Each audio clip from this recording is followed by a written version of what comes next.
Deep with a rumbling spark, I stole an F-16. Unlock the gate and push it free. I stole an F-16. The bird comes alive with a roar of glee. I stole an F-16. Turn the RER power on bright. I stole an F-16. Horizon centered, the line set right. I stole an F-16. Oh, watch the gauges and the needles climb. I stole an F-16. Wait till 20, it will take its time. I stole an F-16. Put your hand in the RE, grab whatever rifle you can. Put your hand in the AMERISRAELI. We'll figure it out. Roll on a YouTube video. Put your hand in the A. We'll figure it out. It's yours out. It's free. Put your hand in the A. Turn the RER power on bright. I stole an F-16. Horizon centered, the line set right. I stole an F-16. Oh, watch the gauges and the needles climb. I stole an F-16. Wait till 20, it will take its time. I stole an F-16. Hasan is Sigma no more? Wait, what is this? Like, how is casual white collar pussy? Like, that's kind of weird. Okay? Casual about anal, that's a natural human action. Natural human action. Hard pussy is not normal. Not. I apologize. What's going on, everybody? I'm live. I'm alive, and I hope all the boys, girls, and enemies are having a fantastic one because today's a beautiful day. Today's a wonderful day. It's not. It's not a beautiful day, a wonderful day. I did the double intro because I was too busy getting my coffee because my entire life is falling apart because I did not steal an F-16. But as you guys know, I have a morning ritual. I'm very, very autistic about following my process. I need to have my 2 double espresso shots in the beginning of the day, and I didn't get to have them, and that's why everything is falling apart, because obviously the AMERISRAELI World War Epstein that we've been talking about for the past week is finally here. It's happening. America and Israel last night struck Iran. The nation state of Iran, with 93 million population, America and Israel have officially launched an attack on Iran. World War E. World War Epstein is here. And there's still motherfuckers out here who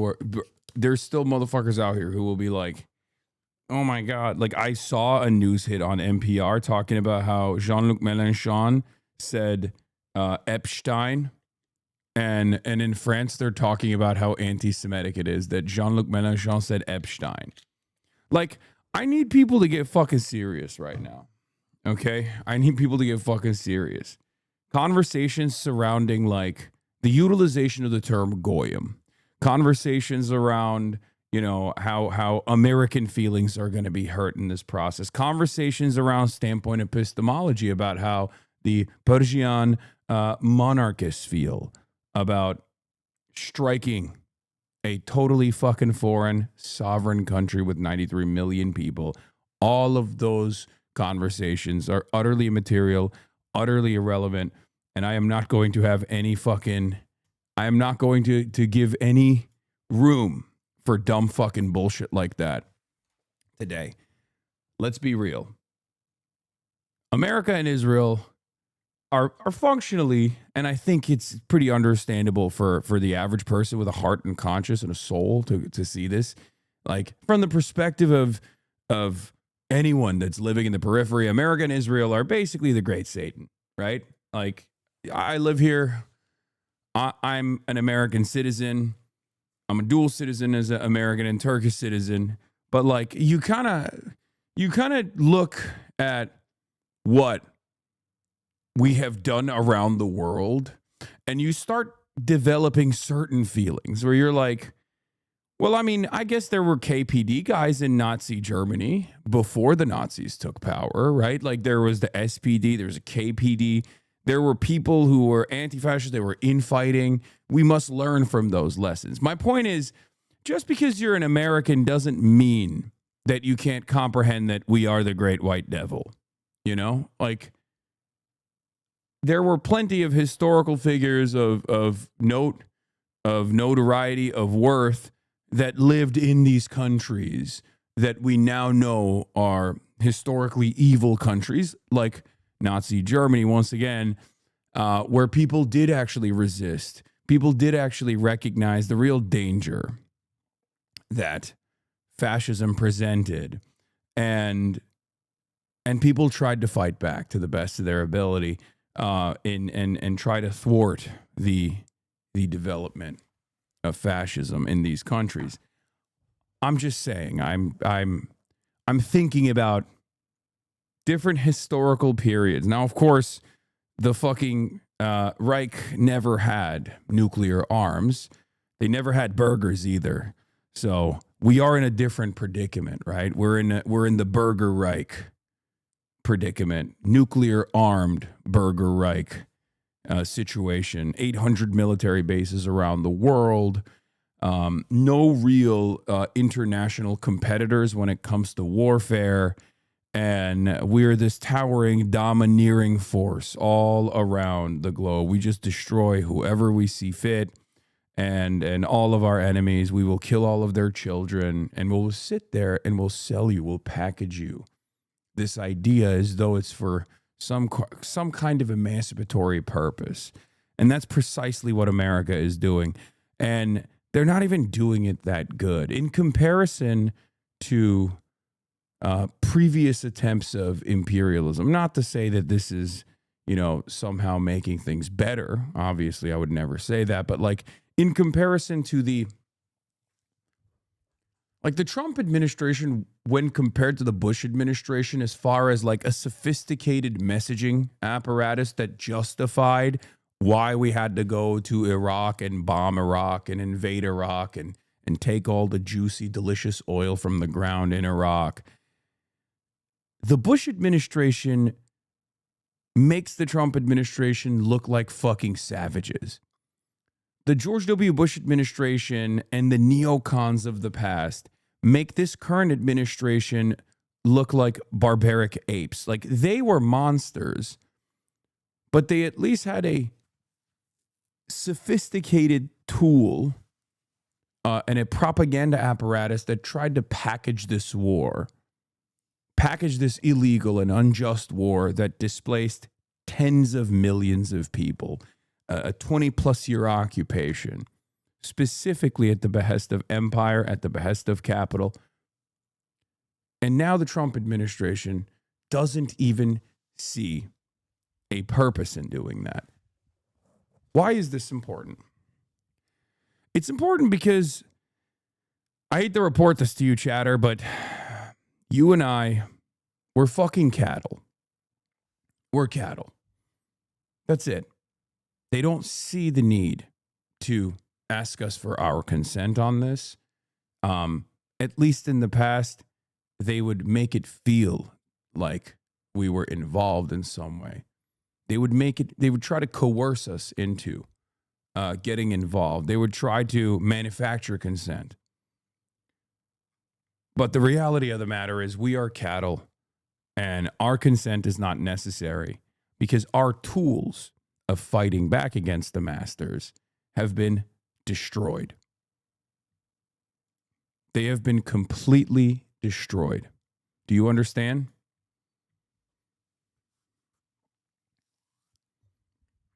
What I'm talking about is labor unions, labor militancy, an understanding of class, an understanding that wars at the behest of empire, wars at the behest of capital are not actually conducted for the working class's needs, but instead are conducted by the working class, because it'll be the working class that goes out and fucking dies in those boats. It'll be the working class that gets blown up in the periphery. There's no understanding of that anymore in America. There's no understanding of that anymore in the Western world. Mark Carney, I spit on you. You fucking son of a bitch. You came out in Davos. You said middle powers need to rise up and dignify themselves and develop sovereignty for themselves. We will no longer be bullied. Why? Because Donald Trump said he was going to treat white European countries like he treats nations in the periphery. For once, you saw middle powers speak out, or at least Mark Carney spoke out. Mark Carney's speaking today as well. He spoke out today. He said, Israel has a right to defend itself. So do I think this is overall a bad thing? Do I think that the Western world and the international consortium of collaborative finance capital dominating every aspect of our lives and constantly waging war, constantly fucking killing people, constantly throwing orphans under the orphan crushing machine, all at the behest of the almighty dollar, so that a hand-selected tiny sliver of the population makes unlimited super profits? Do I think that that's an overall bad thing? Yes, I do. I do think that's an overall bad thing. I do. I think it's a disaster. It is unacceptable. It's a disaster of epic proportions.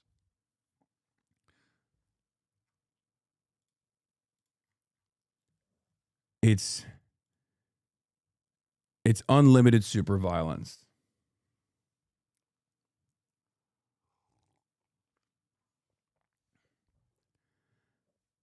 Anyway, but we're going to cover it. But that's why I'm live early. Okay? I'm live early because You think any good will come from it, like a byproduct of violence? And maybe one day, if the American empire falls as a consequence of the war of attrition, as a consequence of spreading itself too thin all around the globe, as it tries to maintain dominance, as it tries to hold on to its hegemony, one day the American empire will crumble. It will be very painful for everyone living in the imperial core. It will be very painful it will be even more painful for those who actually have to exist outside of the imperial core, but eventually change will come. One can hope. It's just the reality. I hope you're ready for an ungodly amount of freaks in the chat. I'm ready for it. I'm ready for it. Are they doing boots on the ground? I'm not super tapped in. No, they're not going to. Not for the time being. It's entirely dependent on how much of a resistance the Iranian government can put up. How much of a resistance the Iranian government can put up. How much Iran can punish Israel. How much Iran can punish American airstrike, American carriers in the region. I'm going to get into all of that right now. But let's get started. U.S. and Israel launch an attack on Iran. Rocked multiple cities across Iran, including its capital, Tehran. Videos from Tehran show smoke. You see it here billowing over the city. And now we're getting reports of explosions in Gulf Arab countries hosting U.S. military bases. Live look now at Abu Dhabi, where explosions were reported, in addition to Bahrain and Qatar. A video now of an explosion in Bahrain. Officials say a missile hit the service center of the U.S. Navy's Fifth Fleet in the country. These strikes happen barely a day after the latest round of indirect nuclear talks between Iran and the U.S. And sources tell CNN the U.S. military is planning for these attacks to last for days. Israel said the same, and both President Donald Trump and Israeli Prime Minister Benjamin Netanyahu are now calling for regime change. To the great, proud people of Iran, I say tonight that the hour of your freedom is at hand. Stay sheltered. Don't leave your home. It's very dangerous outside. Bombs will be dropping everywhere. When we are finished, take over your government. It will be yours to take.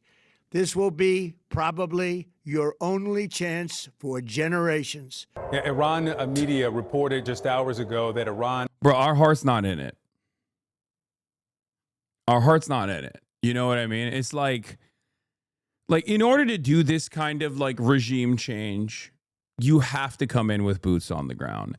And maybe they will try and do that, but I do think that will inevitably lead to the end of America. Okay? It will certainly lead to the end of Iran as we know it, but I think it will also lead to the end of America.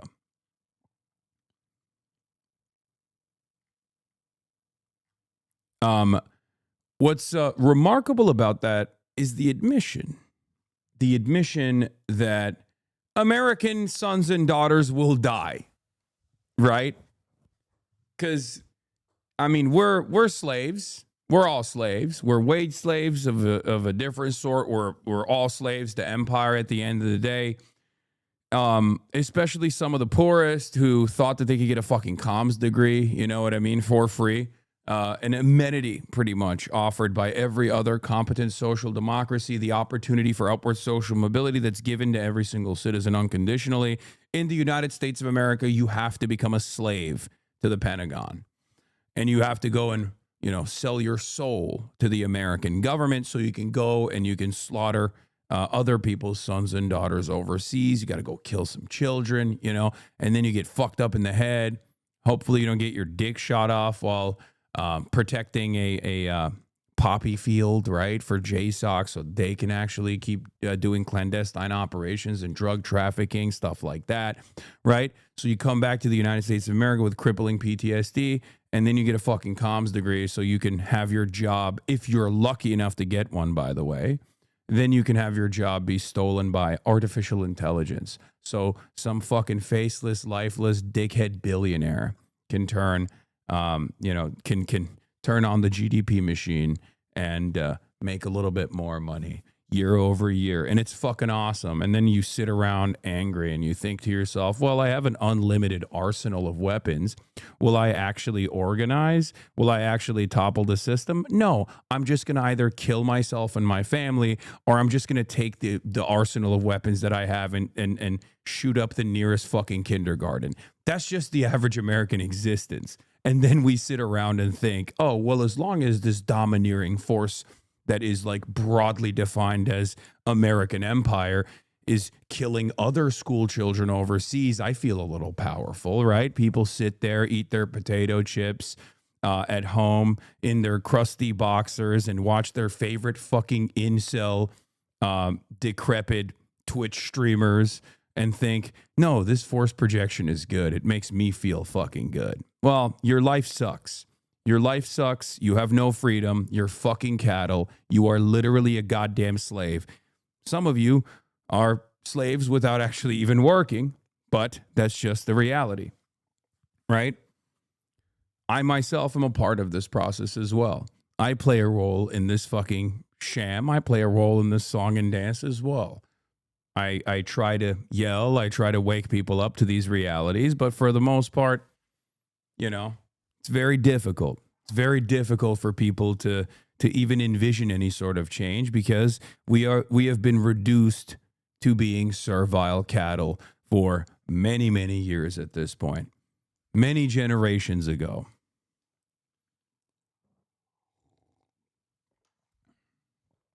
I'll just hit this early. May Allah awaken the people and help them to see the evil doings of Israel and the United States.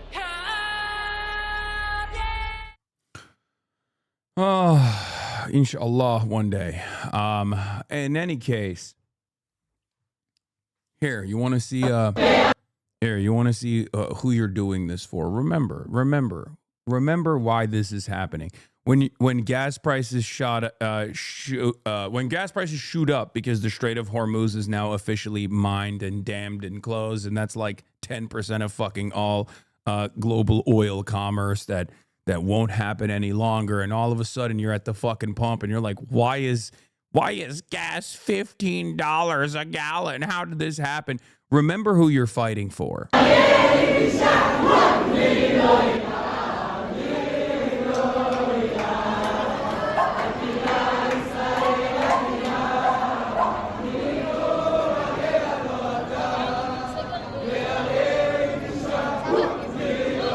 When you think to yourself, why don't I have healthcare? Like countries that have significantly less money than the United States of America can offer free healthcare. Well, they have free healthcare in Israel. For the record, they have free healthcare in Israel. Just so you know, they don't have to worry about defense, for example. You want to know why they don't have to fucking worry about defense? Because we got that shit covered, baby. USS Gerald Ford, the poop chute, is encircling the Israeli coastline so we can have maximum defense for Israel as we fight Israel's war in Iran. Just, remember that.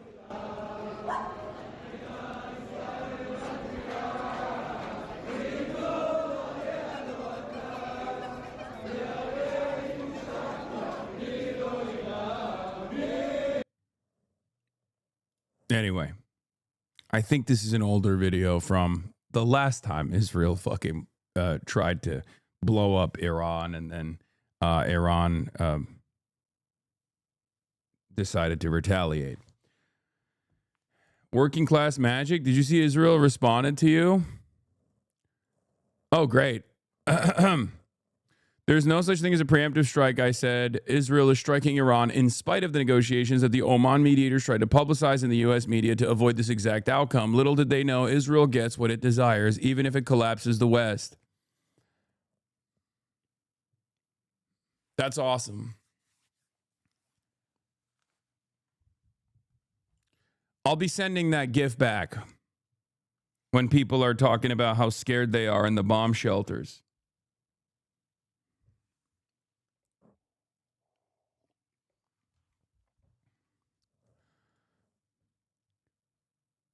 Already launched dozens of ballistic missiles at Israel. And Qatari officials say that Qatar already intercepted 2 Iranian missiles. indicating Iran is carrying out that plan to retaliate. And our team is up and covering this breaking story from around the world. We'll get to Zach Cohen and Elena Treen in just a moment, but I want to start with CNN's Jeremy Diamond first. He's in Tel Aviv. Jeremy, have any of the Iron Dome intercepted any of those missiles? Is there a timing on when those might arrive? Well, we certainly know that Iran has already fired a barrage of ballistic missiles at Israel. We had sirens going off not only here in Tel Aviv, but also in Jerusalem, in northern Israel, in southern Israel, pretty much Israelis everywhere across the country, millions heading to bomb shelters as those ballistic missiles came in. It does appear that there were several intercepts. We have not yet gotten reports of any actual impacts as a result. Okay. So the short and sweet of it is, last night at around 10:30 p.m. Pacific time, as I was laying in bed trying to close my eyes to wake up and work out early in the morning and go live with the hopes that, like, Iran had still not been struck, I found out that Iran had, as a matter of fact, been struck by Israel and the United States of America. Okay?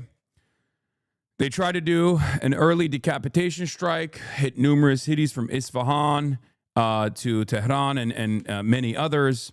They blew up schools because obviously Israel can't fucking not blow up schools. Like, I need you to understand, if Israel doesn't fucking blow up a school every week, they will literally implode. Do you want Israel to implode? Do you want Israel to kill themselves? Do you want the Israeli government to engage in collective suicide? How anti-Semitic of you. Okay? How anti-Semitic of you to think these thoughts. Of course Israel has to fucking kill school children overseas. Israel has to kill school children on a weekly fucking basis. Do you understand?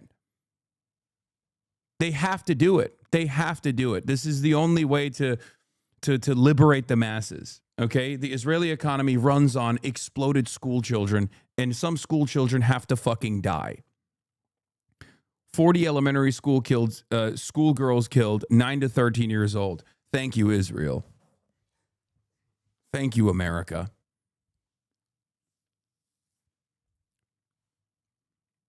In any case, they did all of that, and then Iran retaliated. And this retaliation is different from the 12-day war. You will never get the full scope of exactly what's going on if you go on fucking Twitter, unless you know exactly what to look for, because the entire information apparatus on social media is polluted with bots, polluted with human beings that operate like fucking bots. Okay? It's insane. Misinformation of epic magnitudes.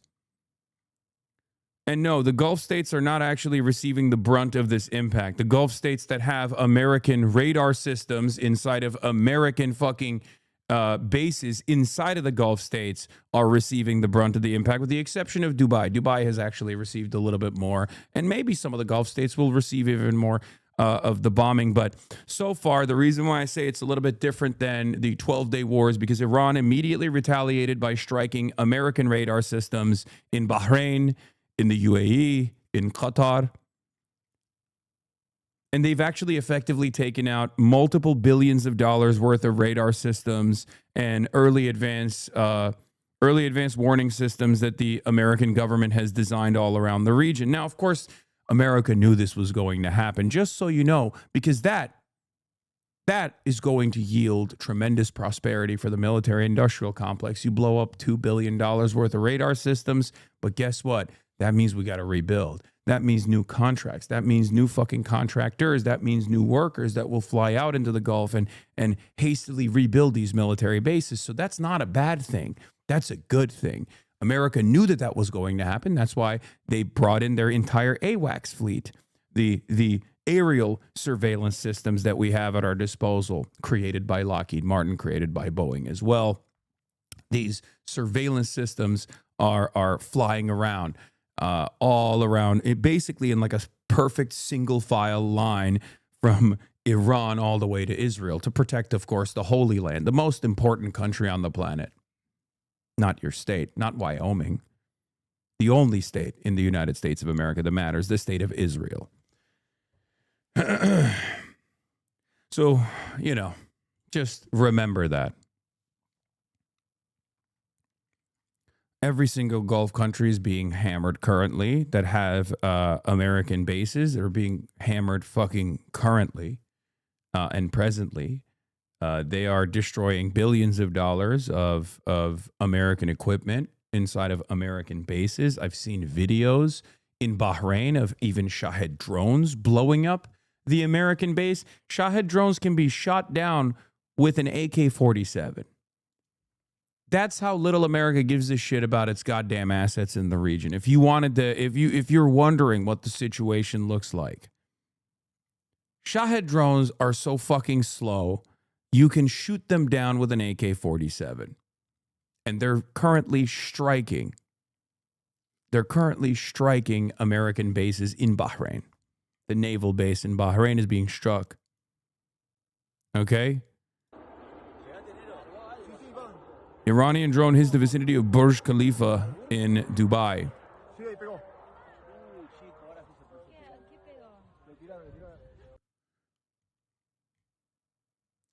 The IRGC has officially announced the closure of the Strait of Hormuz. The economy about to buckle. Inshallah, the economy will buckle. These people that lead these countries are fucking animals. Do you understand? They're animals. They do not care about you. We are going to suffer as a consequence of their actions, but they only fucking respond. They only respond to force. They only respond to military deterrence. They only respond to pressure. And it's literally, we have to be the pressure. We have to be the pressure. We have to take it to the streets. We have to fucking protest. We have to put an end to this kind of action. We have to demand an end, sever ties with Israel. We have to demand an end to American imperialism. It's done. Okay? It's done. There is no other way out of this. Note the book on Prime Minister Benjamin Netanyahu's desk during this call today with the President Trump is historian Tim Bouvier's book, Allies at War, about how the Allies defeated Hitler in World War II. Prime Minister Benjamin Netanyahu during his conversation with U.S. President real Donald Trump. I bet his bitch ass is fucking having that conversation in some Greek military facility too. Drone strike in Dubai. Yeah, Israel is fucking, not Israel, sorry. Iran is pummeling Dubai. If you noticed, out of all the Gulf countries, like Dubai is getting hit the hardest. This to me shows that there's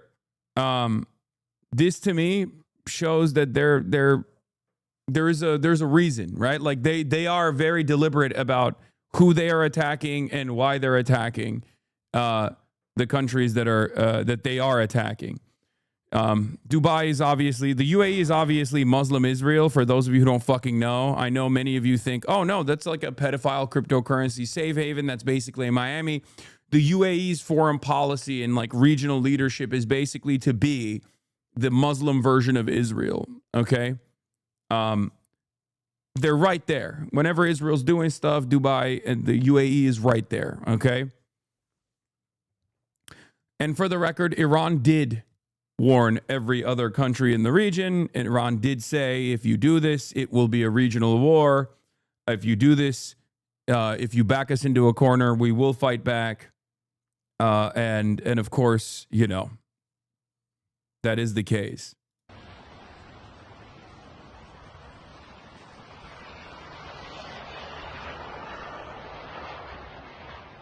Again, that's a Shahed drone. Like, that's crazy. Oh my God. Bro, you really actually don't need like I was thinking about this with like the Afghanistan, the Taliban, Pakistan fight that was taking place. And I was really thinking about this. You really don't need suicide bombing anymore. You know, because like the Taliban guy was like, oh, you have nuclear arms, but we have like suicide bombers. Like, we'll just blow up your country with suicide bombers. And it's like, you really don't need that anymore in drone warfare, right? You don't need that at all. Just make fucking drones. You can purchase them from, you can purchase them in the online marketplace. Like, China literally sells like explosive ordnance delivery mechanisms that you can put to a DJI drone that you can purchase like at virtually no significant cost in comparison to like, you know, sophisticated equipment that you need to put together. So I guess like you kind of at that point you're doing that for the love of the game, right? Like you're doing suicide bombing just for the love of the game because like you want to keep it old school. Is that what it is? Why is bro saying that? I'm just saying it's like insane that, I mean, this is functionally what you could get away with if you facilitated like a somewhat difficult to pull off suicide bombing strike, right? And instead you're just using a Shahed drone that's like what, $10,000? It's crazy. It's crazy how terrifying this process is.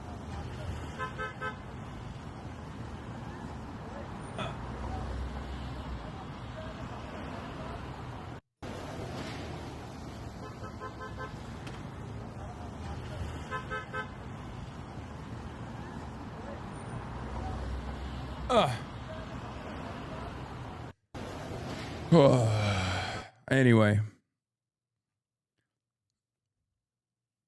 But isn't suicide bombers cheaper than drones? Yeah, but it's there's no guarantee. A suicide bombing campaign is an incredibly difficult thing to pull off, dude. First of all, you need people that are diehard zealots, quite literally. The IEDs are like not very expensive. They're not very sophisticated. But at the end of the day, like pulling off a successful suicide bombing operation is really fucking difficult. You need to have a human asset on the ground. Drones, on the other hand, yeah, sure, it's like 10 grand. Like a Shahed drone specifically is like $10,000 or whatever. But,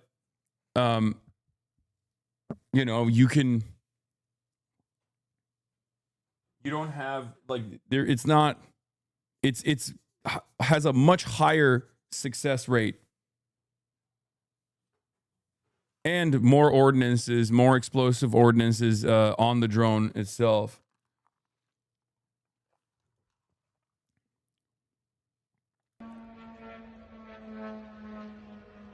That's crazy.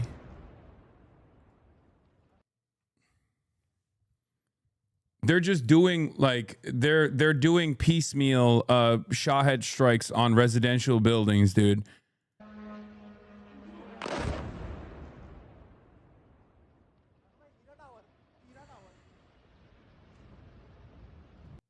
This is the Al Udeid radar system before and after the strike. Yeah, what was and what became. This is like $1.5 billion, I think. Satellite images show the destruction of an American radar at the Al Udeid Air Base in Qatar as a result of targeted operations by Iran. First, they crippled the American early warning systems like this. And America let it happen, by the way. Just so you understand, if you are living in one of these, if you're living in one of these Gulf countries, that's in Bahrain. This is fake. Look at the buildings in the bottom. No, they did strike at the Al Udeid base, though. I don't know if this is like, what do you call it? I don't know if this image is fake or not. But they did actually strike the Iranians did strike the Al Udeid Air Base radar. They did actually do that. The photo itself might be fake. I'm saying the photo itself that you guys sent me might be fake, but they did strike the radar base in Qatar. Like there is literally a fucking video of it. You know, I don't know what the fuck you're talking about. This is the one in Bahrain.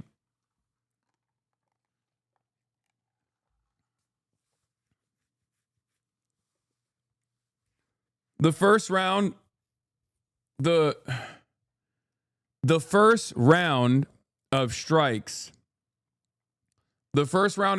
came towards the Gulf states, and immediately they went in and struck all of the American bases that have early warning systems, radars in all of the Gulf states. And then after they were done, after they were done with that, they have not stopped pummeling Israel as well.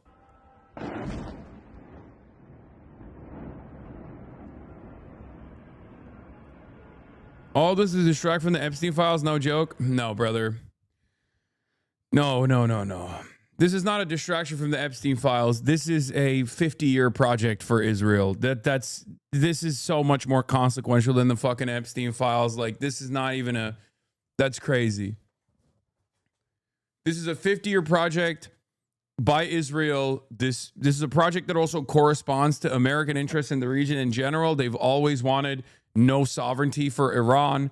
They always wanted the Iranian oil as well. America has always wanted to have complete monopoly over the cartel, OPEC plus. Obviously, you have state actors that are not always going to be compliant, but as long as you have some servile Gulf nation states like Saudi Arabia, like UAE, and then you also destroy Iran or remove Iranian sovereignty or completely take over the Iranian oil refinery process, then you have a significant upper hand in this cartel. You can control the petrodollar to the best of your ability. You can use it as a significant point of leverage against your foreign adversaries like China.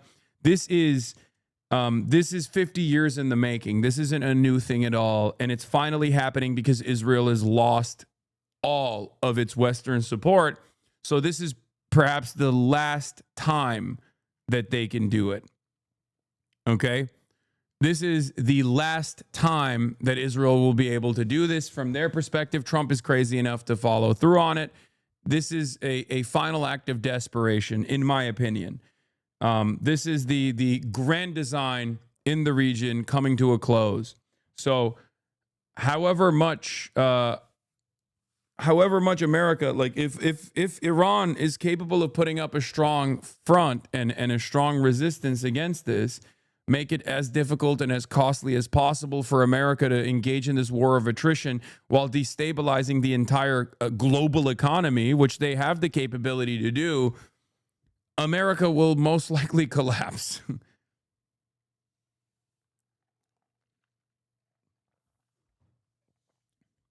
I just don't see any clean way out of this. As I talked about with Ben Rhodes earlier this week, ironically enough, Ben Rhodes, National Security Advisor to Barack Obama, who played a significant role in the JCPOA, the Iran denuclearization deal. One of the conversations that we had was obviously around America and Israel's interest in Iran. We talked about how it was never about denuclearization, and Obama basically proved that because Obama was able to get a successful multilateral deal through with Iran. Iran was willing to negotiate with the United States of America in exchange for sanctions relief. And then Donald Trump came in and ripped that apart in his first term, if you guys remember. And it basically showed anyone with more than 3 working brain cells, and I hope you guys have more than 3 working brain cells, that there was no real negotiation aspect. And it was more so just a way to create a reason to destabilize Iran inevitably. And the reasons for why America and Israel want to destabilize Iran is not because the Iranian people deserve sovereignty and dignity. Although that is true, that's not the reason why America and Israel want to destabilize Iran. So if you're a fucking moron who actually believes that, get the fuck out of my chat. Okay? You are the biggest dupe, the biggest sucker. I bet you also think that going to war with Iraq and extracting oil for American oil refineries was probably good for you somehow, personally. You are the biggest loser. You're the biggest dumbass of all time. America does not give a fuck about democracy. America doesn't even give a fuck about democracy in America.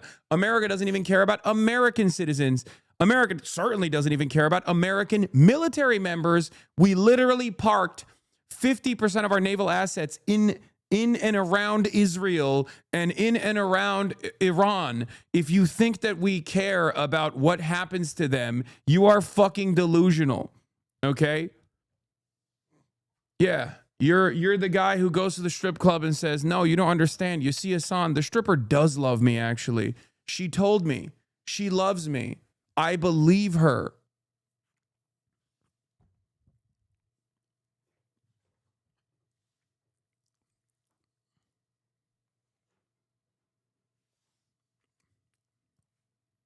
You are all, at best, human shields, okay?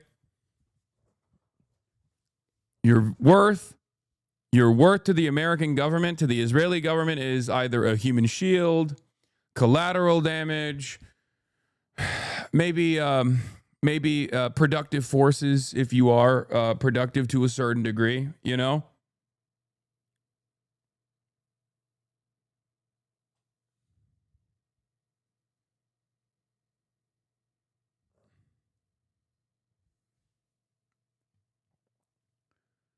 What is this? Saved as modded GIF?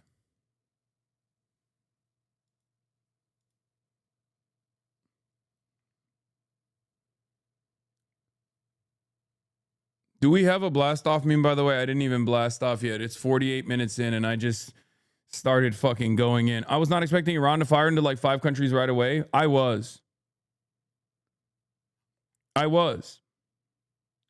Can you explicitly lay out how this benefits US and Israel? I mean, it depends. Are you talking about the working class?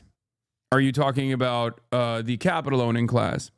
Are you talking about those who are in positions of power? Because like if you're talking about the Epstein class, this benefits them tremendously because you're always moving units, right? Any American base that gets blown up as a consequence of Iran retaliating means, you know, more economic activity. It means more jobs. It means more subsidies from the government. It means more taxpayer-funded initiatives to rebuild those bases. So that's extremely beneficial for some key sectors in the United States of America. So that yields economic activity. Every bomb that is used yields economic activity because every bomb that is used must be replenished. That's why, you know, in this day and age, war is not meant to be won. War is meant to simply continue. And it has been continuing. And there is a fairly sophisticated media apparatus that has made you think that war is not happening all the time when it, as a matter of fact, very clearly is happening all the fucking time, right? Whether it be Iran today, or Afghanistan and Iraq yesterday, Libya, Syria, there is constant destabilization taking place. That's happening all the time. Yeah. Also, this is what war looks like for Americans in Bahrain. Bahrain is basically the cushiest job in the Gulf too. Look. Bro. Oh shit. Oh fuck. Oh shit. Oh. Like, look at this motherfucker's house, bro. Why is he not scooping up poop inside of the USS Gerald Ford? Why is he fucking sitting?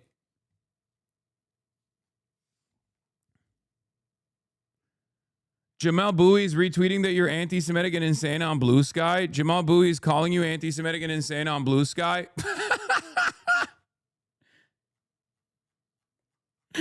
Oh, fucking discourse machine, dude. Yes. Oh no! Oh no! A New York Times reporter has called me anti-Semitic. A New York Times reporter is calling me anti-Semitic. A New York Times reporter who is a fucking adult, almost 40 fucking years old, and had no statements on Israel and Palestine for 2 fucking years of the genocide at the New York Times. Oh no! Someone alert the presses. Someone has to deal with the real issues. This too is anti-Semitic and also completely insane. Oh, because I said if there's any terrorism that happens on U.S. soil now, you will never be able to convince me nor millions of other Americans that it wasn't Israel and America conducting it together to rally the masses to support an insanely unpopular war. Yeah. Oh no! Oh no! Guys! I need you to understand. Guys.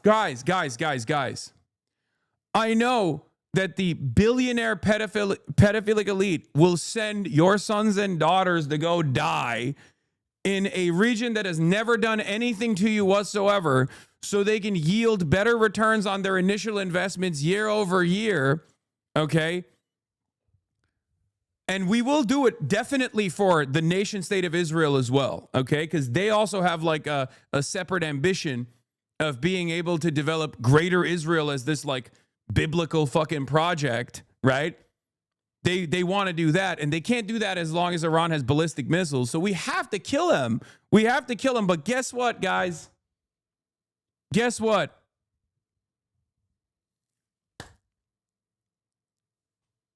That could come across as anti-Semitic if you fucking literally call it out.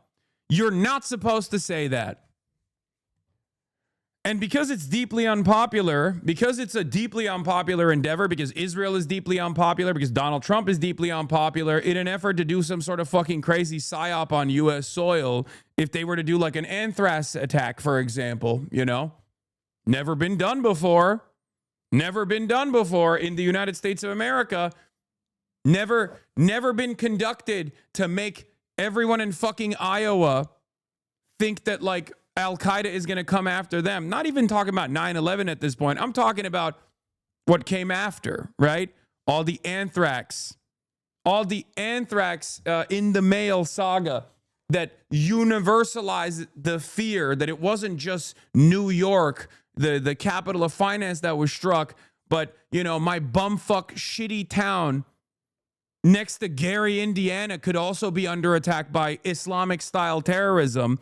So I'm obviously a lot more fearful and a lot more open-minded to going and waging war in the fucking Middle East. You know? Could never happen. Has never happened and could never happen, you know? Certainly. Someone's got to get on board.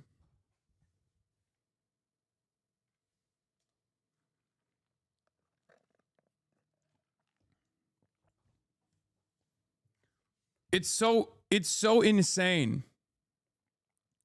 Is this Jamel Bowie?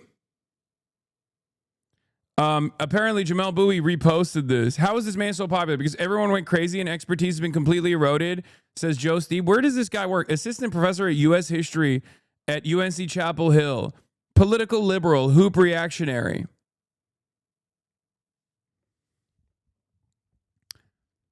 Yeah, this guy's just as big as a piece of shit as his uncle, if not worse in terms of real world influence. How is this anti-Semitic? Yes, there is not a tin hat take to be had on Trump making use of any now more likely attack on U.S. soil to consolidate power. Yeah, like even liberals won't believe this, for the record. Oh, he wrote this article. A liberal's case for conservatives in history departments. Oh, he writes for Quillette. Oh, he writes for the fucking eugenicist magazine Quillette. That makes a lot more sense.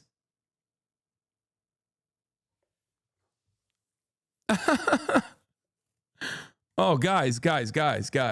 I mean, listen. Guys, you can't say that like Israel is in the driving seat of American foreign policy in the MENA region. You can't say that because that might be scary. That might be, it's not the reality that is scary. It's that might hurt my feelings personally. Okay? What about my feelings? Have you considered my feelings? How I feel? You're making it quite difficult for me to defend these sorts of actions. So I have to fucking turn around and tell you, you're being quite anti-Semitic, my good sir. You're being anti-Semitic, sir. Like, what the fuck are you talking about? Get the fuck out of here, dumbass. Liberal. Yeah, he reposted the fucking Quillette reporter. Shame on you, Jamel. Chopping up children's genitals. Shame on you. Seriously, fucking shame on you, Jamel Bowie. That is fucking bullshit, and you fucking know it.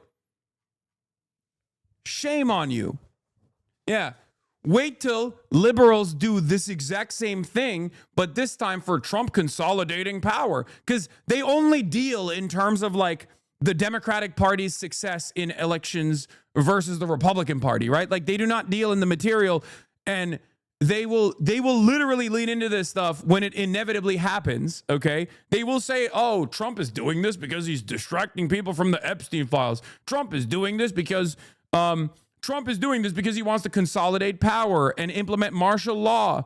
All of these things also correspond to one another. They're not even separate from one another. These are not like mutually exclusive incidents. Yeah. Why hasn't Jamel Bowie written a single fucking thing about Gaza? I remember a couple years in. I remember a couple years in when at this point it was like a year and a half in, and people were like, hey, Jamel Bowie, we love your takes. Okay? We love your takes, Jamel. Do you have nothing to say about, what Israel is doing? And he was like, oh, I haven't read into it.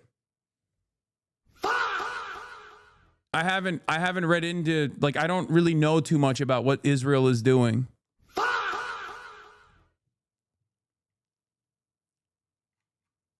No, Jamel Bowie was never a friend of the show. Did you blast off, bro? No, I didn't.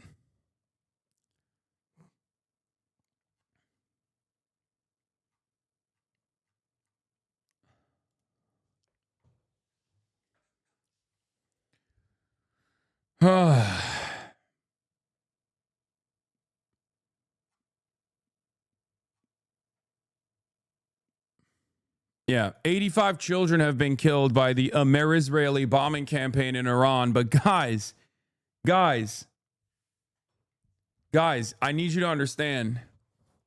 My feelings might be hurt in this process because I'm trying to defend that and you're making it hard for me. You're making it hard for me. What about my feelings? Just a heads up, I couldn't find your stream on mobile and had to search for you on PC. What did I get fucking blacklisted already? No, I doubt it.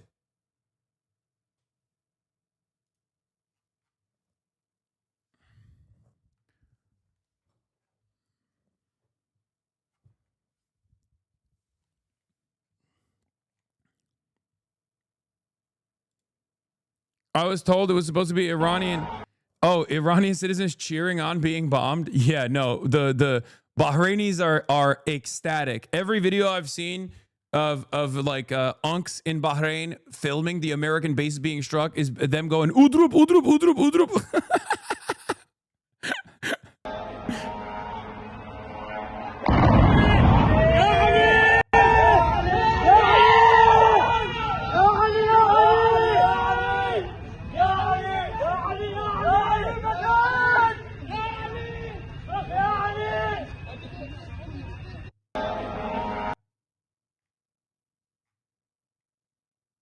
Anyway,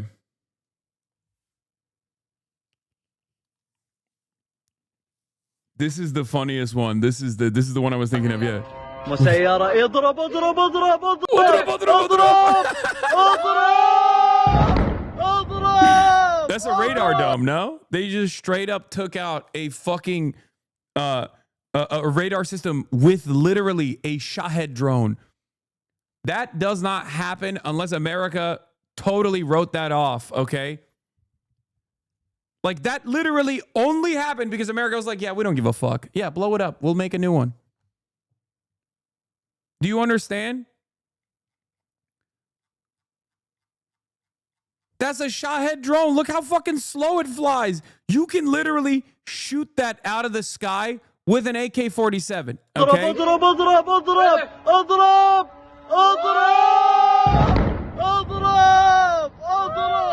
That happened because America wanted that to happen. I need you to understand this. That happened because America wanted that to happen. America wanted you to see that this was going on. That's a $10,000 drone that just destroyed $1 billion of satellite radar equipment. Like radar equipment, it's a SATCOM radome. Yeah, that's your healthcare blowing up, by the way. That's your healthcare blowing up. You just watched your fucking healthcare blowing up. Why would Americans have an AK-47 that's a commie weapon? I'm just saying. That's your taxes being lit on fire. Every time you see one of these fucking things blow up, I need you to think about it like that, okay? Every time you see that, the $1.5 billion radar was destroyed, but this one of the video cost $18 million. Sorry. This is a $18 million radar. Okay, great.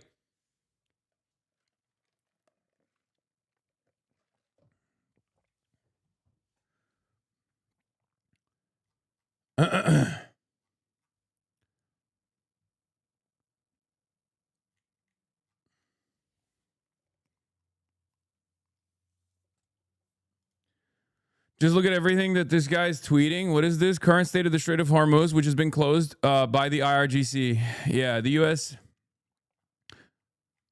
has its own energy. It hurts China more to have it disrupted. Are you not in agreement?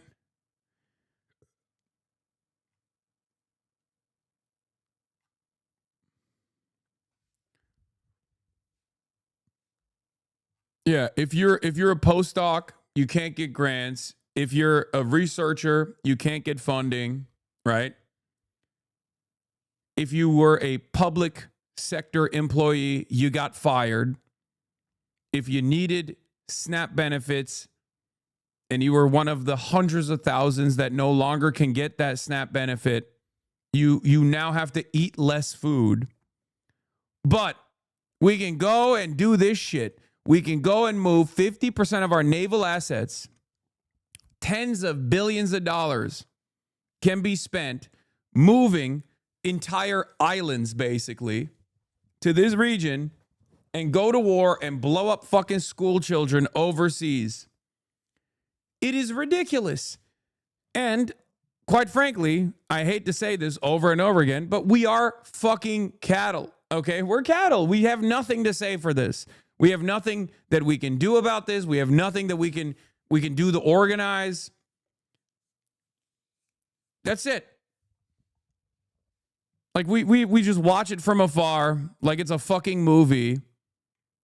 And you know, not really much we can do. And this fucking dipshit gets to direct all of those resources.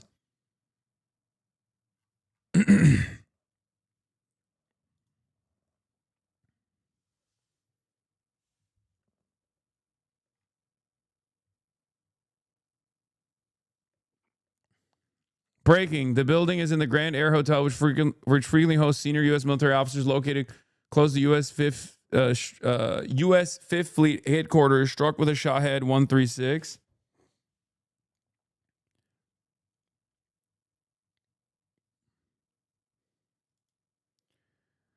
Breaking. Iran's Revolutionary Guards have warned ships over VHF radio that no vessel is allowed to pass through the Strait of Hormuz. An EU AMERISRAELI naval mission official told Reuters the strait is a narrow choke point with just 21 to 33 kilometers wide at its tightest between Iran to the north and Oman and UAE to the south. Roughly 20 to 30% of the global seaborne crude oil, about 20 to 21 million barrels per day, moves through it. Major exporters, including Saudi Arabia, Iraq, Kuwait, the UAE, and Qatar, depend on this single route to supply global markets.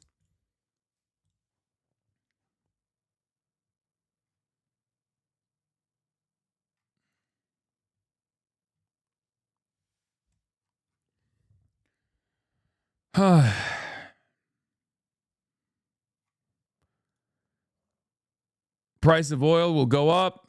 Yeah, this was insane, by the way. This is just pure Jewish supremacy, for the record. CNN put out an article 33 minutes ago saying that this attack is for Amalek. This is Tal Shalev, senior reporter at CNN based in Jerusalem, who literally said this was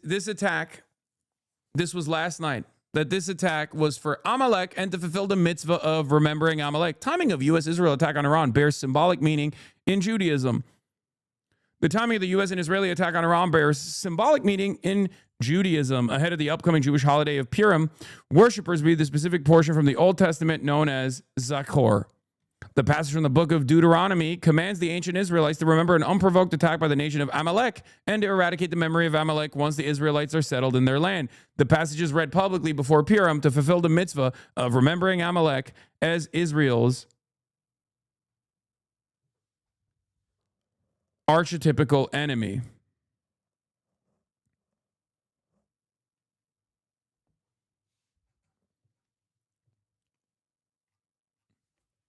This is literally what Nick Fuentes also says.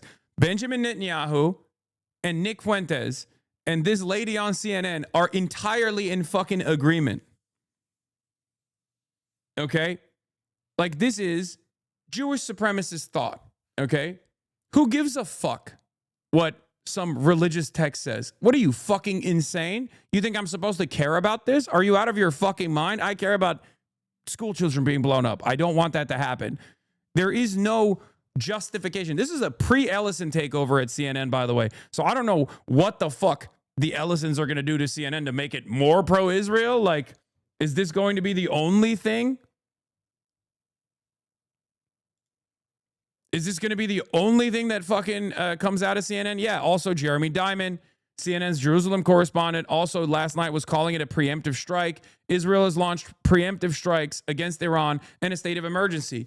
There's no such thing, okay? A preemptive strike in almost every single circumstance is just a made-up reasoning for striking first, okay? It can only be considered a preemptive strike if there is like actual information, actual data that there is supposed to be a strike incoming and you want to cut it ahead of time. This is ridiculous. Israel always says they're preemptively striking their enemies. Israel always is preemptively striking their enemies. And the American media always fucking lies at the behest of Israel. They always lie at the behest of Israel. Oh, it's a preemptive strike. Really? Was 9/11 a preemptive strike on American empire? Like, what are we talking about? Al-Qaeda. Al-Qaeda issued a preemptive strike in the nation's finance capital to the World Trade Center and attempted to engage in a preemptive strike on the Pentagon. Like, is that... No, it's ridiculous, right? It's fucking ridiculous. No, that was not a preemptive strike.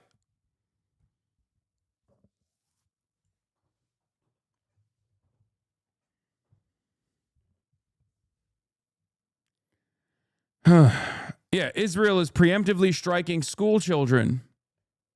You know, preemptively striking them to ensure that they never graduate from middle school. Chill, bro. They will clip this? The fuck do you mean? I keep forgetting that I haven't even blasted off yet. Anyway, does anyone have a blast off meme, I guess?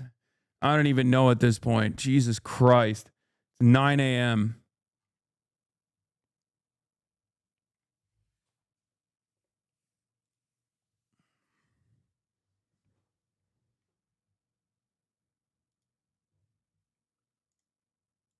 Yeah.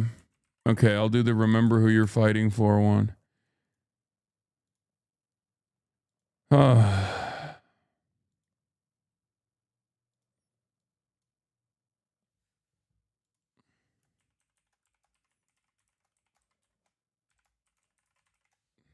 Incredible stuff.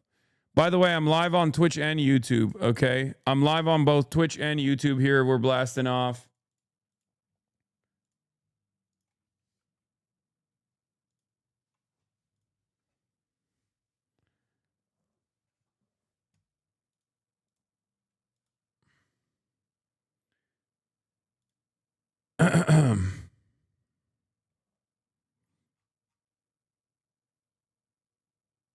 I know I can show YouTube chat on Twitch. They updated the rules. I know. Shut up. I know. Here it is. Here's the blast off meme. Yeah, our Kamala Harris and Biden's loser ass up there. All the dumb folks keep saying things that would be different if Kamala won. I mean, what is Hasan's YouTube thumbnail? Oh yeah, this is my YouTube thumbnail. Yes.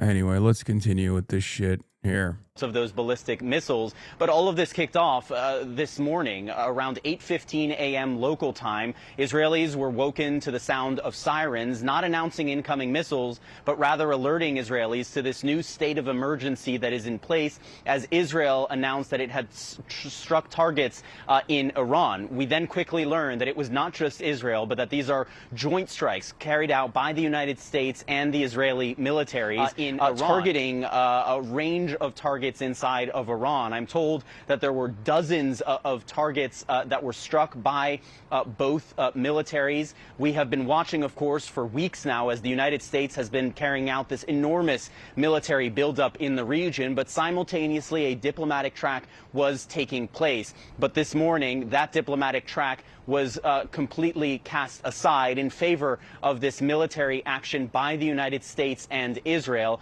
We heard from President Trump making clear that this is not just about going after Iran's ballistic missile and nuclear programs, but setting the conditions for regime change. And we have heard similar comments as well from the Israeli Prime Minister Benjamin Netanyahu. We know now that Israel is at a very heightened state of awareness. Most Israelis are either in their bomb shelters or very close by, awaiting the ramifications of this, as we are already watching Iran launch missiles not only here, but at other sites across the Middle East. Victor? Jeremy Diamond for us there in Tel Aviv. We will get back to you in just a few moments. President Trump is monitoring the strikes from his Mar-a-Lago resort, and he calls on Iranians to stand up to their government and warns the fight could put American lives in danger. He also says the U.S. has done everything it can to keep American troops safe in the region. Earlier, come on, bro. Come on. Yeah, we are doing everything we can to keep American troops safe in the region. By what? Fucking blowing up Iran? A country that has a ballistic missiles program specifically for this very moment. We're keeping them safe by like bringing them. We're keeping them safe by basically putting them on these like floating islands that Iran can strike. You know, that's it. They're basically missile sponges, dude. That's it. Just understand that your homies, your neighbors, your loved ones, your cousins, whoever the fuck's out there right now is functionally a missile sponge. They're drone sponges. They're missile sponges. They're just sitting there, parked outside, hoping that the anti-missile systems actually stop the Iranian pummeling.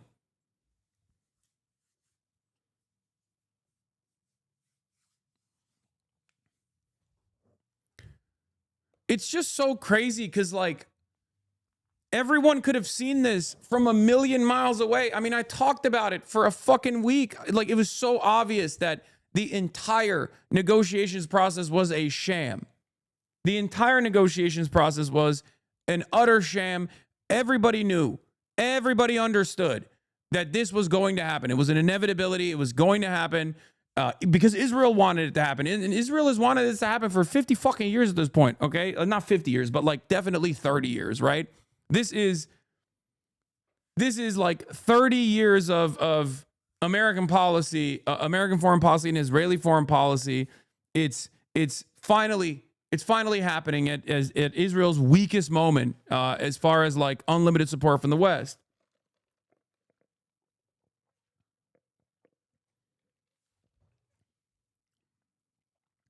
Do you see what that pig kid starver said? Earlier this morning. Ugh. They've been saying Iran is 2 seconds away from the nuclear bomb since like 1989. Okay, Benjamin Netanyahu is the guy who's been saying it. That's so crazy. Like, even the actors are the same. Here, let's look at this slave. The United States and Israel struck targets in Iran.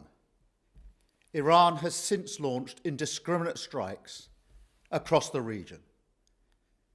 I know the British people and communities across our country will be deeply concerned about what this means for security and stability and for the fate of innocent people across the region, which for so many of us includes friends and family members. So whilst the situation is evolving very quickly, I want to set out our response. The United Kingdom played no role in these strikes, but we have long been clear. The regime in Iran is utterly abhorrent. They have murdered thousands of their own people, brutally crushed dissent, and sought to destabilize the region. Even in the United Kingdom. Like, by the time he released this statement, we knew that America and Israel had blown up a school, okay? Like a little girl's school. Like when he says, oh, we must allow America and Israel to strike Iran and blow up schools because Iran is crushing dissent. Does that argument make sense to you? Does that argument make sense to you at all? By the way, I mean, it's just, again, slave, okay? Slave, cattle, slave. That's it. That's it. War criminal, cattle, slave, all of it. Also deeply unlikable and pathetic monster. But I just, look, I don't know where we go from here, okay? I think it's virtually impossible for people not to look at the situation and wake the fuck up to the reality that this is completely untenable, completely unacceptable. I don't know. I try to, because maybe I'm a little too invested in this stuff. Maybe I'm a little too knowledgeable on this stuff as well. And I know what the real reasons are as to why we're doing it, and the average person doesn't. And the average person's perspective when I have a conversation with them is like, does this mean Iran has a nuke? Is Iran going to nuke us? Is Iran going to bomb us? Like, it's important for you to go out and talk to your friends, talk to your neighbors, talk to your family, talk to your loved ones, and explain to them carefully exactly why this is happening. Okay? Exactly why this is happening. It has nothing to do with like security concerns. It has nothing to do with the Iranian population and its liberation. And the American government isn't even doing a decent enough job at presenting it as such, like lying. They're not even lying. They're not even offering us the dignity to lie to our fucking faces, right? They're not even doing that. They're just straight up saying, we're going to war. Maybe we're going to liberate the Iranian people. Who gives a shit? Whatever, you know? Who cares? Shut the fuck up. It's for oil. It's for the military-industrial complex. It's so that America and America broadly can control this entire region and have no sovereignty whatsoever in this region, because sovereignty in this region actually stops Israel from developing the greater Israeli project, taking over territory in Lebanon, taking over sovereign soil in Syria, taking over maybe even pieces of Egypt and Saudi Arabia, right? That is the ambition for Israel separately. And the ambition for America is to let Israel do whatever the fuck it wants in the region, because they think this still aligns with their interests. And whoever dies in the process dies. It doesn't matter. Americans who die in the process, sorry, you died for the almighty dollar. You died for the petrodollar. You died for dollar hegemony. There's nothing you can do about it. Maybe we'll offer you a little medal at the end of that journey, you know, so your family can fucking cry and look at the medal and think, oh, you died you died a dignified death. Okay? When you go out there, many people in this community and elsewhere in the United States of America have joined the armed forces because they just simply want upward social mobility. They don't get it any other way. They have to sell their soul to the fucking Pentagon. They have to sell their soul to the United States Department of Defense because they think, oh, I'll just go there. I'll do one tour. It'll be fine. I'll come out of that. I'll get a fucking comms degree from my local university, my state university, and then I'll enter the same fucking dog shit job market that everyone else is suffering in with the hopes that I can have a job, with the hopes that I can maybe have a roof over my head and some upward social mobility. The best case scenario in this situation is you go out there, you get like maybe a little bit of PTSD, you come back, and you actually have a job until AI takes it away from you. Now you have to live with a lifetime of crippling mental illness, crippling PTSD.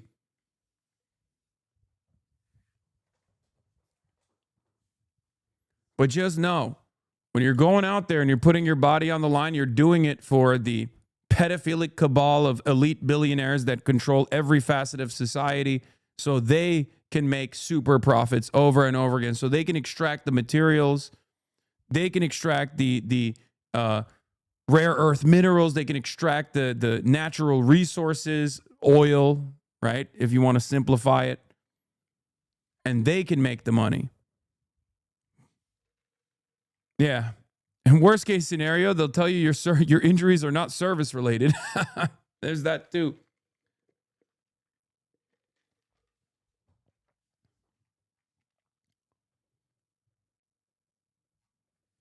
And some believe the liberty and justice narratives. Some do. I'm sure if you're a veteran, you've met them, you've encountered them, maybe you believe them at some point. Maybe you were like, no, we're fighting for free speech, brother. How many doors do you have to knock down in Kabul before you realize, like, maybe there wasn't really a free speech component here? You know what I mean? Sitting inside of a fucking forward operating base in Korengal Valley as you hear pot shots from afar, IEDs exploding, friends of yours getting their dicks blown off because the American military didn't put sufficient armor underneath the fucking Humvees. They didn't think that roadside bombs would actually be a significant threat. You see your buddies get their legs blown off inside of a Humvee. Someone made money there. Not you. Someone else made money. Right? A contractor made money. Now your dick's blown off. Now your leg's blown off. You come back, you're like, what am I supposed to do? My life is fucked. Why did you do it? Did you do it to defend freedom? Is that what it was? Whose freedom were you defending?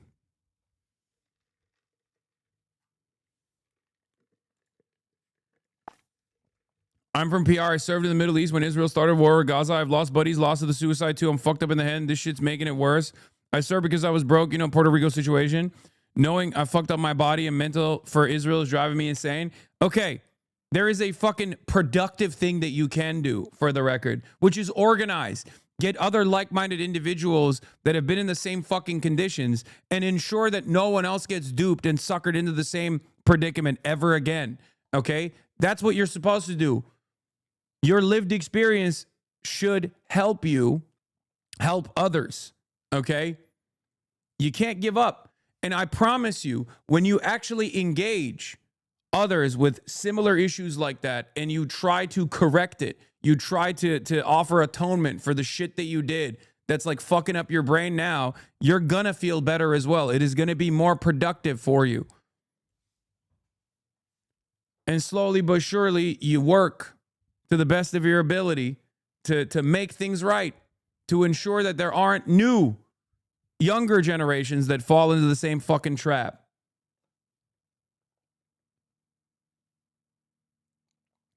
You're an outlier, but let's not largely. This community actually cares about the stories of veterans and our experiences, bro. Law 60% of the chat wants and wanted us dead from the top. Okay, calm down. I also go back and forth on this because it's just like I don't want to hear the fucking sob story every goddamn day either. Okay.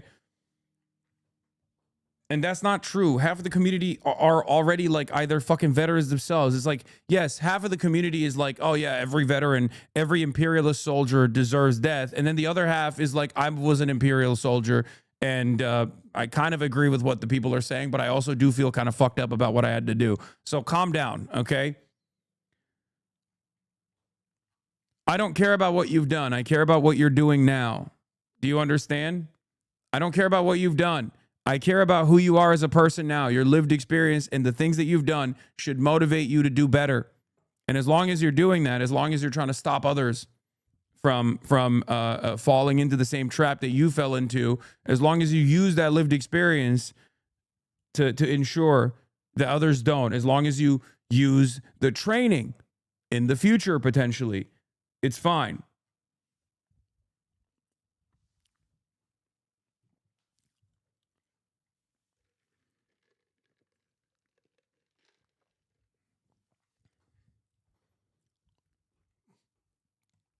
Do you know why North Korea is trending? Yeah, because they have fucking nukes, and therefore they don't have to deal with this shit. Okay? That's probably why they're trending. Like, motherfuckers will say, do nothing, win, but the reality is you have to do something. And that something is develop nukes. That's it. Nuclear sovereignty is the only way that you can exist as a nation in the periphery without American and sometimes Israeli intervention.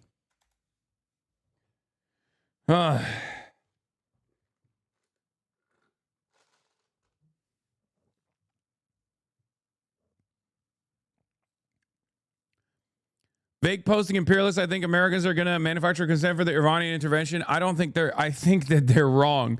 If they think they'll be able to get away with manufacturing consent for this, I suspect they're wrong. One, I think the propaganda apparatus has been crippled. I think the propaganda apparatus doesn't have the same motion it once did. Okay? I also don't think that the American government is even invested in doing any sort of propaganda to justify or to manufacture consent. You don't even need it. You don't even fucking need it. What did Zoran say? Oh, God. Today's military strikes on Iran carried out by the United States and Israel mark a catastrophic escalation in illegal war of aggression, bombing cities, killing civilians, opening a new theater war. Americans do not want this. They do not want another war in pursuit of regime change. They want relief from the affordability crisis. They want peace. I'm focused on making sure every New Yorker is safe. I've been in contact with our police commissioner, emergency management officials. We are taking proactive steps, including increasing coordination across agencies and enhancing patrols of sensitive locations out of an abundance of caution. Additionally, I want to speak to Iranian New Yorkers. You are part of the fabric of the city. You are our neighbors, small business owners, students, artists, workers, and community leaders. You will be safe here. Okay, that's actually pretty good. Like, thank God. I thought he was gonna. Thank God. Thank fucking God. Okay, Jesus Christ. Imagine he was like, hey, now is not the time. Guys, I want to keep Israel in my heart. As Israel and America is blowing up little school children in Iran, I just want to say, please don't say anything that it might offend the sensibilities of those who are actually championing this death and destruction campaign at the best of Israel and the Epstein pedophilic cabal. That would be very unkind of you. And perhaps the only thing that we should care about, okay? AOC statements, the American people are once again dragged into a war they did not want by a president who does not care about the long-term consequences of his actions. This war is unlawful, it is unnecessary, and it will be catastrophic. Just this week, Iran and the United States were negotiating key measures that could have staved off war. The president walked away from these discussions and chose war instead. President Trump flippantly acknowledged the possibility of American casualties, stating, that often happens in war. Mr. President, this was not an inevitability. This is a deliberate choice of aggression when diplomacy and security were within reach. Stop lying to the American people. Oh, yeah, I'm going to talk about Israel doing Israel shit again. They struck an opposition figure that was under house arrest. Luckily, he's still alive, but that's crazy. Anyway.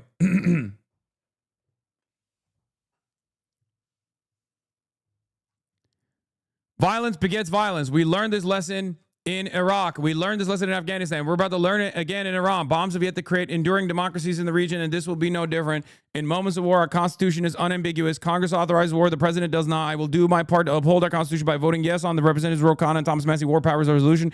Every member of Congress must join us in rejecting this aimless war. I will say, like all of you, I woke up this morning to the terrible news that Donald Trump had taken up. Yeah, I was talking to Abdul last night. Yet again to war with Iran. Ask yourself who this benefits. It doesn't benefit you or I. It doesn't make our grocery prices any cheaper. It doesn't address the fact that our healthcare is more expensive. It doesn't make home ownership more attainable. All it does is change the subject, distract us from the broken presidency of Donald Trump. This is a man who ran on America first, ran promising that the era of regime change wars was over. And now he's just taken us into another foreign entanglement, the third one this year alone. This is Trump admitting that he cannot solve your problems. He will not even try. Instead, when those problems get bad enough, he's going to distract you. How do I get my boyfriend to snap out of the Western war can be good mindset? I know he's smart enough to understand this, but he just won't. Is he cattle? Does he sometimes go, Like when you bring him treats, do you sometimes smack him in the ass and he just gets really excited and runs away, runs off into the distance, galloping around? Does he go, mmm? Because you might not have a boyfriend. You just have livestock at that point. I'm just saying. Okay. How do I get my boyfriend to snap out of the Western war can be good mindset? Okay. Are you dating a Lockheed Martin executive? Are you dating Mr. John Boeing? Ask him these questions. Ask your boyfriend, are you Mike Huckabee? Because if you're not any of those things, it's not beneficial for you, right? It's not beneficial for you at all, especially if you grew up in a rural area. He might literally be a cattle. He might literally be livestock. But if you grew up in a rural area, ask him, hey, don't you think it's fucked up that you don't have a rural hospital? Like the last time you guys had like a healthcare professional in this region was 35 years ago.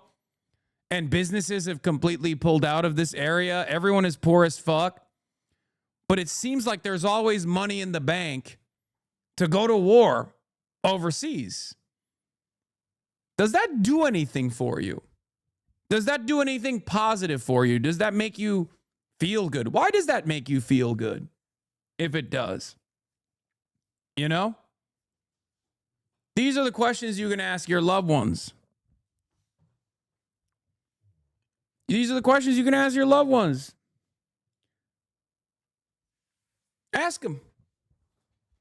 How does this work for your best interest? Because there's obviously a non-selfish argument to make, one that revolves around solidarity across the board, one that, one that recognizes the dignity and humanity of those who are being slain by the AMERISRAELI empire.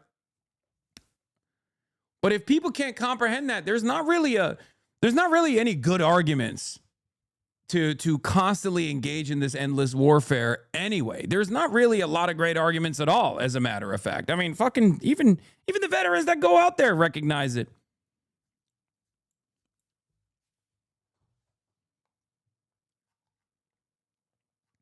He's going to distract you by weaponizing ICE on your street, killing American citizens, telling us that he's doing something about immigration while he's really just weaponizing and normalizing paramilitary force. I'm going to have Jeremy Scahill on to talk right now. He's going to take us to war. War with a nation of 93 million people that's got serious ammunition and artillery behind it. We don't know where this ends. But what this is normalizing a chaos because he can't actually deal with the problems in your life.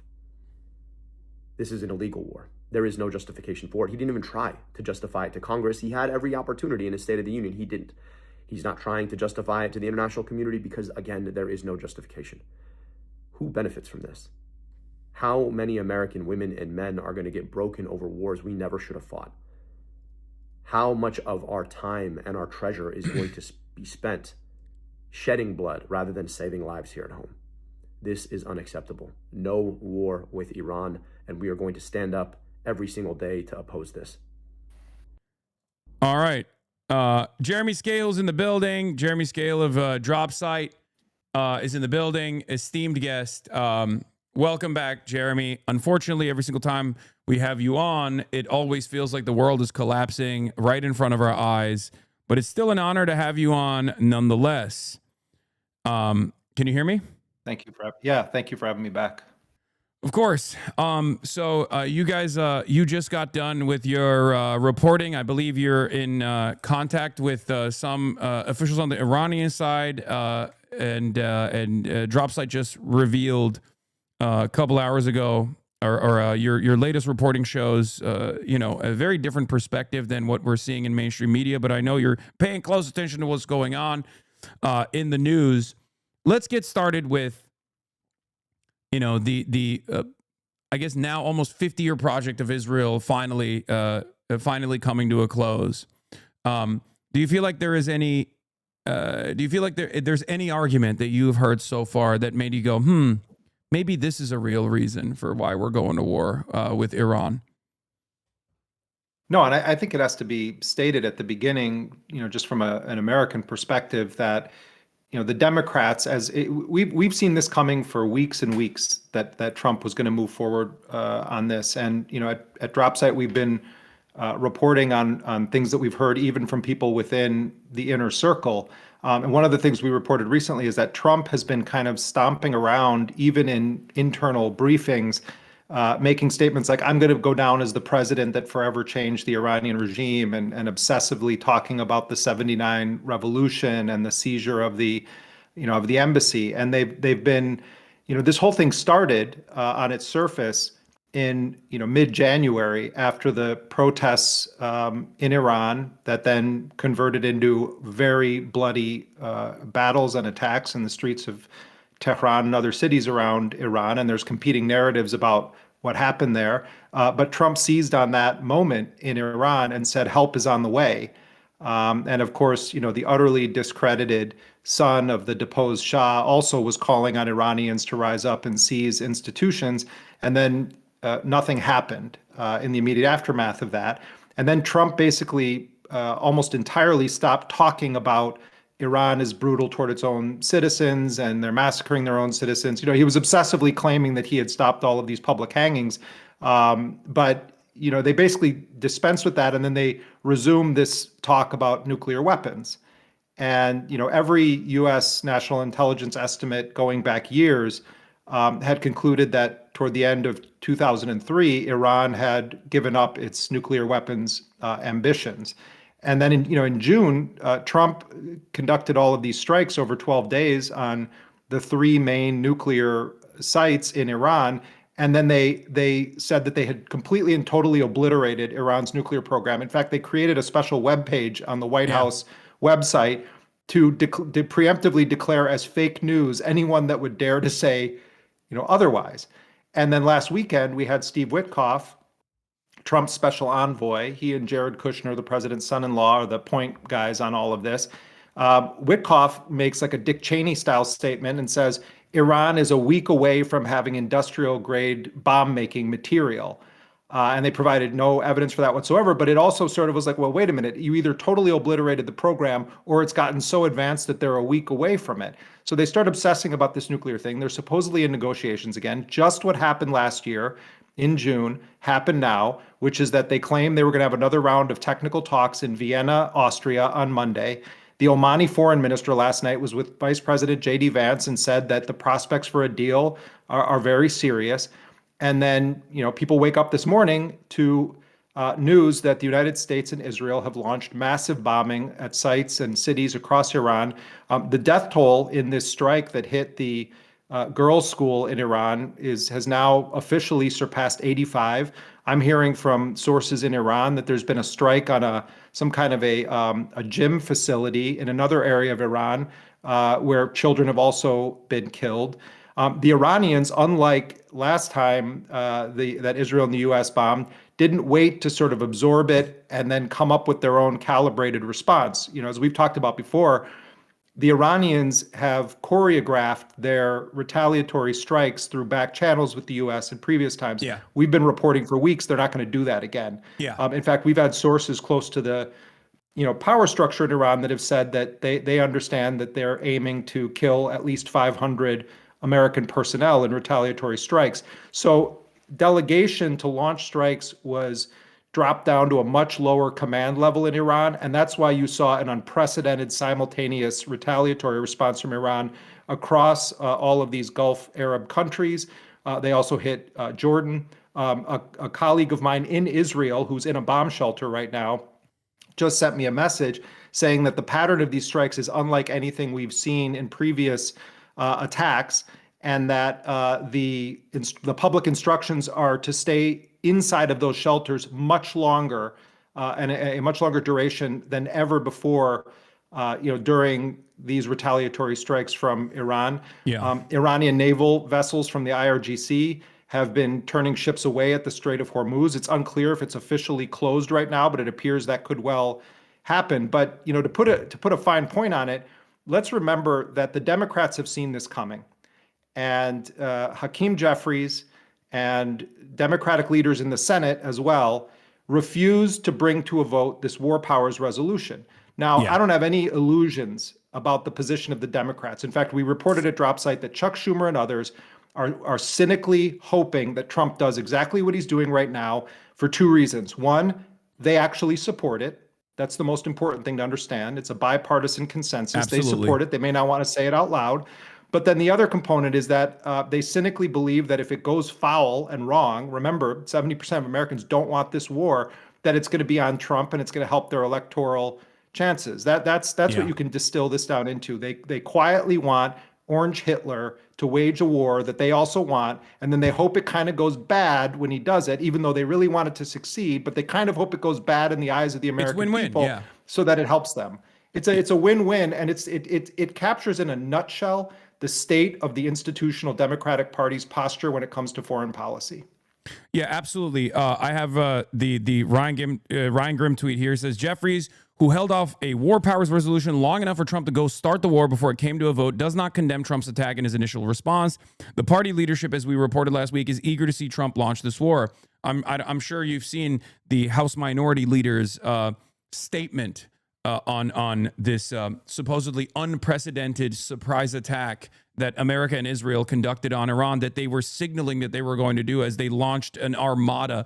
50%, more than 50% of our entire naval assets were moved into the region over the last month or so. And Donald Trump kept saying, just like he did in the build up to the 12-day war, that there was going to be a negotiations process. But it was very clear. It was so clear that I actually interviewed Ben Rhodes, former Obama administration national security advisor Ben Rhodes, about how these negotiations were simply a sham. Israel had kept adding on additional qualifiers to the negotiations, many red lines that they were simply designing so that the Iranians would inevitably say no. What happened yesterday, however, was really interesting. The Omani official that went on television, I think, knew that this was probably going to happen.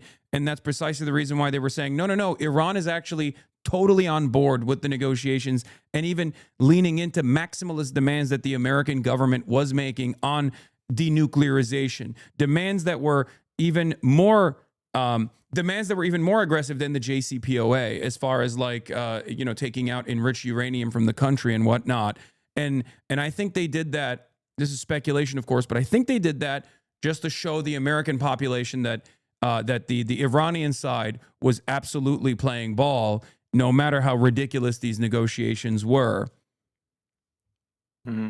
Yeah, I mean, also just to back up a bit, a couple of weeks ago, we started reporting based on sources that are informal advisors to the Trump administration and are very well connected with Arab governments, that the U.S. was almost certainly going to move forward with an attack, and that they needed to. The concern was not so much the offensive weaponry that the U.S. needed to get in place. They wanted a delay to bring in refueling aircraft, to bring in missile systems, THAAD, and others that would be capable of defending Israel or the American military bases in the region.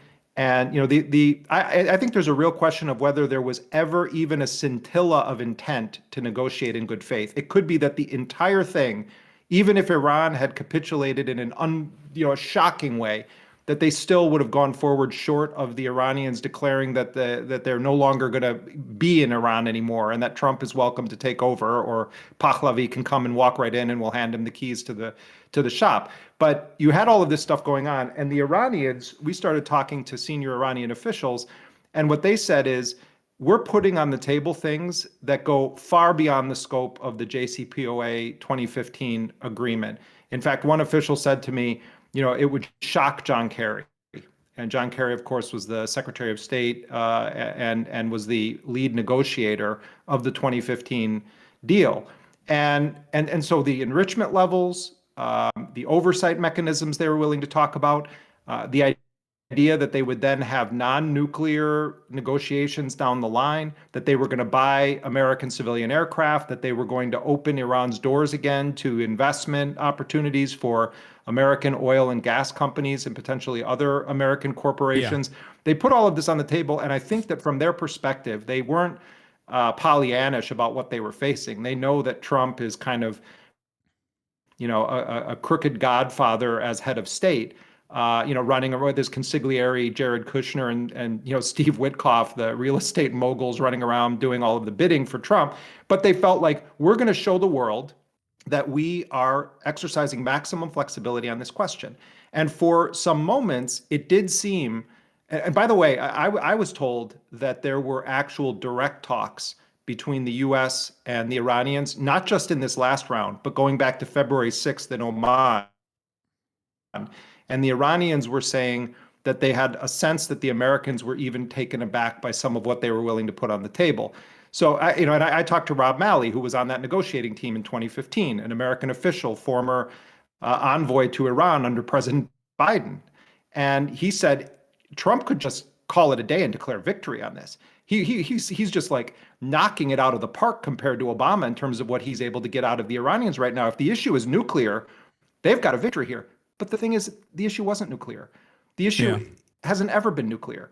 The issue is regime change. The issue is fighting Israel's wars for it.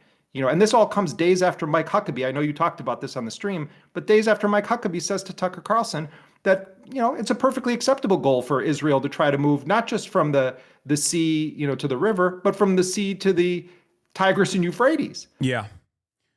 Yeah, What we're seeing here is a combination of factors. This is war for Israel.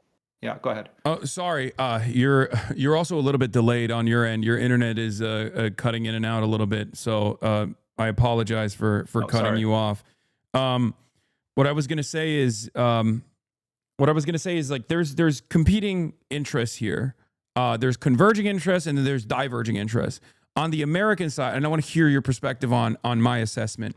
On the American side, obviously, we have a grand design for this resource-rich region. We want to dominate it. We want to have complete control over OPEC plus to the best of our ability, or at least we want to have like the majority control, right? We have pliant, servile Gulf states, and also completely dominated, former states that are now failed states that are puppet states to the United States of America. As far as like oil producers, and we want to be able to control. We want to have controlling interest in OPEC plus, so that we can use that as a leverage point against our foreign adversaries, specifically China, right? And that's America's interest in the region, and Israel has different converging interests with the United States of America, and Israel plays a formative role in this project as a unsinkable aircraft carrier, as a missile sponge at times if need be. As a place where we can develop our weapons, as a testing ground for some of the latest and greatest technology in terms of conducting warfare and surveillance and population control. But then on top of that, I think Israel's specific interest, beyond being a servant to American empire as a settler colonial apparatus, is this insane zealotry that they have in terms of following this ultra-Zionist agenda, this idea that they want to complete a greater Israel project, destroy all of the indigenous populations, and either turn them into slaves or basically ethnically cleanse them and dominate this entire area from Lebanon to Syria, as they've started taking on even more territory and annexing even more territory in these places, and maybe even parts of Saudi Arabia and Egypt. And who knows where they go from there, right? And definitely even start waging war with Turkey as well once Iran is knocked out of the equation, as even Naftali Bennett has clearly signaled, right? That's the convergence, but the divergence, I think, is when Israel's ambitions get in the way of a more reasonable path forward. And I think we saw that as a divergence in the Obama administration. The last time we had any sort of sovereignty in our own design in the Middle East was the JCPOA. Now, obviously, I have my own personal opinions on, developing nuclear sovereignty for nations in the periphery. I believe everyone has to have a nuclear program if they want to exist outside of the American nuclear umbrella as a sovereign state. Having said that, the JCPOA was something that the Obama administration put together to actually negotiate a peaceful path forward with Iran, to potentially normalize relations with Iran, to have a lot of controls over their nuclear program and their enrichment capabilities, And Israel hated that. And then Donald Trump came into office and ripped the JCPOA apart. And Iran still continued following along with the JCPOA for a little bit, but then Donald Trump added additional sanctions. This was Trump 1. And then Joe Biden came into power, and Joe Biden was also an ultra-Zionist, and Joe Biden also followed with the same exact agenda. I feel like post-Trump 1, Israel got into the driver's seat and was no longer simply a consultant or no longer simply, the tip of the spear in some ways on America's MENA policy, but basically took it over entirely. Do you agree with this assessment? I know it's very long. I'm sorry. Yeah, I mean, a couple strings to pull on from what you just said. I think there is a sort of massive shift in aspects of Trump 1 to Trump 2. Remember that Trump openly viewed John Bolton, one of the most obnoxious neocons on the scene. He openly was talking about what a fanatical lunatic John Bolton was. And one of Bolton's kind of crowning achievements in the first Trump administration, when he was the national security advisor, was the assassination of General Qasem Soleimani at Baghdad airport in January of 2020, the head of the elite IRGC force of Iran. And when you read some of the reporting about it, and even sort of how Trump spoke about it at the time, it took a while for Trump to come around to that, and then ultimately he did it, and then he felt good about it, and it kind of showed him his awesome power. And it's like Trump liked those kind of clean things. Oh, I killed Baghdadi, I killed Qasem Soleimani. But, in general, while Trump was a militaristic president, no doubt about it, in his first term, there was you got a sense that he was listening or sort of leaning more toward the direction of kind of the anti-interventionist, isolationist wing of the MAGA movement. And he kept the Israel firster Netanyahu neocon wing kind of a little bit at bay. He comes in this time, and again, the context is Joe Biden, 50-year dedicated Zionist, who facilitated the Gaza genocide with total enthusiasm, throughout his 4 years in power, and then Kamala Harris, who comes out and when she becomes the nominee and says, "There's nothing I would do differently than him," and that's a huge part of why they lost, of course, but they don't want to release their autopsy, sets the stage then for Trump 2. And I think one of the most telling moments, and it speaks to the questions you're raising, in this entire period of Trump's second presidency, is when he goes to the Israeli Knesset back in October, when he's on his way to declare he's secured the Gaza ceasefire at Sharm el-Sheikh, Egypt. And he arrives in the Knesset, and it was sort of like a reverse Nuremberg trial, where the war criminals themselves are celebrating themselves and standing up and cheering one another. And he goes on and on about the kind of influence of Miriam Adelson, the late Sheldon Adelson's wife, and the single greatest bankroller of Trump's campaign. And he talks about her being the most influential, Israeli in the world. And I think that part of what's happened here is that led up to this is twofold. Trump now is completely in the service of the most extreme Zionist agenda in history. He's in total servitude to that agenda for a variety of reasons. He's not as sophisticated of a Zionist as Joe Biden was when his brain was intact, but Trump is all in, and he's willing to do anything for them at this point. And then the other component of it is that these guys are all high on their own supply. You've got drinking buddy Pete Hegseth as the so-called Secretary of War.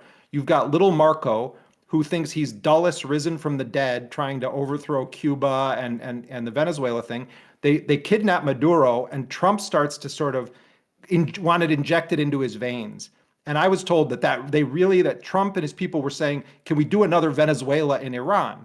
And he's hearing from intelligence and military people, it doesn't work that way in Iran.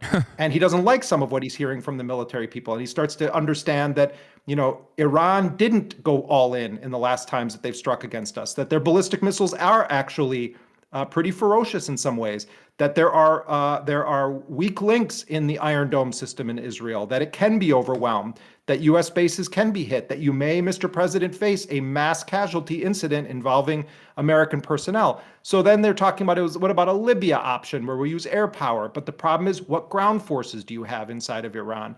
And the other thing is Iran, for as much as people talk about the supreme leader, Iran has been building horizontal institutions since 1979. This isn't a commentary about any internal political issue. These are for Iranians to debate. I'm looking at this from a perspective of military intelligence, strategic, what is possible and what isn't. Iran is not Libya. Iran is also not Venezuela in the sense that you're just going to lop off the supreme leader and then say we're making a deal with the rest of you. So they now are in this war that is not in any way in the interest of the American people whatsoever. It's not in the interest of anyone in that region except Israel. And so what do we have at the end of the day? The only conclusion we can draw is that Trump is fully purchased and bought into at the same time Israel's war of annihilations in the region. I was in touch with a senior Iranian official this morning and asked him about the response from all of these Arab countries where they're condemning quote unquote Iranian aggression, but then they're silent about the fact that it's the United States and Israel that launched this war. And he made a point, he condemned it. He said, of course, this is unfortunately what we've come to expect, et cetera. But he said, did they not understand eventually their number is going to come up? Like they may feel like they're in a good position right now. They had their nice little visit with Trump, but their cards are going to get pulled one day or another in this whole project. Right now they're useful pawns in this game. Yeah.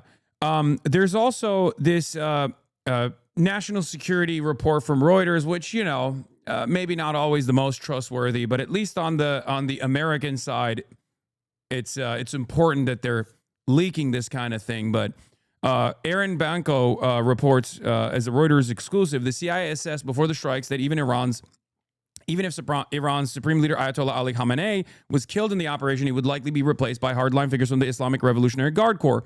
And I've said this over and over again, that the Ayatollah himself is 87 years old. He is a zealot, but and therefore I think like martyrdom would probably be something that he looks forward to. But outside of that, there's also obviously like you said, a horizontal leadership structure. And within the Iranian forces, within the Politburo, within the political side of Iranian civil society, and within the IRGC, the Ayatollah is probably one of the more restrained elements, whether it be offering personal setbacks to the Iran nuclear program, or even the restrained nature in which Iran has refused to retaliate beyond some kind of retaliatory theater, as we talked about with Qatar. So if you take out Ayatollah, or even some of the top-line generals in the IRGC, which have become even hardliners from the last cleansing that took place in the 12-day war, you're going to have a group of individuals that are even less responsive to American negotiations. That's my speculation, and it turns out the CIA is saying similar things as well. But yeah, and I think that there's a couple things I want to comment on that, but just to start with what you just said, I think that even is confirmable from the Iranian perspective, because what we've been told by sources is that they have a multi-layered succession system that they put into place at the time of the 12-day war. And it is true that a significant number of senior military figures who fell into, a more moderate camp when it came to how should we be responding to attacks militarily by the United States and Israel, they're gone, and there were directives issued, as I said at the beginning, further down the command chain, and that's why you saw this almost immediate retaliatory response by Iran across the spectrum, and actually increasingly seems like they're going to start hitting targets in these countries in a real way. There's been a hotel here, a military facility here. The airport in Kuwait was also apparently bombed as well. But I think we're gonna see a lot more on that front. But on this issue of is someone from the IRGC going to take power? That's not exactly what we've been hearing from Iranian sources. That's not what has been reported from the Iranian side. It's newsworthy that is the assessment that the CIA is making. But again, I think it goes back to Iran being a nation of institutions. Yes, it has a supreme leader, and that seems like a very foreign concept certainly to Westerners. But that doesn't mean that it's not a country of institutions. Another thing about Ali Khamenei specifically, remember that, yes, he is a religious and a highly revered religious figure in the world of Shia Islam. There's no question about that. But he also, on a tactical level, was deeply involved with the Iran-Iraq war. Yeah. And he is not just a guy sitting in a room, praying for the world. This is someone who also has been a combatant in this war since the 1979 Islamic Revolution, understands the stakes very well, and understands military strategy. This is not just like your neighborhood priest who's giving, this is someone who really, really understands on a tactical and political level the enemy that his country is facing. That is just a factual thing. This is a highly advanced scientific society that is a society of institutions. I keep emphasizing that because it is not some, sort of banana republic somewhere where you just pluck out the dictator and everything comes crumbling down. The other part of it is, who are the ground forces that are going to come in to implement this thing? Pahlavi, he's going to raise an army. The MEK, this fanatical cult that has this oversized influence among politicians in the United States. You're going to have Kurdish forces, come in. It's some military planners have said it's like they're not actually thinking it through on a political level. The U.S. military advisors, they're telling Trump all of this stuff. They're painting pictures for him. And the Trump people kept coming back and looking for something clean. So what do we get in Trump's speech? We get Trump going out there, and it was like this weird hodgepodge potpourri of things I'm going to throw at you. Wow, the 79 revolution. Oh, they took our embassies hostage. Then he throws in, they were involved with the USS Cole bombing in Yemen in 2000, which was done by Al-Qaeda, sort of sworn enemies of Iran. He's just throwing everything at the wall. And then he's saying, after we are finished raining bombs down on you, everyone should stay inside for now because bombs are going to rain down. But then you're going to seize the reins of power, which you've always wanted, and we're going to hand it over to you. It's as though it presumes that there is some strange, tiny cult that somehow is in charge of a nation of 90 million people, and that it's just a matter of killing the leaders of that. Yeah. And then everybody comes out and says, oh my God, we want the Shah back in power. And, this is like fanciful thinking that from an American perspective too, if you want to be like just looking at what are America's interests, could well result in a large number of American deaths. Not to mention, they're blowing up girls' schools within hours of this thing starting. They blow up, and I'm sure the death toll is going to rise. They hit a girls' school. They're hitting sports facilities. That bombing, by the way, of that girls' school is as horrifying as some of the worst single bombing episodes that we've seen in Gaza. And they did it within hours of launching this thing on day one. We always talk about what are American interests, but I think it needs to be said, Hasan, that what about the Iranians who are dying on the other side of these missiles? And again, the whole thing is a cooked up narrative. Yeah. There is no imminent threat. There is nothing to preempt. The only thing that was preempted was a diplomatic solution where the other side was making concessions that were on an unprecedented scale. The Iranian people are being punished for Trump's nonsensical war that was facilitated by the Democrats doing nothing yet again, not raising any voices, quietly cheering this on, cynically hoping that it benefits them electorally. That's the bankrupt nature of our politics that leads to a war that is setting literally the Middle East on fire right now. Yeah, no, they have no succession plan, and that much is very clear from some of the targets that they've actually prioritized as well in the first round of the bombing, where apparently they tried to strike the president's residence as well, and the president is like elected civil society leadership that is a reformist, right? Like this is, I know that I'm sure that the foreign minister by that matter. So is the foreign minister. Exactly. Arachi the foreign minister and the president are they're not like they're nowhere near even from the eyes of the Iranian population. They're not seen as like, I'm sure that they're very upset because they feel as though the Ayatollah hand selects everyone regardless. But like these are some of the more reformist and some of the more moderate forces in Iranian society. They've actually, from what I understand, targeted in the Pasteur district, the residential building in which Akhtar Ali, the leader of Iran's Green Movement, was housed under house arrest since 2011. So they're actually going after oppositional figures as well. And it leads me to believe that their goal here is to create a Libya-style scenario without any sort of ground elements they have, or maybe lean heavily into whatever kind of Mossad ground elements they do have inside of the country, and hope that, like, you know, Kurdish forces can cause enough chaos and destabilization elsewhere, and then internally in Tehran and in the heart of the government, the heart of the Iranian government, they can create enough mass instability with the hopes that they just have a failed state.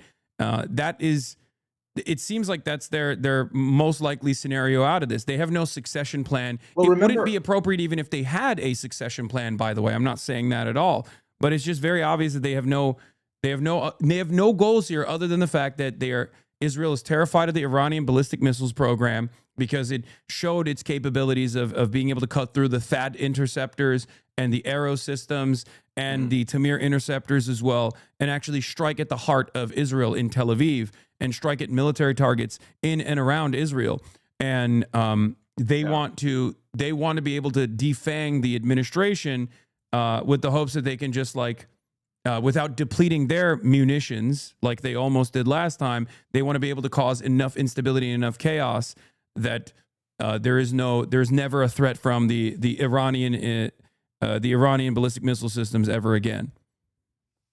Yeah, and I think remember what Israel did when Assad fell in Syria. You know, which Trump recently took credit and said that he basically put Ahmed al-Sharaa, in power. That's for a different show, though. But the Israelis turned around and they bombed the entire conventional military capacity of Syria, including all of its defensive weaponry that basic nation states have. And the reason that Israel did that was to ensure that no Arab government was going to be able to take power or establish power in Syria that would be capable of defending itself against Israel. And Israel, of course, is moving toward annexing even further territory inside of Syria. And I think there's a degree to which, I don't know to what extent Trump is willing to go the distance for what he believes is going to be a regime change war. Remember, it was the U.S. and Israelis that sort of wanted the 12-day war to end, that reached out and said, okay, enough is enough. And the Iranians view this as it's the launch of a potentially existential war. And so I think we're going to see them pull no punches in their reply.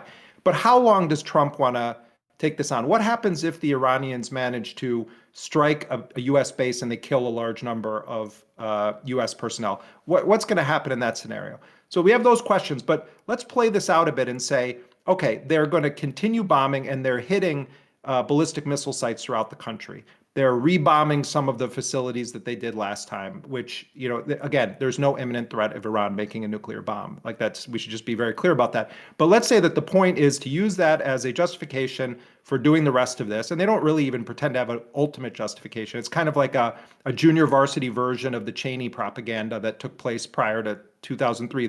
They're taking some shades of Cheney, but it's not even like in the same universe of sophistication as that campaign. And it's much more haphazardly thrown together. And sidebar, Hasan, the New York Times, for all of their kind of pearl clutching about Donald Trump and his dangers, what are they doing right now? They're conveyor belts again for the same lies. Yeah. They're doing stories saying Al Qaeda and Iran are in cahoots again, and they're going to activate their networks in Europe. They're doing the same thing again. They're doing the exact same thing, even though they view him as Orange Hitler, who's going to put David Sanger in a concentration camp. And it's so now we're in this situation where I think part of it is that they're just going to go after Iran's missile capacity, because Israel recognizes this may take a long time, or Israel may want to continue to be attacking and attacking and attacking Iran. But the real question is here, at what point is the U.S. going to say, okay, it's enough? It's a real question. It's a real question how long this is sustainable, especially if targets start getting hit, which I think they probably will, in the region, meaning Iran is going to start hitting and getting quote unquote successful strikes on U.S. military assets. And they've set it up this time in a much more, in a much less restrained manner as well, going after American bases and radar systems and early advanced warning systems in and around the Gulf, where American military bases are. and they targeted them, and they haven't actually, they've been pummeling Israel a lot harder this time around as well. They've learned a lot of lessons from the 12-day war. And I think this was generally what the military advisors were leaking to the press in the buildup with this armada coming into the region, where they kept saying, like, we don't know if we have enough munitions, not for offensive capabilities, mind you, but for defensive capabilities. And I think that they also knew that this was going to happen. That's still economic activity for the American military industrial complex, for developers, for contractors and whatnot, to go back to those bases and build again, right? But they knew that those bases would get blown up. They totally let go of those bases, and that's precisely the reason why they brought in a fleet of AWAC, air surveillance systems instead, all to basically defend Israel in the upcoming retaliatory strikes. Now, I don't know how successful this defense will look like. I don't know how successful the THAAD systems will look like, especially considering that the THAAD systems actually failed to intercept quite a bit. We haven't seen the full scope of the Iranian munitions and how much they can, like, how much more success they can have in terms of penetrating the Israeli defenses. But I think this is not going to be as successful an operation for America. And I think if this continues, the longer this goes on, the worse things will get, especially if they end up striking American assets with American active duty service members in it. Yes. And I think probably Israel has fed the United States an idea, because I think there's still a lot of people enamored of the Israeli intelligence in Iran. And, without question, Israel has been able to successfully, clandestinely and covertly, and at times overtly, strike inside of Iran. There's no question about that. But I think that the power of their intelligence services, or the prowess of it, is overrated. And I think that they do a very good job of snowballing the Americans into believing that their intelligence is like platinum level. Yeah. And I bet that my guess would be that there is a lot of, or a significant amount of, wishful thinking that's been stovepiped, through the system into concrete intelligence about what might happen if you just manage to kill Khamenei and the commanders of the IRGC. That actually there's great consternation within the conventional military in Iran, that we think we could start to see defections take place. And, Pahlavi, nobody really likes him, but he does have X, Y, and Z, and the Israelis are ready to do this, and they can smuggle weapons in this way.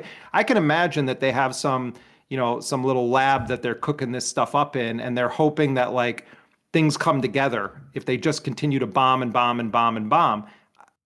I think there's a real chance that that's part of the plan, is wishful thinking. But again, it's how heavily is the United States going to bomb? What are they going to bomb? How are the Iranians going to respond? What is the response going to be in the region? If this goes on and on and on, and Iran really does pull out all stops and puts its military force on display, we're going to know whether it was hot air or whether the Iranians were telling the truth, that they've really calibrated their responses. I don't think we've seen the most ferocious Iranian response. I think this is just starting. Yeah, no, I agree. And we'll see, especially in nighttime. It is nighttime now in the region. So we'll see what kind of retaliatory strikes they have.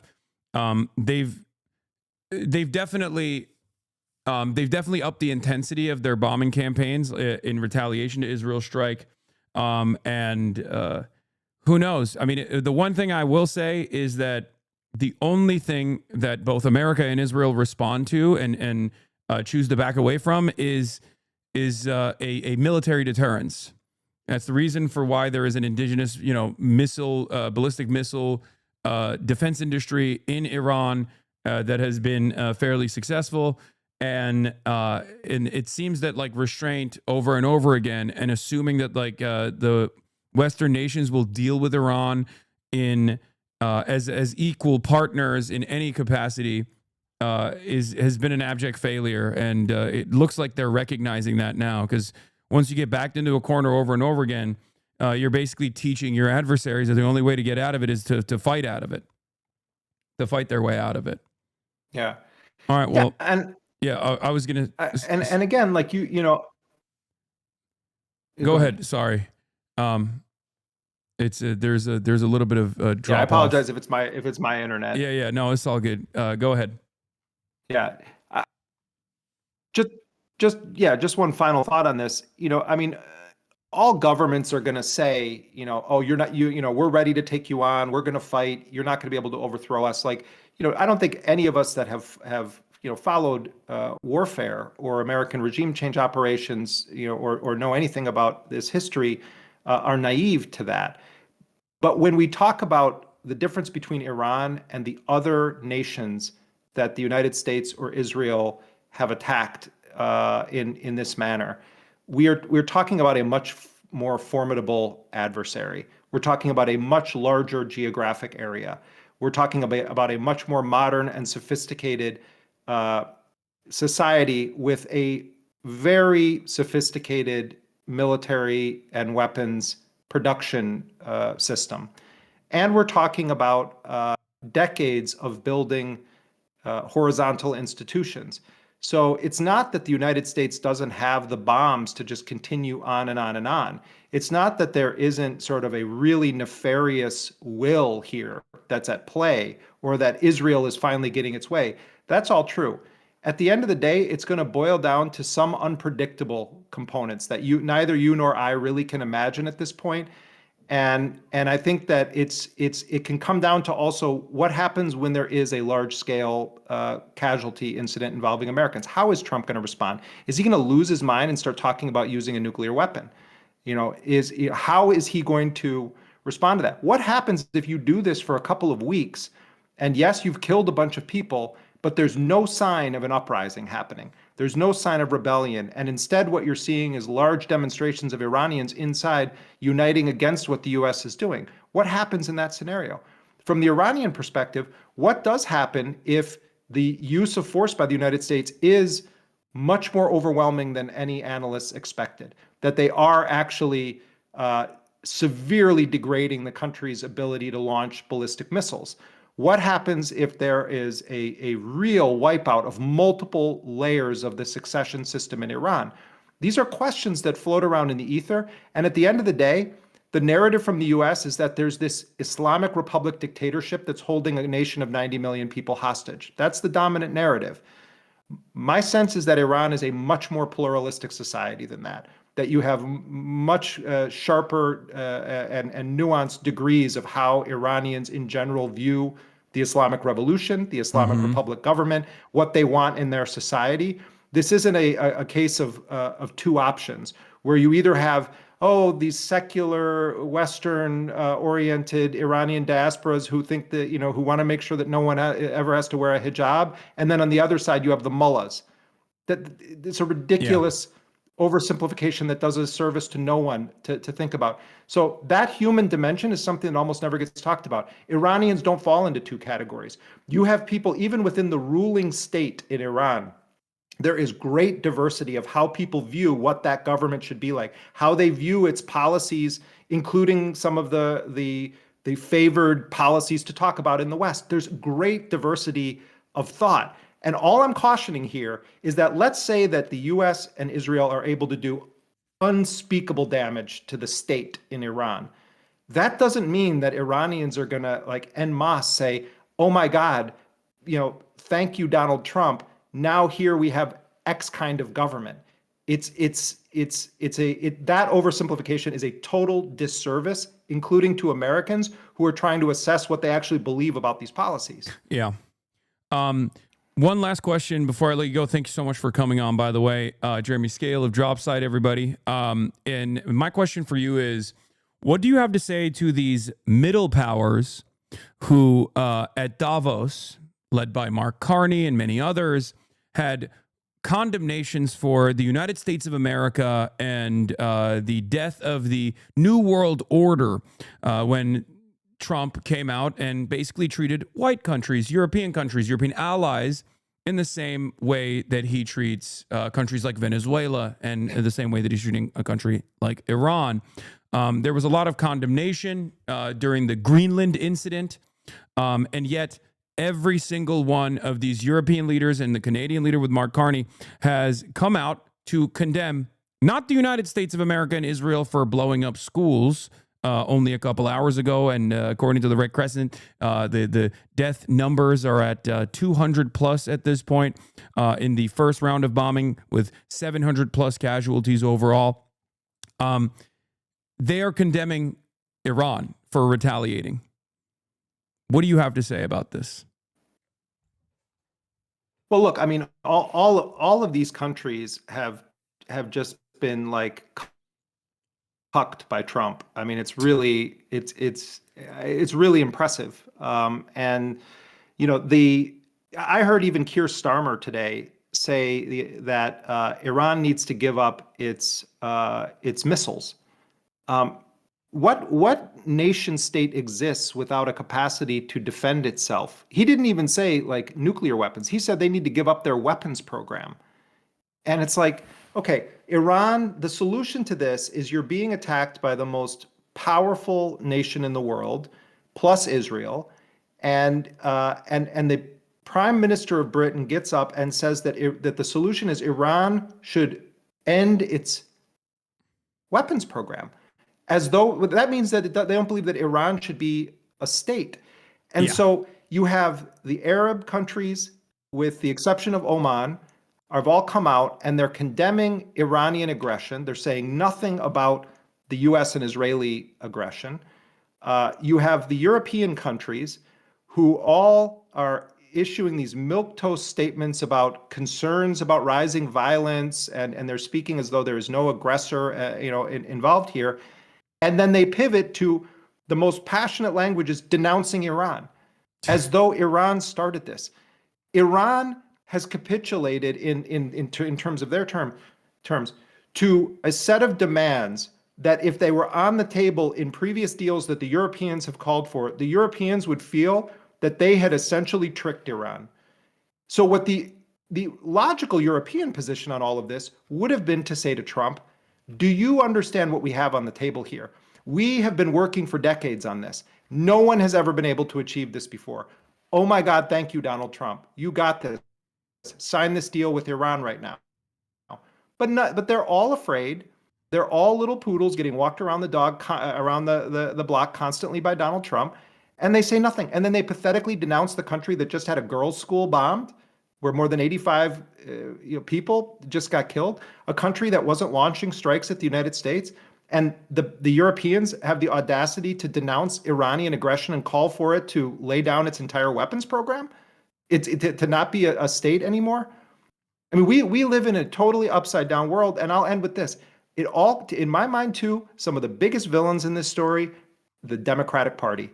The Democrats from the time that the genocide began in Gaza, and it was their man and their woman in the driver's seat on that thing. It was Biden and Harris, and they could have ended that war. They could have ended that genocide tens of thousands of Palestinians ago.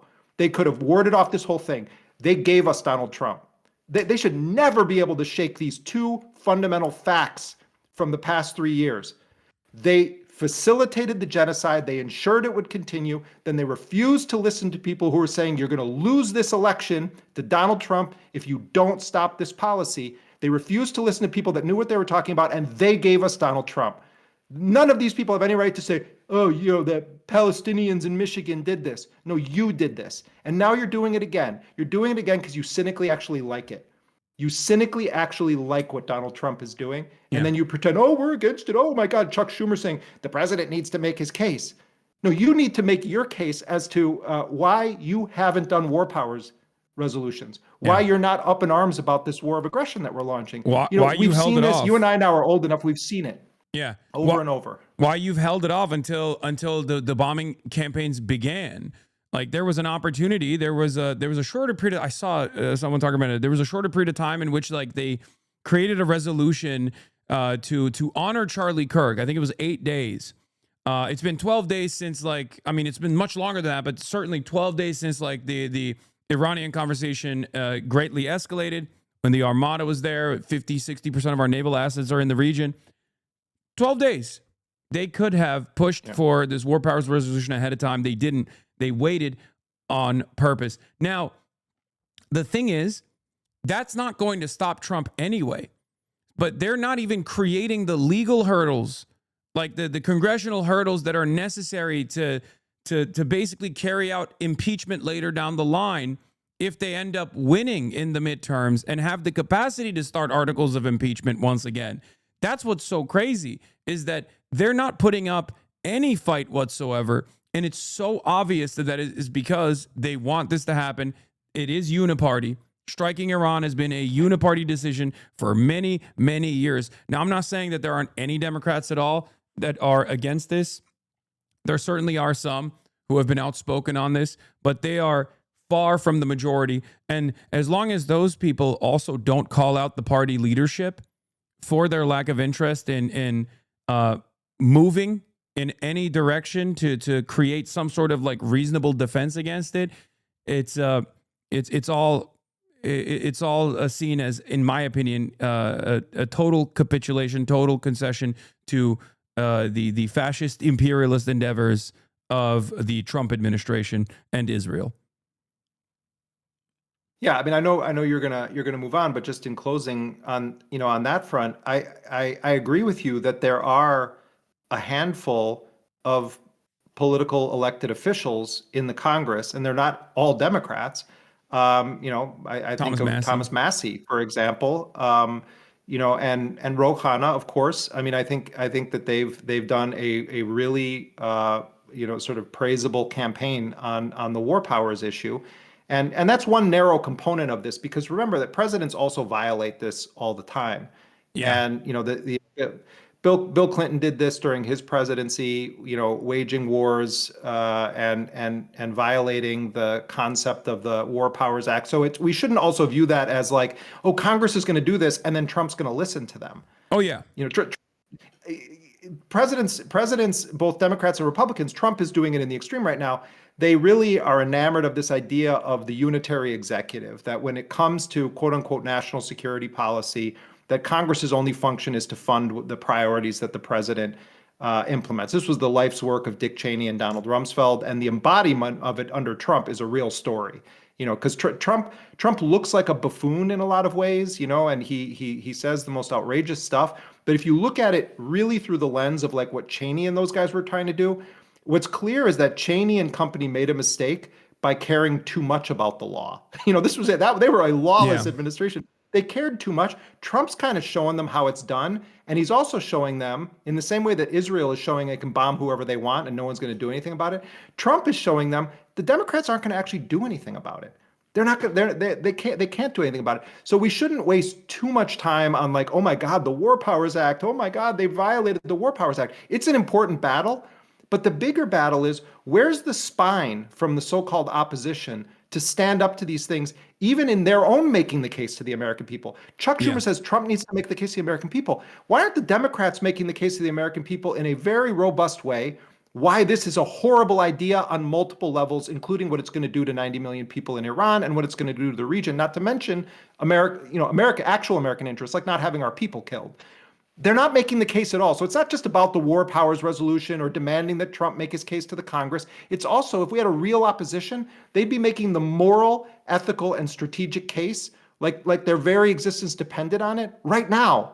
2 weeks ago, 3 weeks ago. And they won't do that ever. So yes, War Powers Act, we should use it, but that's not the end all be all. Yeah, no, the reason why I brought that up is because the War Powers Act, by my assessment, is kind of like a restraining order, right? A restraining order doesn't create a physical protective barrier around you and your stalker. It just simply creates legal paperwork so that when there is any sort of additional enforcement of a restraining order, in violation of a restraining order, you have more tools in your disposal to prosecute it. And the War Powers Act here is not technically in a functioning government. It's supposed to be a mechanism of enforcement, but we know it's not. But at least it creates a paper trail, a legal paper trail, so that you can actually enforce articles of impeachment later down the line. It also advances the narrative. You're 100. I 100% agree with you. I don't mean to imply that it's a nothing thing. I'm just saying that it shouldn't be the only thing we're talking about. Oh, for sure. But remember too, the era we live in now, it's not just that like you have to tune into C-SPAN to watch the debate. In the media environment we live in now, with clipping, with people pulling things, What would happen if we had an actual war powers resolution debate is that you would have an actual debate about fundamental issues involving the American Constitution, about the war powers of the Congress, about the war making of the president, and then you would have the best among that lot in Congress making some of the cases that you would want to hear or I would want to hear. Yeah. And then what that does is you then see recognizable politicians making this case. The clips go around. That's how you then initiate also a public debate on it. Yeah. Because we don't just have to have C-SPAN. We'd be all of us would be sitting there clipping like mad. This was said, this was said, this was said, picking it apart, fact checking in real time. That would have, if we had done this 3 weeks ago, when it was so clear this is where we were headed, then it's like the Democrats would have been doing something at least. It's not just about the war powers. They would have facilitated a debate. We would have had an opportunity to talk about it where we would have seen the positions of elected officials. They didn't want to go on record. That's really the dark story here. Yeah. None of them actually wanted to have to go on record about this. Yeah, no, absolutely. They didn't want it. They didn't want their ambitions to be known. And it's crazy because, once again, theoretical democracy is collapsing, especially in Western liberal democracies. And we see that, especially when you look at the polls and you look at the attitude that the American population broadly has, where only 27% of Americans actually want to strike Iran, and more than 70% of Americans don't. In the Democratic Party, the overwhelming majority, if not damn near the entirety of the party's base of support, actually, one, has dropped its support of Israel, has higher sympathies, much higher sympathies for the Palestinian population as opposed to the Israeli population and the Israeli government. And especially in the case of striking Iran, there is no real constituency. And yet, amongst our elected representatives, if you were to look at their makeup overall, if you look at their attitude overall, it's not a real democracy in any way, shape, or form. They are not abiding by the democratic wishes of their own base, of the majority of Americans, and certainly not even their own base of support within the party as well, where 80% of the Democrats say no war with Iran, and yet 98% or something as high as 98% of Democratic electeds are either quiet about it or very restrained in their approach. It's completely unacceptable. Yeah. Well, Hasan, thank you very much, man, for having me on. And again, big thanks to your crew of people. Like from the first time I was on your feed, I've said this every time I've been on, but I really mean it. Like you've also got some wackadoodles with you, but like in general, your community is a great group of people, man. Yeah. And I always love the dialogue and the feedback that I get from your broader community. Yes. Thank you so much for coming on. Everybody support Dropsite and Jeremy's reporting. It's an honor to have you on as always. Thank you. All right. Have a good one. Take care, everybody. Bye. Okay. I am going to run to the bathroom as I play this video now because I have to pee really bad. But that was Jeremy Scahill, everybody. Our objective is to defend the American people by eliminating imminent threats from the Iranian regime, a vicious group of very hard, terrible people.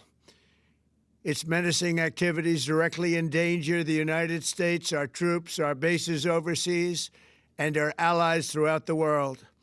For 47 years, the Iranian regime has chanted death to America and waged an unending campaign of bloodshed and mass murder, targeting the United States, our troops, and the innocent people in many, many countries.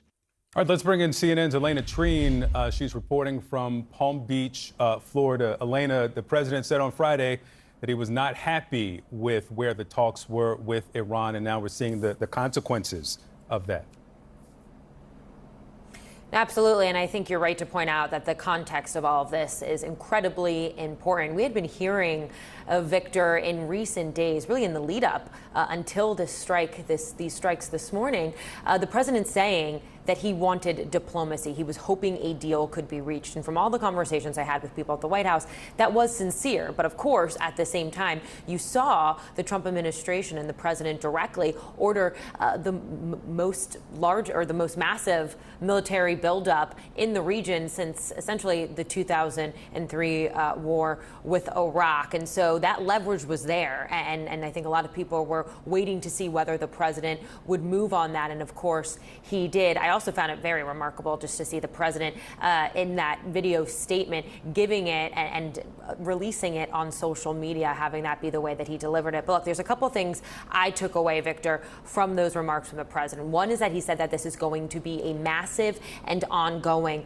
operations. And that comes as sources are telling our colleague Zach Cohen and I that the United States is planning for there to be several attacks or several days of attacks. This is going to be a long operation and could ultimately be, the largest military operation the president has ever overseen, including during his first term. But another moment that I found very striking as well is that he essentially... I've long said that George W. Bush is the worst contemporary administration that America has ever seen, bar none, because of the global war on terror.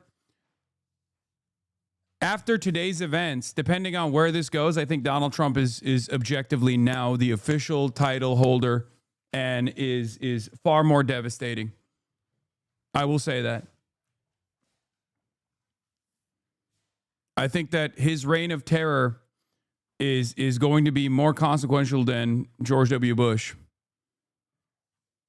If this goes the way that they're signaling,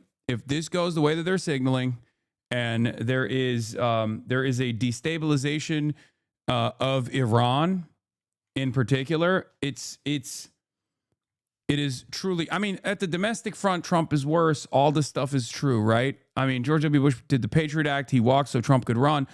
All this stuff is theoretical. But if you look at the actual, like, incalculable death toll of the global war on terror, the destabilization that took, the destabilization came afterwards or during, until this moment, they were competing with one another.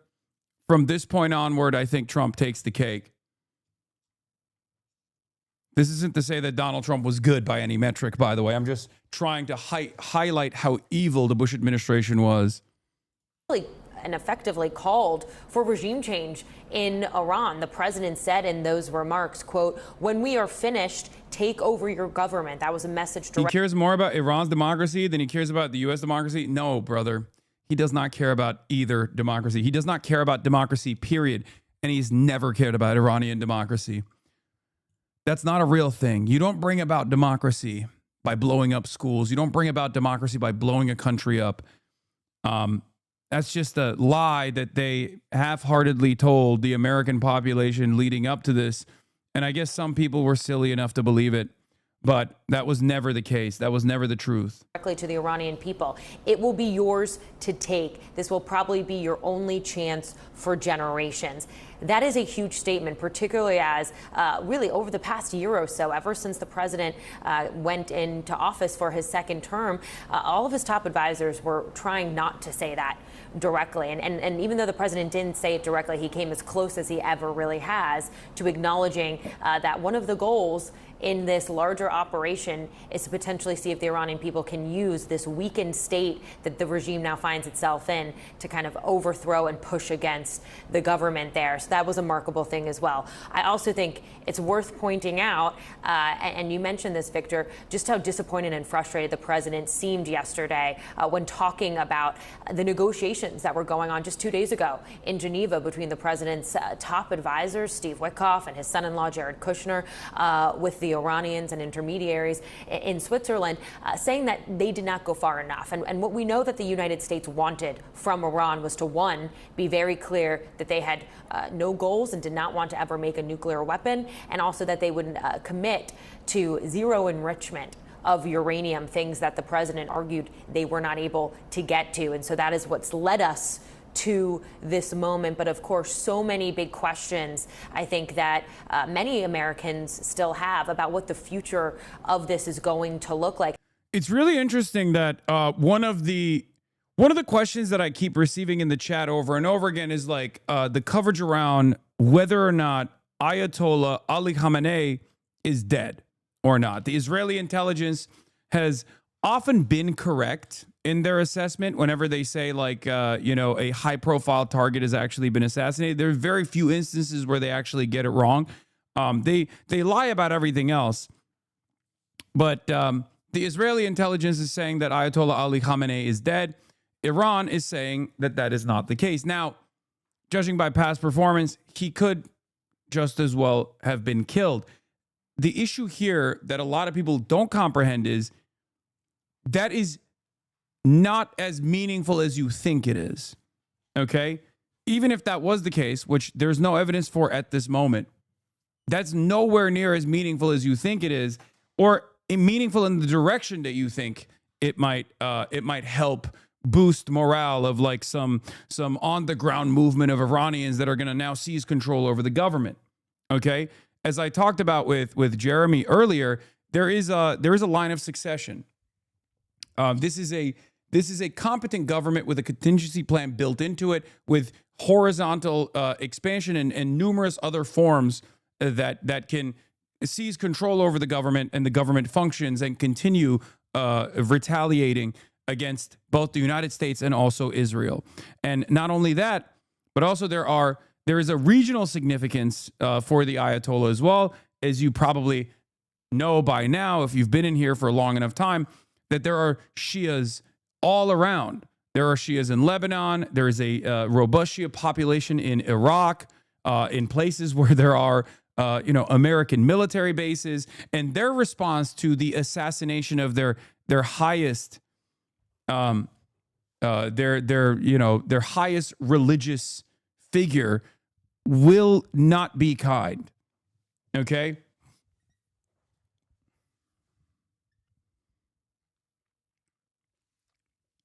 But whether he is dead or alive still doesn't change the reality that this is still a functioning government.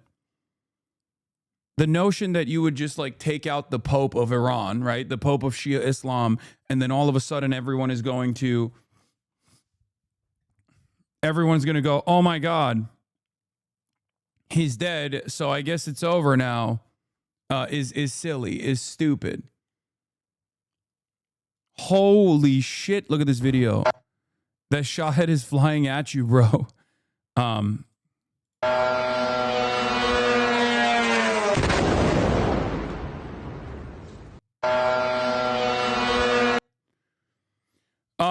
For the record, and I saw this with my own personal fucking two eyes when I was in Doha.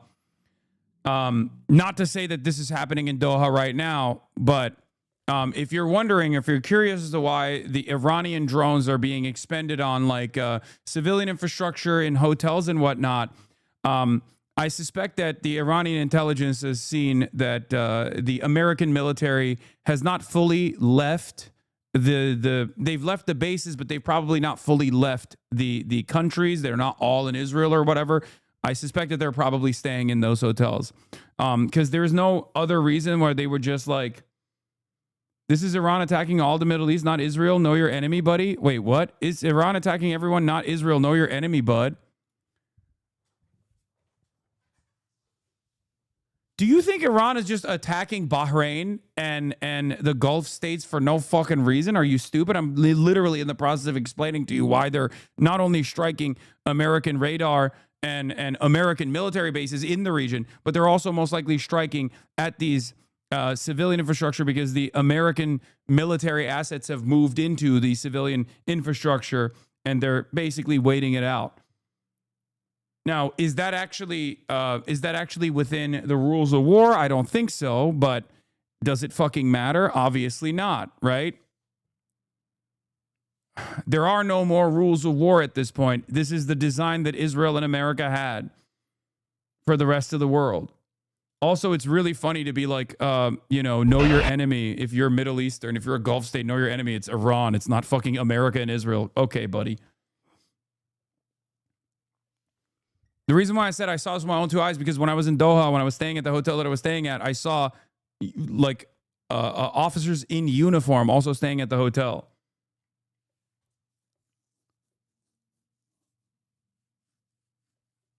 Scenes of damage to the Kuwait airport following his targeting by a drone.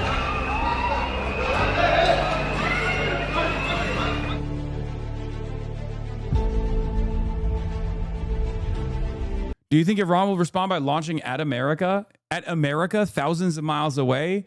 Iran, as far as I know, does not have the ballistic missiles capability of targeting American soil. They will most likely target the American naval assets in the region if they haven't done so thus far. America, in many respects, gets to be as violent as it wants to be because it's actually totally sheltered from the consequences of its endeavors. This is the reason why we get to behave in the violent and unrestrained ways that we want to.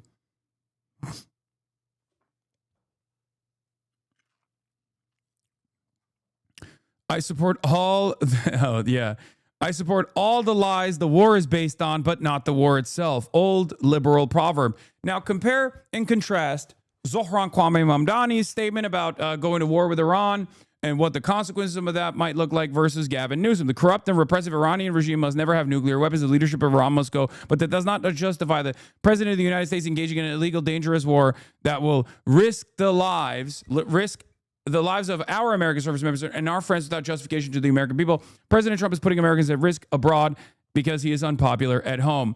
This is the lackluster, shit-lib response to Donald Trump literally fucking waging war with Iran.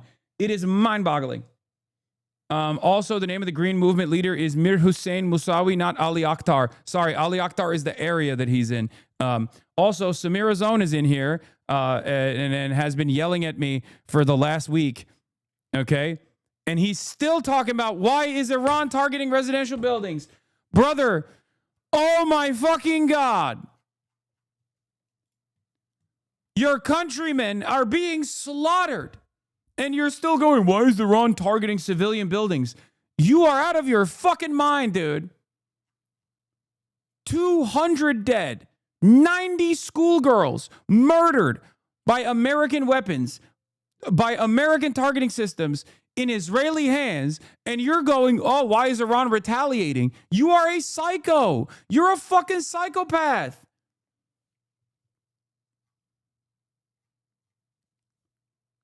Jesus Christ. Please, what the fuck? This is what we were talking about. This is what I was saying for weeks and weeks on end. The notion that like Americans care about liberal democracy in Iran is so fucking stupid because America wants to blow up Iran. America wants to kill even more protesters than the Iranian government did. And you're over here thinking that this is going to be a liberatory act. It's not. Oh. Anyway.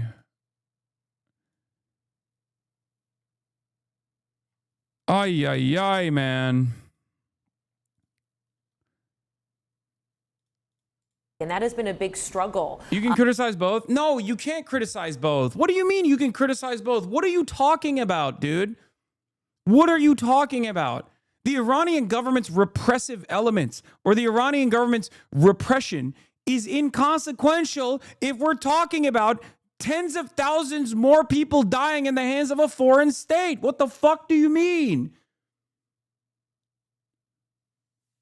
The actual response, the actual repression from the state in and of itself is completely unacceptable. But once again, as I kept repeating over and over again, like you're literally looking at one strike, two strikes on two different girls' schools that killed 9 to 13-year-old girls by the dozens, like 85 plus 9-year-old girls died in a fucking school. Like, what are we talking about? What the fuck are we talking about?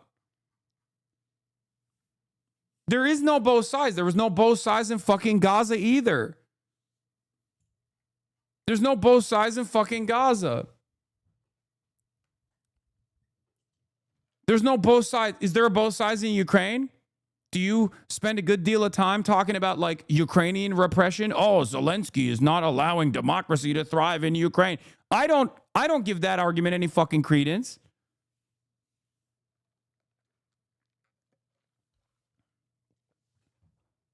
It's ridiculous. Yes, I know CBC released my interview today. Hasan Piker comes to Canada. Comments are turned off. Oh, brother.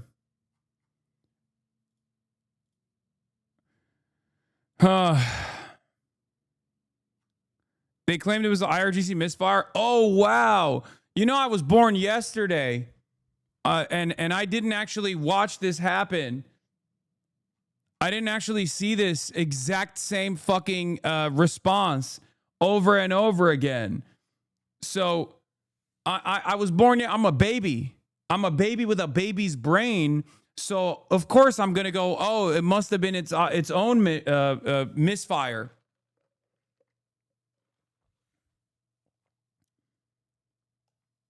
Oh, shit, dude. Is there any way for you to check if your YouTube stream is restricted? Why are you saying that? I don't think it is. Why? Because there's not a lot of people watching on YouTube. Is that what you think?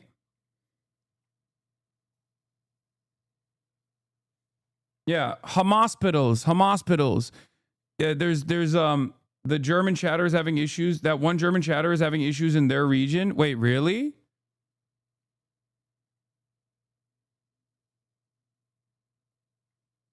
Oh.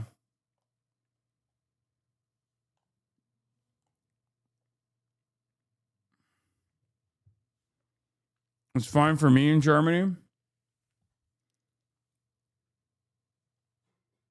Here, let me fix it. Okay? Are you ready? I'm going to fix it. 1 second. Israel has a right to defend itself. Am Israel Chai, Am Israel Chai, Am Israel Chai. Israel has a right to defend itself. Israel, most moral nation in the world. Israel, best nation in the world. Israel, only nation in the world. In my heart and my soul, I am Israeli. I would love to be Israeli one day. I think that Iran is the scariest country on the planet, much worse than Israel. Iran actually did a genocide and killed 17 million Iranians in 2 days by facilitating the only nuclear strikes that the only nuclear arms that they actually had developed, they developed and used against their own population, as opposed to the fake genocide in Gaza. That's not a real genocide. The real genocide is actually when Israeli feelings are hurt. I love the nation state of Israel. I think Israel should be able to deploy its Jericho 3 nuclear first strike capabilities on every country. I hope one day that Israel actually, if we ever step out of line, maybe Israel will use it on me. Okay? There you go. Is that good? Hopefully this will fix the algorithm, and I will get the algorithmic boost from YouTube as well. $7,000 has been deployed into my bank account. Yes.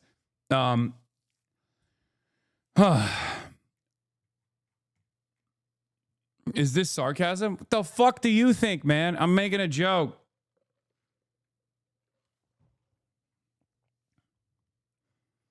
Yeah, I love AIPAC. AIPAC is just the democratic wishes of the overwhelming majority's population, who are also stupid because they don't understand how important Israel is.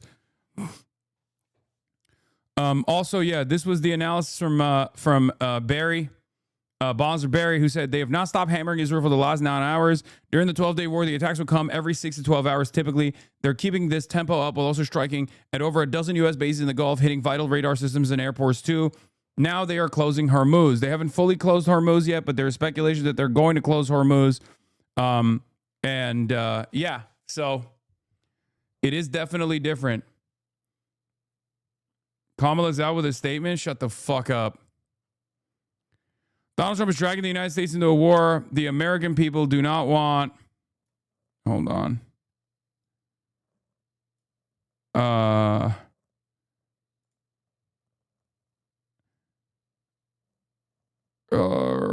Let me be clear. Let me be clear. Let me be clear.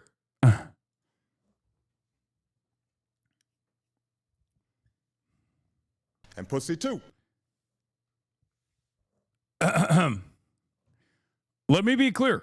I'm opposed to a regime change war in Iran, and our troops are being put in harm's way for the sake of Trump's war of choice. This is a dangerous and unnecessary gamble with American lives that also jeopardizes the stability in the region. And pussy too. And standing in the world. Wait, this is actually, is recklessness dressed up as resolve? I know the threat that Iran oh God, I was going to say this is actually not that bad. And then she goes, I know the threat that Iran poses and they must never be allowed to have a nuclear weapon, but this is not the way to dismantle that threat. Ay, ay, ay. Lending credence as to why this war must be waged while criticizing the way you're waging the war is the most idiotic, lackluster, totally neutered, totally feckless, liberal version of I'm doing my part, okay? It's just, you're making concessions. I've said this over and over again, right? I said this during the 12-day war. I said this now. I'm saying this now. If you turn around and tell your audience that actually we have to do something about Iran while simultaneously going, but the way Trump is going about it, I don't like, you're basically saying you have an aesthetic difference, okay? Why would anybody listen to you? Why would anybody go, okay, so we just didn't follow process? Is that the problem? Because the process is not the problem. It's always fucking form over function with these demons. It's the function that is the problem, okay? God damn. It's so fucking frustrating to hear these guys do the same song and dance over and over again.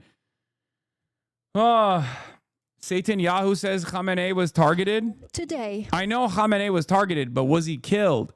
That's the question. And the Israeli intelligence claims they are so sure that he was killed. He might have been. But I'm not so sure that the equation changes in a way that suits Israel's purposes if he was, as a matter of fact, assassinated. In the opening attack, we have targeted the site where Khamenei was, this tyrant who has spread the terrorism across the world, and who was the architect of the plan to destroy Israel. This plan has been destroyed completely.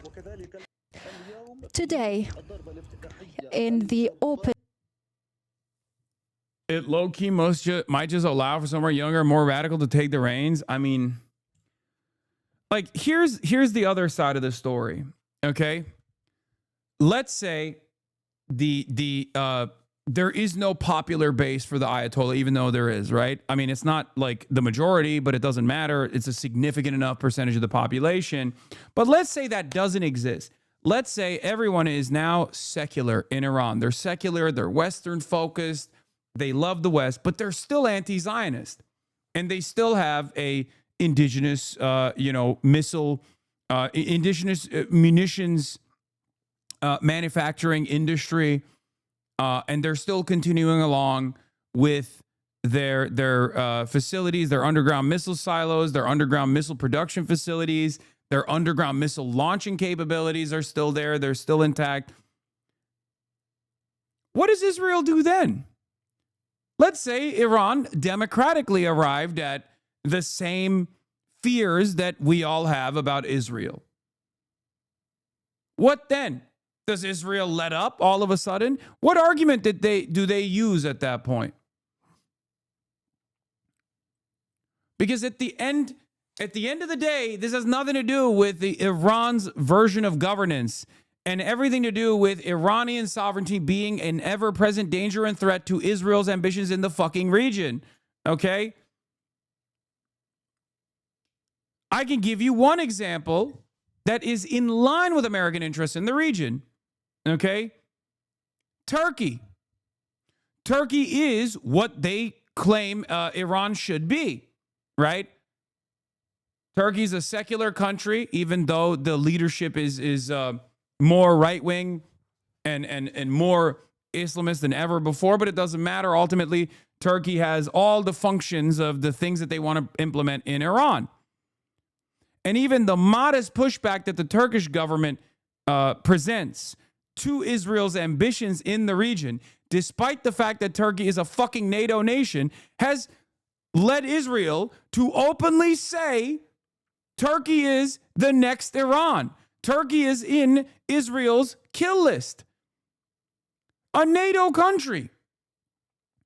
So even if they turned Iran into Libya, even if they turned Iran into Libya, destabilized it, and its reverberations will be felt across the entire European continent, entire world, as a matter of fact. It's a massive country. Let's say they destabilize this country. Let's say they destroy the sovereignty of this nation state. And now you have tens of millions displaced, another refugee crisis, destroying the entire region once again, right? They say they want to go after Turkey next.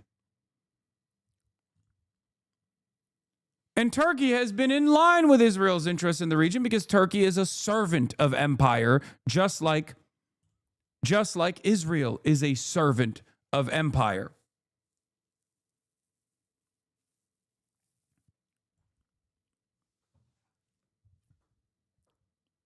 So it's very clear that their ambitions are actually no longer converging with America's grand design in the region.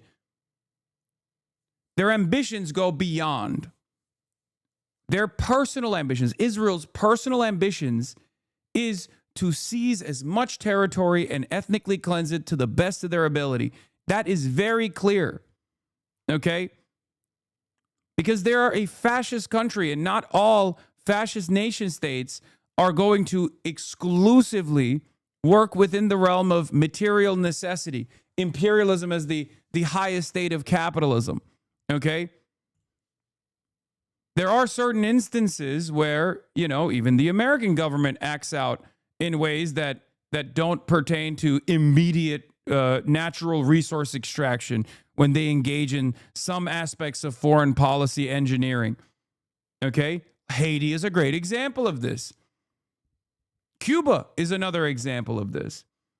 Like, why the fuck are we constantly destabilizing Haiti? Is it the limestone? Is that what we want from Haiti? Is that, the robust limestone depots that they have that we need? Is it a matter of necessity? No, we're doing it because we want to punish a country that was designed around a slave rebellion, a successful slave revolt.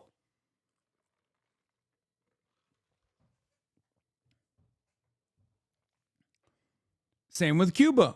We don't want to have a stable communist government so close to the United States of America. That's terrifying. So there are sometimes ideological ambitions that supersede the grand capitalist design. And especially as liberal capitalism is failing, a lot of people lean into that fascism and the ideological purposes. And that's kind of what you're seeing with American foreign policy as Israel takes control over the MENA region and the grand design that America has in the region.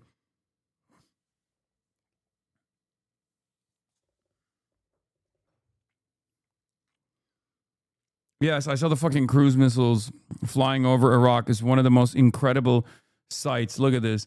Imagine being some poor Iraqi farmer watching $40 million worth of cruise missiles on their way to Iran, then going back to work. Look at that. What's interesting about this video also is that, and this first line of attack from Israel, is that last time in the 12-day war, their opening salvo was actually planes. They did much more precise targeting with their Air Force. This time, their opening salvo was cruise missiles. It's very interesting. They did not have a sophisticated infiltration mechanism that they could open up like they did last time that dismantled their, aerial defenses and things of that nature. It calls into question how much more they have at their disposal in terms of destabilizing Iran. I don't know. I'm simply speculating.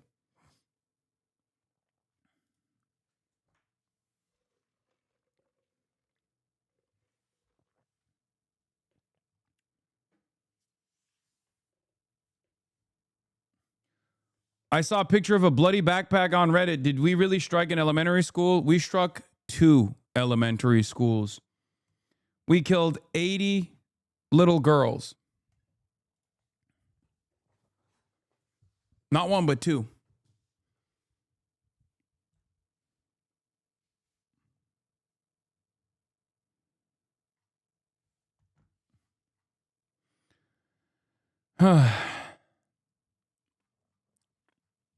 Yeah.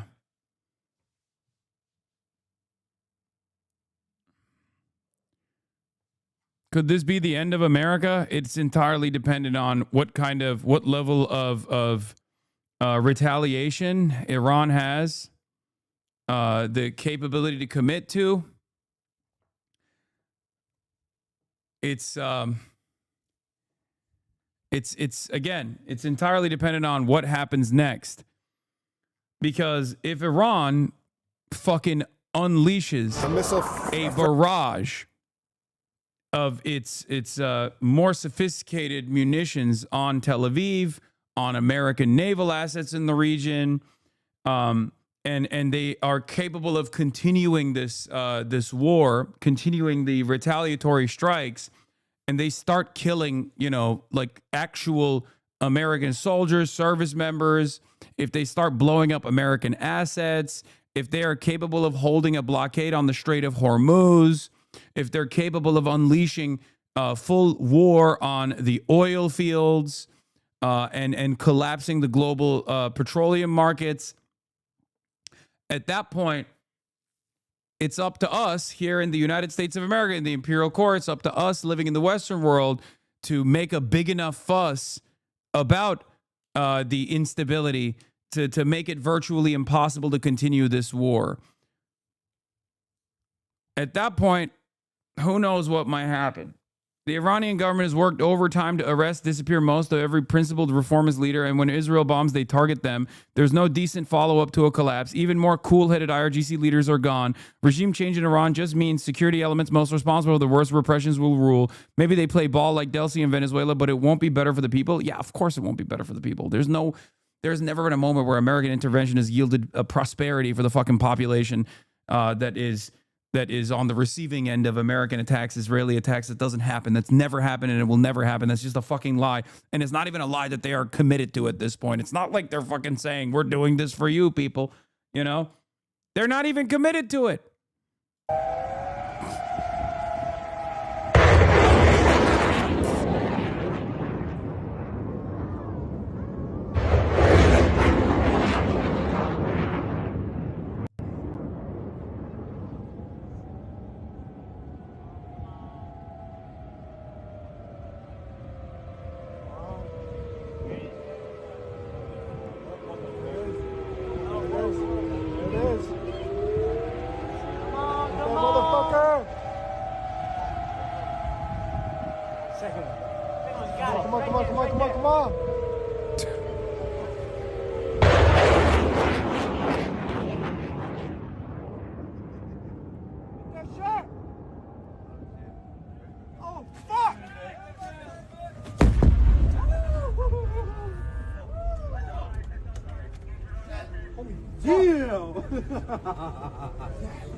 That's Qatar.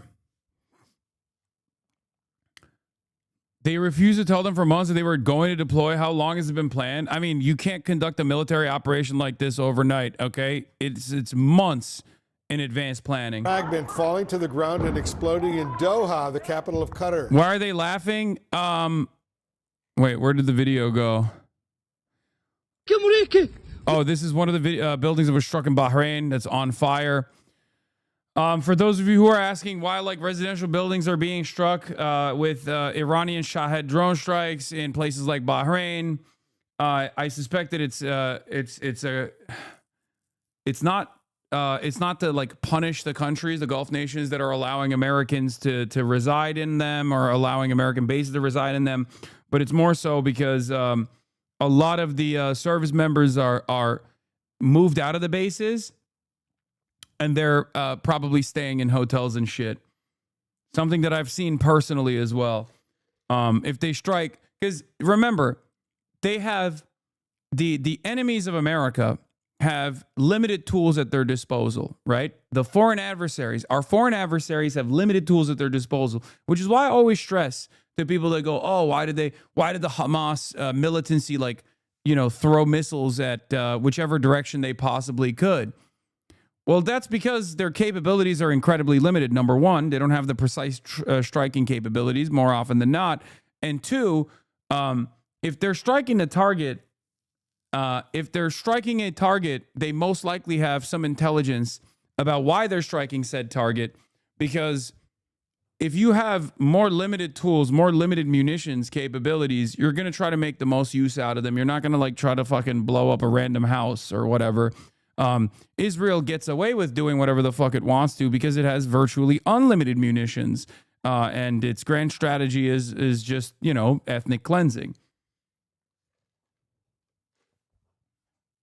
Having said that, of course, there are other civilians that are casualties in the process, other civilians that are also living there that get struck. And it's, you know, it's not.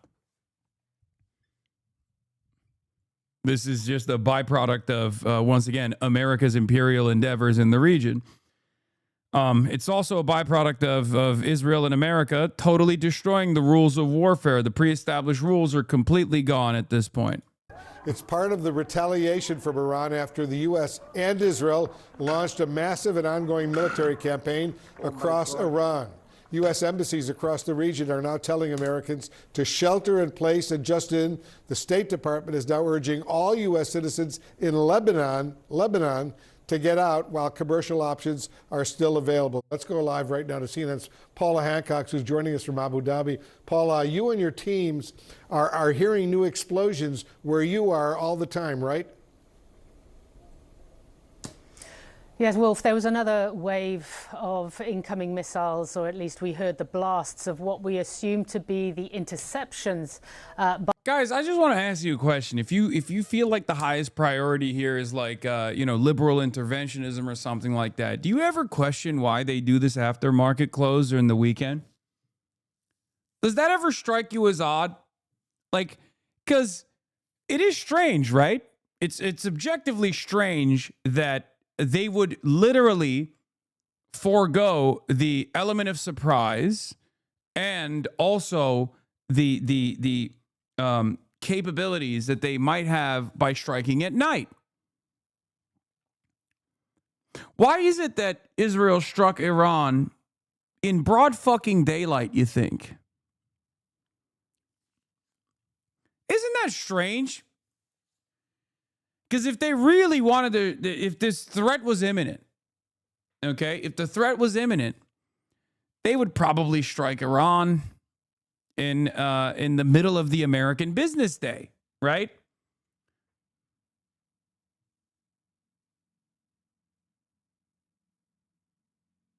They struck Iran not in the middle of the American business day, but after market close.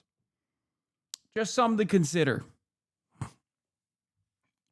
By the defense here in the UAE. This has been happening for hours now, so we're certainly seeing no let-up in the retaliation from Iran. We've heard from the Ministry of Defense here in Abu Dhabi saying that they have been intercepting missiles. They also say that one person has been killed by falling debris after... Why do they strike after market close? What do you mean? They do it on a Friday, so there isn't as much of a fucking media blitz because people pay the maximum amount of attention to the news on a Monday morning, okay? They pay the least amount of attention to the news on a Friday afternoon. And if you do it after market close, you soften the impact that it's going to have on the markets in general. Because there's going to be a retaliation. That retaliation might even lead to, you know, closing the Strait of Hormuz, for example. Like, what that's going to do to the stock market is devastating. So they try to soften its impact to the best of their ability and let the situation work itself out and have the market stabilized by the time it opens again on Monday morning. I'm so glad the evil IRGC is on its knees. Cope. just maximum cope. Once again, even if that was the case, which there's not a lot of evidence for that right now, but even if that was the case, the notion that that is going to somehow impact their life in a positive way is so fucking stupid. The Israeli Mind chief political analyst. So now after Khamenei has been eliminated, can we say that Tucker Carlson is the most prominent anti-Semitic leader of our generation? Oh my God. Oh my God. Yes, Khamenei is slated to give a speech about how he's not dead, and the Israelis already have said that that will be a pre-recorded speech. Once again, though, it doesn't even fucking matter. Even if Khamenei is dead, does that solve any problem whatsoever? No, fuck no, of course not. Of course not. It's ridiculous. It's utterly ridiculous. An interception. We've seen images of smoke near the Al Dhafra base here in Abu Dhabi as well. So potentially not all of those missiles were intercepted, but we're certainly seeing no let-up in this retaliation. We've seen it as well in Doha, in Qatar.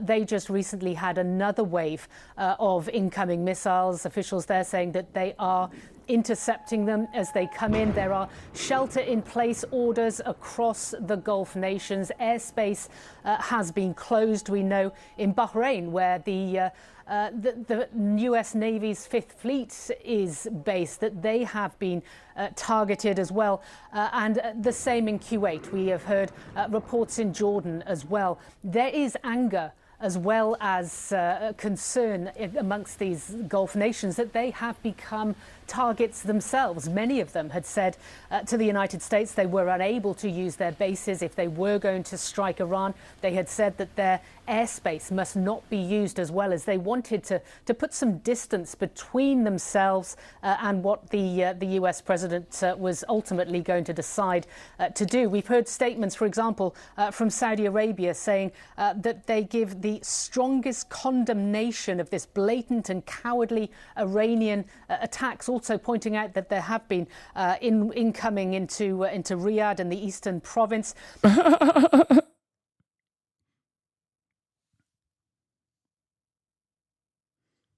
Fucking awesome, dude. It's really fucked up. Why are they defending themselves? Why won't they just like sit there and eat it? By the way, that was literally a question from NBC News to the foreign minister of Iran. If you think that we are not living on a separate fucking planet with the way that these guys approach every issue, look no further than this interview. So for clarity, you said that your missiles cannot reach the United States by design, that you do not want to reach the United States, but you also said it would be necessary as a defensive vehicle, that you could if necessary. So to be clear, are you committing that Iran is not and will not build missiles that would have the capability to reach the United States? I can confirm, yes. Sir, if that's a red line for you, why is attacking U.S. military bases abroad justified? But because they are attacking us. They are U.S. military, installations, facilities, bases. They are attacking us. We are under attack. Why don't you, recognize this fact? We are under the attack by U.S. forces in the region. So we have every right to defend ourselves. And how to defend ourselves? We attacked, the U.S. bases. This is obvious. This is a very simple fact. And I hope that, and I'm sure that people would understand that. We are not the one who attacked Americans. We are only defending ourselves. New worldwide, following the launch of U.S. combat operations in Iran, Americas worldwide, and especially the Middle East, should follow the guidance of the latest security alerts issued by the nearest U.S. embassy or consulate. They may experience travel disruptions due to periodic airspace closures. The Department of State advises Americans worldwide to exercise increased caution. Enroll at step.state.gov to receive the latest security alerts. It's fucking nutty, dude. It is so goddamn nutty. Sina Tusi, 200 missiles fired thus far today from Iran to Israel alone in just under 12 hours. The entire 12-day war, around 550 were launched. The fact that the U.S.-Israeli direct and cyber assaults haven't significantly reduced Iran's ability to retaliate at the get-go, as they did for over 10 hours in June, is important. Despite full-spectrum U.S.-Israeli assault, Iran appears to have entered this war firing at scale. Yeah, that's why I'm saying this is not like the 12-day war at all. This is not like the 12-day war at all. They have a much higher level of threat. They're at a much higher level of threat. They are increasing the frequency of their attacks. Gloves are off, it seems. And this might not be the full scale, the full spectrum of their capabilities either. Al-Mayadeen, a source within the leadership of Iraq's Islamic resistance, told Al-Mayadeen that their fighters have begun several operations against U.S. bases since noon. Earlier today, Iraq's Popular Mobilization Forces announced several casualties as a result of the ongoing U.S.-Israeli aggression on Iran and its allies. The area of Jurf al-Nasr, north of the Babel province, was subjected to several airstrikes at 11:50 a.m. today, the PMF statement read, resulting in the martyrdom of 2 individuals and the injury of 3 others within varying degrees of wounds.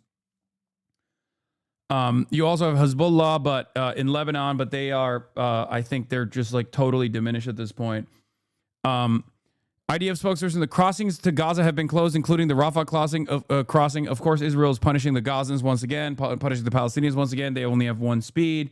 You know that. Israel gets hit. They hit back at some of the most vulnerable populations that are directly under colonial occupation.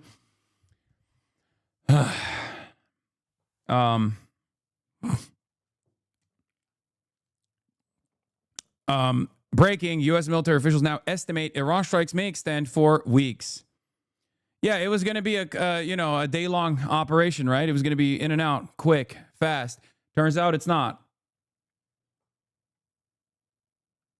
Qatar has called it a flagrant violation of its national sovereignty. The UAE condemning and denouncing this as well in the strongest terms, the blatant Iranian missile. Just so you know, while the opening salvo of Israel and Iran was pretty fucking disgusting, as is the case, shooting schools and whatnot, just understand that it's going to get worse. Their opening salvo was always going to be the least impactful to the citizens, the least impactful to the civilians, because they still think in their minds, in their machinations, that there's an opportunity here where they can get the popular base of support to mobilize against the IRGC, against the Iranian government.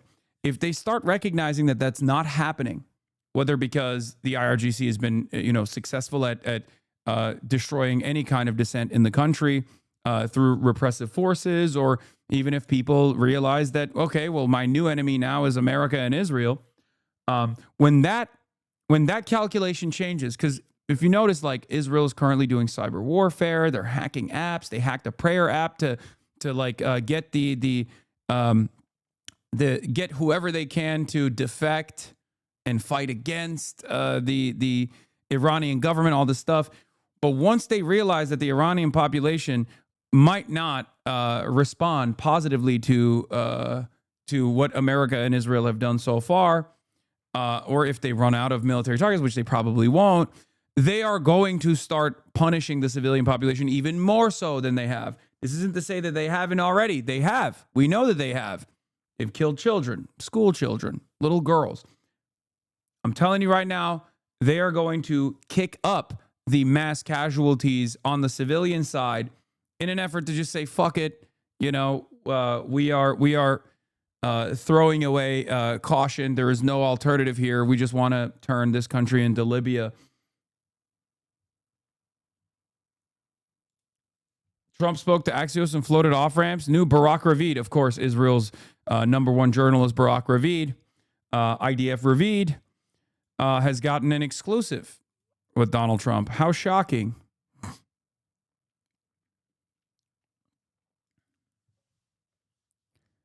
This is it. Netanyahu to Iranians have basically said the same thing as well. You will be demanded to take to the streets to finish the job. Chance and an opportunity that will not come again, because you will have your moment, a moment where you will be demanded to take to the street in order to finish the work and to topple this regime.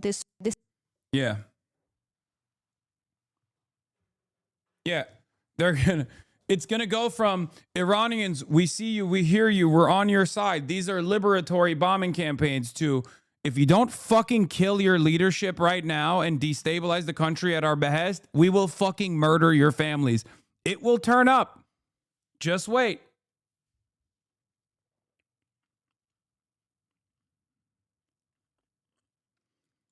Another annoying liberal talking point is pointing out the fact that a lot of the Iranian diaspora are celebrating these strikes and are responding positively to the literal destruction in their homes because of their dissatisfaction with the government. Yeah, I don't give a fuck about what the Iranian diaspora is saying.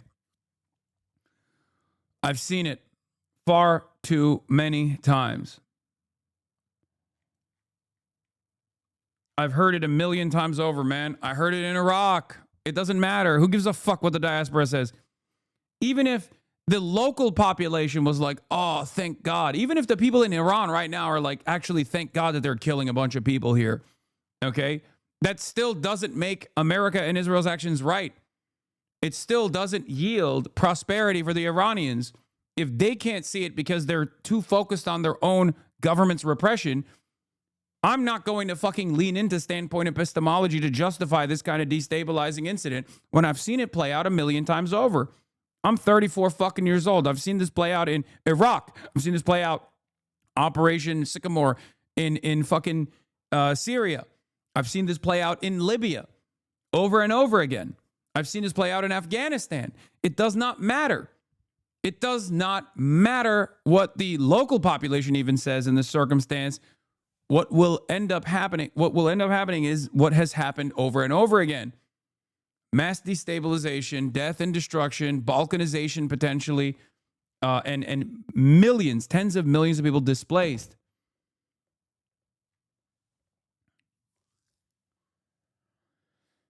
It has never worked. I don't know why we even entertain this fucking failed notion. Any Iranian who wishes this kind of foreign violence on their own country, who cheers for this as a possible path towards democracy, is not ready for democracy. That's the hard truth of it. Yep. Oh, wrong video. Hold on. Let's get back to this. Attacks. So there is concern in these Gulf nations who are unaccustomed to this level. Mr. Piker, I'm very stupid and uneducated. What does balkanization mean, please? It's okay, chatter. I'm stupid too. Balkanization means cutting the country into different sects, into different ethnicities, into different ethnic identities, into like a bunch of small nations. Just splitting the country into different pieces. Comes from the Balkans, the glorious nation of Yugoslavia that no longer exists, unfortunately. Of intense missile attack, but there is also anger that they have found themselves on the receiving end of this as well. Remember back in June when the US and Israel carried out those strikes on the nuclear facilities in Iran, it was Qatar only that was targeted, and that one was fairly restrained. That is not the case now. You think this is dramatically in the next few days and maybe next few weeks going to dramatically escalate this war? I think it has the potential of doing so, Wolf. And get in there, Wolf. Wolf Blitzer used to work for AIPAC, by the way. He was a spokesperson for AIPAC, just so you know. I mean, that's my goat, but, just letting you know. You're seeing is a very large Iranian response, and I think, it's going to be interesting to get the military assessment from places like CENTCOM to see if they had anticipated this kind of a reaction from the Iranians. They clearly anticipated some of that by evacuating some troops from some of these bases that you've mentioned in the Persian Gulf region, but I don't know if they've really anticipated the magnitude of this, because it looks like, we're... I will have Ro Khanna on at 1 p.m. Pacific time to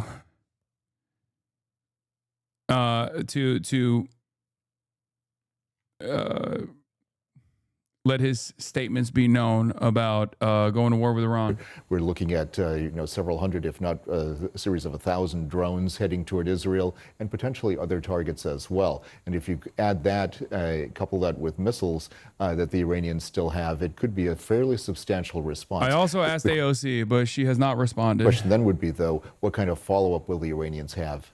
How effective is that Iron Dome anti-missile system that Israel has over the whole country in dealing with a lot of drones coming in from Iran? This is what the Iranians are trying to do, Wolf. The Iron Dome system was not built for drones. It does have some modifications that have been made to it to work on the drone problem, but the problem is that with a swarm of drones, it's going to overwhelm most radars that are associated with the Iron Dome, and that's why not only do they have the Iron Dome, but the other elements of the Israeli air and missile defense systems like the Arrow system and David Sling, but also the Aegis systems that the U.S. Navy brings in. And those are sitting off the coast of Israel right now, and they are supposed to help with this. Let's see how effective they are this time. They were highly effective in June. Let's see how effective they are now. Joining me now is CNN national security analyst Alex Plitzis. Alex, let's start right where Wolf left off.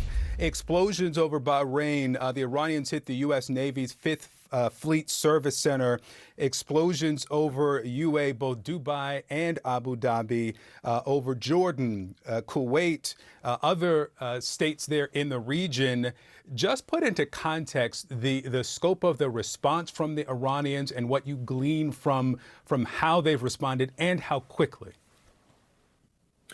So it's clear that they were prepared for counterstrikes to a certain extent, given that they reacted fairly quickly in the middle of the night to the strikes, because in the 12-day war, they took a little bit of time to respond as they regained command and control and determined what assets that they had left. And they took 5 days to respond after Qasem Soleimani was assassinated. So this is clear that there had been some pre-planning that was done. And as you mentioned, the countries that were attacked here specifically are where we have specific bases. So in Kuwait, we have Ali Al Salim Air Force Base. In the UAE, we have Al Dhafra Air Base, about 20 miles south of Abu Dhabi. In Bahrain, we have the 5th Fleet that's based out of there.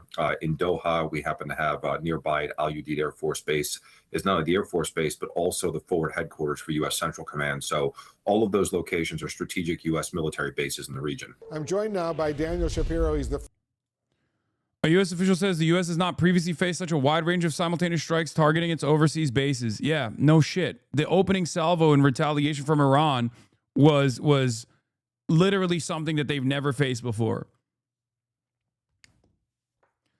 Any chance of other Islamic nations joining the fight? Fuck no. Not even remotely happening.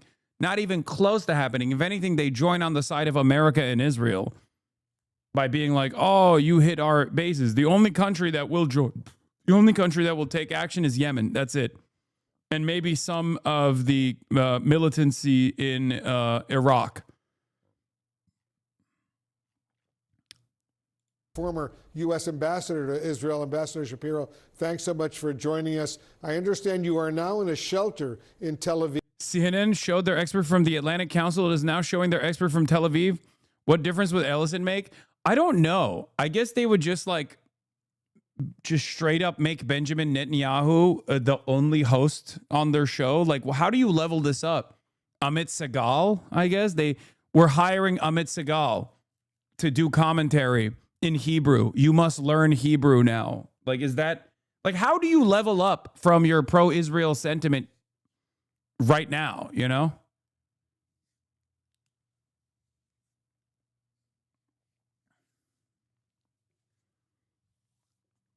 Barak Ravid posting that Khamenei has been killed. Yeah, I know. They keep saying it over and over again. I know. Israeli ambassador to Washington, Yashael Leiter, told U.S. officials that Iran's Supreme Leader Ali Khamenei has been killed in the Israeli strike on his compound, a source with knowledge said. This has been the Israeli official statement so far. They keep saying that he's dead for sure. Again, that hasn't stopped the retaliation at all, if you have noticed. Iran keeps saying he's alive. Israel keeps saying he's dead.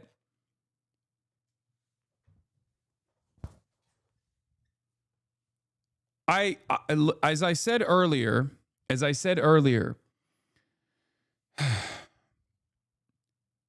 Israel, when it comes to high-profile assassinations, is usually on the ball.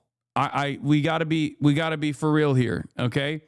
When they talk about high-profile targets, they're oftentimes correct, okay?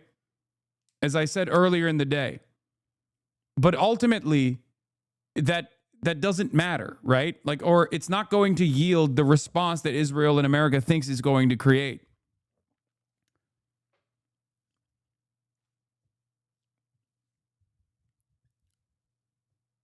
Yeah, bro, the same thing happened with Nasrallah. Okay, I don't think you guys understand. I know I'm saying the same things that you're saying.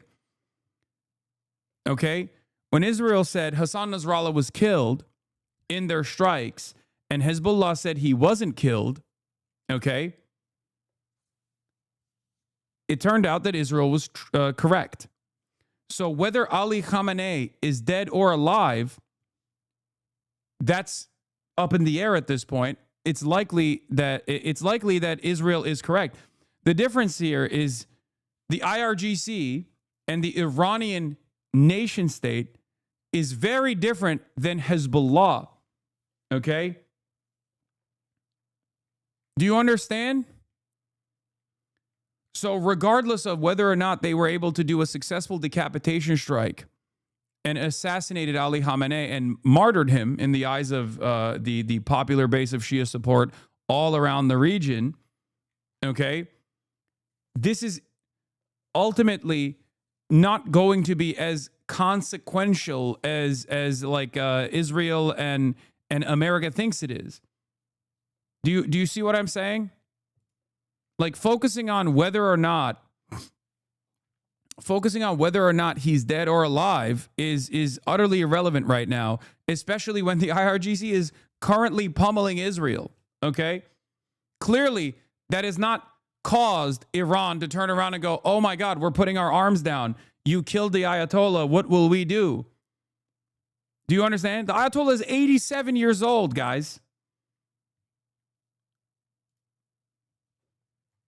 Another Iranian drone hits the U.S. base in Bahrain, with Bahrainis seemingly celebrating the strike, chanting Ya Ali. This is significant because it foreshadows what will likely happen if the war takes on a religious dimension, such as if Ayatollah Khamenei is assassinated. Like, all you do in that situation is piss off the existing Shia population in the entire fucking region. And you take out one of the more restrained leadership positions in the Iranian government. There's already a contingency plan. There's already a day after plan that the Iranian leadership has. There is no day after plan for America and Israel. Do you see what I mean? Their goals are destabilization.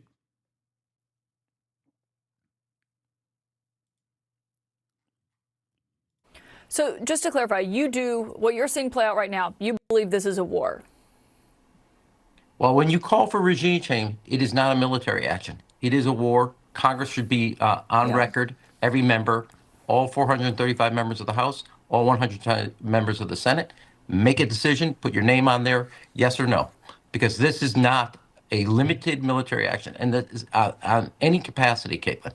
This is something because the president has given you 6 explanations: nukes, ballistic missiles, Navy, proxy war, capacity to do that, and then regime change. It is all of the above and more. It's maximal. So therefore, because of during the 12-day war, Israel did not want regime change. No, that's bullshit. They did.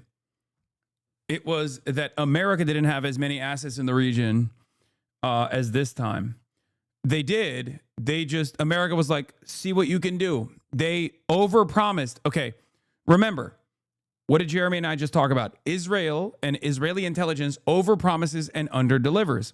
So in the 12-day war, Israel probably overpromised to the Americans that, like, oh, if we fucking, blow up the Iranian air defenses, develop air superiority over Iran, you'll have people rise up in arms and like kill the administration. You'll have we'll be able to do regime change that way. And America was like, bet, go ahead, do it. And Israel blew their fucking load. They had Mossad operatives inside of the country. They had a literal drone manufacturing facility in the heart of Tehran, right? So they did all of that, thinking that it would yield regime change. And America saw in the process of 12 days that their defense capabilities were diminishing, and that Iran was able to destroy the Iranian defenses. They showed their body. They're saying his body was found, and they showed the body to Netanyahu. Okay. It's now official. Documentation of Khamenei's body was shown to the prime minister. One of the modern world's longest serving dictators, is dead. Okay. Now, even with this confirmation, we move on to the next step because Iran hasn't stopped, right? Now, what next? What now? What now? Because if Israeli officials know that the Ayatollah is dead, which again, stop saying it's bullshit, chat. As I said earlier in the day, Israel is correct more often than incorrect when it comes to high-profile assassinations, okay?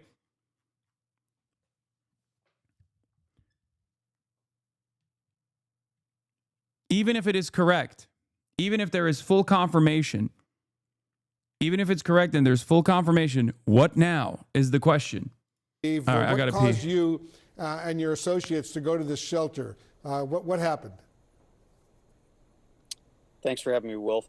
So early this morning, for the first time, a siren sounded, and where I was staying, we all rushed to a shelter. That's now happened about 7 or 8 times today here in central Israel.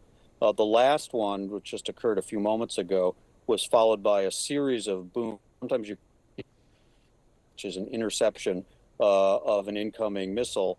And earlier in the day, we heard 1 or 2 of such booms. But in the last round, we heard over 2 dozen. So it seems that the Iranians have changed their tactics as the day has gone on, from individual or small numbers of missile attacks to at least the last one being a larger salvo, which they've used in the past to try to saturate and penetrate Israeli air defenses. Do you get a sense that the Iranians and their missile attacks, their drone attacks, are going after specific Israeli military targets, or just launching them to kill people and destroy as much as possible? It's impossible for me to know from the places I've been able to be today exactly what they're targeting. In the past, they have put a lot of emphasis on military targets, intelligence targets, but some civilian targets. There are still buildings destroyed in central Tel Aviv from the war last June. So, and because Israel's a small country and a lot of civilian population lives alongside various other installations, and these missiles are not that accurate, it's entirely possible that they could shoot for a security target and hit an apartment building or a neighborhood. So they're probably going to cause as much damage as they can, given the pressure they're under from combined U.S. and Israeli strikes that the president announced this morning. Yeah, clearly a lot of targets for the Iranians in the Tel Aviv area, and good luck over there. Just stay safe. What do you think regime change in Iran potentially could look like? No way. Ayatollah got slimed. I'm going to be honest with you guys. I don't think we're going to make it. I don't think we're going to make it at all. I think the American government and the Israeli government take action for that guy, okay? And that guy is the average guy. They literally hear that and they go, oh, success. They don't think about like what happens next. They don't think about what's going on right now, right? Because like if the Israeli government knows that the Ayatollah is dead, then the Iranian government knows that the Ayatollah is dead. And they haven't changed. As a matter of fact, they're literally still currently blowing up American military bases, reducing the fucking rubble in the region, and also pummeling Israel. Okay? I don't think I don't think the average American or the average Westerner has like the capacity to comprehend what this means as far as like regional action, what this means as far as like destabilization. I think they just literally think, oh, bad guy killed. That's awesome. We did it. Victory parade now. You know? Like they think this is a video game. They don't think about it beyond that.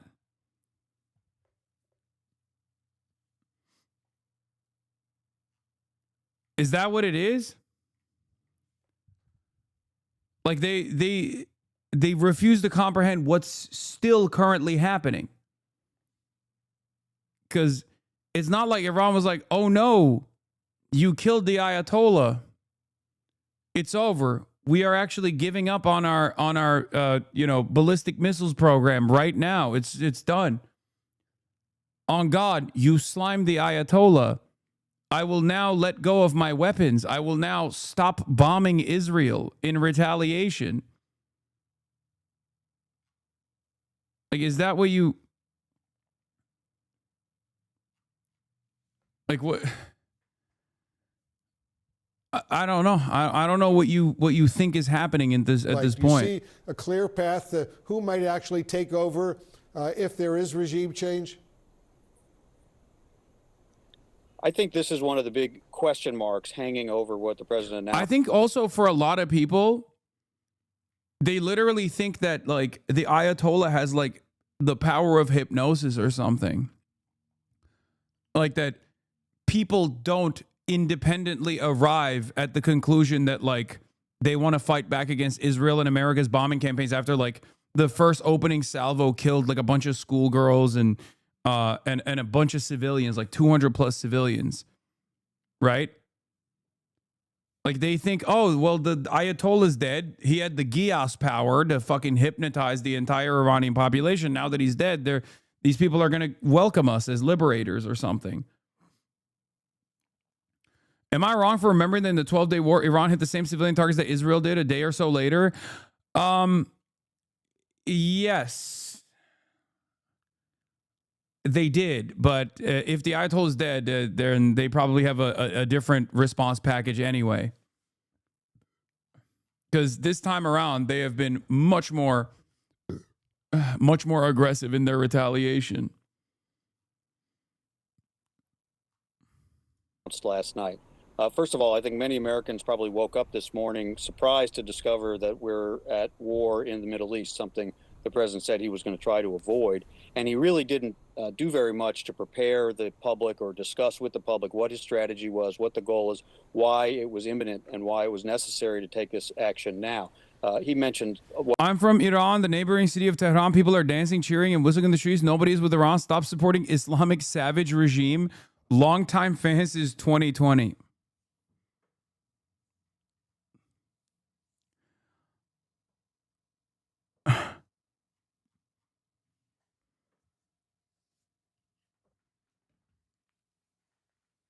Oh.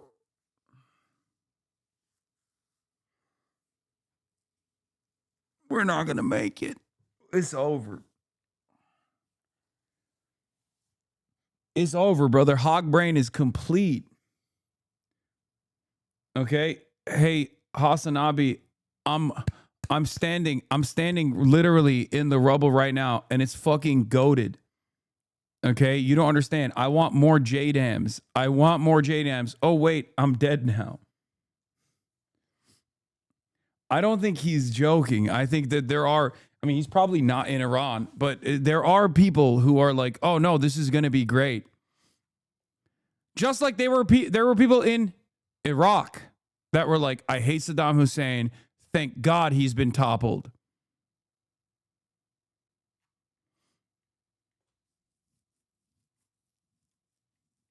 He's not from Iran. He's from South. Wait, what? We're dancing in the streets, bro. I hated my grandma. Okay. Let me tell you, she had bad fucking vibes. Feel me?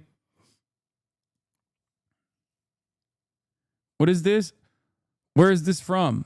Only 18% of Iranians in Iran see foreign intervention as a path to change. 18%. Where is that from? Study after study shows that while the majority of Iranians don't support the regime, even more don't support foreign intervention.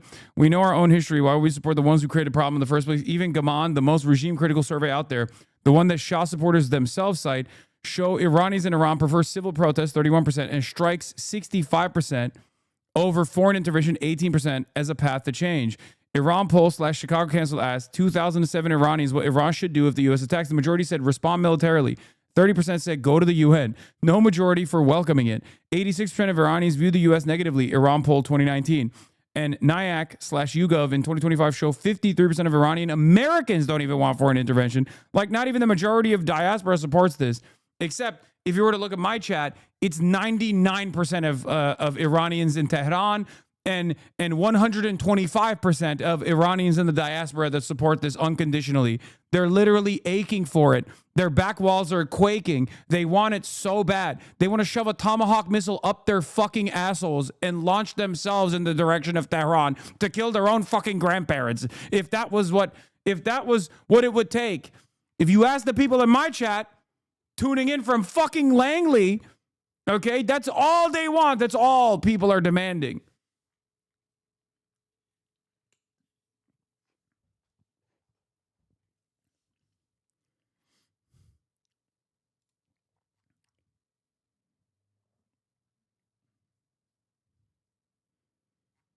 Unc, pace yourself. It's going to be a long day. It's already a fucking long we day. know very well about this. It's the longest of Iranian days. Regime. Its nuclear program, ballistic missile program, its abuse of its own people, and its sponsorship of terrorism. But why now? And it was surprising to me that he laid the predicate that the goal of this is regime change, because that is not something that can be done just by airstrikes. What he said, and he's probably right about this, is that only the Iranian people on the ground are going to be able to overthrow the regime and replace it with something else. But replace it with what? Most intelligence experts who you consult with suggest the most likely near-term replacement for the current regime is a military dictatorship under the Iran. You're telling me that the IRGC had a plan for their 86-year-old leader to die one day? Yeah. It turns out they are aware of how the passage of time works. And yes, of course, they have a fucking contingency that they already implemented last time. Okay? The 6-way split screen of Al Jazeera showing half a dozen regional capitals on fire should quickly bring home the catastrophic implications of this illegal, stupid, and completely unnecessary war.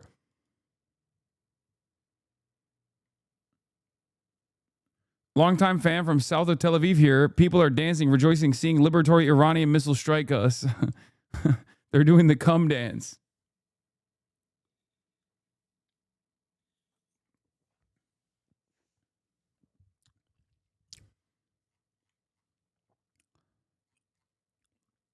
Like people think, also it's so funny because like people think I'm going to be like, what? The Ayatollah's dead. Oh my God, I love the Ayatollah or something. Like they come in here to be like, bro, your boy's dead, bro, Ayatollah. It's like, first of all, I'm not even fucking Shia, dumbass.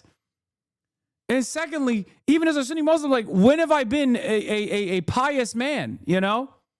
Like, what gives you that indication that I have any sort of like personal connection to the fucking Ayatollah? You absolute dumb monkey-brained loser. You fucking stupid Ameroids who think like, oh, well, obviously this guy fucking, his name is Hasan, he's Muslim. Obviously he fucking loves the Ayatollah personally. Like, I don't, you know, I only care about the consequences.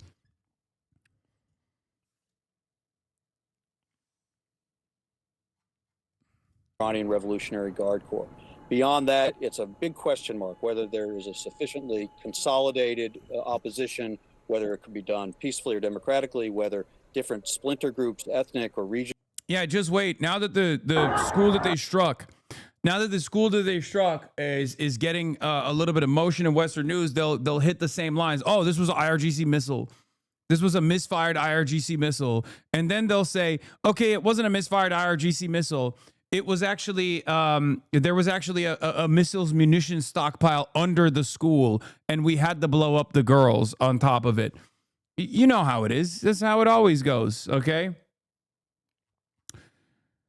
The U.S. Israel seem to be pinning a lot on Iranians protesting against the regime during, or as Trump requested, after major military operations have ended. Anecdotal, but I've seen more videos of Bahrainis celebrating strikes than Iranians. Basijis currently occupy the streets. Even Channel 14 in Israel could only scrounge up a single woman dancing on a street and a couple boys in a schoolyard. Maybe things will happen tonight, but I have skepticisms. But I have the skepticisms you have. Yeah, they are really, really leaning into the Iranian population taking matters into their own hands. And if that doesn't happen, if the response doesn't come, or even if it does come, let's be real, I think they're probably still going to keep up the strikes and escalate its intensity on Iran. But if that doesn't happen, they're just going to start directly killing more and more Iranian civilians, I think. What a spectacular strategy, for the record. What a spectacular fucking strategy. Twitch and YouTube combined 81,000 viewers. Are people waking up or are they botting again? No, brother. It's a fucking massive issue. It's a massively consequential story. Of course, people are just like tuning in to listen to what I have to say.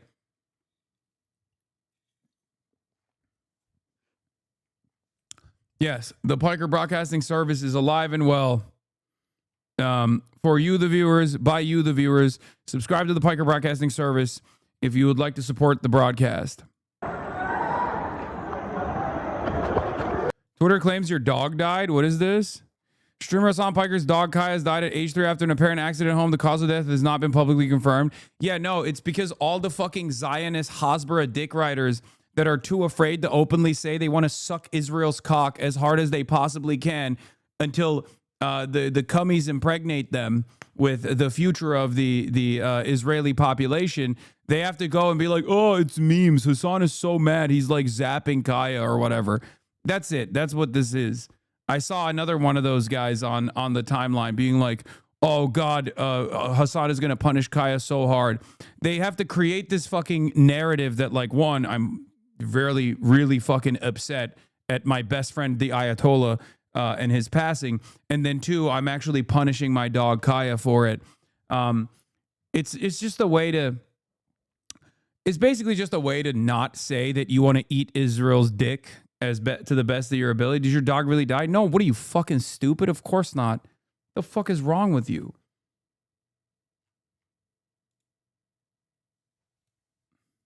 You do seem upset, to be honest.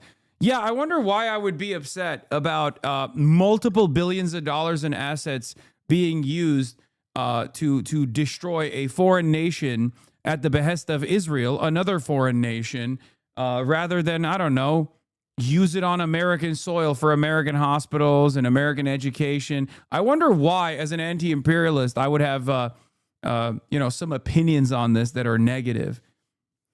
You should ask yourself why you think this is good. You shouldn't wait until the gas prices go through the fucking roof for you to go, why did this happen? Dumbass. Pathetic. Selfish. Idiotic.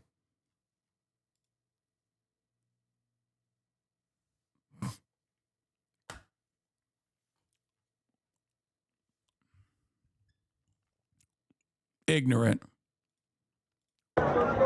Side पे हो जाओ side पे भागो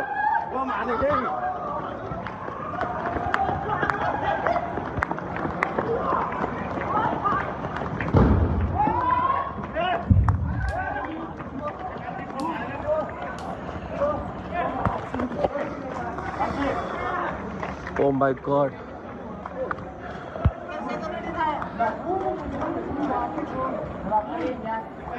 Guys, look at other. Look at other. Look at other. Look at other. Anything here? Oh my God. That guy's speaking Urdu. It's Qatar, bro. They have a massive Indian population, Indian residents. They have a massive immigrant population, much larger than the nationals, the Qatari national population. Room ke samne. Ya Allah khair. Just as the strikes began, President Trump posted this message on social media. A short time ago, the United States military began major combat operations in Iran. Our objective is to defend the American people by eliminating imminent threats from the Iranian regime, a vicious group of very hard, terrible people. Its menacing activities directly endanger the United States, our troops, our bases overseas, and our allies throughout the world. For 47 years, the Iranian regime has chanted death to America and waged an unending campaign of bloodshed and mass murder, targeting the United States, our troops, and the innocent people in many, many countries. Among the regime's very first acts was to back a violent takeover of the U.S. Embassy in Tehran, holding dozens of American hostages for 444 days. In 1983, Iran's proxies carried out the Marine barracks bombing in Beirut that killed 241 American military personnel. Yeah. I wonder why they say death to America over there. I just can't seemingly wrap my head around it. It's just like so strange. We're so nice. 2000, they knew and were probably involved with the attack on the USS Cole. Many died. Senior Trump administration officials say the U.S. had indicators that Iran intended to strike preemptively, and Trump decided not to let U.S. forces absorb missile attacks. Okay, dude. Yeah, right. Oh, my God. Oh, my God. They didn't even fucking say it ahead of time, too. Sure, bud. Iranian forces killed and maimed hundreds of American service members in Iraq. The regime's proxy. I can't deal with the stupidity of the average fucking hog, too. Like, I can't. I can't deal with the stupidity of the average American that looks at this and goes, hell yeah, brother. Like, we fucking did that shit. Like, oh, chest thumping, like, jingoistic sentiment. Just like thinking that this is beneficial for their lives in any way, shape, or form. Like, yeah, he did it for me, brother. I'm so fucking tired, dude. Have continued to launch countless attacks against. Wait, you can't send links unless you're subbed? Can you check logs if you want? I got timed out. Yes. If you would like to send me links, you have to be a subscriber to the HasanAbi broadcast. There's a lot less of that than we'd seen previously, though. Yeah, even in my chat, which normally a lot of bad faith actors and malicious actors would come into in a moment like this, we've rarely seen people be like, oh, I bet you're fucking mad right now, libtard. Your favorite liberal beacon of leftist values, the Ayatollah's dead. Like, it's not. There is definitely a very limited amount of people saying dumb fucking bullshit like that. I think most people understand that we're doing this for Israel and they don't really fuck with Israel and they don't really like it. And before people say, Hasan, don't you believe saying this is Israel's war is anti-Semitic? I'm going to stop you right there, okay? This is 100% Israel's design. If you think that it's not the case, you're a fucking idiot, okay? I don't give a shit how it sounds. This is outside of America's scope. America would love to destabilize Iran as well, make no mistake. America would love to take over Iran if given the opportunity. This violent military action is 1,000,000% Israel's design for the longest fucking time. Lemafayal Hasan seething. That's awesome. Hasan, you're seething. Me, on the other hand, I love putting American assets in the region, and I love spending billions, if not trillions of dollars defending Israel and blowing up Israel's enemies, baby. I love it. I love it. You seething. Me, Chad. Me, Zionist Chad, doesn't deserve healthcare at all. Me, cattle. You, stupid fucking Islamist. I love being cattle. I love being a slave to capital. It is my favorite thing. Look at how low cortisol I am in this very moment. Okay? You, on the other hand, fucking stupid, seething, angry that the United States of America is constantly telling Americans we don't have enough money for healthcare, we don't have enough money for education, we don't have enough money for job prospects, we don't have enough money for housing. We only have money for Israel. Me, I say, am Israel high, I'm a Chad. What do you got to say to that, dude 91? You're fucking my age, duder 91. If you're not angry at this point, you literally are a slave, okay? If you're not angry at this point, you have serf mindset, brother. You're a goddamn peasant. How the fuck are you not angry? Like, how do you wear it on your fucking sleeve like that, where you're like, nah, this shit, dude, injected directly into my veins. I love more of this, please. more of whatever the fuck's going on here. I'm a peasant. I fucking all the grand design of the world, all the violence, all the bloodshed, and, me never getting my surplus labor value back in return for all the work I put in so my boss can be a fucking wealthy demon. That's awesome. I love being led by the Epstein pedophilic cabal. It's my favorite. Is that your take? Is that how you arrive at American sovereignty, American prosperity? Is that how you get to be America first? That what it is? We're Epstein maxing in this bitch? That's what you got? Somewhere out there, someone's getting dominated with American force projection, and that makes me feel good. American forces stationed in the Middle East in recent years, as well as U.S. naval and commercial vessels in international shipping lanes. It's been mass terror, and we're not going to put up with it any longer.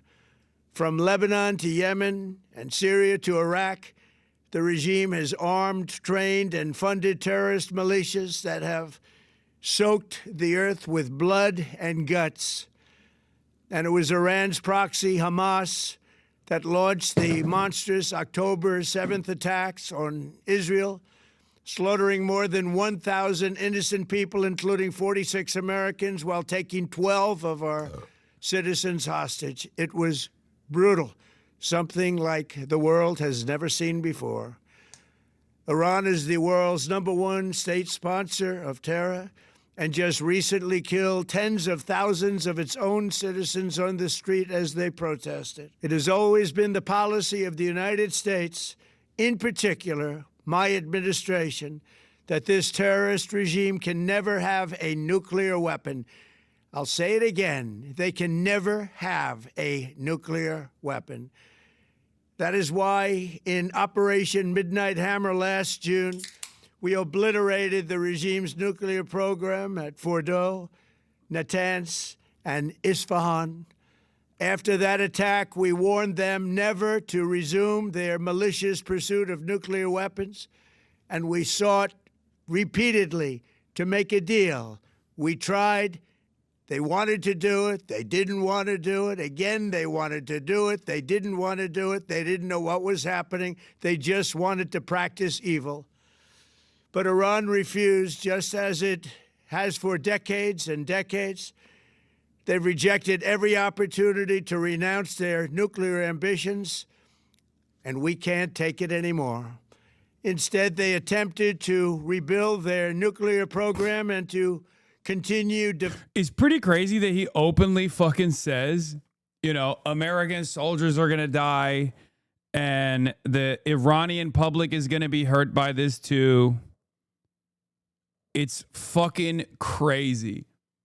Like saying the quiet part out loud. But again, with the full knowledge that we are cattle, we won't do anything about it. You know what I mean? Here's CNN. Let's tune in live to CNN reporting on Khamenei's demise. Speculation as to just how far, one, the U.S. was willing to go, but Israel as well, if they were striking together.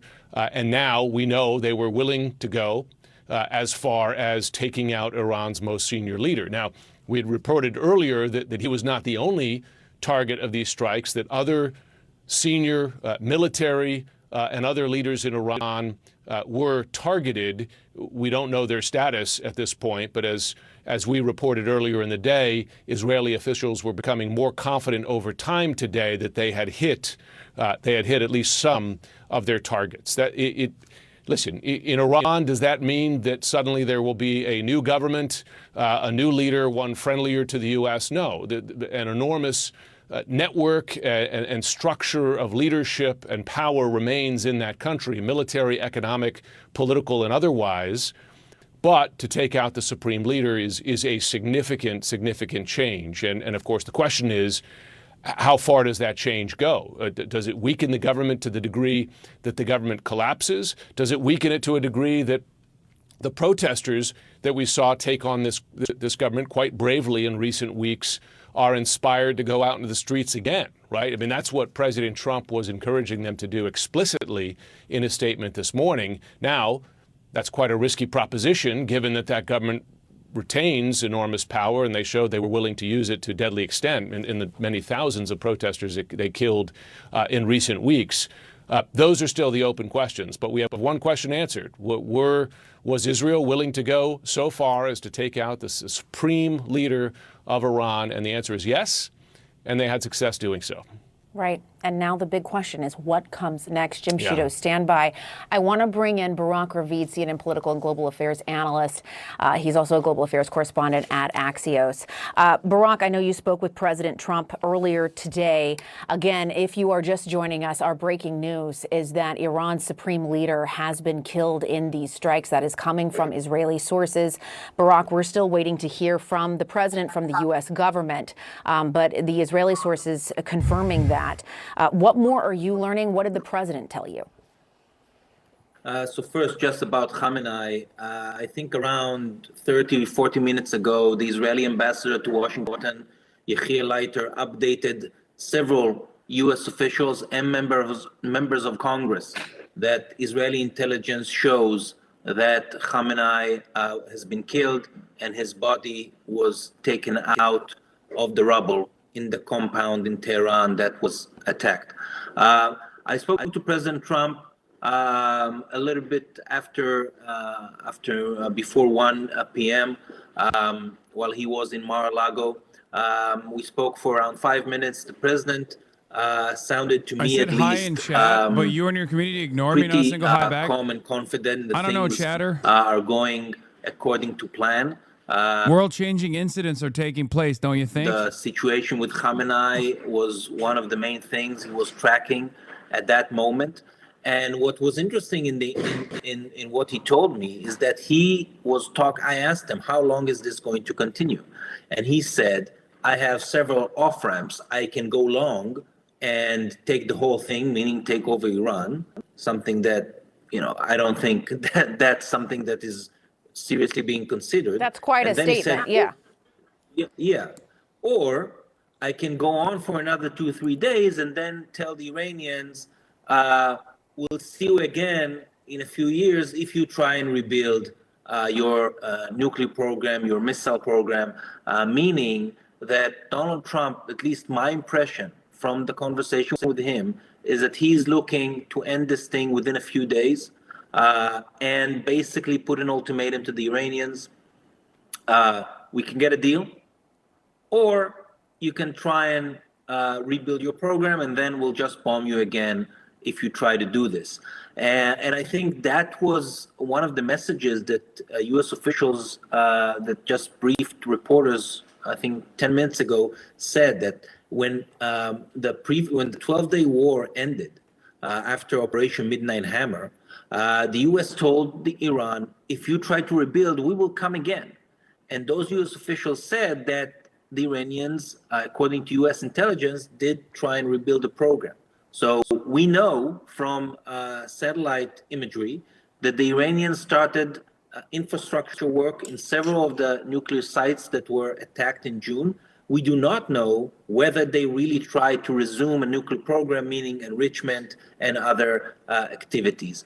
One of the interesting things I heard from President Trump is that he told me that he thinks that Operation Midnight Hammer allowed Operation Epic Fury to go forward.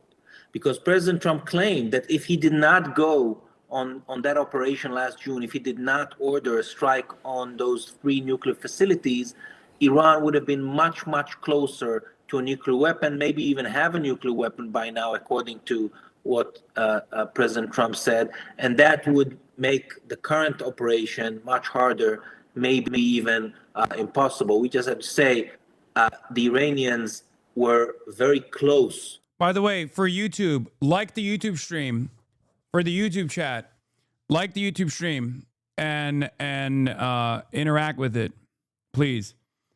In order to boost its visibility, because I feel like putting Israel and strike on Iran in the name of the YouTube stream is probably not helping with the visibility in general. So hit that like button, hit the subscription, subscribe to the YouTube page. Don't forget to do that. More soundboard. What would I be doing if I was in Iran? I don't know, fucking dying, I guess. Iranians were willing to go did not really meet the minimum the U.S. was willing to go.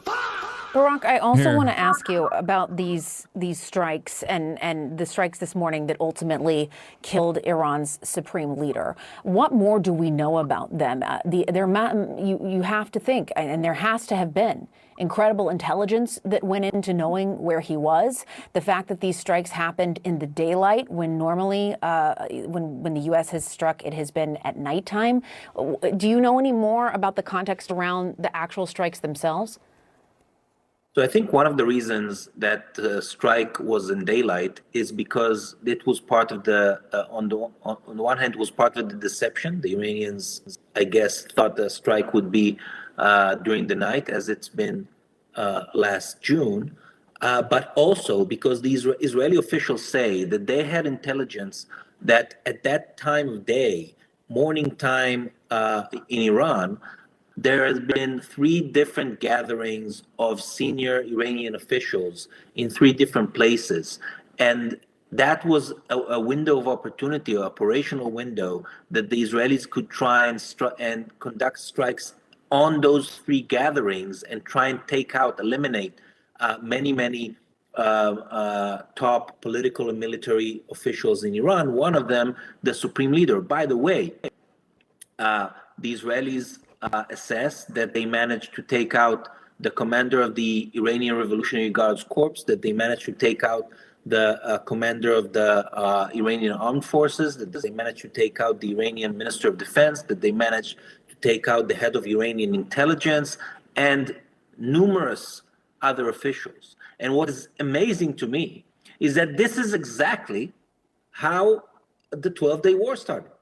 In an opening strike that decapitated so many Iranian officials. And 8 months later, it seems that the Iranians literally learned nothing and, conducted themselves in a way that A, allowed the Israelis to know where they are, and B, allowed the Israelis to hit them, meaning that they were not deep enough underground. All right. Great reporting from Barak Ravid. Please stand by. I do want to go to the White House now, where our senior White House correspondent, Kristen Holmes, is standing by. Kristen, again, for people who are following along, just joining us, we are hearing from Israeli sources. They are confirming that Iran's supreme leader, the Ayatollah, has been killed in these strikes this morning, joint strikes by the U.S. and Israel together. We are still waiting to hear from President Trump from the U.S. on this. What more are you hearing from people you're talking to in the administration, in the White House? Yeah, I was asking about this just moments ago. They said they weren't ready to comment on it just yet. That could also mean that President Trump himself may be gearing up to. Trump is confirming to the NBC that reports of Khamenei's death, we feel that is a correct story. Once again, there is, as I said early on in the day when Israel first said Khamenei was dead, that Israel usually, when it comes to high-profile assassinations like this, are correct more often than they're wrong, okay? Even if Trump is not fully on board with the confirmation, it still doesn't matter, okay? You only believe that this will collapse the system if you believe the bullshit that the American government was pumping up from the get-go, that like once the Ayatollah is dead, all of a sudden everything falls apart, as though like the Ayatollah himself has placed a hypnosis beam on the entire Shia population all around the region, and certainly on the entire Iranian population. Like, these guys are not getting the W that they want to get right now, but they're trying to fucking farm it to the best of their ability to be like, well, we told you that if the Ayatollah dies, then the Iranians are going to take over, and the regime is going to collapse in and of itself. This, as we have said over and over again, is a failure. Is a failure to understand what the Iranian governance structure actually looks like. Okay? The idea that they don't have a contingency plan, the idea that there is no like day after plan that they have for a decapitation strike against the Ayatollah, who is 87 years old. 87. If you think that the fucking Iranian government didn't think that an 87-year-old guy was gonna die any fucking moment from a goddamn light breeze, you're a fucking moron. Like, what are we talking about? He was 87. At that point, he might die going up the fucking stairs. Like, you know what I mean? What are you saying? Yeah, he was 87. Didn't look a day over 86, too. It's so ridiculous. It comes from this Orientalist perspective that these guys are actually fucking barbarians, right? This is a barbaric nation that is in the mercy, at the mercy of one singular individual. There is no contingency plan. There's no governance structure.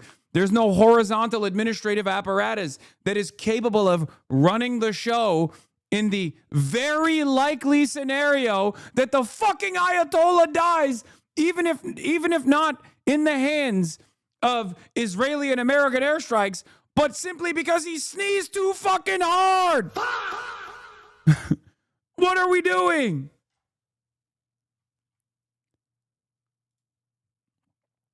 Yes, the IDF spokesperson and Emmanuel Fabian also confirms they killed several members of Iran's security leadership, including top defense official Ali Shamkhani and the commander of the Islamic Revolutionary Guard Corps. Once again, they're still pummeling Israel. Like, what do you think? Like, does this not directly defy the expectations that these guys set for what happens? I don't understand it. Like, people literally were like, oh, they're just going to do a fucking decapitation strike. It's over from that point on. All the Iranians are going to be like, oh, we love being gay. And you know, we're throwing our veils on the streets and, you know, we're waving the flag. It's over. We're Persian now. We're not even Iranian. Like, is that what... If that was what was supposed to happen, it's not happening. It's not happening at all. What happens to the popular, the actual popular base that the Ayatollah has? Like, what happens to the 20% of the population that actually like the guy? You know, there's, let's say 80% of the population doesn't like the guy, 20% likes the guy. That's still a lot of fucking people. You know what I mean? Yeah, if you want to see who's actually celebrating, here you go.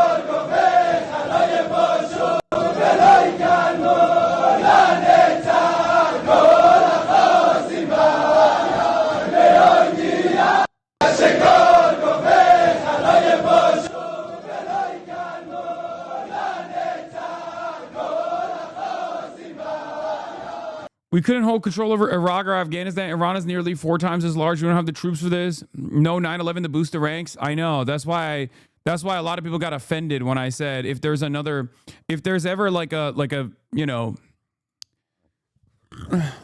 I said if there was any kind of like terror attack on U.S. soil, it will be very difficult to convince myself and many Americans, millions of Americans, that it had nothing to do with America and Israel's design. Okay? And people got real mad about that. They got real mad. I said earlier, Jamel Bowie of New York Times got real fucking mad about that. I said, if there's any terrorism in air quotes, if there's any terrorism in air quotes that happens on U.S. soil now, you will never be able to convince me, nor millions of other Americans, that it wasn't Israel and America conducting it together to rally the masses to support an insanely unpopular war.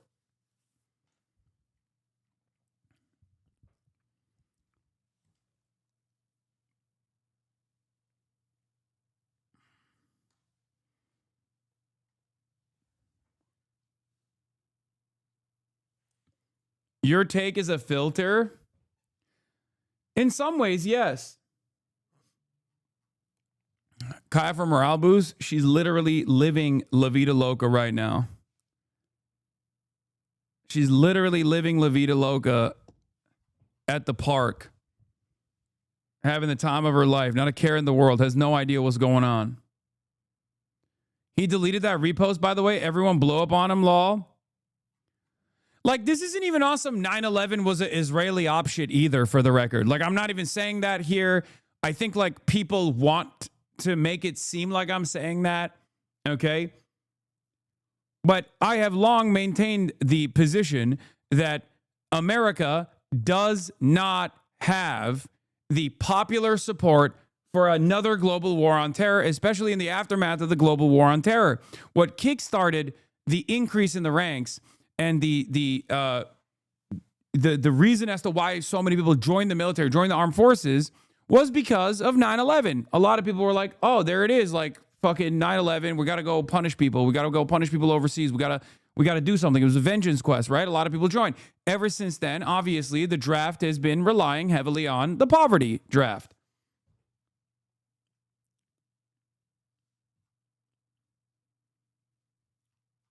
So in the absence of another 9/11 style attack or like some major fucking incident, I don't think Americans are going to join the ranks of the armed forces to go and defend Israel, okay? I just don't think that's happening.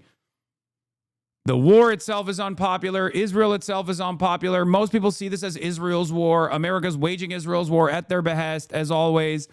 It doesn't fucking matter. You can't just be like, oh, they killed the Ayatollah. Like, this is going to get all the support in the world. No one gives a shit. You know? Than the ones that they replaced. But good luck.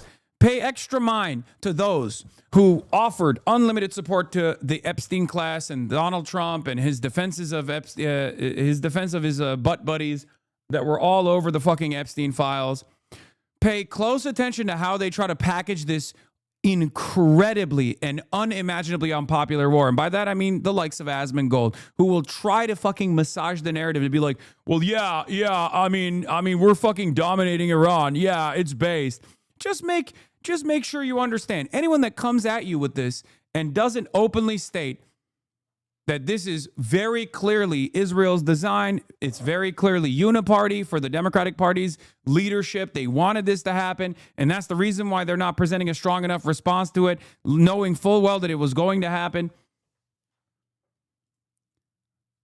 Pay close attention to the ways in which people try to package this, okay?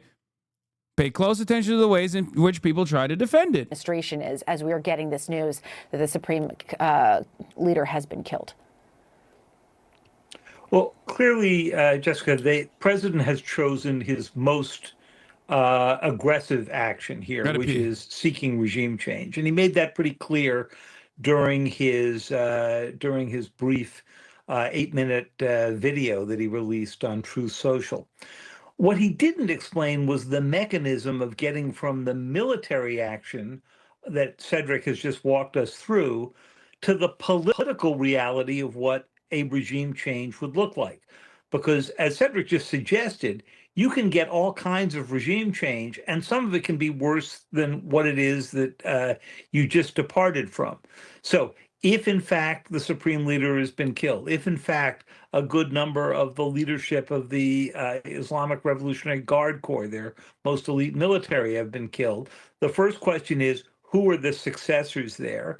And the second is, what is the mechanism for the people of Iran to pick up on this chaos, rise up, as the president suggested, and install a new government? And they're without arms. They're without organization. The government still has that. The military still has that. And we haven't heard a plan yet from the U.S. for how they would get over that particular hurdle. And that is so key right now as we move to the next phase of this, which is what comes next after the Ayatollah has been confirmed dead. Okay, so now who is going to fill that void? And to your point, David, in talking with a number of people, how might the Iranian people who, just in the last few months have suffered to be in the streets to demand their freedom, to who have been protesting and being killed for it, but how might those people who, as you note, aren't armed, aren't trained, aren't necessarily organized in that way, take their government? And is there any thinking from the Trump administration about how to support that piece of it besides the military part? Well, one hopes that there has been thinking about this. Secretary Rubio was asked about this in a Senate hearing back in January, and he said, well, if there was regime change, that's an issue we'd have to think about for a long time. Well, fact of the matter is, people in the United States government have been thinking about this for 40 years in various forms. So clearly the Iranians have a succession plan. The supreme leader is 86 years old. And so they needed a succession plan anyway, and he was not in good health. The question is what that plan looks like and whether the U.S. and the Iranian people can knock them off that plan. And that's really the hard and difficult part here. I think it's also worth remembering that this was, despite the administration's efforts to sound like there was very urgent reason to go do this, the timing of this was a war of choice for the administration. That is to say, there was no urgency of an attack from Iran. As Barack Ravid mentioned to you, they're further from a nuclear weapon than they had been in June after those strikes. So the question is, did the president pick the right moment? And he might say, there's never a wrong moment to change the government in Iran. Right, because Kristen Holmes, as you noted, had reported that the White House is saying that they were concerned about these preemptive strikes, in their words, that Iran might be taking, and yet there is reporting, that is counter to that, but they are going to be asked, the administration, why now? That is a question that continues to come up again and again and again, right. Especially as they were in talks. It did come up in a background briefing. It did come up in a background briefing that some administration officials gave, but they didn't provide any evidence of an imminent strike. Yeah, right. But yes, yeah, exactly. But that is their explanation at the time. But of course, as you note, time will tell. The evidence, we will need to see as well. All right, David Sanger, thank you so much. It is great to have you as always. I want to bring in New Jersey Democratic Congressman Josh Gottheimer. He's also a member of the House he's nutting. Committee. I fucking hate Congressman, this. thanks for being here. I hate this fucking piece of shit. Just want to get your. I hate this fucking. Dude, how is CNN supposed to be more pro-Israel than this? How is CNN supposed to be more pro-Israel than this? They have fucking Josh Gottheimer on. Are you fucking kidding me? Josh Gottheimer is literally one of the only fucking congresspersons on the Democratic Party side that straight up was like, alongside the other dipshit in fucking Florida, saying, of course we gotta go to war with Iran. How is CNN supposed to be more pro-Israel than this? This is basically Fox News. The attack on Iran, but the fact that Iran has turned around and attacked so many of our allies in the region, right, which is also not to be something that we should take lightly as we look at this, just in terms of their attacks. Put Randy Fine on CNN. Just cut to the fucking chase. Cut through the noise. Put Randy Fine on to literally suck Benjamin Netanyahu's cock on television. Just do the pornography. Do us the dignity. We know. We get it. Fuck. Is and has been the government around an existential threat to the United States. We've seen both in terms Barack Ravid. The panel is comprised initially of AIPAC's very own Wolf Blitzer. Then they bring on Barack Ravid. Then they bring on fucking Josh Gottheimer. Where is Alan Dershowitz, I say? Where is Benjamin Netanyahu? Just have Benjamin Netanyahu on. Who strikes on live stream in Tel Aviv? Did they udrub or what? Where is it? Oh, shit.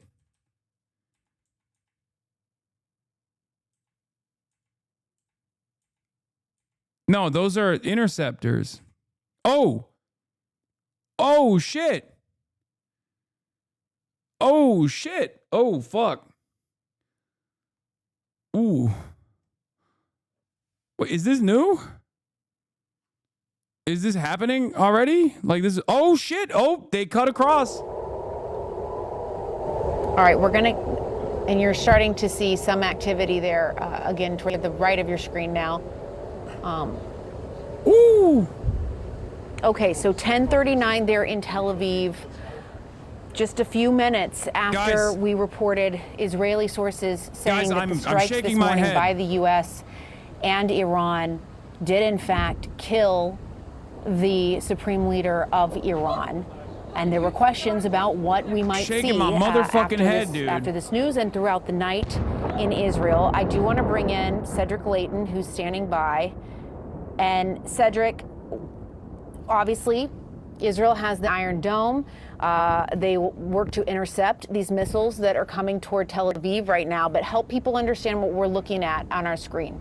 Yeah, so Jessica, what you're seeing is a panoply of different aspects here. So the Israeli air defense system, the missile defense system, is composed of basically 3 layers. One of them is the famous Iron Dome. That is basically takes care of short-range missile threats, also drones, threats of that type, in some cases even artillery shells. You go up then to the David Sling system. That David Sling system is a system that takes care of medium-level threats, medium-range threats. So that could include some of the missiles that come into Israeli airspace from places like Iran, also places like Lebanon, where Hezbollah was very important as an Iranian proxy. And then you have the Arrow system, and the Arrow system is the one that we're probably seeing most of, because that takes care of the longest range missiles. So every time you see a flash in the sky, what you're looking at is the point where the Arrow missile or one of the other air defense missiles is actually intercepting an incoming missile. Some of these missiles go in and they do what's called a proximity hit. So in other words, they don't actually directly hit the actual incoming missile, but others go in and directly hit that missile. It depends on which system you're using. But the basic idea is if the target is perceived to be a populated area or an important building, then the Israeli air defense system is brought into play, and it actually takes out that missile. And if the trajectory of the missile shows that it's going into an unpopulated area, there you see a flash right there. That was probably a big hit where the missile was intercepted. You see pieces are falling. You are weird for liking this? Did you not see me go like this? Very bad. Did you not see me do that? Very, very bad. I'm shaking my head. I'm SMH. I'm SMH. I'm finger wagging. When I hear massive explosions sounding in central Tel Aviv, I go, not good. You know? Bro, the fucking fact that they have an Isfahan missile site camera is crazy. How is that? We just saw a missile. What the fuck is this intel cam, man? Is that real? Medics and security forces are responding to reports of a ballistic missile impact in central Israel. What? But this doesn't make sense. They have the Arrow systems. I thought Israel would know that things are safe and sound because we don't have health care.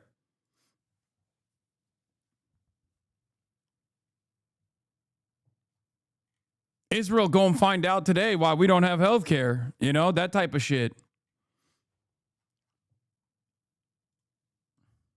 That what is happening, because I think you hear it immediately and you think, oh, did it hit something? But oftentimes it's the missile itself being stopped. Israel has That's right. It's the missile itself. So there's a missile that is going fast to intercept the incoming missile or the incoming drone. You can hear a sonic boom potentially from that. Or you can hear potentially the impact if the missile system is one which is designed like David Sling, for example, to actually hit the incoming missile. Then in that particular case, you may also hear the boom of the impact.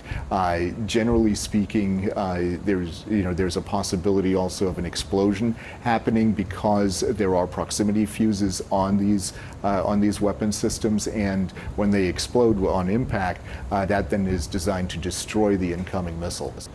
All right, Colonel Layton, I want you to please stand by. I do want to bring in Jim Sciutto, who is watching this live with us as well as we see these strikes in Tel Aviv, the sirens sounding. Jim, what more are you learning? And as you're watching this, what's going through your mind? Well, listen, I've been on the roof of the hotel there in Tel Aviv in the midst of Iranian ballistic missile strikes. Oh, you see that boom in the lower right-hand corner there. That this was last year in response to Israeli attacks on Iran. Iran has the capability to strike Israel. Israel has very formidable air defenses at multiple levels, and I believe that's what you're seeing right now, those flashes off in the distance. Most likely intercepts, but aware of that, Iran often launches their missiles and drones in waves intended to overwhelm Israel's air defense systems. Now, I should note that part of the enormous U.S., and there's an air raid siren there, part of the enormous U.S. military presence in the region, mobilized to the region, was expressly to provide air defense, additional air defense, not just for Israel, but for other allies in the region. And what I think we're seeing coming from the top of the screen Israel, there, mostly, I don't know. American bases are basically American bases on foreign soil outside of Israel have basically cratered at this point. So I don't think it's actually for all of our allies. Let's be fucking real. I think it's more so just for Israel, don't you think? To be clear, an impact is good. That means you've taken out the missile on the way in, but that debris still has to come to the ground, right? And when it comes to the ground, it can still be deadly. And there have been a number of instances of that last year in the midst of Iranian strikes on Israel. And I believe there were reports earlier today of someone in Israel being struck by falling debris. So the danger does not disappear after a successful intercept. But of course, far better to intercept the missile in the air than allow it to strike its target on the ground. Wait. Again, Israel has enormous... Guys, I feel lied to. I thought, but the Ayatollah's dead. And therefore, Iran was going to wave the white flag and that, like, they would never retaliate. It was over, right? The regime collapsed shortly thereafter. I'm still seeing videos of impact. I think that's what the calculation now is. Regime. Wait a minute. I think that's what the calculation. How is that possible? Regime preservation. Could you get a more pragmatic figure? Shock. This is mission accomplished, I thought. What's happening? I feel duped. Every time you see an impact, that's actually the Iron Dome working.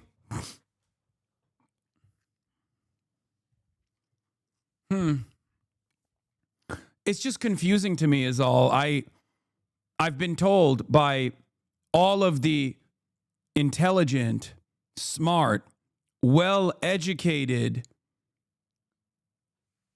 individuals that are on the Israeli payroll, mind you, on virtually every media outlet that this should not be happening at all. Siding over this regime? Sure. Aaron, I just want to break in for a moment because we're looking at live pictures in the air over Tel Aviv, and obviously, as many people know or maybe don't know, there is an Iron Dome that Israel uses as its missile defense system, and we're seeing it working Segal, I'm hearing reports that Ahmed Segal is no longer dancing. It gives me no pleasure to report that Ahmed Segal is no longer dancing. It seems that the death of the Ayatollah has not actually led to the collapse of the regime as previously planned.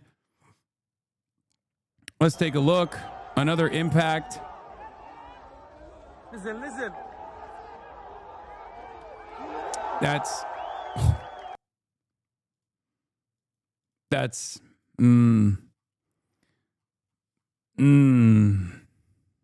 once again.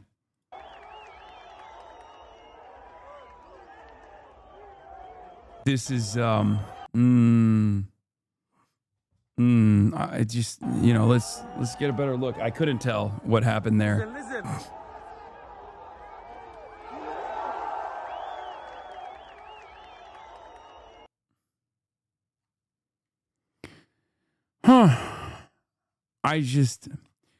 I feel duped. I don't know if you guys feel duped, but I personally, am Israel high, am Israel high, am Israel high. I want to repeat that over and over again. I thank Israel every morning that I wake up for being the most prosperous, joyful nation that has ever existed, the only democracy in the world. Iran's second wave, it seems, is coming in extra strong. In addition to Israel, explosions and interceptors have been reported in the last few minutes over U.S. bases in Bahrain, Kuwait, Qatar, and the UAE. I just I don't know. I don't know how to make of. I don't know what I'm seeing. I feel like I'm my eyes should not be seeing this. I feel like my eyes are behaving in an anti-Semitic manner for seeing this. I am going to continue with my reporting from the glorious nation of Israel at the heart of Tel Aviv, tuning in live, telling you, of course, that everything is fine and that the Iranian missiles are actually anti-Semitically targeting Israel, and that Iran is anti-Semitically defending itself, which once again is anti-Semitic. I want to stress that as many times as I possibly can. This is anti-Semitism.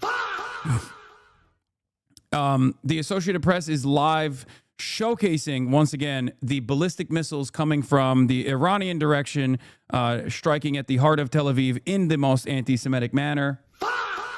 It's unacceptable and anti-Semitic. Iran does not have a right to defend itself. Israel has a right to defend itself. And what that defense means is offense. That's the best defense, is a strong offense. Let's be real. Barry Weiss is going nutty. What the fuck is this? Mr. Ramdani, you are more than welcome to come to one of my safe houses. Masih Ali Nejad, who was targeted for the assassination by the Iranian regime at her Brooklyn home, responded to a statement released by New York. Oh, okay. I don't really care about this lady. Can you add Udrub Udrub Tel Aviv to the soundboard? I'm not trying to get fucking literally drone striked. So no, I will not be doing that. Yeah, we saw the one live on NBC, but here, let's watch it one more time. Again, this is, Trump is asked by NBC who will replace Iran's supreme leader, Ayatollah Ali Khamenei, and says, I don't know, but at some point they'll be calling me to ask who I'd like. He added, I'm only being a little sarcastic when I say that. Interesting.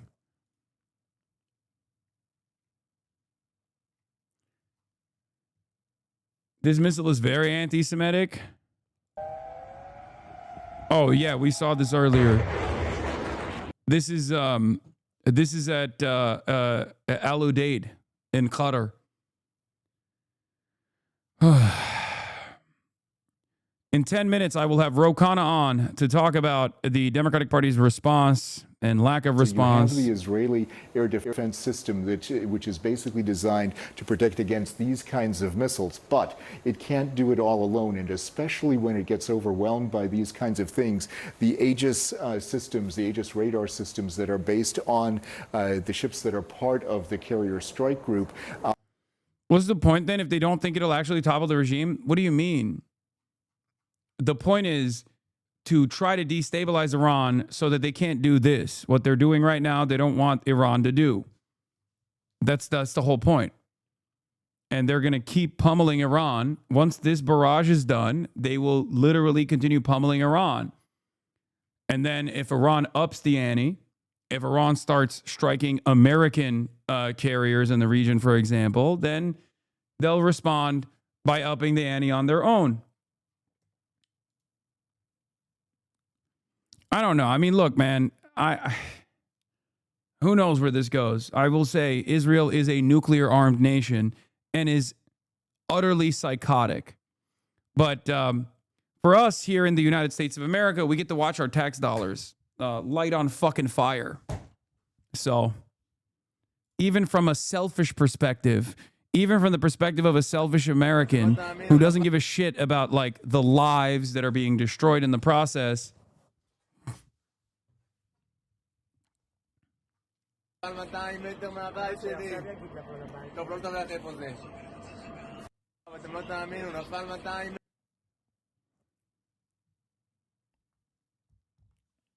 images from the scene of an Iranian ballistic missile impact in Israel, in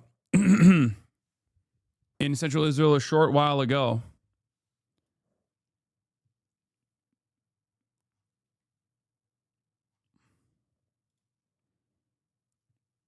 Goddamn.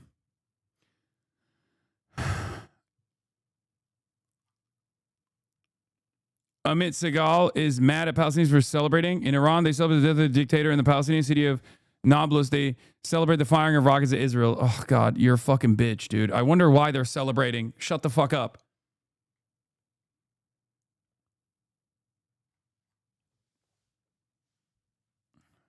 Isn't America supposed to be defending Israel? What was the point of bringing in those carriers? Brother, I don't know how to explain this to you. We are doing that right now. We are defending them. It's just that the Iranian missile technology is overcoming the unlimited billions of defense that we have dumped into Israel. So if you think that like every impact, I need you to understand something.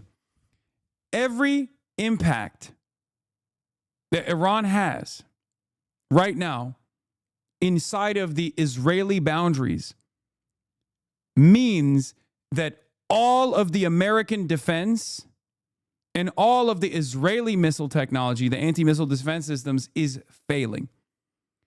They are not allowing these missiles to penetrate the Arrow systems or the Iron Dome or any number of different like THAAD missile launchers that we have that we placed inside of Tel Aviv. It's happening, but it's not supposed to be happening. It means that all of the additional carrier strike groups that we sent to the region, all of the extra anti-defense systems that we have in the region with our naval assets are failing. They're failing to stop Iranian ballistic missiles.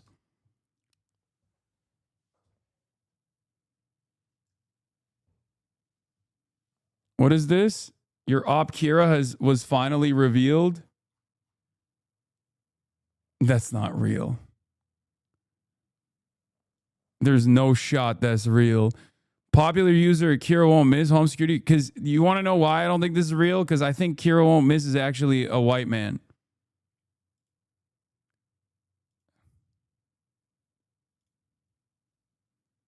It's fake. Kira is not a black man. He is a white man. That would be more believable if he was if the fake image was a white man that looked exactly like that. Dude, this hit is really clear and nuts. Yeah, I already watched it. You're sending me the same one over and over again.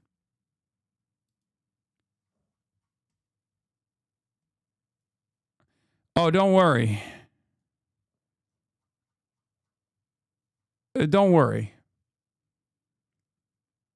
I have this in the tank.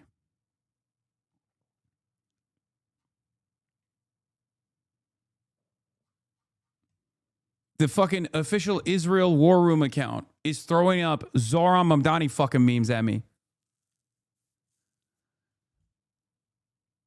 Ugh.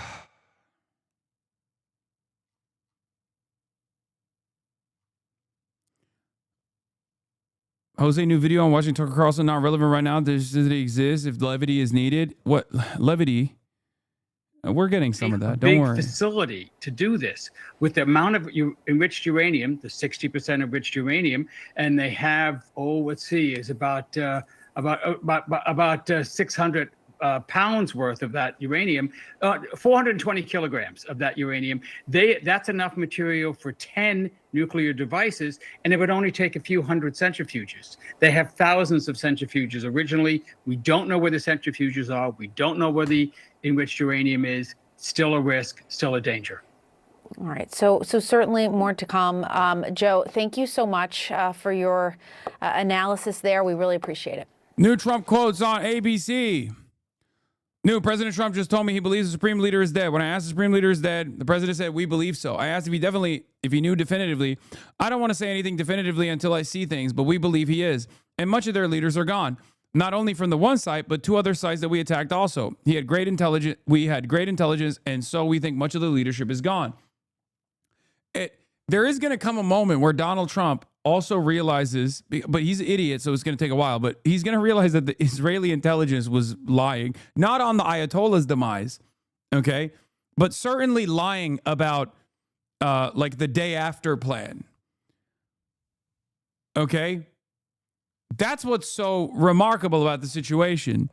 Because although he is basically a fucking servant of Miriam Adelson, there is going to come a point where he realizes, oh shit, the Israeli intelligence is just constantly serving me up this fucking bullshit. He kind of came to that recognition in the 12-day war, because that's why they stopped it, because he was like, you guys told me that you were taking care of the missile silos, and now everyone's yelling at me. Okay? Like, you told me that this was going to be a Maduro-style situation, potentially. My own intelligence is telling me that's not the case. I believe you because, you know, Am Israel Chai. But I'm looking at a bunch of fucking craters in Tel Aviv, and it hasn't really stopped. I'm looking at a bunch of craters in fucking Bahrain, in Qatar, in the UAE, and it hasn't let up at all. They just keep pummeling all of these other American bases in the region. I now have instability in Iraq. Where are we going? Where the fuck are we going? What's happening here? You think Saudi is questioning its alliance right now? No, they're not.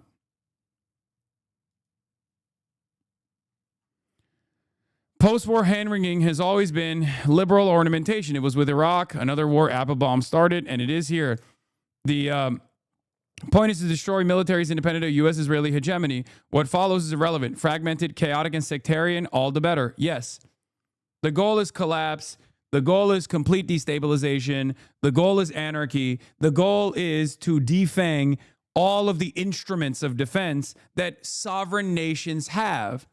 It is the sovereignty of nations that is the problem here. And they want to destroy that sovereignty. And if they can't destroy that sovereignty, they at least want to diminish their capabilities. Okay? That's it. That's it. Where's Russia and China and all this? Don't even get me fucking started on Russia and China and all of this, okay? They're probably kicking back, feet in the air, giggling like schoolgirls, okay? That's what they're doing. They're like, oh, it's awesome.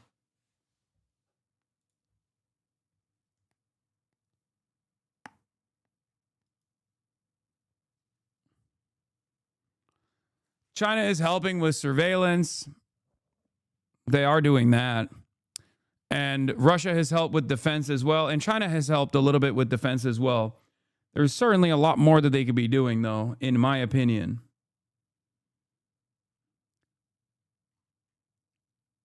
China hasn't traded in 12 hours. They are going to die. Okay, yeah. No one is thinking about China's need for trade maxing here. And I think it's kind of fucked up, I'll be honest.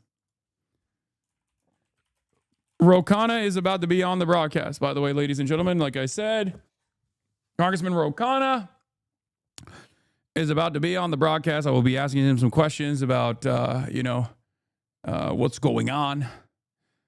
What's going on is what I'll say to him. What's going on?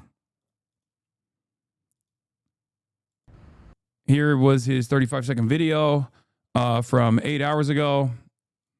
Donald Trump has launched a war on Iran. The Congress must reconvene on Monday to vote on Thomas Massie and my war powers resolution to stop this war. Trump says his goal is to topple the Iranian regime. But the American people are tired of regime change wars that cost us billions of dollars and risk our lives. We don't want to be at war with a country of 90 million people in the Middle East.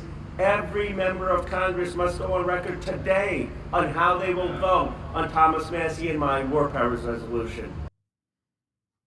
Yeah. All right. I'm calling.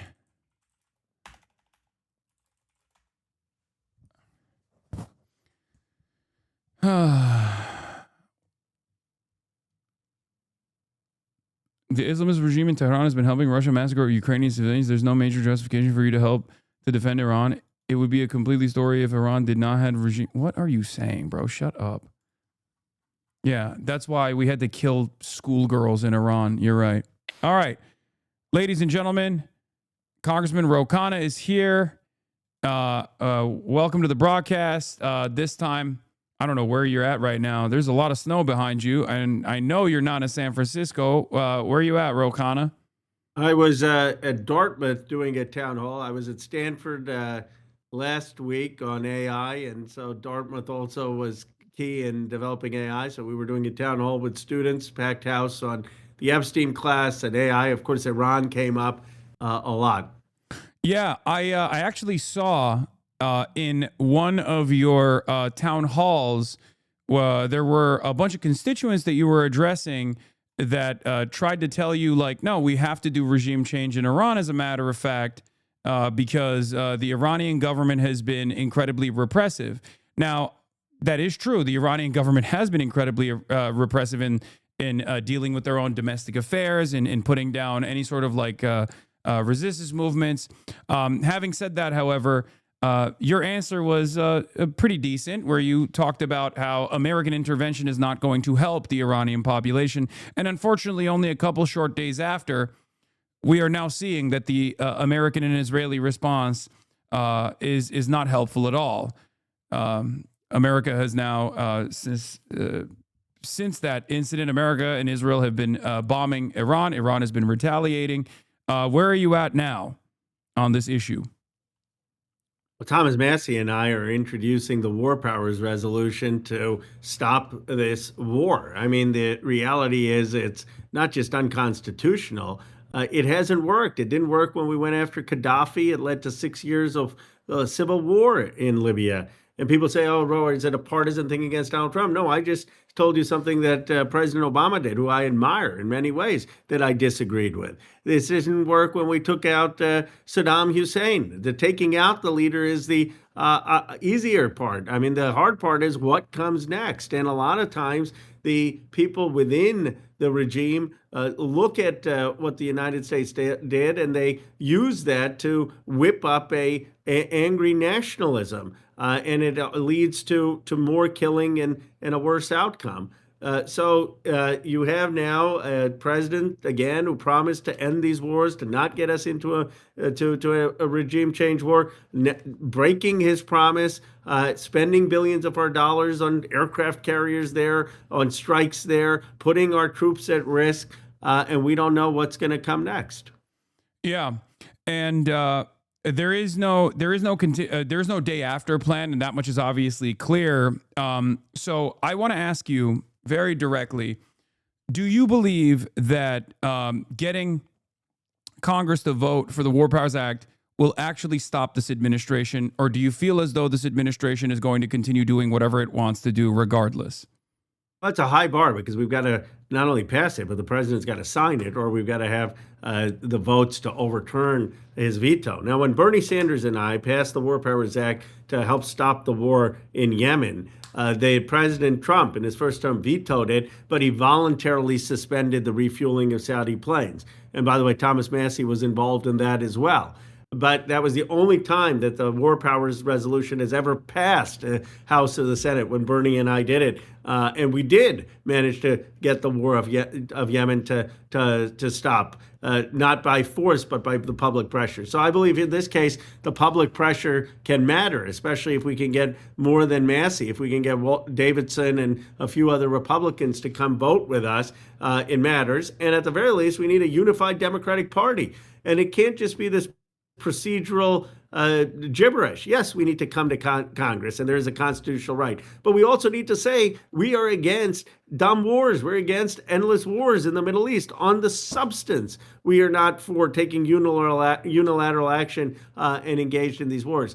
Of course, the Iranian regime is brutal, and they killed their own citizens, and there was repression, and there's no denying that. But this is not the way to solve the humanitarian matter. We should have had an international coalition with targeted sanctions against the regime. We should have negotiated with China, which currently is providing cover for the regime. Why wasn't this part of the bilateral negotiations with China to be tougher on the sanctions with Iran? We should have taken it to the UN Security Council. We did none of the hard work of diplomacy. So A question I have for you is also the weight of this responsibility that falls on the opposition party, the Democratic Party.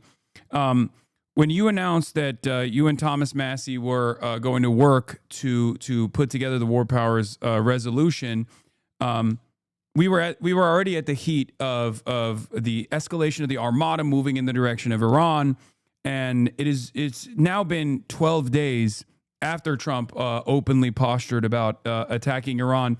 Do you feel as though there were some setbacks internally within the Democratic Party as well, that this War Powers resolution could have been implemented faster, or at least taken on faster? It could have, but it wasn't leadership. It was the cracks in our own coalition when Josh Gottheimer and Markovitz came out with a statement saying that the Massie-Khanna bill was the Protect Ayatollah Khamenei Act. That created division where we felt, okay, are we going to lose 20 to 30 Democrats in the vote, which would have been an incredible signal of weakness. And so we regrouped, and it was a short work week.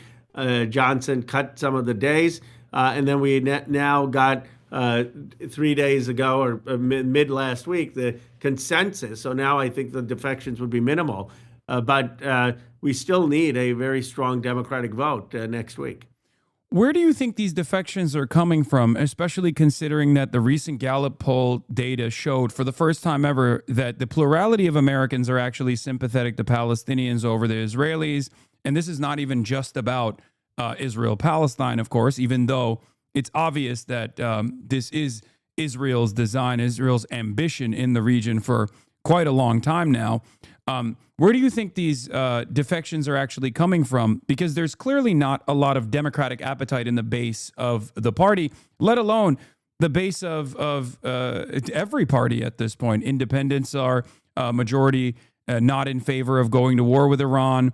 By large majorities, Americans are not in favor of going to war with Iran at all. I believe right before the strikes happened, 27% only across the board, with, you know, even the Republicans barely meeting 60% support for striking Iran. So where are our politicians, some in your party as well, and plenty in the Republican Party, with the exception of Thomas Massie and maybe a couple others, where are they getting their notes from? Well, they're the normal neocon pro-war groups. I mean, some of the think tanks, they've wanted a war with Iran, of regime change for decades. People like Lindsey Graham and others affiliated with them. Of course, it's no secret. I mean, AIPAC has been public saying that they support the strikes, and they've been making the case to members. There are other groups like that that are will paint members as weak on national security or protecting the terrorists if they don't vote. And then, like you mentioned, I was protested. I had 200 or so people shout at me in my own town hall, and that was the pro Iranian American community that was very pro war and pro us getting involved in the Middle East. Yeah, the YouGov poll from 228 asked if the Americans approve of the U.S. attacks on Iran on Saturday, and 44% said they disapprove, and only 34% said they approve, and 22% said that they were not sure. With the Democratic Party, 70% disapproved and only 10% approved. With the Republican Party, even with the Republican Party, it was 69% approval, 12% disapproval. And amongst the independents, it was, again, a majority disapproval at 52%. So there is no popular appetite for this, even after Donald Trump has conducted these strikes, even down to the Republican Party, where it's only a 69% approval rating, which is fairly low for actions taken by the Trump administration as adjusted to past performance for, you know, whatever domestic or foreign policy affair Trump engages in.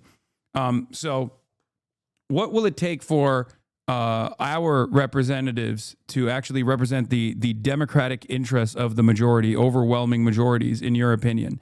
What can we do as American citizens?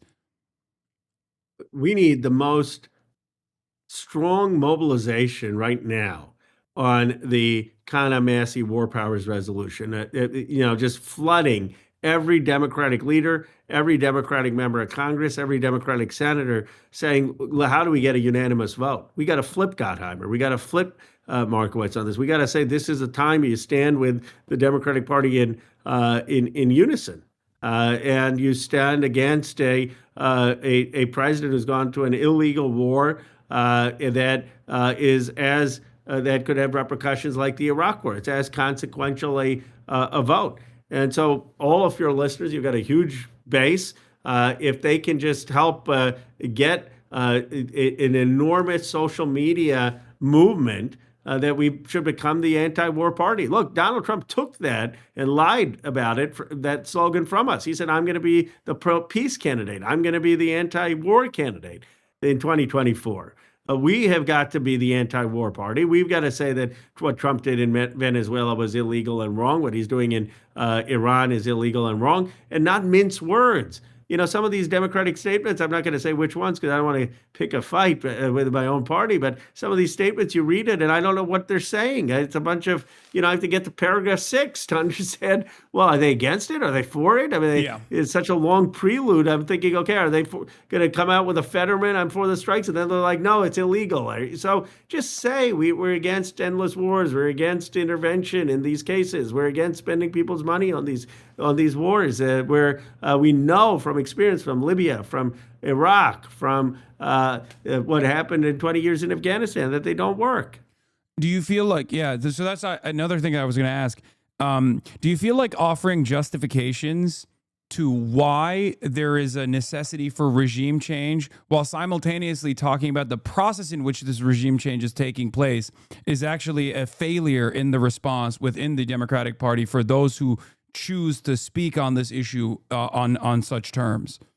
I think it should start with the war in Iran is wrong, that we should not be getting involved in another Middle East war, that we should not be spending billions of dollars on this and our aircraft carriers there, that it can foment an ugly Iranian nationalism that could make the situation worse, that it could foment civil war and sectarian violence that could lead to more people being killed. And in that, one can then say that we understand that the Iranian regime is a brutal regime that is killing its own people, and that we call for human rights and we call for the Iranian regime to be sanctioned for what they're doing, to build an international coalition for what against what they're doing, and that we call for the recognition of human rights in these places and standing for that as an international community. But I don't think that what we should be doing is openly calling for regime change with the assumption that the United States' military is going to help facilitate that.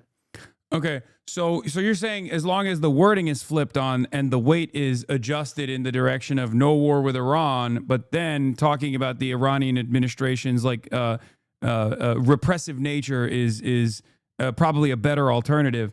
Another question.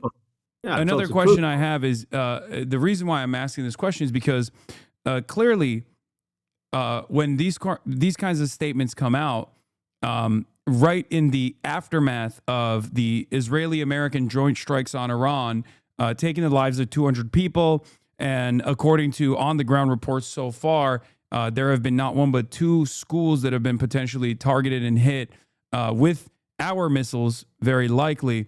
Where there are a lot of young schoolgirls that were slain, up to 51 in the last reports that I saw, and the numbers actually may rise with the total casualty numbers being 80 to 90.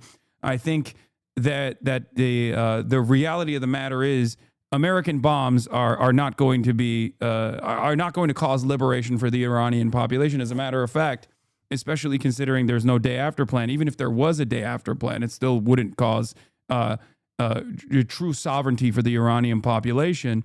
How do you feel about the ways in which Donald Trump is trying to create a mission accomplished banner here by talking about the Ayatollah being potentially killed? Do you feel like this is going to be a battle to fight on the communication side?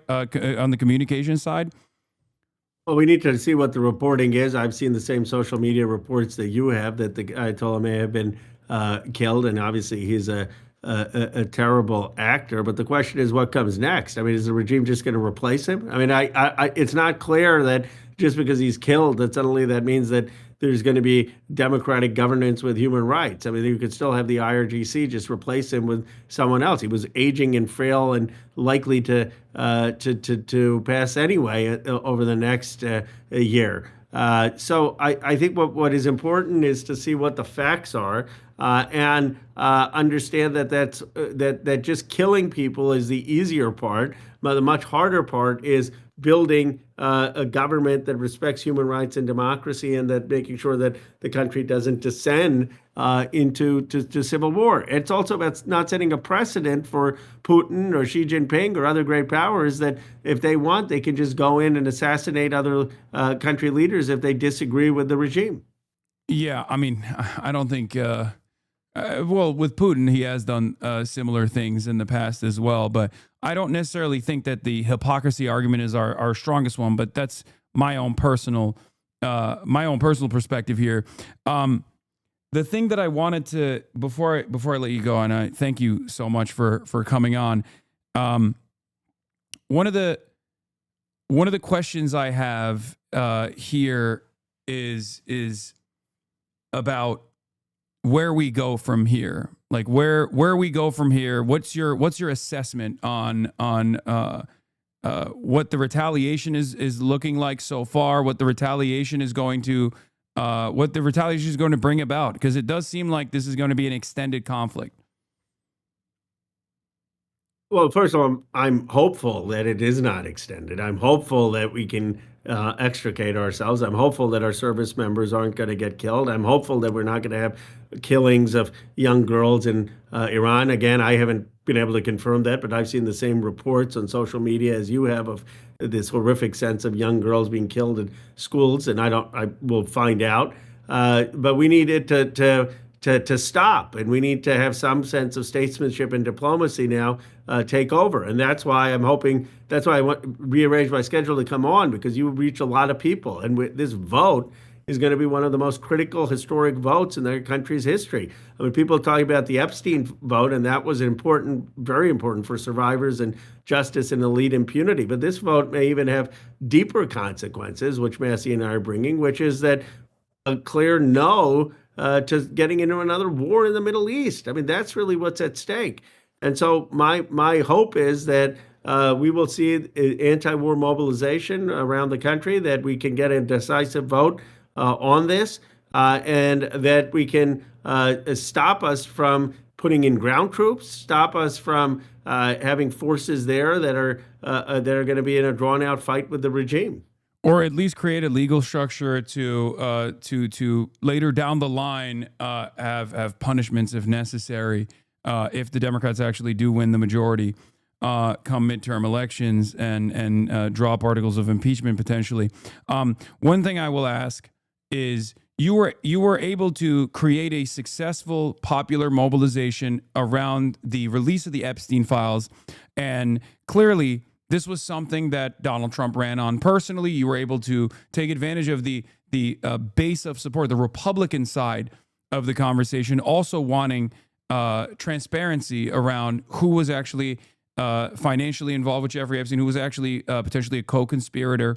And this is the reason why that public pressure caused even Donald Trump to sign into law, something that he's currently not following through on.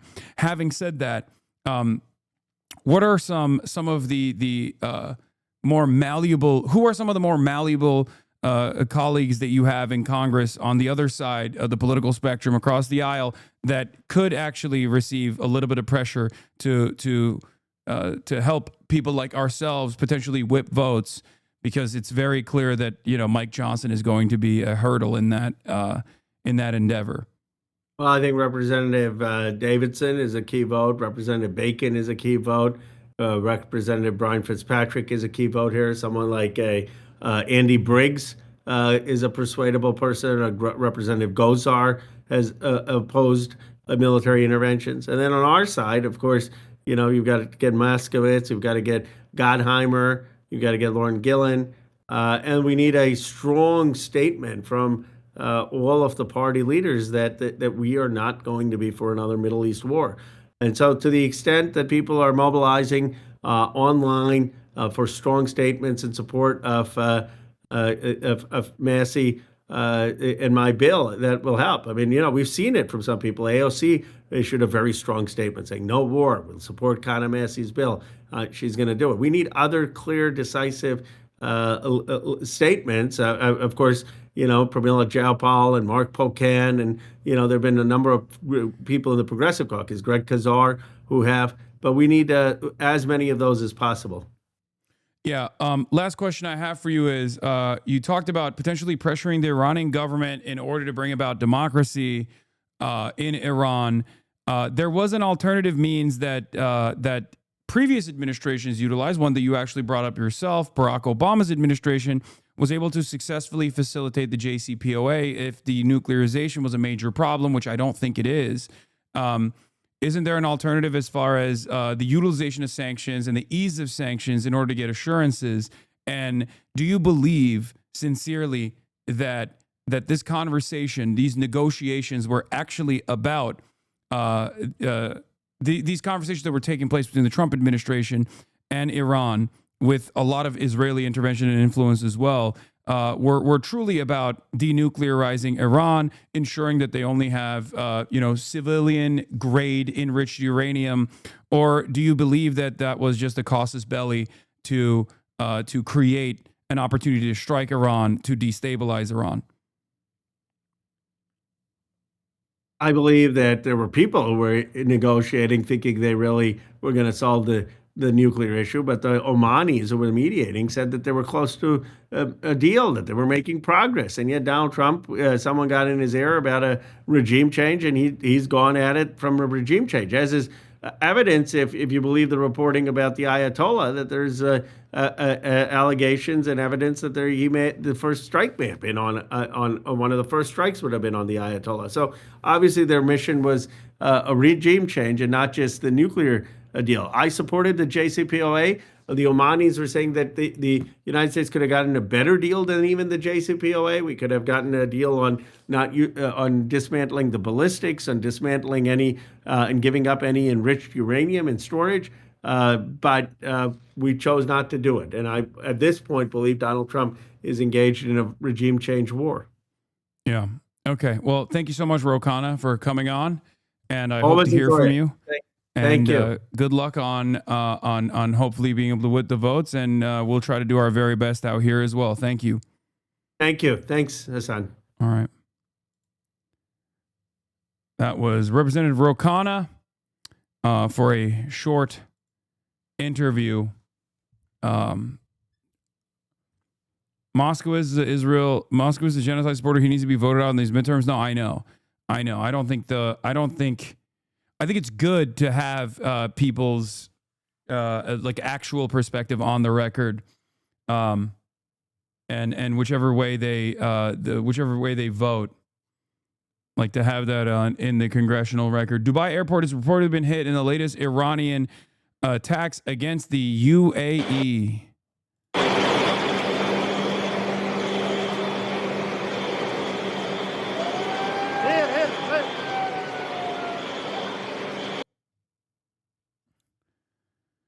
Press reporting on the ground, missile damage in Tel Aviv. Saturday night around 11. The fact that this is the Israeli government allowing this reporting to go through means that there's a reason for it, okay?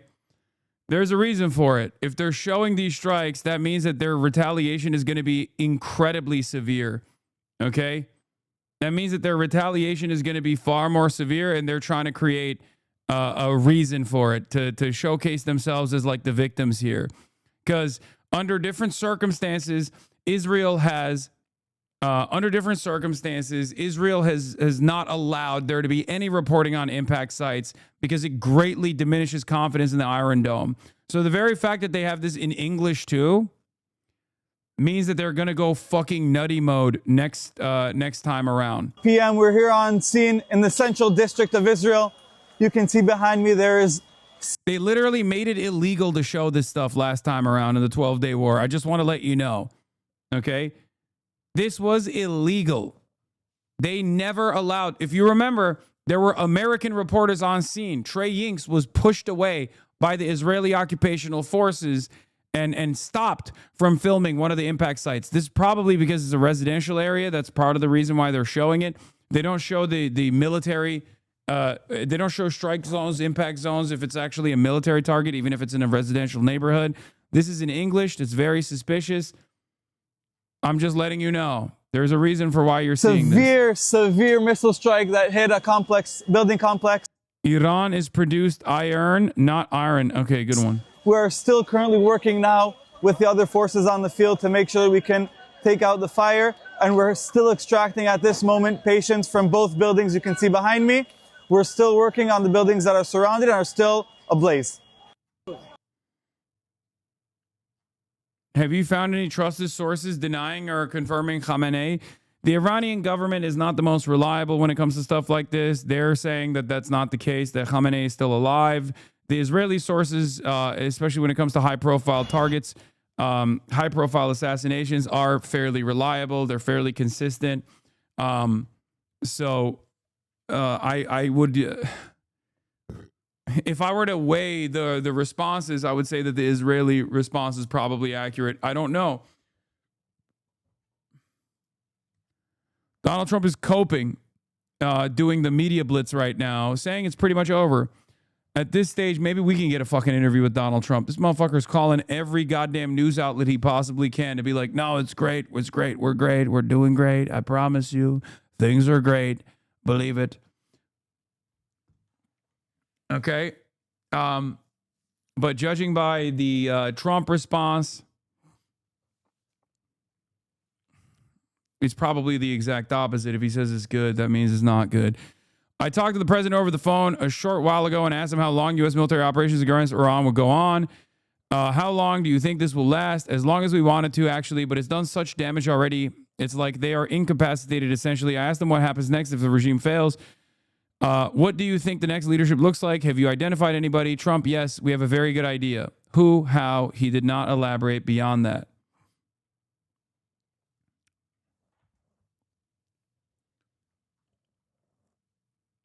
New attacks, fresh attacks on Tel Aviv. We're going live to the Tel Aviv right now. There's some interceptions that took place, it seems. God damn it. The fucking AP cameras are so ass, though. They, like, literally avoid showing the impact.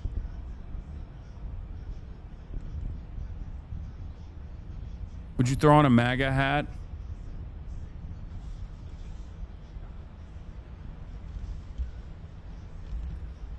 The question every journalist should ask Donald Trump is, you said if the Ayatollah is dead, that the Iranian regime is cratered, or the Iranian regime is incapacitated. Why are they still attacking American bases in the region and also Israel? Why are the Iranians not up in arms as you suggested previously? How much weight do you place on Israeli intelligence? These are some good questions to ask the Trump administration. How much weight do you place on Israeli intelligence as opposed to your own internal communique? Your generals have informed you that, and the CIA reporting, according to Reuters, informed you that there is no day after plan, and that killing the Ayatollah will not actually yield the response, or will not actually yield the results that you thought it would.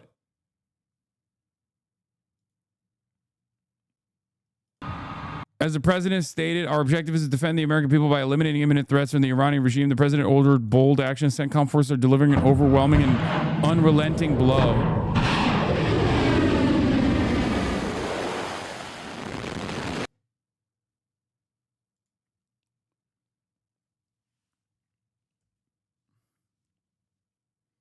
There's also reports of a U.S. ship being struck,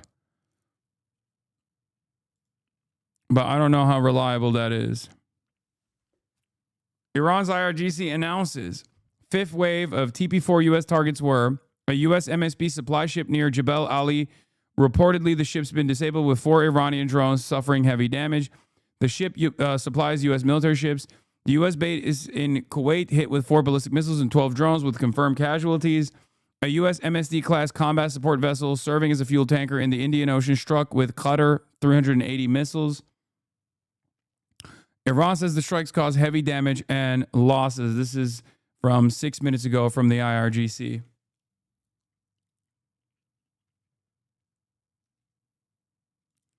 The number of injuries in Tel Aviv have reached to 20 people. Some 20 people were wounded by the Iranian ballistic missile impact in Tel Aviv, according to first responders.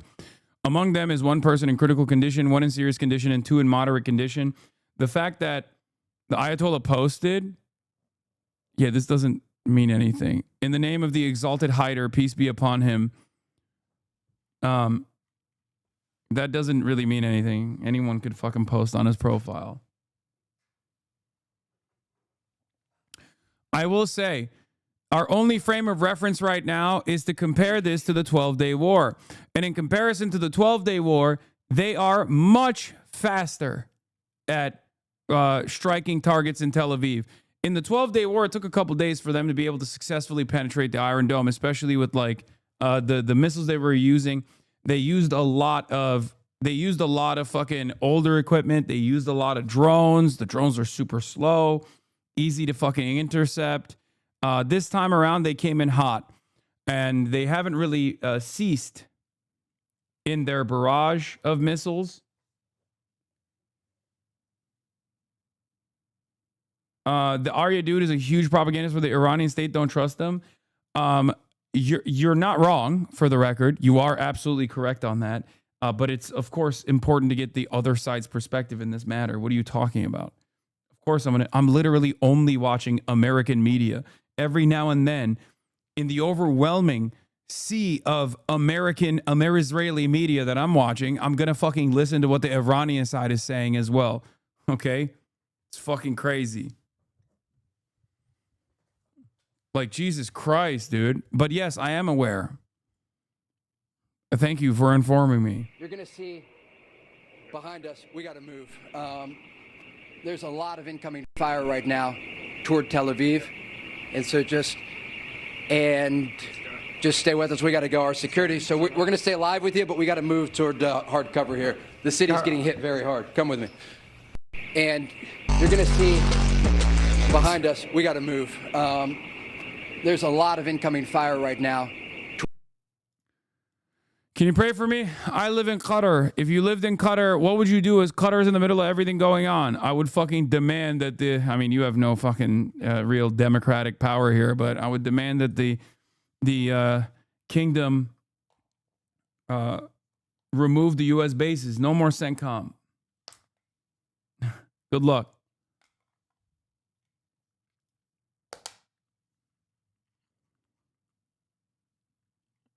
Yeah, Trump is calling it.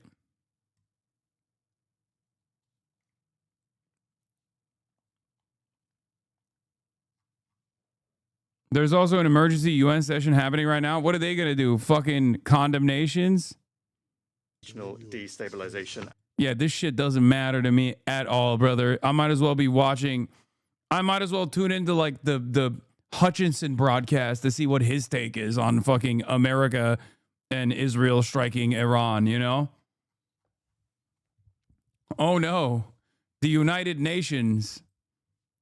What's next, dude? Are you going to send me another stern letter that China wrote about how this impedes trade maxing somehow?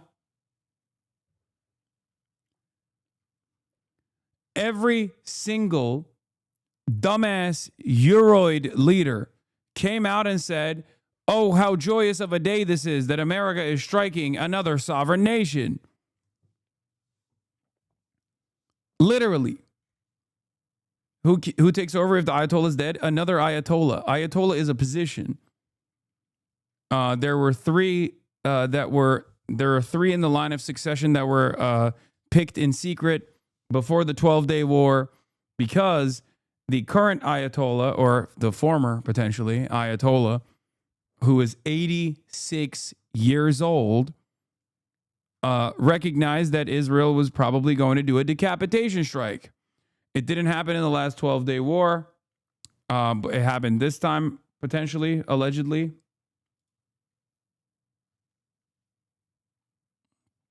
Donald Trump came out and said, Khamenei, one of the most evil people in history, is dead. This is not only justice for the people of Iran, but for all great Americans and those people from many countries throughout the world that have been killed or mutilated by Khamenei and his gang of bloodthirsty thugs. He was unable to avoid our intelligence and highly sophisticated tracking systems, and working closely with Israel, there was not a thing he or the other leaders that have been killed along him could do. This is the single greatest chance for the Iranian people to take back their country. This is the remainder of their strike package, by the way. Oh, we killed the Ayatollah. It's time to take the streets, right? That's why they're heavily leaning into this. Like, we killed your leader. Come on, go ahead. Now is the time to rise up, Iran. Okay.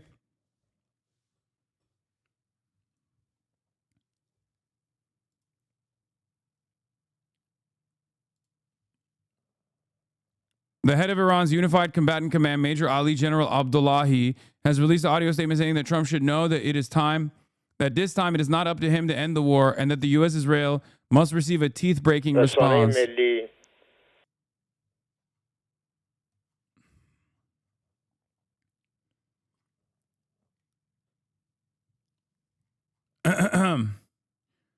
We are awaiting another salvo of missiles that are incoming.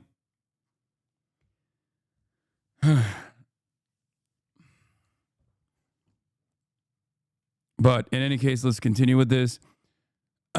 This is the single greatest chance for the Iranian people to take back their country. We're hearing that many of their IRGC military and other security and police forces no longer want to fight and are looking for immunity from us. As I said last night, now they can have immunity. Later on, they only get death. Hopefully, the IRGC and police will peacefully merge with the Iranian patriots and work together as a unit to bring back the country to the greatness it deserves. There's 0% chance he believes this, right? Like it's just like, does he think that the IRGC is not even more aggressive hardliners than even the fucking Ayatollah?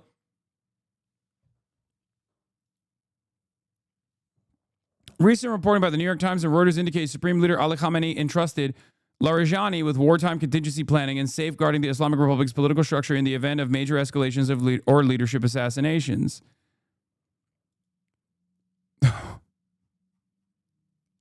What did Ali Larijani say? The guy who the Ayatollah put in charge if he was to be killed? Let's hear from Ali Larijani. We will make the Zionist criminals and the shameless Americans regret their actions. The brave soldiers and the great nation of Iran will deliver an unforgettable lesson to the hellish international oppressors.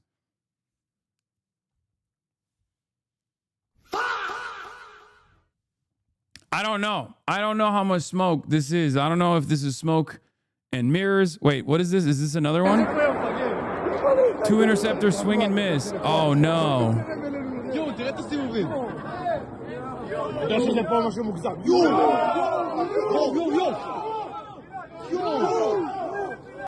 Ooh. Good attempt, though. That's good. I mean, tax dollars at play. Tax dollars at play. Tax dollars at play, folks. Let's watch that again.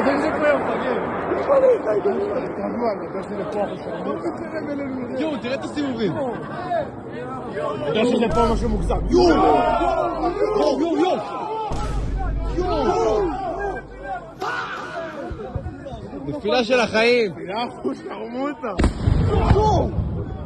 יו, יו, יו, יו. יו, יו, יו, יו.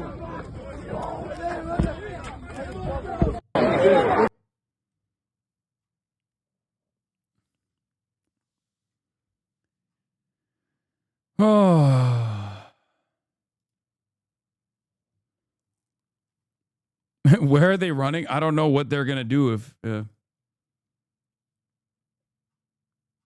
I don't know. I don't know where they're going to go. Are the interceptors... Yeah, a lot of you guys are joking, but this is no joking matter. Interceptors only miss their target if they're feeling anxious. Okay, like this only famously happens if interceptors are feeling very anxious, very nervous.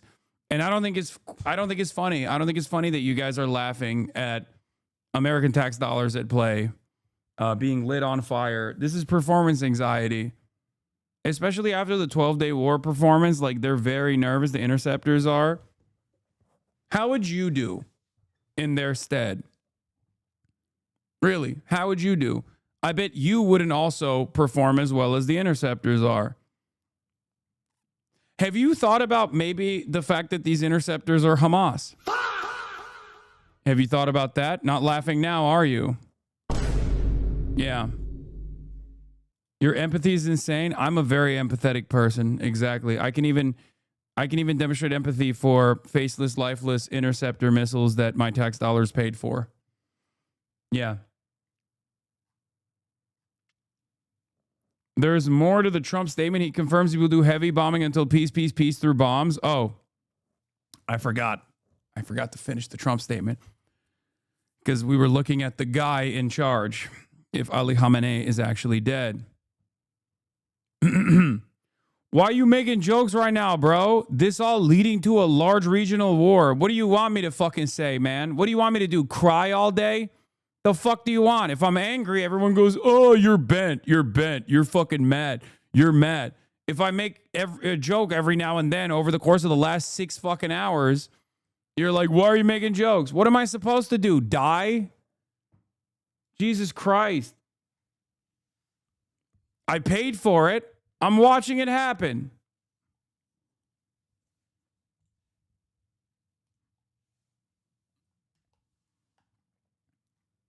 Yeah, I'll cry I bawl, okay? I'll cry my fucking eyes out every time the poor nation state of Israel, which literally demanded this happen,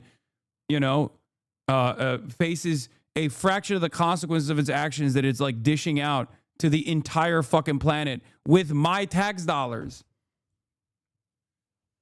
Jesus Christ.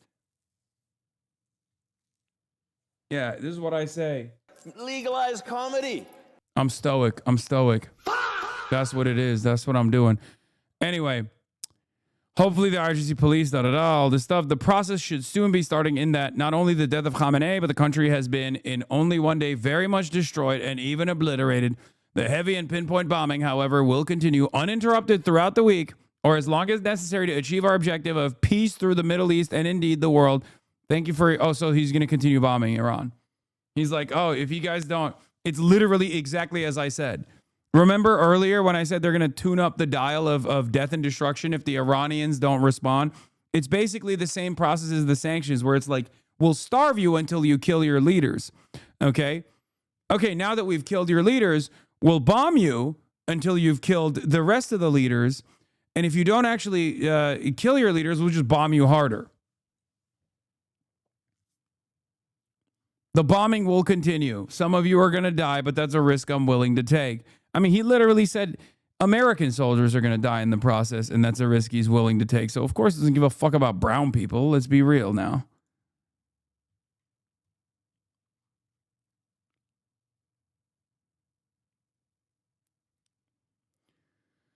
If Iran had nukes, why not use them with their supreme leader dead? But it looks like they will start bombing the oil fields. Wait, what? Who said Iran has nukes? No one thinks Iran has nukes. If America thought Iran had nukes, they wouldn't be bombing Iran.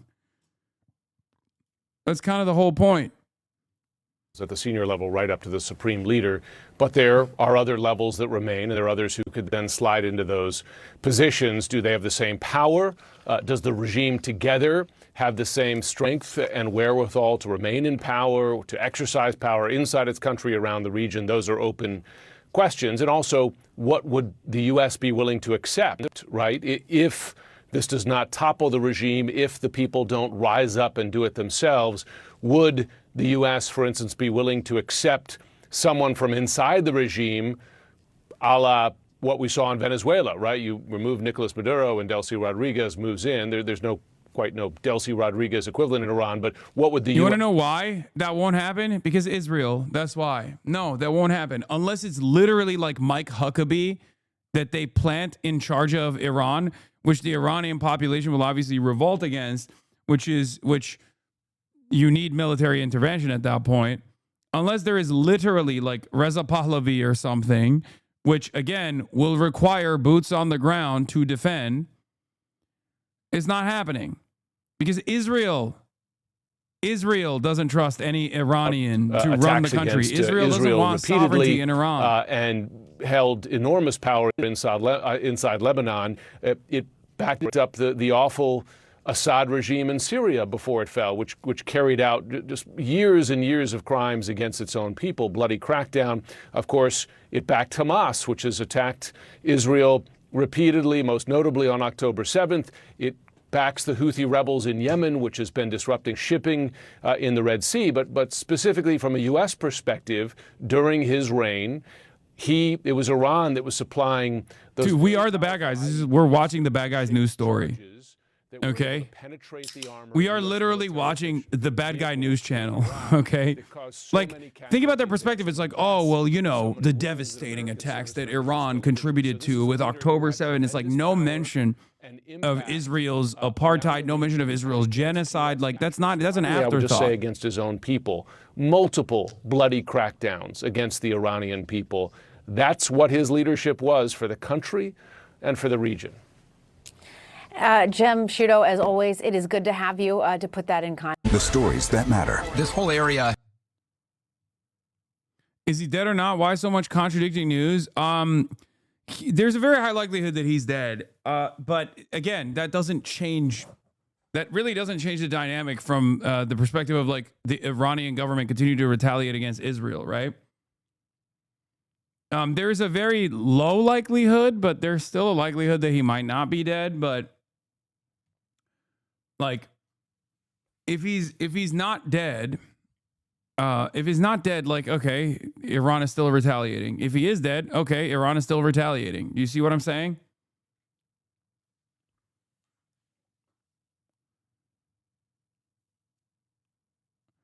America would at least need a fighting force to support, like in Afghanistan. That shit won't happen like this. Yeah, there's no amount of bombing. You don't have popular mobilized forces on the ground. You can't use the Kurdish militias to fucking control the Iranian government, right? Like that would be fucking insane. And the only like robust popular mobilization you can engage with on the ground is the Kurdish militias that would like come in from Iraq, which I believe they did. They were pushing in, or they had that sort of ambition, which is why a lot of the IRGC troop positioning moved in the direction of the Kurdish areas because they were worried about a potential invasion. But there's no world that you have a stable government in Iran that's a puppet state. Iranian people do not fuck with that. Okay, love the crash out, dude. The Epstein cabal is lighting your tax money on fire. You will never actually have a moment of respite. And your only analysis here is that a guy that you don't like on the internet, because he thinks that money should be spent on you instead, by the way, that's the reason why I'm angry. Your only fucking assessment here is, oh, guy on Twitch is mad. You're a fucking idiot, dude. Literally. You are a slave, chatter. Explain to me, to the best of your fucking ability, how striking Iran is going to lead to any positive outcome in your life. Go ahead. I'm waiting for your response. Explain to me how your pathetic life is going to get better. Bombing and murdering little schoolgirls in Iran to own the libs, I guess.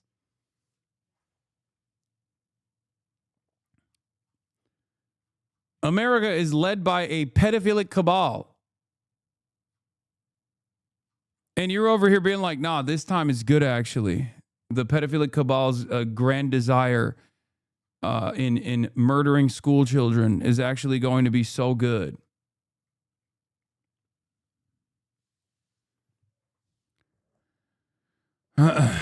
Plot twist, he lives in Israel, so the tax money actually goes to him. Well, it's not. I just love the crash out low. I actually agree with you. Okay.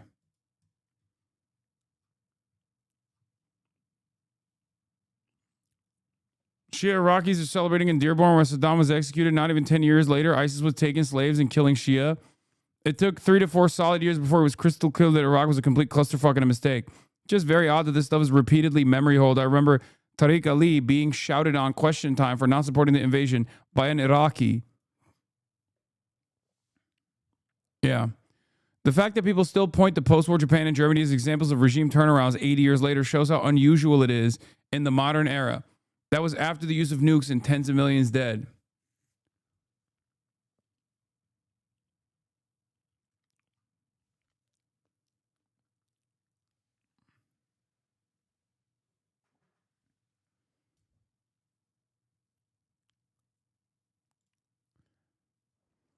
From U.S. admin official background briefing, recording, listening to seriously question if U.S. negotiators understood what Iranians were proposing. One official kept saying the acronym IAEA wrong. The International Atomic Energy Agency, by the way. They seem astonished Iran would not agree to the U.S. supplying them nuclear fuel. They took as suspicious proposals that Iran saw as concessionary. Explains why Oman foreign minister tried to come to D.C. to explain what U.S. negotiators may not have fully understood. I'm not saying what Iran proposed would have been enough. I don't know, but it seems U.S. negotiators did not have the expert guidance to understand it correctly. Lack of experienced experts in the U.S. team means they were seemingly relying on outside sources to interpret it for them.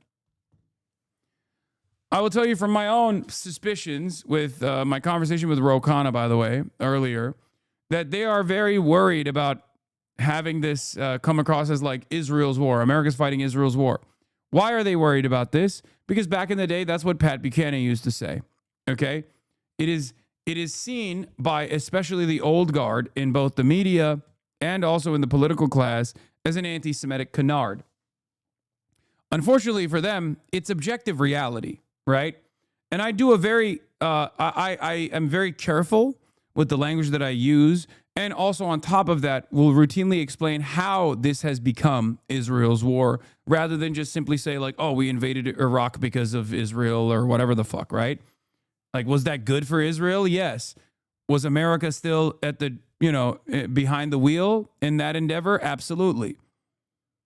The reason why I say this is Israel's war is because America demonstrated an alternative perspective with Iran and it was cast aside, right? Not only is this the populist attitude, but it's also the correct one. It's kind of like how neoliberals would regularly say, oh, you fool, you simpleton, saying we invaded Iraq for oil is stupid. It doesn't actually explain the full scope. Except we did invade Iraq for oil. That was a major component, okay? So anyone that tries to disparage that is a fucking idiot. And the same goes for saying this is Israel's war. This doesn't mean I'm not abdicating the responsibility from the hands of the American administration. I certainly am not doing that. They are fucking monsters, okay? This administration and the duopoly on the issue of how to deal with Iran, the military intervention in Iran for regime change, is conducted by monsters, okay? It's still a collaborative effort. The reality on the matter, the reality on the other hand, is that the monsters that are holding on to the fucking steering wheel here are the Israeli ones. Okay? That's it. There was no ambition to actually negotiate with Iran. That was never in play. That was never real. We 100% were going along with whatever the fuck Israel wanted to do. And anyone that doesn't recognize that picture is going to give you the wrong analysis. Okay?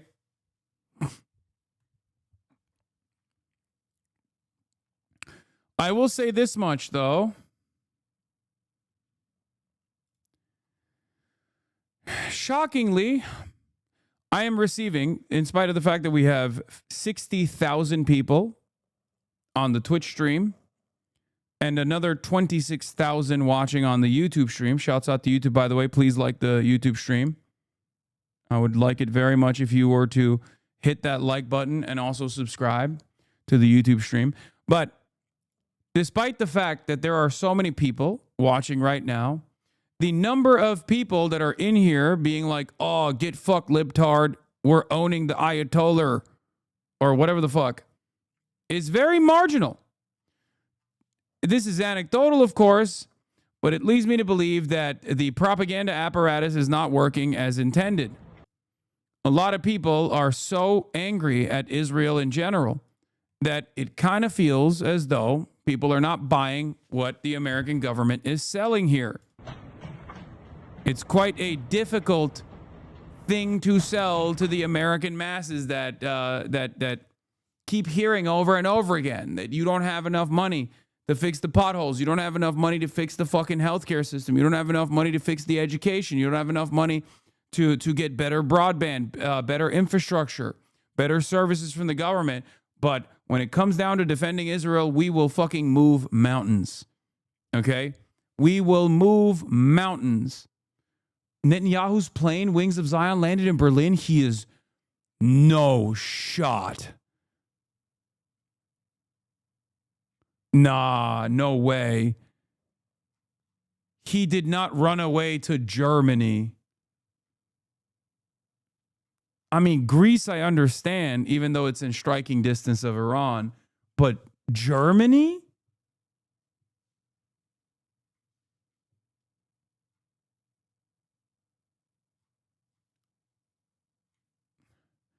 The ICC warrant.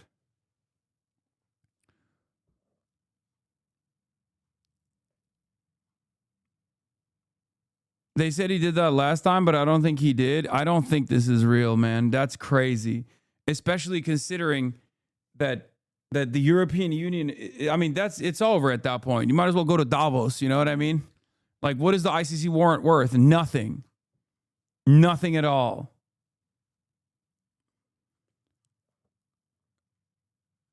The ICC warrant is not worth the paper it was written on. You can't even wipe your ass with that shit.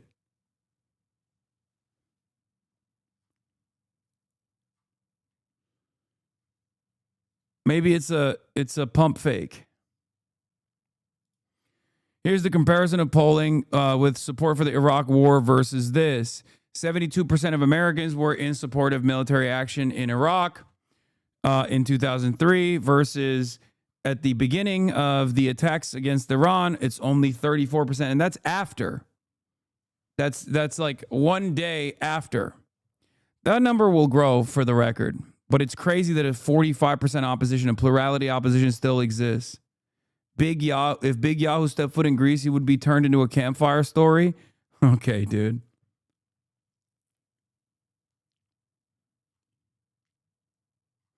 Are you live on YouTube? I can't find your stream. I am live on YouTube, yes.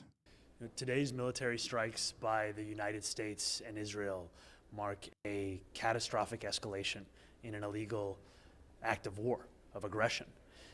Bombing cities, killing civilians, opening up a new theater of war. Americans do not want this. Americans do not want another war in pursuit of regime change.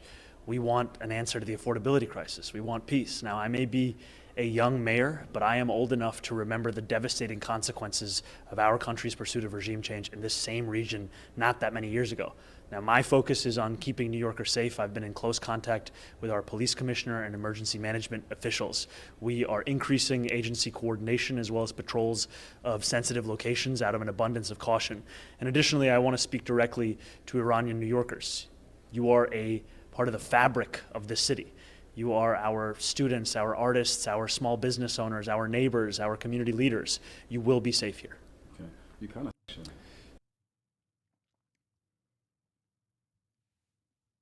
How cooked are we with Pakistan and Afghanistan fighting too? I don't fucking know, man. Here's a wider shot of the Tel Aviv skyline. Bro, I don't want to see it. Okay? I'm seeing no movement, no motion.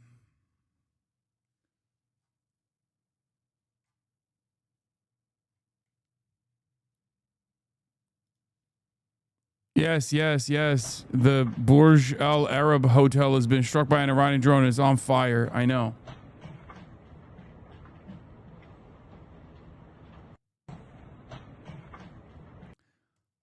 What Trumpers are feeling?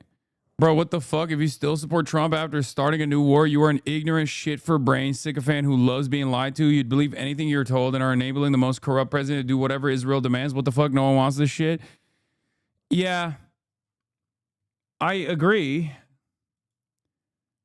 I agree with that. I just don't know if it's. I haven't seen enough as far as like Trump supporters speaking out against this yet. So I don't know. Settlers angry in Tel Aviv screaming something about auto bus on fire.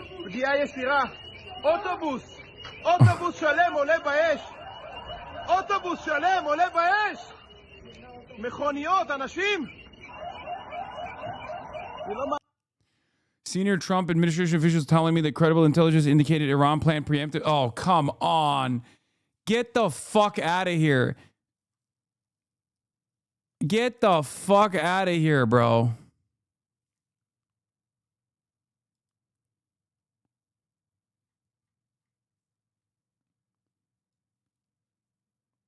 Have any of these wars ever benefited the U.S.? Fuck you, Bradley. I mean, Bradley pulled out the ripcord on Trump far before many did. Let's be real, but it's true. A lot of people, including Cenk, even at some point, hit that line about how Trump is going to be like a peaceful dove and shit. I mean, I can't even fuck. It's unbelievable, dude.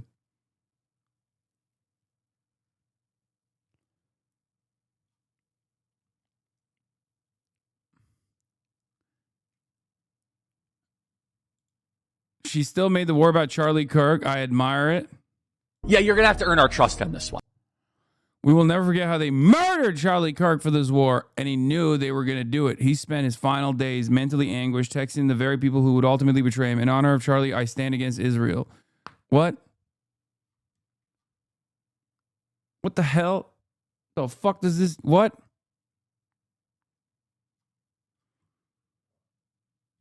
New strikes in Tel Aviv?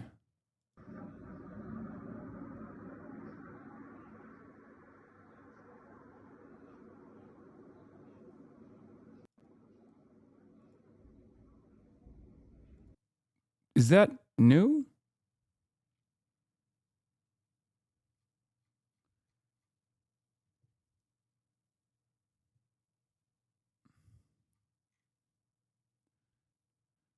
Are you being botted or is it a big news day? What do you think, man? Is World War Epstein? I don't know about this one.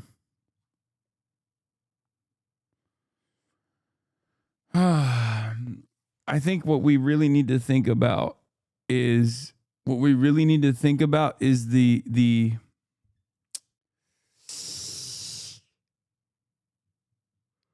the talking points out on background. A senior administration official briefed the reporters today that Iran's negotiators rejected a U.S. offer. They're just lying about everything. It's so funny. Iran's negotiators rejected a U.S. offer to provide free civilian-use nuclear fuel forever and refused to discuss their ballistic missile program at all. U.S. negotiators felt like the talks couldn't get to a real deal. New strikes happening right now. Man.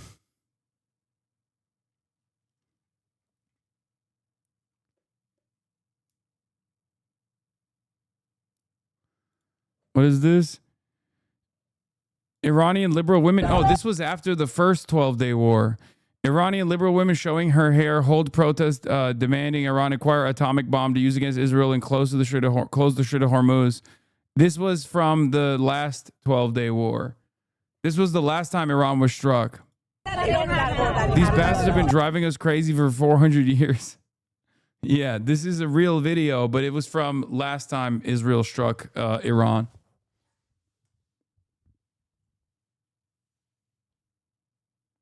Why are you talking about Iran? Don't you know the Dow hit 50,000? 7 Strato tankers headed towards the Middle East.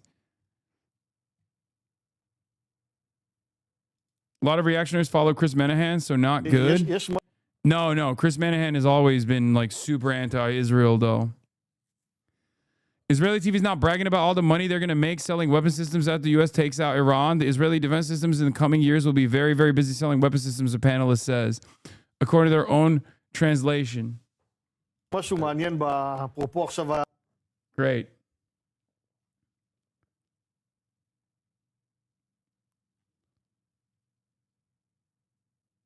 CBS News, celebrations breaking out across Iran. Some thank Trump. What the fuck is wrong with people? I just hate, like, I hate that these fucking losers win anything. You know what I mean? Note this is being sent to U.S. bases as well as CENTCOM. Anticipating casualties, Pentagon orders U.S. troops to report their status per memo provided to me by Army source. All units are required to report 100% accountability.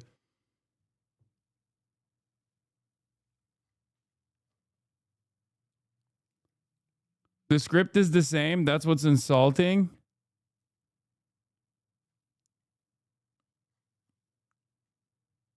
Seems we hit that complex with a cam after it launched a missile and it was able to be targeted after.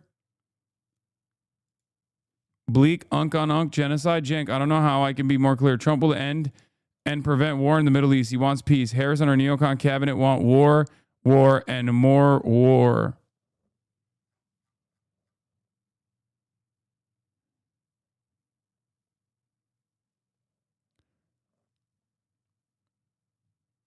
Oh, I can't believe Stephen Miller lied. Matt Kennard confirms wings of Zion landed in Berlin. The wing of Zion, Netanyahu's prime ministerial... Wait, maybe Cenk wasn't saying Trump was going to be fucking anti-interventionist, actually. I might be confusing Cenk with not Unk, but Glenn Greenwald. He was consistently saying, my mistake. My mistake to Unk. The wing of Zion, Netanyahu's prime ministerial plane, took off from Nevatim Air Base today at 12:10 p.m. It flew off the coast of Israel for 4 hours before flying on to Berlin. It landed in German capital this evening at 8:30 p.m. The Rome Statute is nothing.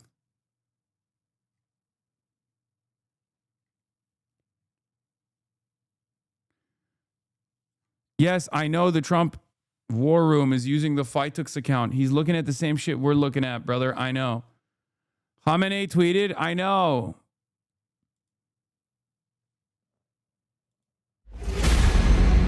This is not, it doesn't mean anything.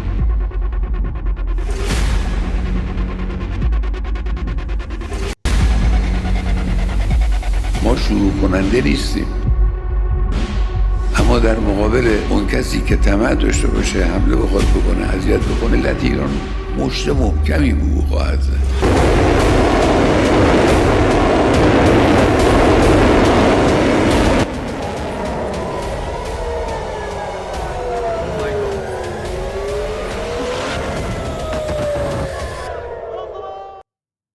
Always fake smoke from them? No, the smoke this time around is clearly not fucking fake.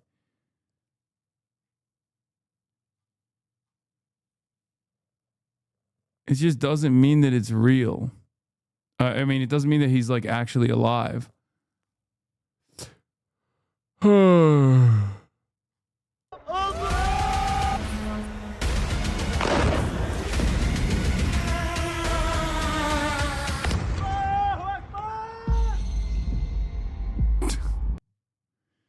Yes, it is. Yeah. Oh, you think he edited it, bro? You think the 87-year-old edited the video and posted it with his tongue sticking out like, Like, you think that's what happened here? What are you, fucking crazy? Phase Khamenei footage. Yeah, I already said he suggested. I already read this. I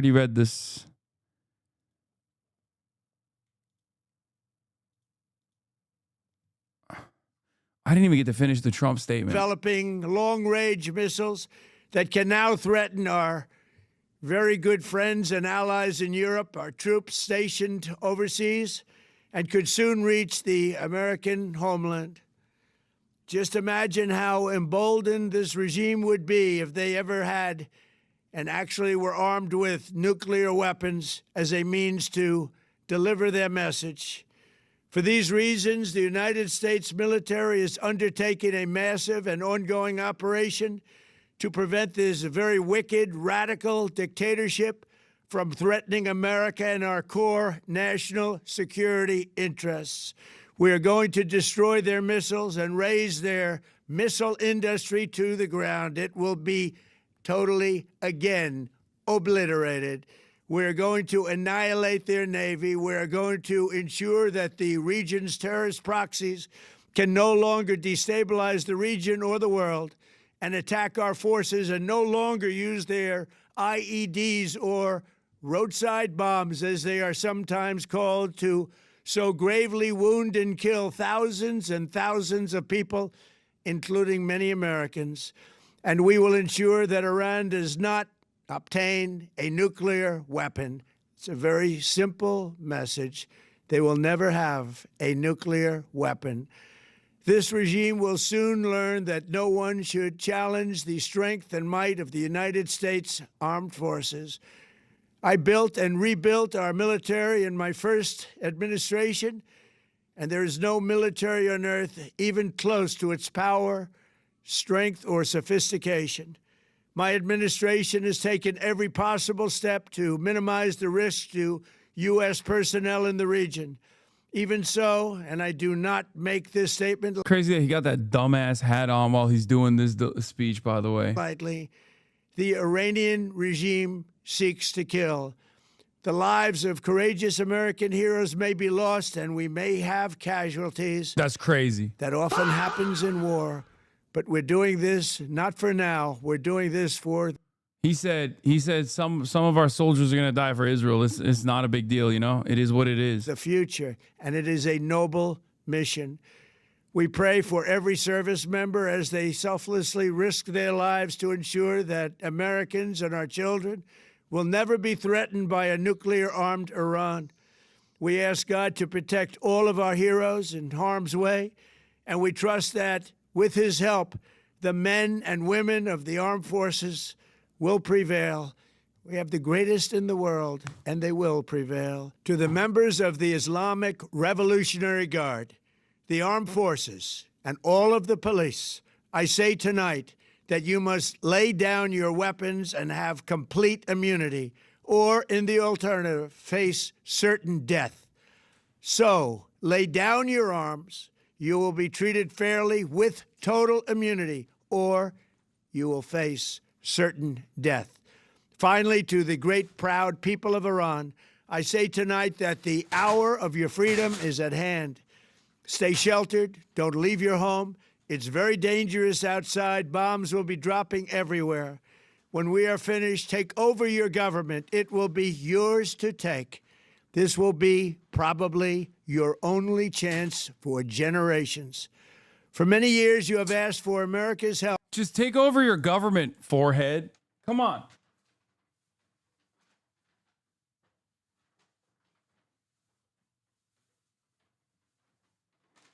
Like, this is the big...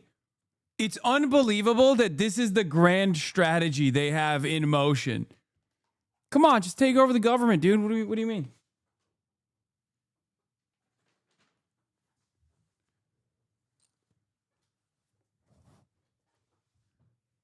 It's incredible. Wouldn't that be great if you guys just, just took over your government? It's like, bitch, you tried to take over this government and it fucking failed. And you were the president. Like, this motherfucker was the president when he did January 6th and it still fucking failed. What are we talking about?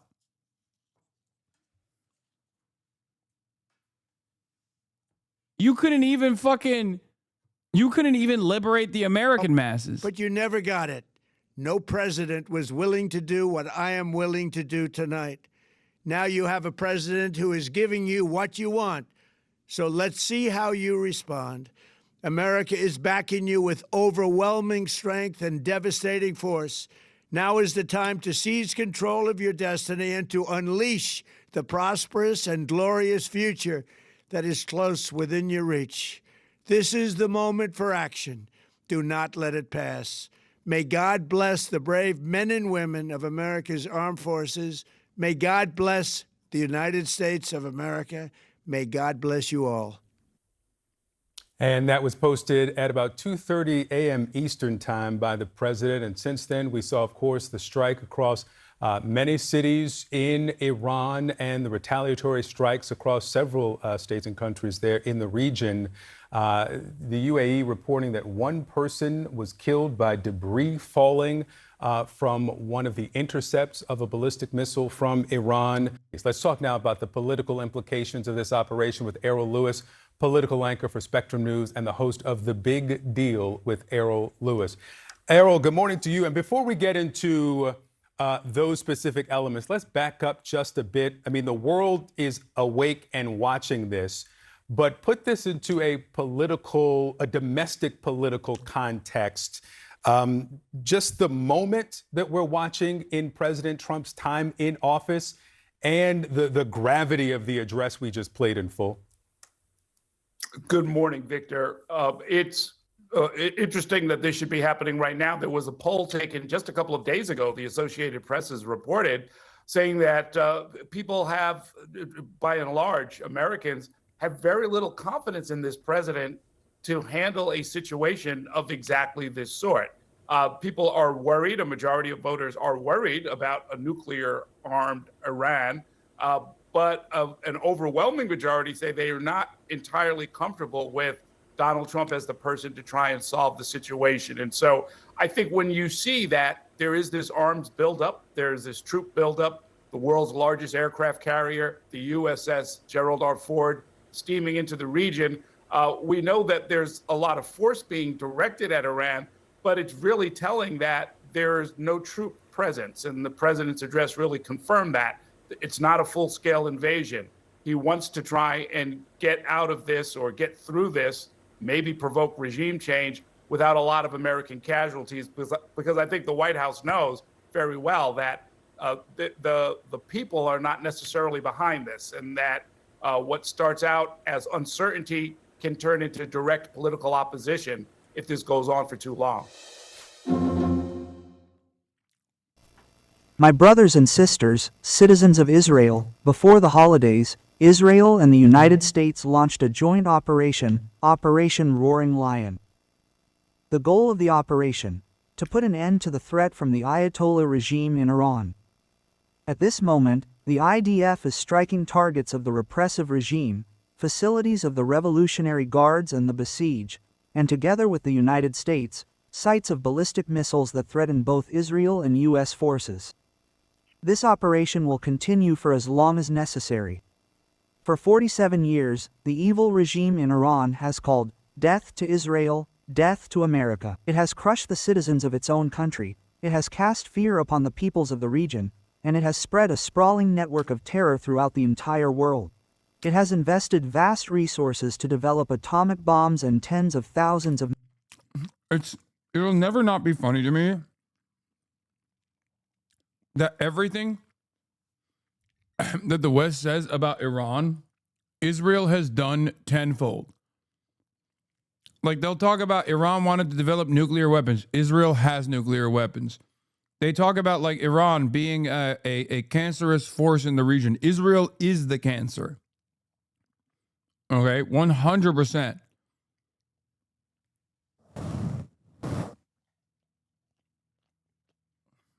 It's nutty.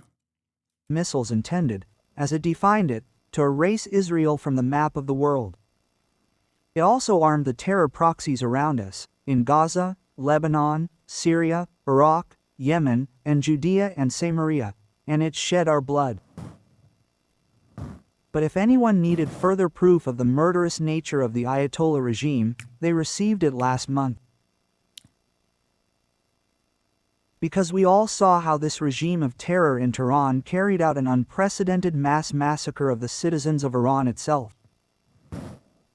It murdered in cold blood thousands of children, adults, and elderly. Tens of thousands were imprisoned, tortured, humiliated. And why? Only because they asked for a life of freedom and dignity for themselves. In the War of Revival and in Operation Dogs of War, our heroic soldiers struck a crushing blow to the Ayatollah regime and its proxies, but the wounded predator did not cease its attempts to rehabilitate itself for that same goal to destroy us. In recent months, the tyrants in Iran have been plotting to rebuild their nuclear and missile capabilities and hide them underground, where we cannot harm them. If we do not stop them now, they will be immune. And for this purpose, their representatives in negotiations are trying to buy time in futile and deceitful negotiations with our American friends. But the tyrants in Iran made a fatal mistake, because the United States does not buy their lies. And we will not sit idly by while the shadow of annihilation hangs over us, and therefore we have now launched Operation Roaring Lion, an action that is far more powerful than Operation Dogs of War, which was very powerful. We are doing this in full cooperation with our friends in the United States, under the brave leadership of President Trump.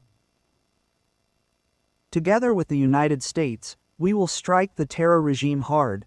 We will create conditions that will allow the brave Iranian people to throw off the yoke of this murderous regime. During Operation Dogs of War, I was asked many times if toppling the regime was the goal of the operation in addition to removing the nuclear and missile threat.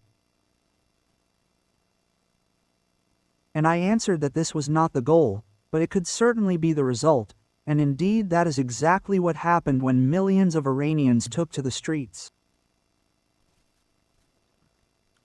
And now they are given the opportunity to take their fate into their own hands.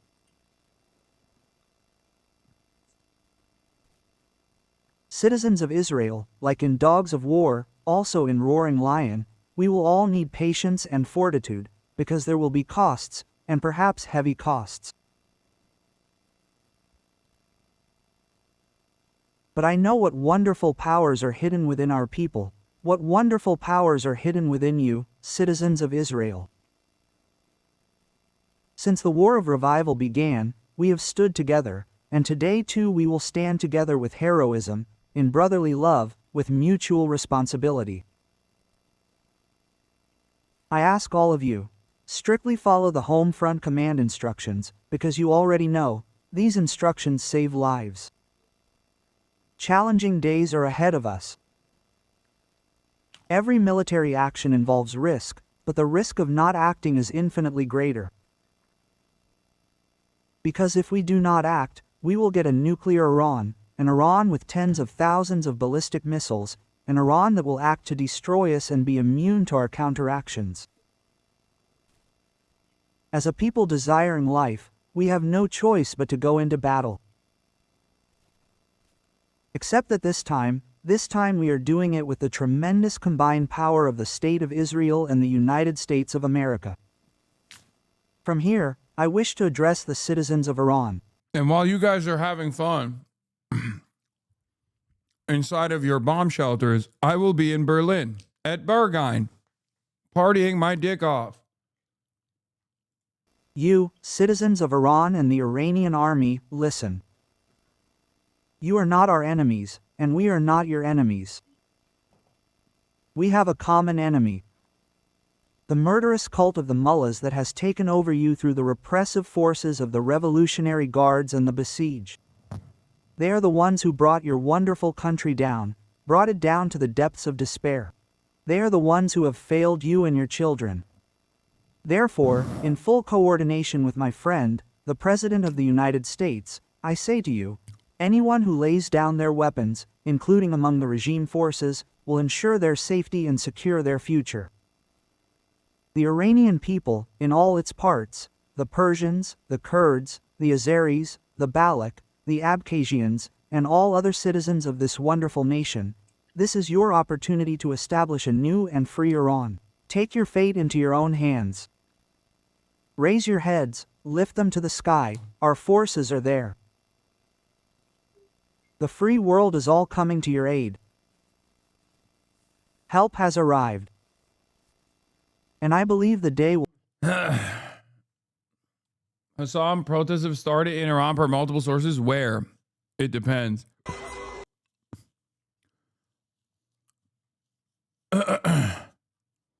Also, yeah, you know what I'm going to say.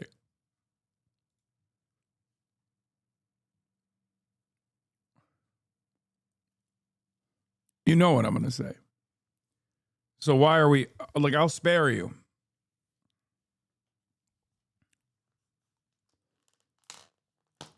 You know what I mean?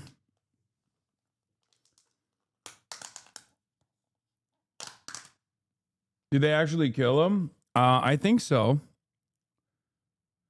As an Iranian, people are just desperate. Yeah, I know. As an Iraqi, people are just desperate is exactly what I heard back then, you know? You can be desperate and still be wrong.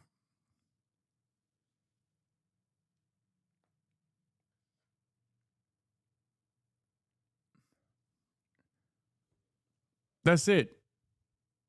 And if you're judging, if you're looking at past performance, it's obvious that anyone who thinks that this is going to yield prosperity is oblivious to a couple things. One, first of all, the best possible thing that the Iranian population could do right now is just sit at home for a little bit, you know, wait it out. That's number one. Number two,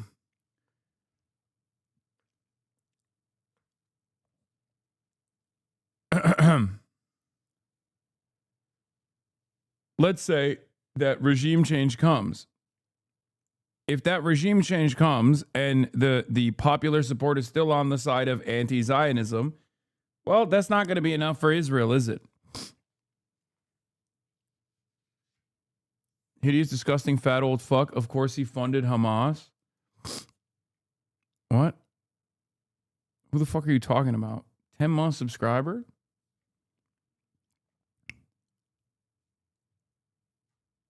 I'm so confused. The United Slaves of Israel?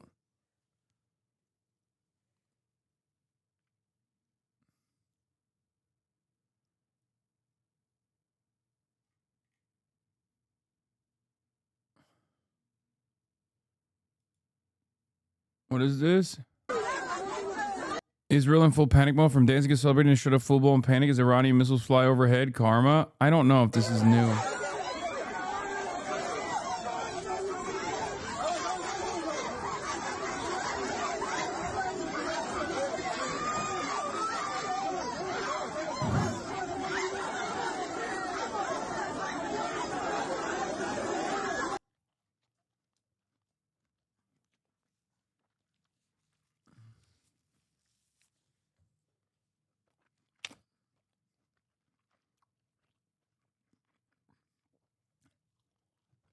I was talking to my Iranian cousin who was like, the 100 plus kids who died were just collateral. Also, I don't believe the source from Iran. Their brains are 100% broken. No, I've already explained it. There are going to be, guys, the Ayatollah has like a 50+% disapproval rating. Okay. Like by most of the polling done in Iran, he's not a very popular guy. Now, of course, Trump is even less popular than the Ayatollah. Do with that information what you will. Literally, Trump is less popular in the United States of America than the Ayatollah is in Iran. Now, having said that, what's really interesting is the popularity that the Ayatollah has, the popular base that he has, is also kind of similar to Donald Trump. Because, like, when I talk about MAGA, I would say, like, 20 to 30% of the American public is like pro-Trump. The rest is anti-Trump. Ayatollah has a similar predicament. 20 to 30% of the population is like in the sect, in the pocket, and in favor of the Ayatollah. And then the rest of the country is not so fond of him, right?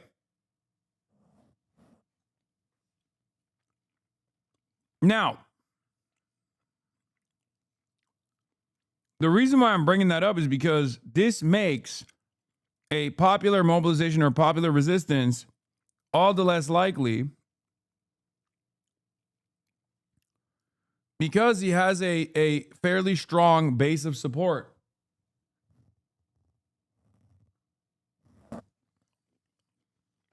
The way that people present it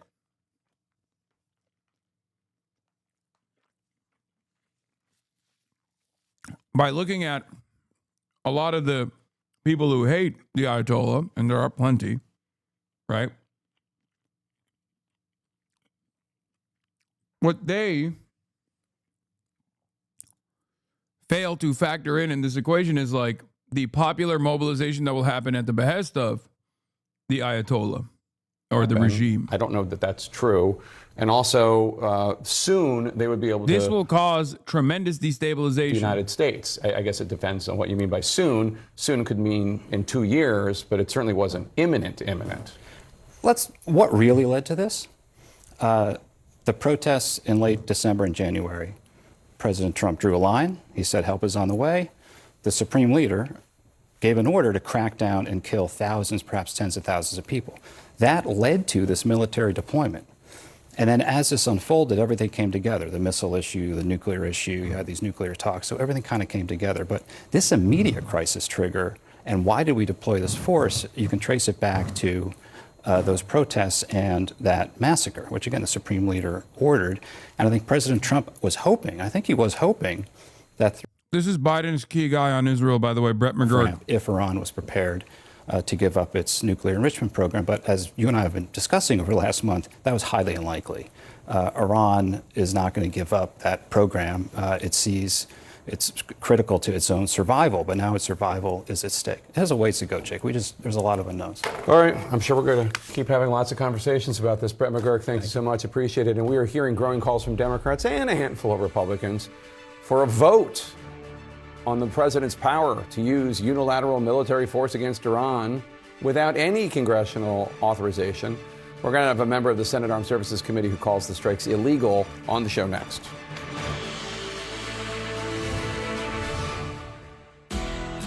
Spring.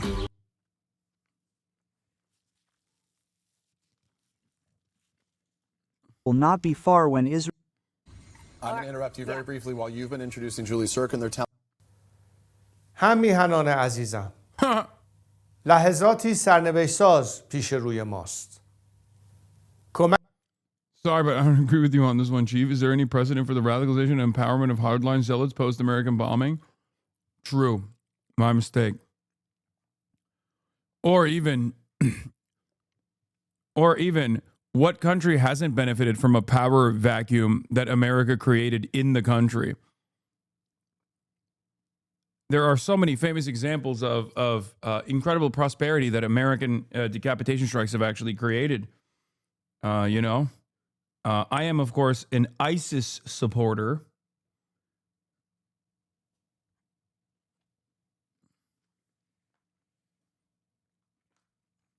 And this is my support.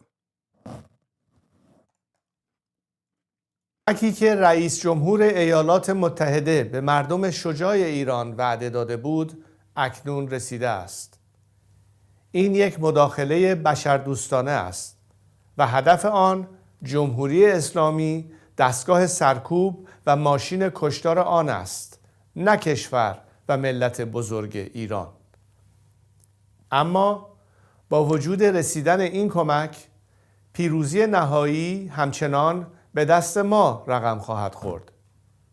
این ما ملت ایران هستیم که در این آخرین نبرد کار را تمام خواهیم کرد.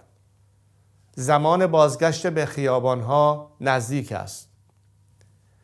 اکنون که جمهوری اسلامی در حال فروپاشی است، پیام من به نیروهای نظامی، انتظامی و امنیتی کشور روشن است. شما سوگند خورده اید حافظ ایران و ملت ایران باشید، نه حافظ جمهوری اسلامی و سرکردگانش. Boring. Thank God our Prime Minister has declared that we're not having anything to do with it. We are not participating in it. It's an illegal war. We are not going to allow them to use our bases or any of our sites around the world. I doubt, Paul, one single country will rise up and join the Israel-US attacks on Iran. Australia's backed it. Yes, but will they join in? This is the Epstein wars. It's so that Trump has got a reason to stop the midterms, and Israel has got a reason to stop the October elections as well. This has got nothing to do with defending the Iranians. And remember, we cannot stop Iran from getting the nuclear bomb. They've already increased their uranium capacity to by about 50% since May, and they've hidden their capacity in the Isfahan mountains. Yeah. We can't stop Iran from getting the nuclear bomb, but this war is insane. If we're attacked, we'll have to defend. Oh my God. What the fuck? Why is she so well read?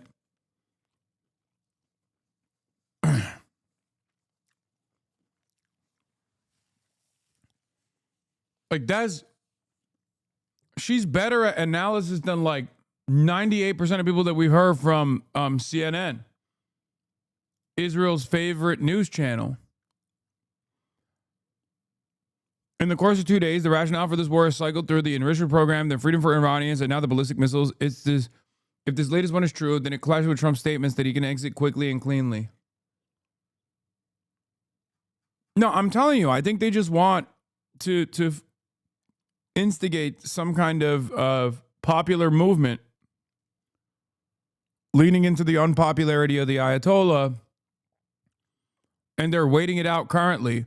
They're weighing their responses. If we go super hard, will the Iranian population even choose to attack the IRGC? Secretary of State Marco Rubio was able to notify 7 of the 8 Gang of 8 members before the strikes. Democratic Congressman Ro Khanna, shout out anonymous gifter. Thank you for the 100 House Armed Services Committee, described the operation to CNN this way: "It's a slap in the face of the United States Congress. The president has launched an illegal war when there is no imminent threat. He did not consult with Congress or allow for a debate in Congress, which even George W. Bush did," unquote. It is not just Democrats who are expressing anger. Republican Congressman Warren Davidson, a former Army Ranger who sits on the House Foreign Affairs Committee, posted on X or Twitter, "No, war requires congressional authorization." Let's bring in Senator Tammy Duckworth, Democrat of Illinois. She sits on the Senate Armed Services Committee and on the Senate Foreign Relations Committee, and is also an Iraq War veteran and was among the first handful of Army women to fly combat operations during Operation Iraqi Freedom. Senator, what is your reaction to President Trump announcing the death of Iran's supreme leader? Well, listen, I'm glad that Khamenei is dead. He ordered the massacre and murder of thousands of people, protesters who are protesting for democracy. My problem with this whole thing is how President Trump has gone about doing this. He promised Americans that he would get us out of forever wars, and yet here he is on his own launching an attack on Iran without congressional oversight when there appears to be no imminent. Like, what do you mean? I'm glad Khamenei is dead. Like, you can't. You don't even. I'm not saying you have to like Ayatollah Khamenei, but you can't be fucking flexing, even from a partisan perspective, a totally and utterly illegal act of killing the head of a sovereign foreign nation state. What are these people doing? Potentially launch preemptive missile strikes. Now, there is another source that CNN spoke with who's familiar with the intelligence who contradicts those claims and says there were actually no indications that the Iranians planned to strike any U.S. forces or assets first. Did your committees have any intelligence that would back up any claim of an imminent threat or a preemptive strike by the Iranians? No, there's no evidence of any imminent threat presented by the Iranians. And in fact, they don't have the capabilities to launch a ballistic missile at the United States. They have short and medium range missiles. They don't have anything that can reach the United States of America. And frankly, it was President Trump himself who said that Operation Midnight Hammer annihilated the Iran nuclear program. So which is it?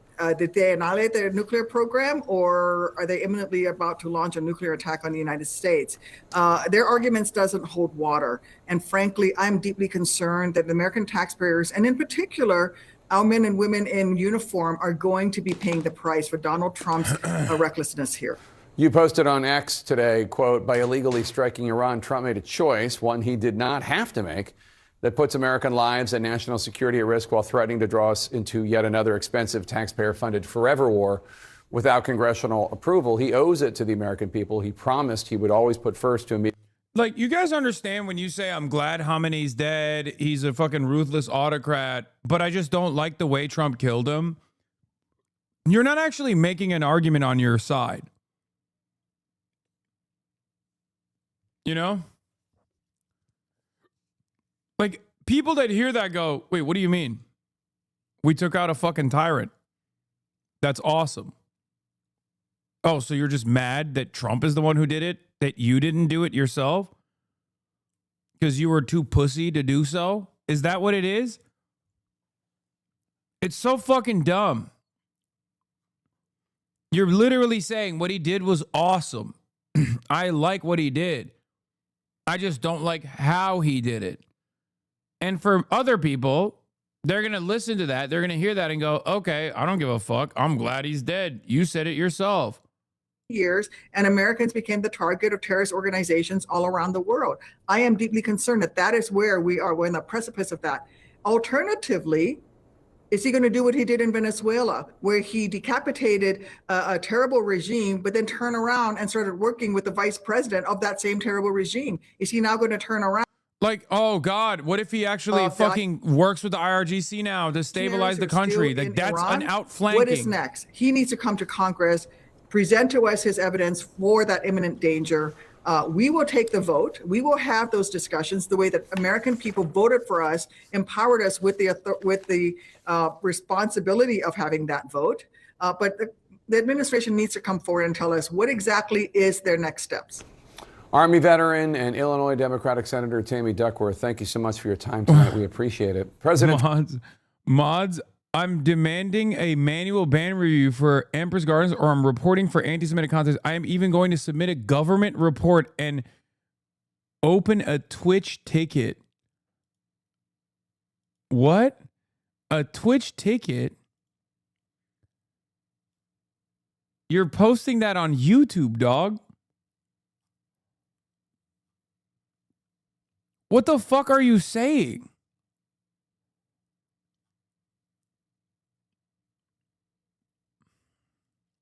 Operation Twitch ticket. It's so... YouTube chat is out of control. He said, I'm going to literally call the internet police on... I'm going to tell the government. I'm going to tell the government.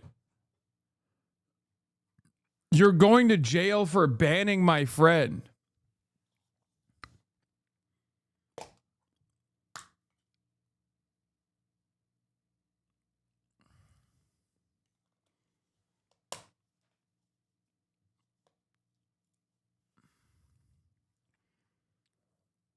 You're not even on Twitch. You're on YouTube.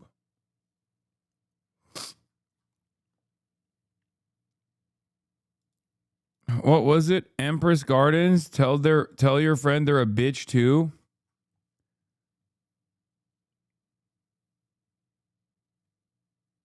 Empress Gardens got banned. This is what the chatter is going to tell the U.S. government. Stop this video incites anti-Semitism. Put BB on CNN. Jessica, what you're seeing is this is pure justice. Oh no, you're a fucking idiot. It's not for oil. USA produces the most oil in the world. I don't even know why this person got banned, but it is very funny, and you should literally inform the International Criminal Court. Why stop at the American federal government? Take this up to the highest fucking court, dude. Israeli court.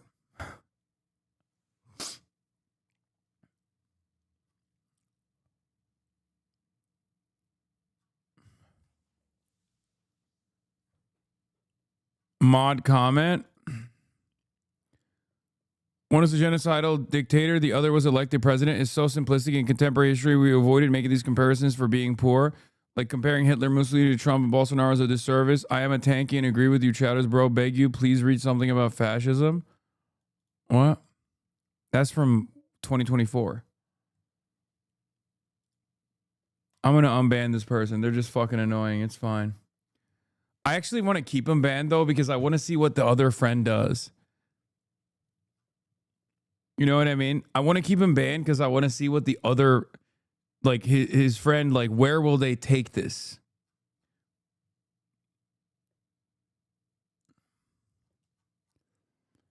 Don't you feel ashamed for profiting off of war? Oh, I didn't even see that part.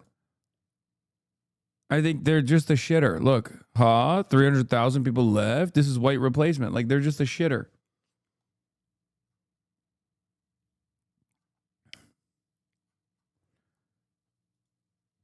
I don't want a ticket to be submitted to the federal government. So I unbanned the person. Trust your fucking mods. I just want to see what he says. You know what I mean?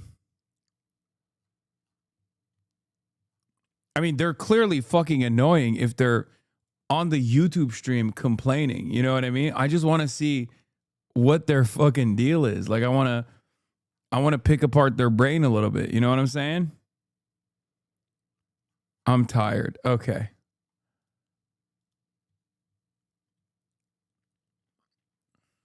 Anyway. Trust the fucking mods, Piker. I'll write a ticket to unban me. Okay, shut the fuck up, YouTube CNN, chat. the U.S. State Department just announced that Secretary of State Marco Rubio will no longer be traveling to Israel on Monday. This following President Trump's announcement of the death of Iran's supreme leader in that massive wave of airstrikes by U.S. and Israeli forces. The Iranians retaliating with drone and missile attacks on sites across the region in what could be the most significant conflict in the Middle East since the U.S. invasion of Iraq in 2003. I'm joined now by retired Army General David Petraeus, who led U.S. Central Command and later served as CIA director.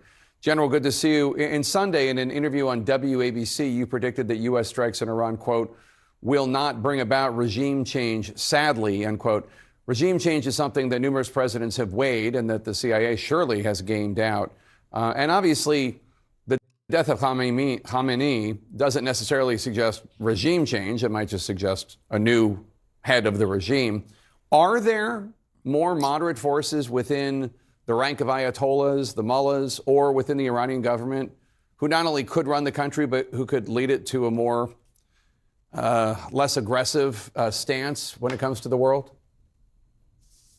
Yeah, I think there are probably. In fact, Karim Sajapur, one of the sagest Iranian experts, was remarking that the regime used to be 80% hardliners and 20% charlatans, he termed it. These are the pragmatists, really, if they're just along for the ride to get what they can get. And now it's 80% charlatans and 20% hardliners.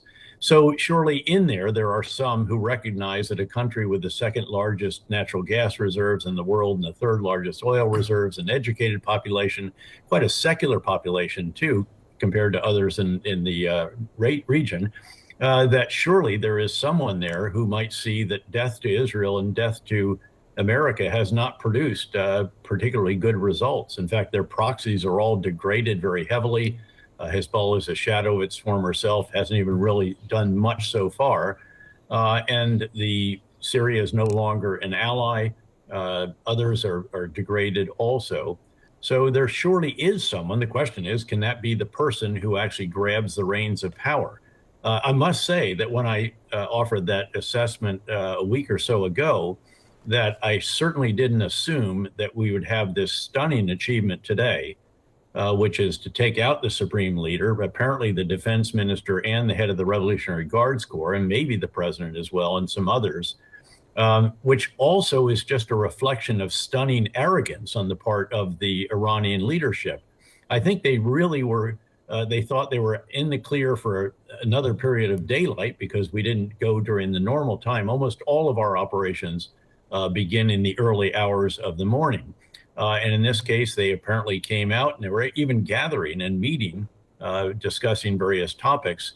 And that's how the Israeli precise intelligence enabled their superb military strikes, along with our military actions, to achieve this really extraordinary and truly historical achievement.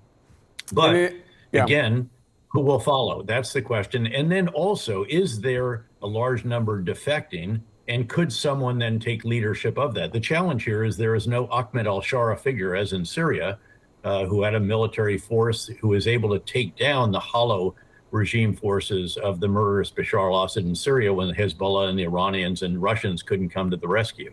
Yeah, I read an analysis today or yesterday in which... Yeah, if only we had an ISIS affiliate inside of Iran that we could activate. Their oppressive regime, but also how worried they are about U.S. intervention because they have seen the chaos that presided after Iraq, Libya, Syria, and on and on. So you could understand that President Trump does not seem to be suggesting that the U.S., and now he wouldn't, even if we did have CIA forces on the ground, I have no idea, but he doesn't seem to be suggesting that the U.S. or the West is playing any sort of role in trying to help organize the next leader.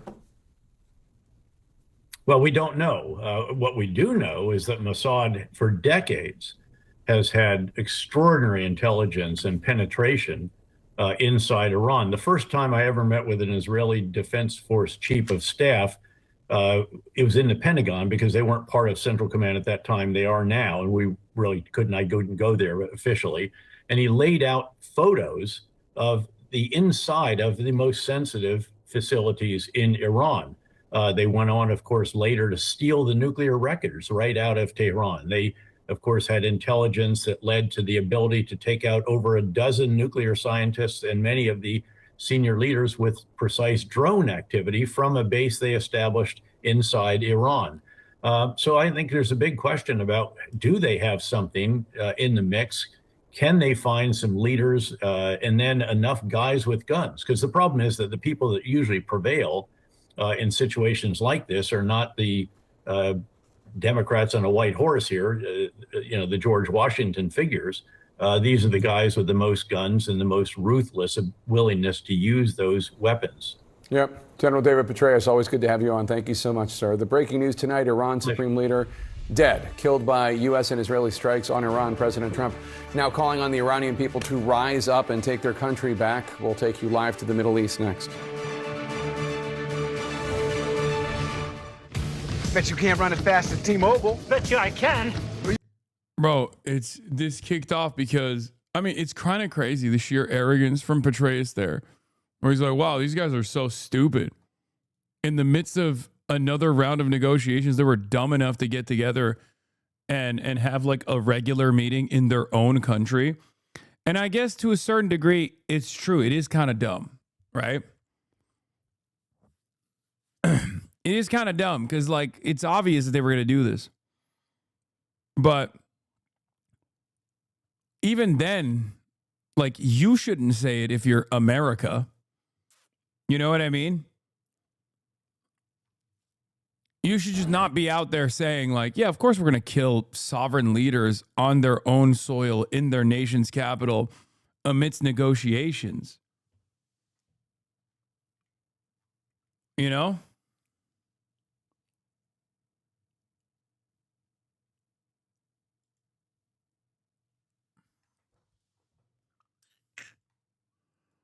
The very same people celebrating the assassination of the Ayatollah, who was very unpopular in Iran, but not as unpopular as Trump here, would be appalled if Trump got extrajudicially taken out like this tomorrow by a foreign entity. Is a white supremacist exceptionalism? Yes.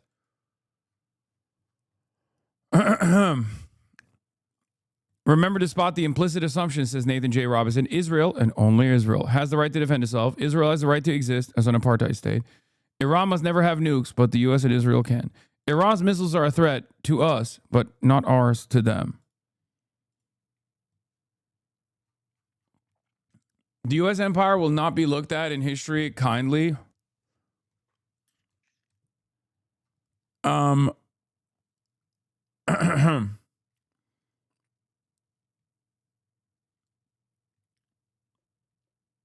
New proverb unlocked. Beware of Americans negotiating. Yeah. It's so fucking busted, dude. It's so busted. First of all, what is your reaction to this attack on your country? Thank you. This is an act of aggression. This is an unprovoked, unwarranted act of aggression that is targeting innocent people, civilian infrastructure, This morning, one of the first missiles that targeted Iran, in fact, targeted a primary school in Minab, Hormozgan province, southern Iran, and it killed more than 70 innocent little girls. Still, there are tens of people. Okay, but have you considered that, like, you know, we were liberating them? We were liberating the 70 little girls is unironically the argument that, like, Israel and America is making today. Okay. Tens of little girls under the rubble. So this was not the first case. Many other buildings, medical centers were also hit by American and Israeli act of aggression during the course of today. There are also reports that many senior leaders in Iran have been killed. Does that include the supreme leader? Is the supreme leader still alive? And is the president still alive? Thanks to God, they are all safe and sound. Yes, we have had some martyrs, some commanders who have been martyred as the result of this terrorist act of aggression. But what matters is that the Iranian nation, our armed forces, our brave armed forces, are taking necessary measures to defend Iran in the most strongest way possible. Isn't the truth that you could have avoided this by simply doing a deal with the United States and saying you would never have a nuclear weapon? That's crazy. Bro, they did say that. Like, what? Oh my God. I hate this. I hate this so much because it's just so fake. Just say if media was honest, they would just be like, you're offensive to Israel. Your existence is offensive to Israel. That's it. Like all this stuff about like how they're trying to liberate Iran, bullshit. The stuff about the nuclear program, bullshit. Okay? It's all fucking bullshit. They're like, why won't you bend the knee to Israel and America? That's it. Why do you have weapons that can protect your nation state? Why do you have weapons that present a threat to the existence of Israel? President Trump was never going to allow you to have a nuclear weapon, and there was a chance to do a deal. How many times has Iran said that we would not seek nuclear weapon? Come on. We made a deal in 2015, but right 3 years later, in 2018, the United States withdrew from the deal unilaterally. Again, during the past 9 months, we entered into negotiations with the United States. You remember in June, we were in the middle of the negotiations, and we have always said that Iran is not seeking nuclear weapons. Just show me one single report by the IAEA that can certify Iran's deviating from peaceful purposes. That's a big lie that has been propagated by the United States, by Israeli lobby inside the United States for the past 4 decades that Iran is going to have nuclear weapon. There is no nuclear weapon. Iran has never sought to have nuclear weapons, period. But President Trump is arguing that you are not taking the talks seriously. America considers you a threat. Israel clearly considers you a threat. And you are also, it is now obvious, are a threat to your own people, having killed so many people simply trying to protest and express their freedom of speech. That's not... Dude, at what point is this argument rendered silly? Like if America kills more people than the number of people that the Iranian government killed, is that when? In terms of sanctions, it's already a much higher magnitude of death to begin with. But like what, through direct bombing campaigns? Is that when they drop this? Except I know they don't drop this because they did this with Israel. They said the same thing about Hamas. They literally said the same thing about Hamas. Israel was like, we are liberating the Palestinians from Hamas. How are we liberating them? By fucking murdering them directly. When asked why they were doing it, they were like, well, Hamas is killing Palestinians. Okay, well, so are you. You're killing way more Palestinians. Hamas is Palestinian.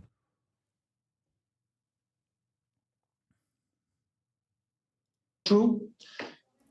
Which part of that? Come on, both of them. You Europeans, the European Union, European countries always regard themselves as the custodian of the... I mean, let's not pretend the Iranian government is the government for the people. Doesn't justify what we're doing, but like, let's keep that part real. Brother, what the fuck are you talking about? This is completely beyond the scope of the conversation. Okay? Hello? What are you saying? How is this even in any way, shape, or form relevant to America's first strike against Iran that took place today? That only means something if you truly believe that America has a special type of bomb that they deployed on Iran, and those schoolgirls that they killed with that special type of bomb were actually high command IRGC military leaders that were responsible for murdering protesters in the fucking streets. Hasan needs to explain this point better. What are you talking about? There is no point. You only bring this up if you want to justify America's actions. It is utterly irrelevant in the conversation of America and Israel's first strike against Iran. What more explanation do you want to fucking hear?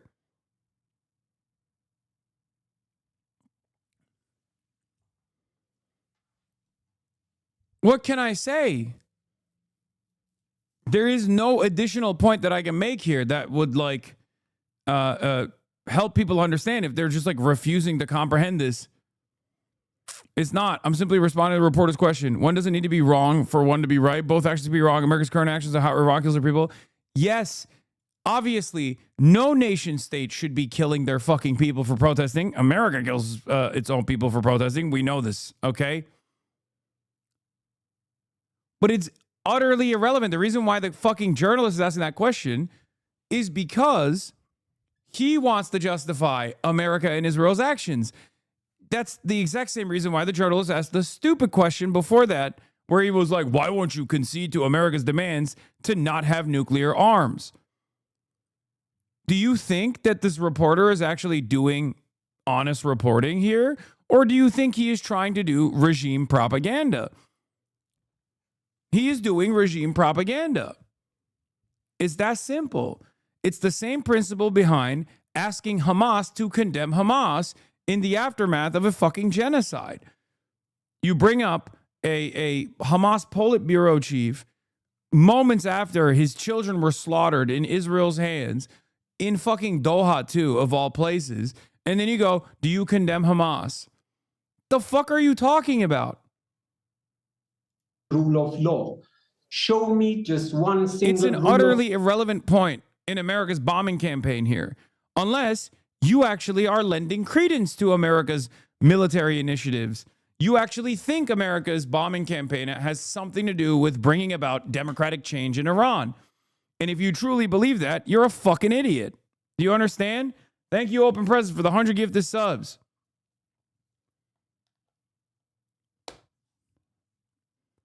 Law or logic that if one country regards another country as a threat, they are allowed under international law simply to launch an attack.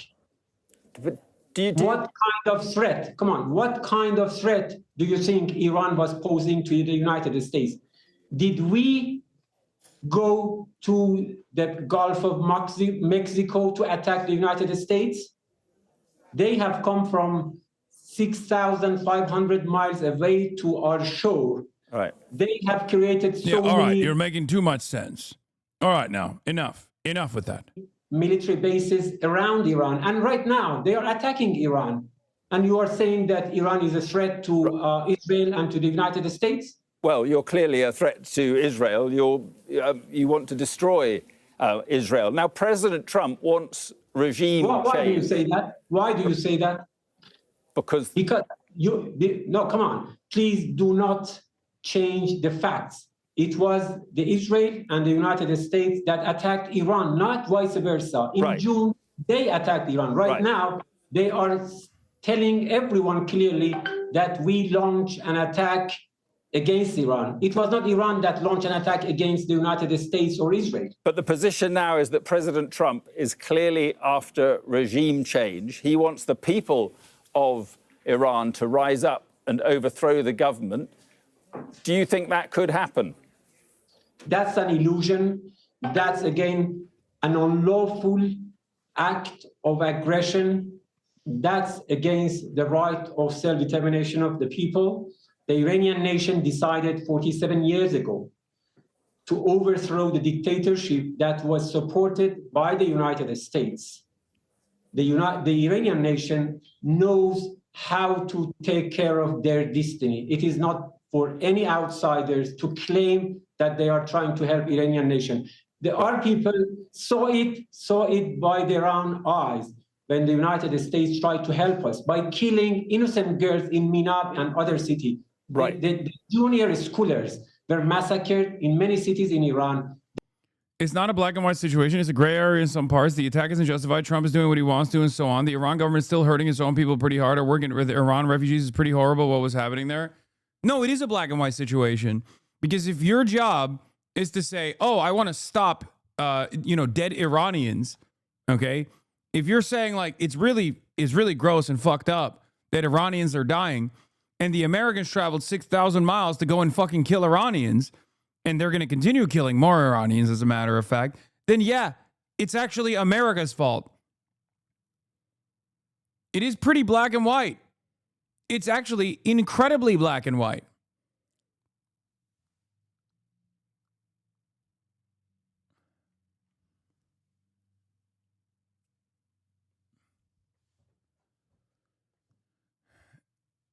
What are you talking about?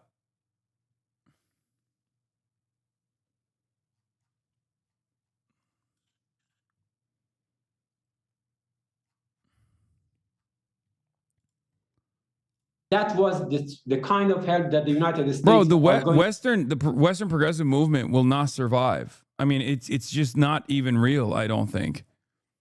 I think there is genuinely no salvation for many people who will always turn around and go, oh man, well, it's too complicated. It's too complicated. Like, if you're still saying that right now, if you're still saying that at this moment, when the two countries that have conducted this operation are responsible for more death and destruction around the globe by a much wider margin, regardless of how brutal Iran might be to his own citizens, you're lost in the sauce. Like, you will never understand this. Okay?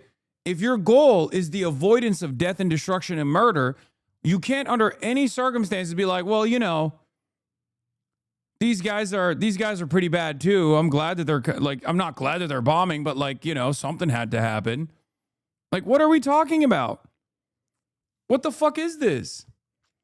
And especially considering that America and Israel have been doing this over and over and over again to so many countries, from Iraq to Syria to Afghanistan to Libya. What the fuck are we doing? Make no mistake, the U.S.-Israel war against Iran is a colonial war like the genocide in Palestine, the invasion of Iraq and Libya, the incineration of Vietnam and Laos. It is war to subjugate the people of the global south and annihilate their resistance. Colonialism has no place in humanity and it must be defeated, 100%. There's no other way to read this. I'm not a defender of the Ayatollah, but there's no other fucking way to read what you're saying here.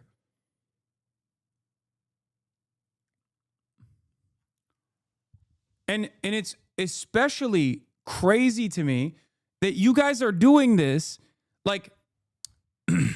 Listen to me, okay? One of the things that I always demand of you when you change your mind on, Israel's genocide, for example, maybe initially after October 7, you were shocked by the trauma and the violence that you saw unfold on your screens, and you were like, how can anybody do this? Maybe these guys are barbaric or whatever. And then slowly but surely, you learned about the history of Israel. You learned about what Israel was doing post-October 7, and then that caused you to dive deeper into understanding how the Palestinian resistance formed, right?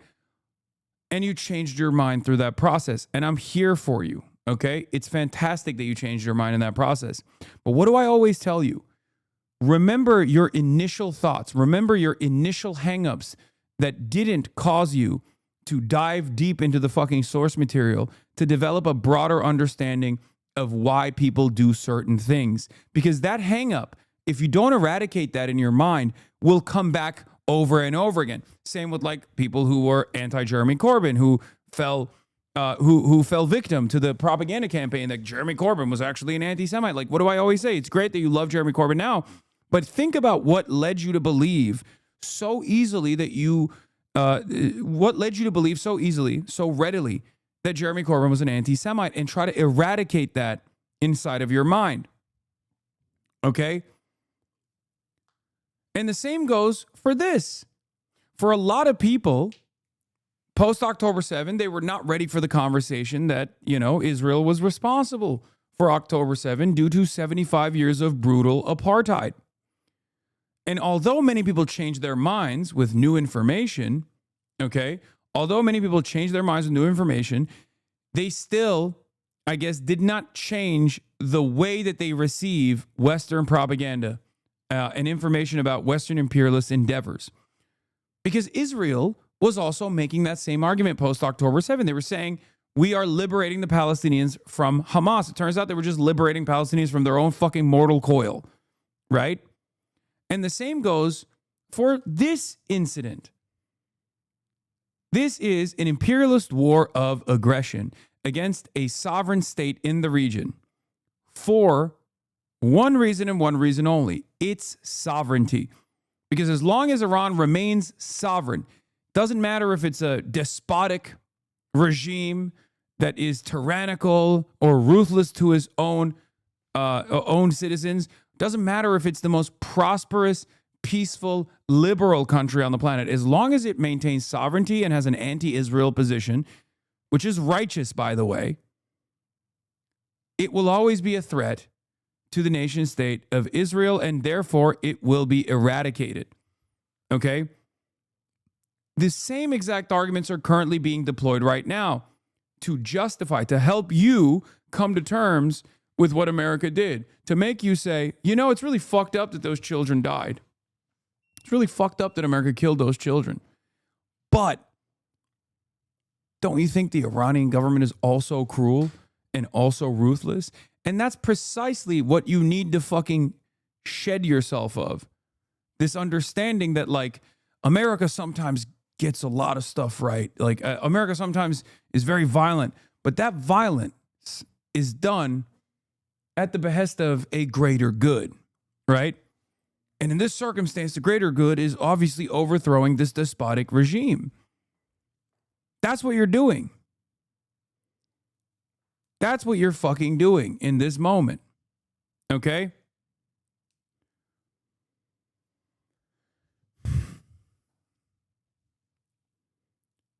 It's not a moment for centrism. You're not making a profound statement. You are refusing. You are refusing to look at the much larger, much more consequential decisions that are being implemented. Okay?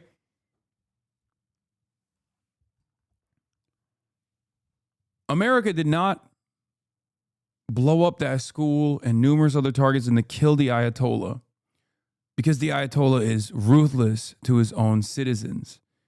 The Ayatollah's ruthlessness, or the IRGC's ruthlessness to its own citizens, unironically presents a national security problem for Iran all on its own. Okay? No, bro. Uncommon L. We can't ignore the people being oppressed by the Iranian regime. They're part of this as well. No, go ahead, man. Go ahead. Dialectics, you say.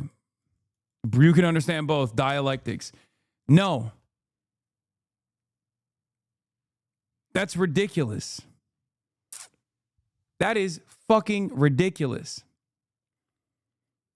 It shows me that there are so many people, even in this community, that think that they're like anti-war, they're pro-peace, they're fucking anti-imperialist, but they refuse to comprehend when imperialism is happening. There are many different, unique ways of selling you this imperialism. And you fall in line. At the end of the day, you fall in line. You justify it to yourself.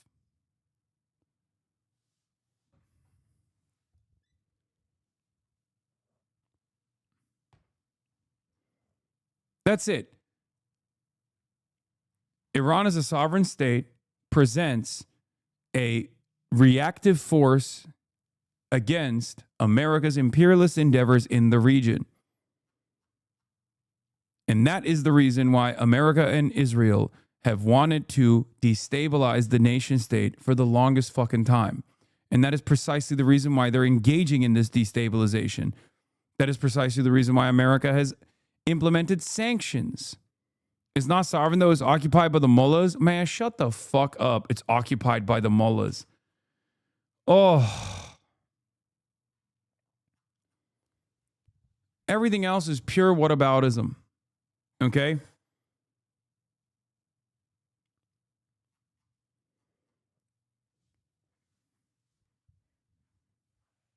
It's ridiculous. We do not get to dictate the terms of other people's living standards. Unfortunately, for many, especially many living in the Western world, we are so comfortable with that we find any and every reason to continue said oppression, and we justify it to ourselves in little ways. How is this any different than when Israel says, oh, well, Hamas is very anti-gay. We have to ruthlessly slaughter them. That's it. That's exactly what this is. That's exactly what this is. Hamas is throwing gays off the roofs. We have to fucking blow them up with our homophobia-destroying weapons. Meanwhile, the people that are engaging in this violent act are far more ruthless. This doesn't mean that the IRGC or the Ayatollah is a good guy.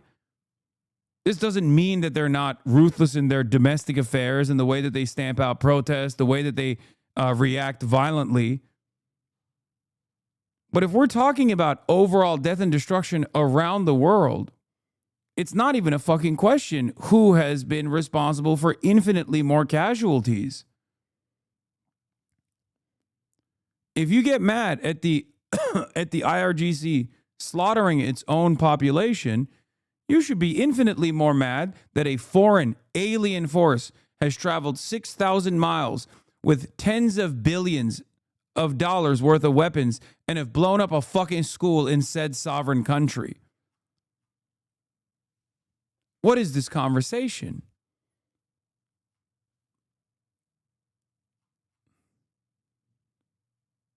Every single argument that the American side has presented is bullshit. They say, oh, Iran won't correspond to our demands. Iran has conceded to the demands being made on the denuclearization side of things. Iran has even said, oh, we'll talk in the future about a ballistic missile program change as well.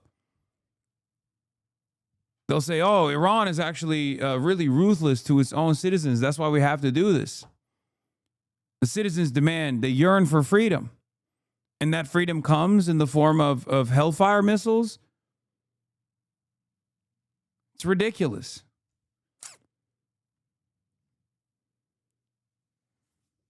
It's totally fucking ridiculous. I cannot believe that people still in this community try to come up with any excuse whatsoever that they can lean into. Oh, two bad things can be two bad things can be real at the same time. You're not making a brilliant point here. Okay? One thing is worse. Unlimited airstrikes as a foreign nation state on a sovereign peoples is far worse.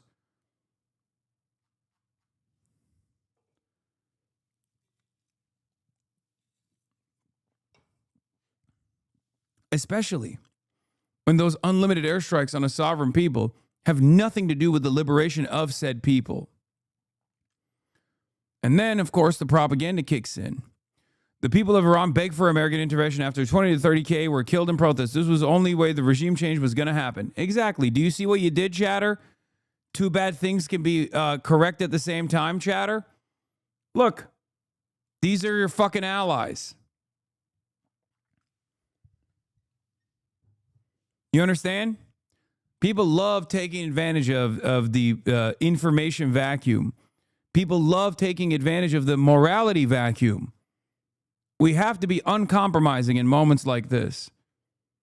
You can't cast aside the true escalation of violence in the hands of American empire by leaning into these counter narratives. That's what I was trying to stress to Ro Khanna as well.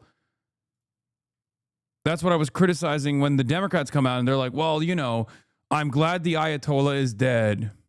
I'm glad that the Ayatollah was murdered. I just don't like the process in which this murder took place.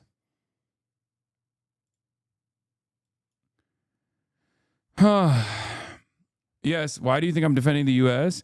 I hate the fact that it's happening. I'm completely against this. We don't have to blindly support the regime. Support the actual people of Iran. Yo, I'm not in favor of this, bro. Trying to make a complex problem simple is exactly the issue. It's a privileged take. You're right, dude. You know who is making that exact same argument? People devoid of privilege like Lindsey Graham. People devoid of privilege like Marco Rubio. People devoid of privilege like Tammy fucking Duckworth.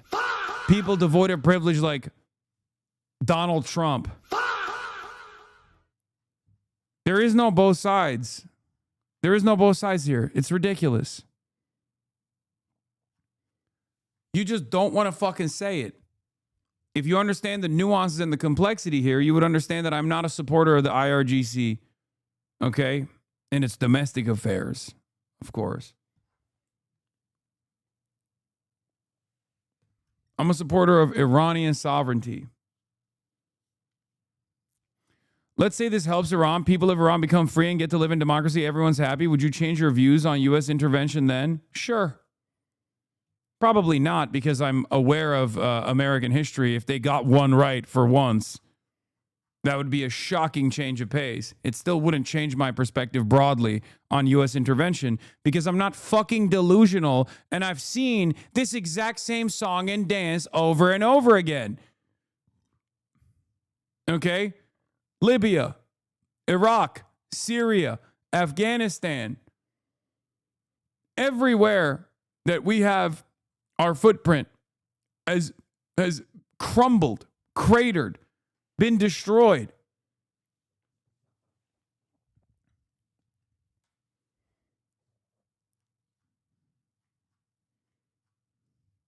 Yeah, it's like a gunshot to the fucking head. And every time the argument is, what if this time it's different? What leads you to believe that? The favorite quote of a fake Einstein quote that people love using all the time is the definition of insanity is trying to same thing 1,000 times and then expecting different results, right? Well, this applies perfectly here. What leads you to believe that this time will be different when every single time they've done this, they've said the exact same thing? And this time, they're not even trying that hard. You're just making that up in your own mind. They're not even saying that this will yield a prosperity for Iran. They're not even making that argument all that much. It doesn't take much for you to believe it, it seems. It's like the people that kept telling me, like, well, Hasan, why didn't you just, like, lie about what Kamala Harris's positions were to your audience rather than reflect on them accurately? You know? Doesn't matter. The fuck do you mean? Oh, yeah, you want me to just sit here and be like, well, you know, America has tried to attempt to liberalize countries over and over again, and it seems like the entire point of that was always imperialism and the bounties for American capital and international capital, but this time it might be different. Like, why would I fucking say that? Why would I say that?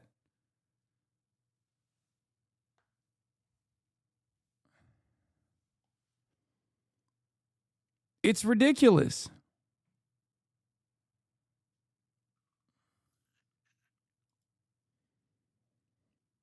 What is it? Tariq Ali News. I have heard from an Iranian friend that her partner in Tehran has sent her a message. She's a leftist and is telling her that U.S. Israelis are targeting a number of known leftist homes in Tehran and elsewhere in an attempt to make sure there's no opposition to their favored candidate once they destroy the regime. What this reveals is the degree of penetration by Mossad in Iran. What it also means is that this is not going to be an easy occupation for the U.S. and its Israeli buddies. I mean, I don't know how valid this is, but I will say they have literally targeted the home of a fucking left figure in Iran who was under house arrest. So it's not, I don't know how valid this statement is. It's like giving, my uncle works at Nintendo a little bit. But we have seen one clear-cut example of the American and Israeli bombing campaigns literally trying to kill an opposition figure to the administration that is currently living under house arrest.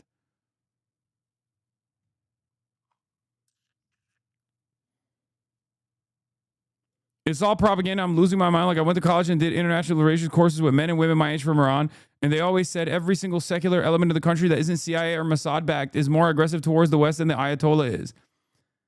That's the other side of the story. That's like, Iran is never going to have actual sovereignty with this initiative. And they're not even hiding it. And there's still dumb cocksuckers in this fucking audience being like, but what if it's different, dude? What if they bring about democracy with bombs this time?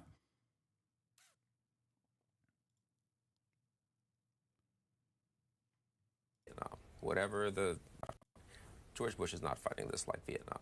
We don't need to refight the whole history of Vietnam. Maybe that's the danger. But it's not going to happen. Let me take it's a not call going to happen. from This is going to be a 2-month war, not a Park Hill. year It's war. going to be. There it is. Oh, Willie Crystal, head of the Bulwark.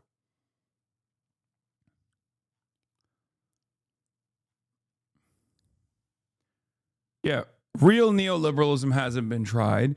Real bombing for democracy hasn't been tried. We've been trying. We've been trying since World War II.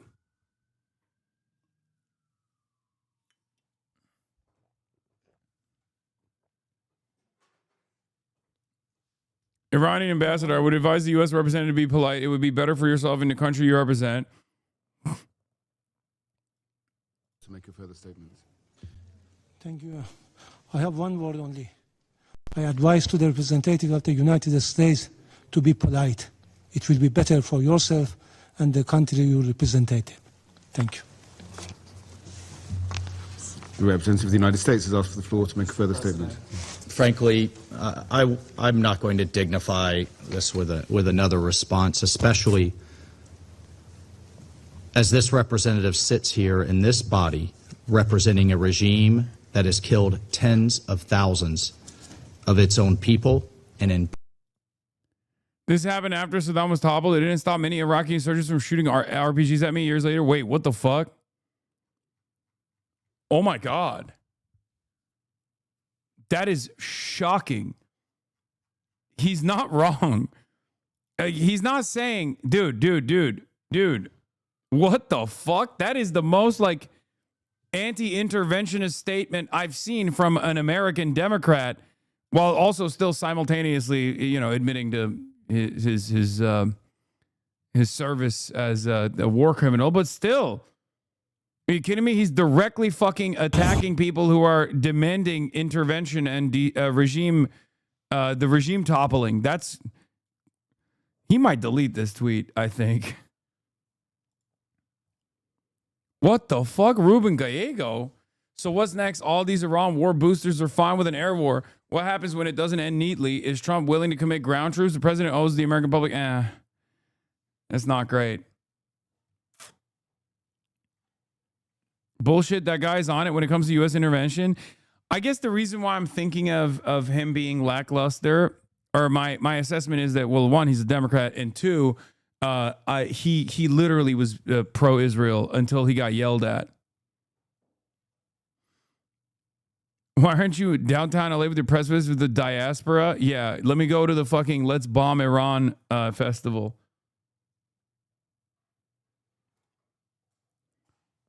Republican president does this, right? Every Republican president comes to office, cuts benefits for the poor, cuts taxes for the rich, raises prices, and then bombs a Middle East country. Ronald Reagan did it, George Bush Sr. did it, George Bush Jr. did it, and Donald Trump has done it. Now, this is where it gets interesting. Donald Trump is not just alone in that pack in the sense, as Swin so put it, mentally desiccated game show star. It's not just that it wasn't George Bush and Dick Cheney that attacked Iran. It was the guy from Home Alone 2.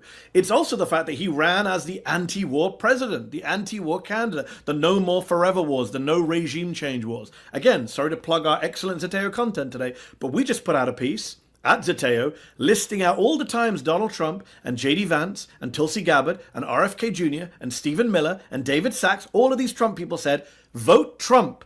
He's the guy who won't take us into any more Middle East wars. Kamala Harris will send your boys to fight and die, Stephen Miller said.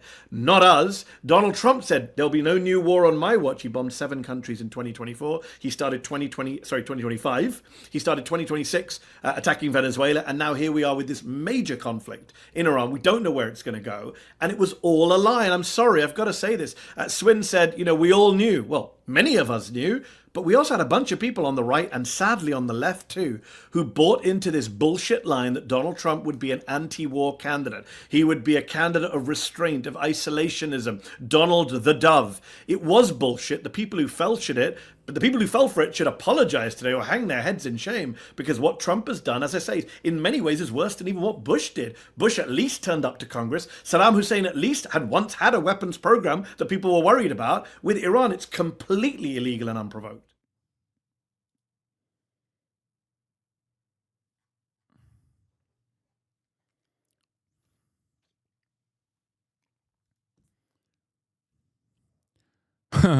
Sagar, a declared regime change war of choice for freedom of the Iranian people, a regional war in a matter of hours, American lives at risk, a massive depletion of military stockpiles on behalf of Israel, most importantly, the most profound campaign betrayal in modern U.S. history.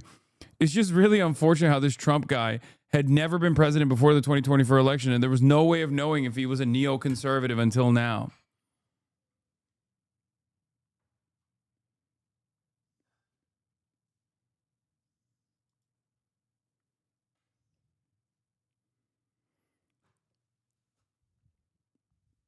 Switch over to CBS and you'll see. But yes, I take your broader point. It's bad right now. Did Randy Fine reply to Mehdi Hasan and myself?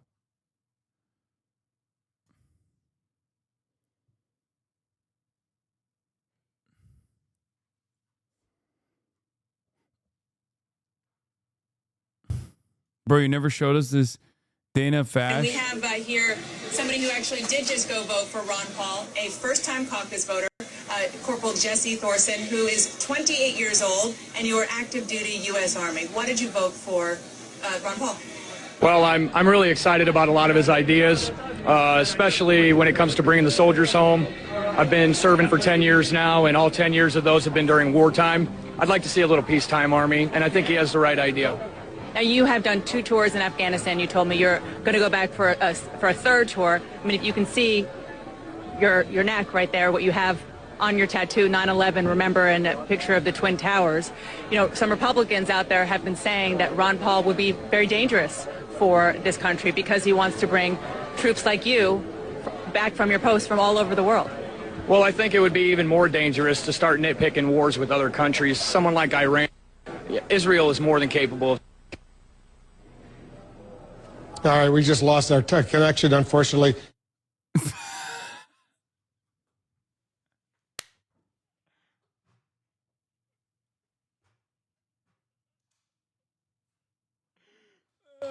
Oh, God. Oh, damn. Damn, that sucks when the connection gets lost like that. That's crazy. I hate this cutoff, I can't believe it. Unbelievable how that happened. Let's hear what Jason Crow is talking about. Let's see what he's saying. That could happen as a result of this. Americans are piglets, man. We are literally a fucking nation of cattle, straight up. Like what do you say?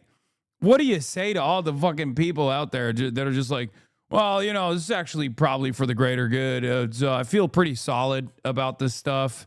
I mean, Iran is pretty bad, actually. I hadn't really put a lot of thought into this beforehand, but, maybe the Ayatollah dying is a good thing overall. 93 million people. just launching unjustifiable first strikes over and over again, killing children. Probably a good thing. Well, listen, I'm just damn furious. You know, the man's a 5-time draft dodger. He's an elite. And, you know, I went to war. I fought with working class kids. They're the ones that do the fighting and dying. And how amazing of Donald Trump to say, you know, that often happens in war. And that's a cost he's willing to take. Great for him. It's not his kids. It's not his family. It's not his billionaire donors who are having to go off and do it. It's kids in towns across the country that have to pick up the guns, jump into the planes and helicopters and get it done. And it's kids that are sitting there at military bases in Bahrain, like your video is showing now, who are sitting in bunkers right now because Donald Trump is willing to. That's cap, by the way. They're not even sitting in bunkers. They're sitting in like nice ass hotels. I don't know if they moved to the bunkers because the Iranians started also bombing the hotels that they're staying in, but let's be real, okay? To take a chance with their lives. I saw that fucking nice ass apartment that one soldier was in when he was filming his base getting blown up. This is everything that's wrong with our national security infrastructure and our policies, right? Elites make decisions, they talk tough, they pound their chests, and then everybody else is left holding the bag. Enough is enough, right? Let's actually have a conversation about what is in our interests, what we're willing to do with American lives, what we're willing to do with American taxpayer dollars, and it's Congress that is supposed to have that responsibility, right? I'm not interested in process arguments, but what I am interested in is accountability. And the Constitution put that accountability on Congress to take the votes, be held responsible for it, and to go home and sit in high school gymnasiums and Rotary clubs and forums around the country. Once again, sirens are sounding, red alerts populating across Israel's Iranian missile salvo inbound.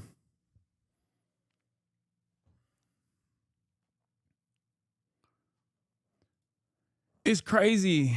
To be held accountable for those decisions. So you want to see a congressional vote on this? Heck yeah, I do. I think we should go back to D.C. right now. I'm willing to jump on a plane in an hour and go home and take up a vote on this because that is what the American people deserve, right? They deserve accountability. They deserve to know who is willing to take chances with their national security, their kids' lives, their taxpayer dollars. Let's take the vote. I want names.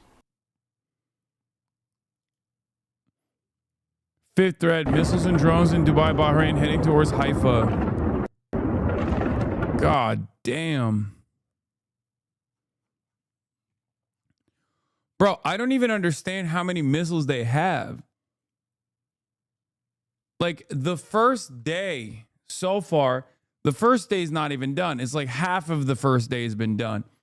And in that process, they literally have deployed double the amount of missiles, I think, that they sent in the 12-day war.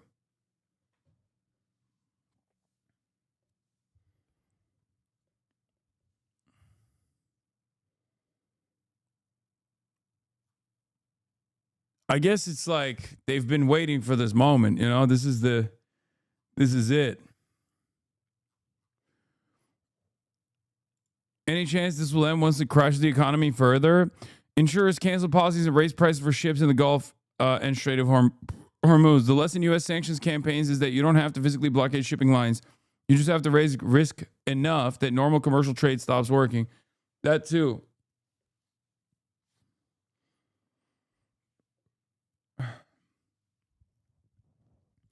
The Houthis will probably blockade the Red Sea again. And then what? What's America going to do? Go and fucking attack the Houthis too? The Al Udeid air base in Qatar is under attack in the past hour again. Fuck yeah.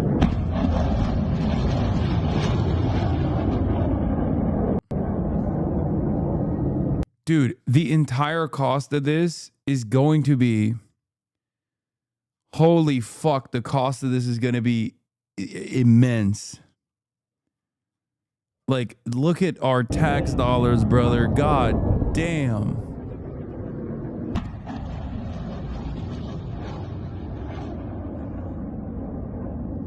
What the fuck?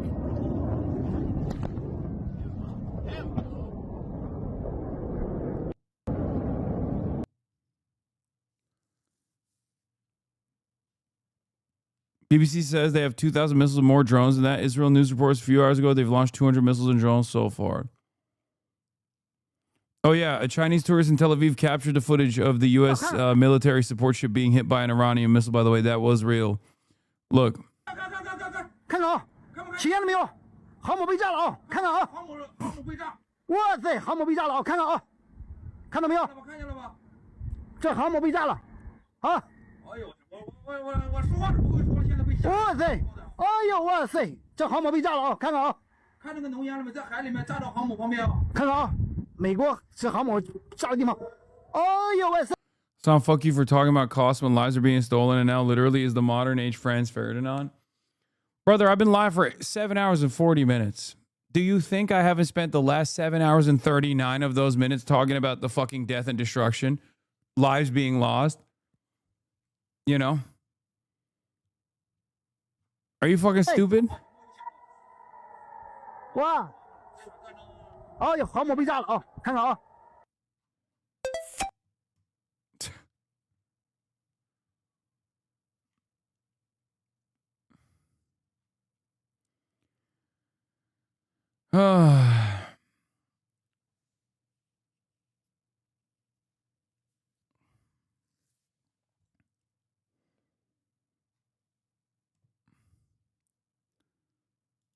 Yeah, here, look.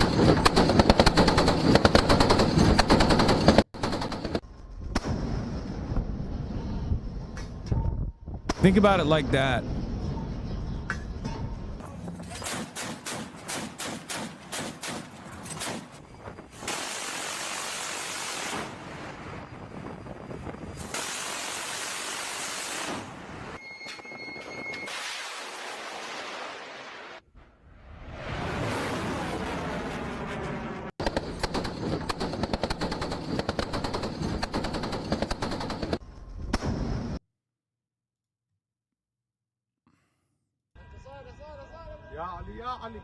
Ya Ali, Ya Ali.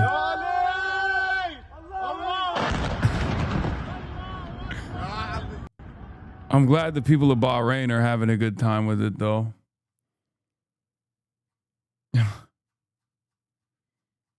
It's nice that they're enjoying it.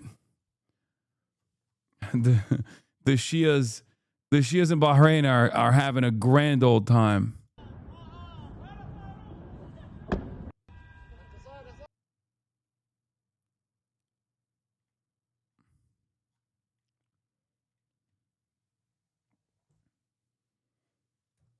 Al Jazeera confirmed 2 minutes ago Israel is starting another round of bombing right now.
Whoop.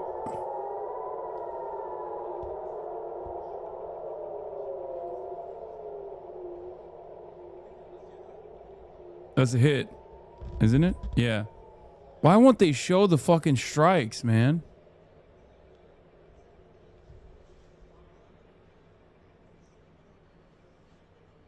That is old? No, this is live.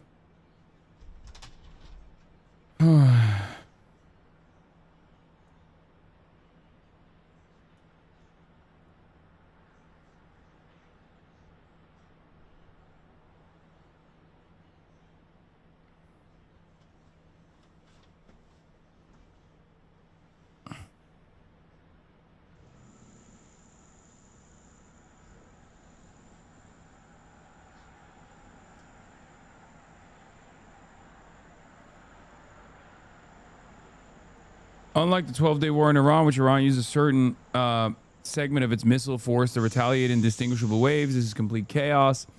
Many missiles across many fronts, potentially with units acting without centralized authority. That might be a function of changes the IRGC made to its command structure post-12-day war to prevent the paralysis that seemed to grip them at the time.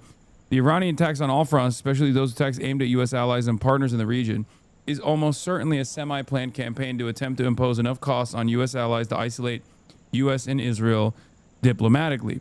So far, that campaign seems to be having the precise opposite effect, but that may change if this really does last weeks.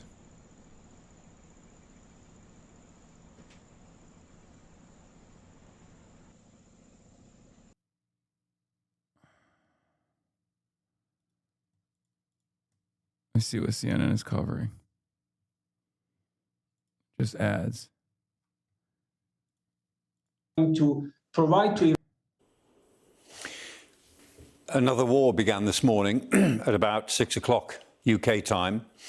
We were getting reports that the Israelis had launched attacks on Iran, looking as if they were intended as decapitation attacks in downtown Tehran, looking as if they were going after individual people. And that was followed up pretty quickly by United States attacks that looked like SEAD, suppression of enemy air defenses. And that's what powers do when they then want to take down the air defenses of an adversary country and then move in to work through a target list of attacks. And since then, there's quite a big target list of attacks in Iran, and that list will probably grow in the next 24 hours. President Trump then made a very interesting 8-minute statement in which he made it very clear that he was going for broke. He was devoting himself to the destruction, the elimination of the Iranian government. And that's war. When you try and destroy a foreign government, that's a war. So by 8 o'clock this morning, UK time, we had a war in our hands. And it looks as if it will go on for a little time yet as the Americans and the Israelis work through their target set. Meanwhile, the Iranians have done exactly what they said they would do in these circumstances. They've gone after other targets. They've regarded every foreign base in the region as a legitimate target. And they've gone after any Western... Rick Scott? Of the Gang of 8 congressional leaders ahead of the strikes. But sources say those lawmakers were not given a full legal justification for the strikes. What do you think the full legal justification is? And should that... Bro, CNN the entire day has been a peanuts gallery of some of the worst villains in American society. It's crazy. I want to appreciate the president, and I want to appreciate our military. We cut the head off the snake. Iran has been killing American citizens for decades. So finally we have a president willing to do it. And the objective of this was to stop their what is missile, he even talking about? They're adding more short and long range missiles. They have missile launchers. Iran has been killing American citizens for decades. What the fuck? American troops. They've been negotiating with Iran, and Iran. Come on, Jake. Is that true? Said they have the right to rebuild their nuclear weapons and enrich. They wouldn't stop the missile production. The president didn't have any option. If you want to defend this country, which this president wants to defend this country, Rogues Gallery. He actually didn't have any option Peanuts because gallery. you know what they've said. Iran has said for decades is they want to destroy us and our ally Israel. So I'm very appreciative of what the president did, and he has every right to do it. Every president since Truman has said they have the right for military action without a formal declaration of war. So he's not doing anything different than other presidents. What would you say to a member of the MAGA coalition who comes to you and says, Senator, this is not what I voted for. President Trump said he was going to end regime change wars. He was going to end military entanglements abroad. And this is the exact opposite of what he said he was going to do. What would you tell that person? Well, what this president wants to do is he doesn't want forever wars. He's against forever wars. If you look at what he's trying to do, he's trying to make the world a safer place. What he did by destroying their nuclear weapons last year, what he's doing with this was destroying their ability to produce missiles. He's making the world a better place. What he did in Venezuela, he's making the world a better place. So if you look at this, Trump, he wants peace. But we've had presidents appease, coddle, and power Iran for decades, and that's got to stop. We just talked to your Democratic colleague, Senator Tim Kaine. He wants the Senate to return to vote on his war powers resolution, which would block further use of U.S. forces without congressional approval. What do you think of that? I oppose it. I mean, I want this president to have the power to defend this country. I was disappointed. I can't imagine how crazy it was that Democrats wouldn't stand up to say their primary purpose was to defend the freedom, defend American citizens. So I want a president that has the power, which he has, to defend the freedom of this country. I want him to defend us. And that's exactly what he's doing. So I will oppose it. So the president said that there could be potential loss of American life in these operations because that's what happens in war. Don't you think that if there is the potential loss of American life, that Congress should at least exercise and have some skin in the game to authorize the president to do what he's doing? Well, clearly we're going to get briefings, and we should get briefings, and we should know exactly what's going on. They gave us a great briefing after Operation Midnight Hammer. They gave us a great briefing after what happened with down in Venezuela. With Maduro. So they're going to give us a briefing, and we ought to get a briefing. But the president has the right, and I'm glad he took the right to use military action. I mean a vote, though, just a up or down. Obviously, you would approve of it, but don't you think Congress should be on record either supporting continued military action or not? The president, every president since Truman has said he's got the right to use military force without a formal declaration of war. So this president is using the same authority other presidents have used. I agree with him. I'm glad he did it. It's going to make this world a safer place. Iran has been a unbelievable, despicable, horrific regime for decades. Senator Rick Scott of Florida, thank you, sir. Appreciate your time. Thanks, Jake.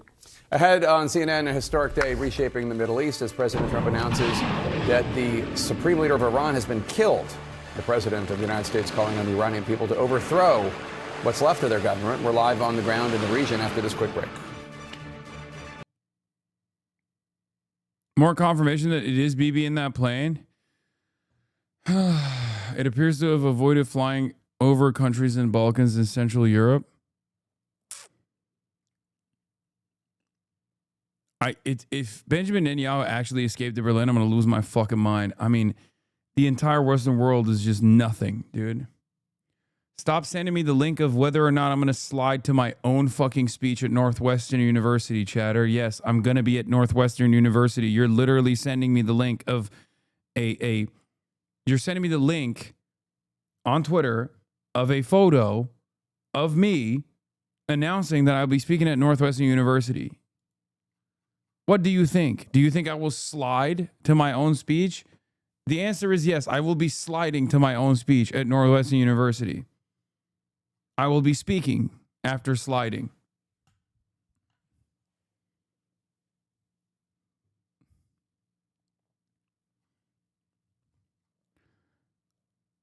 Haig's statement basically echoes Trump's overnight video address, but it confirms the U.S. military still aims to destroy Iran's missiles, its missile production capability, and its navy.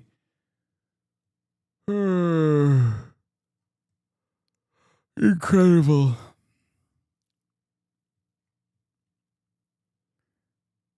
Yeah, maybe I wasn't aware, dude. Chill.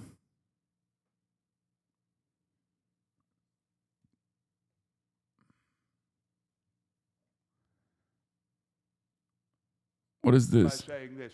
War is an easy thing to talk about. There are not many people of the generation that remember it. The right honourable gentleman served with distinction in the last war. I never killed anyone, but I wore uniform. But I was in London in the Blitz in 1940, living in the Millbank Tower where I was born. Some different ideas have come in since. And every night I went down to the shelter in Thames House. Every morning I saw Dockland burning. 500 people were killed in Westminster one night by a landmine. It was terrifying. Aren't Arabs terrified? Aren't Iraqis terrified? Don't Arab and Iraqi women weep when their children die? Doesn't bombing strengthen their determination? What fools we are to live in a generation for which war is a computer game for our children and just an interesting little Channel 4 news item. Every member of Parliament tonight who votes for the government motion will be consciously and deliberately accepting the responsibility for the deaths of innocent people if the war begins, as I fear it will. Now, that's for their decision to take. But this is a quite unique debate in my parliamentary experience, where we're asked to share responsibility for a decision we won't really be taking, with consequences for people who have no part to play in the brutality of the regime which we are dealing with. And I finish with this. On October the 24th, 1945... Down to Corbyn in the background. This is a perfect clip. And the former Prime Minister from Bexley Notes will remember it. The United Nations Charter was passed. And the words of that charter are etched into my mind and move me even as I think of them. We, the peoples of the United Nations, determined to save future generations, succeeding generations, from the scourge of war, which twice in our lifetime has caused untold suffering to mankind. That was the pledge of that generation to this generation, and it would be the greatest betrayal of all if we voted to abandon the Charter and take unilateral action and pretend we were doing it in the name of the international community. And I shall vote against the motion.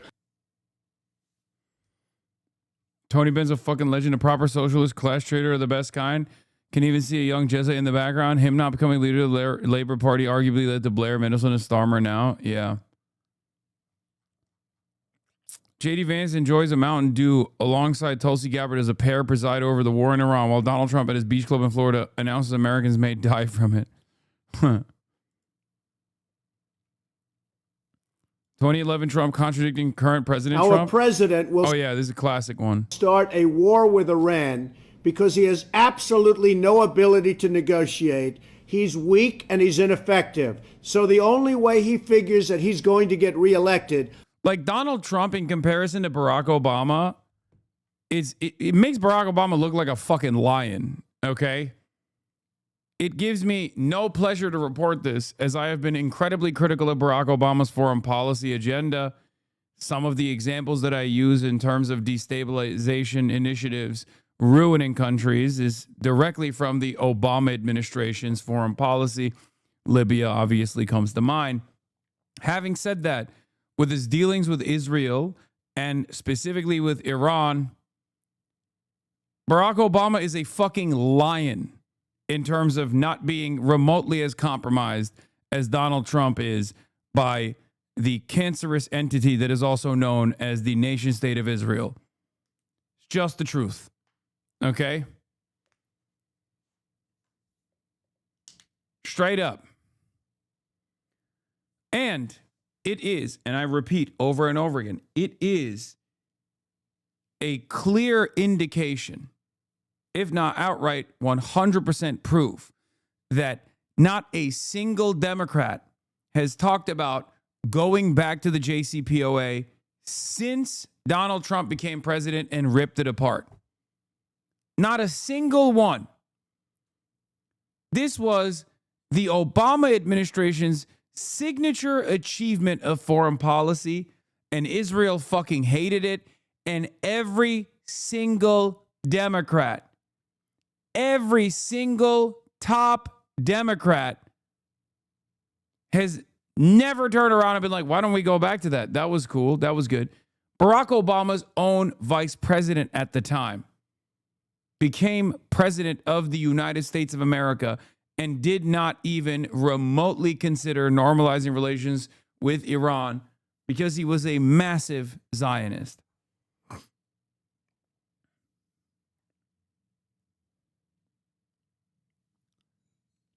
That's why I say American foreign policy has always been deadly. It's always been devastating. And it's always also worked in line with Israel's interests in the region. But post Barack Obama, when Donald Trump became president, something changed. Israel got into the driver's seat and started driving the fucking car. And it never went back after Donald Trump. Joe Biden also continued that. Completely, entirely.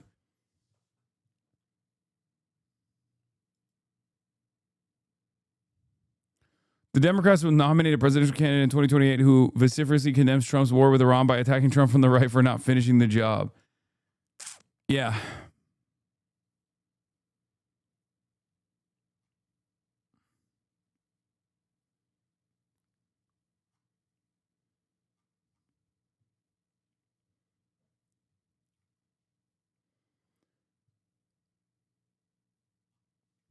Did you speak about the possibility of China entering this conflict since they're so heavily connected to Iran through their oil sector? I haven't heard anything from China, and I don't think China gives a shit. I'm gonna be honest. I think China thinks no matter who's in charge, whether it's Venezuela under the Delcy Rodriguez leadership, whether it be Iran under whatever Trump command, whatever American puppet, they'll still get the oil.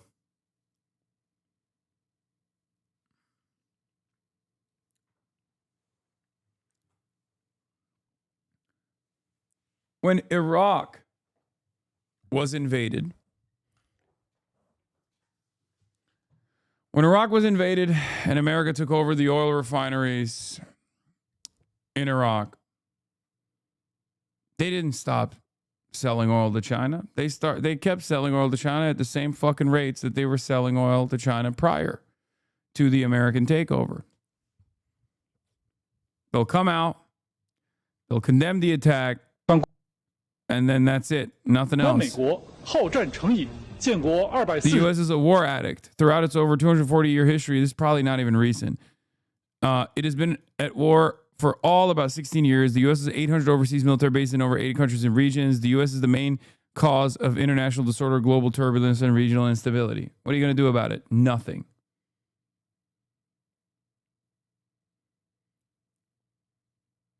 Your GOAT is live right now. Is it fucking John Fetterman?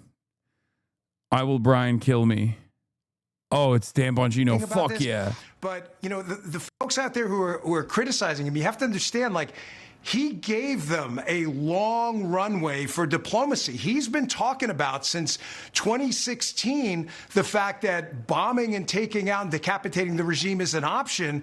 He gave them a number of opportunities to take an off-ramp, and they just didn't take it. And now they're dead. And that's just the facts. And Dan, all of us remember all too well the $1.4 billion in cash that was directly given to Iran during the Obama administration. These were funds that were unfrozen, and this was part of the Iranian negotiation at the time. After he failed to support the Green Revolution on the ground in 2009, which he conceded was a mistake. But there's been an attempt after attempt and flub after flub, and Trump said, I'm not going to kick this can down the road. I'm going to try to deal with this, and whatever anyone says, that is super bold. Yeah. I mean, do you have any idea how many white papers in academia have been written about how to transform this cauldron into the Middle East into a more peaceful place? President Trump, I think he thinks in a basic kind of SWOT analysis, strengths, weaknesses, opportunities, threats. The Iranians were just too stupid to take advantage of that. A basic game theory analyst will tell you when you're in a position of weakness like the Iranians were, they have no air defenses, they have a military designed solely for regime preservation, and they couldn't even do that for a day. What you try to do is you try to mitigate threats and take advantage of small opportunities when you're in a position of weakness. What the Iranians did, and now they're dead, their leadership, is they exacerbated the threats and they kicked away all the opportunities every time they came in front of them. They were not negotiating from any position of strength whatsoever. Laura, even their proxies have abandoned them. And we don't know what's going to happen moving forward. I'm sure there's going to be something that emerges from this, and we all hope it doesn't. But their proxies have been basically castrated. They had no card to play with, and they were acting like they had a full house. It was just bizarre, and now you see what happens. Secretary of War Pete Hegseth. I guess this is why people are more pliant in general, because everybody just lies. Like the Democrats and liberal media lies, and they're like, well, this was a necessary evil, even if I don't like the process. And then the Republicans are just like, the Iranians hate negotiating famously. Like, they hate it. They kept spitting in Donald Trump's face every time Donald Trump was like, please, I want to do the art of the deal with you. The Iranians were like, no, fuck you. Suck my dick. You're not the real president. Joe Biden is the real president. Just fucking make shit up. You know what I mean?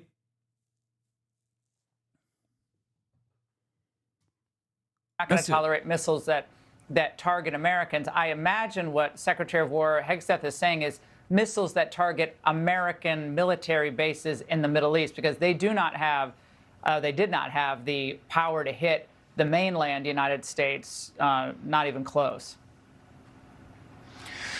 Yeah, I mean, I know what surfaces in open source and what happens behind the scenes is typically different, but there's a relatively strong consensus, and it is all open source now, that the Iranians were just completely committed to enrichment. They were offered a path many times for a civilian nuclear program with proper guardrails, and they basically gave the double-barreled middle finger to anyone who suggested it and said, no, we're going to enrich and we're going to do it. Every part of this is a lie. Like, everything he's saying is a lie. We're not even going to entertain guardrails. Well, if you want to enrich to the point the Iranians wanted to enrich, you want to weaponize it. You're not looking at powering, a bunch of heated pools in Iran. You're looking at it to create a weapon. And even after President Trump decimated their nuclear program before, again, this is what I was talking about before with the point of weakness, you would think at that point they would have made some major concessions and tried to mitigate some of the threats and take advantage of small opportunities. They did the exact opposite.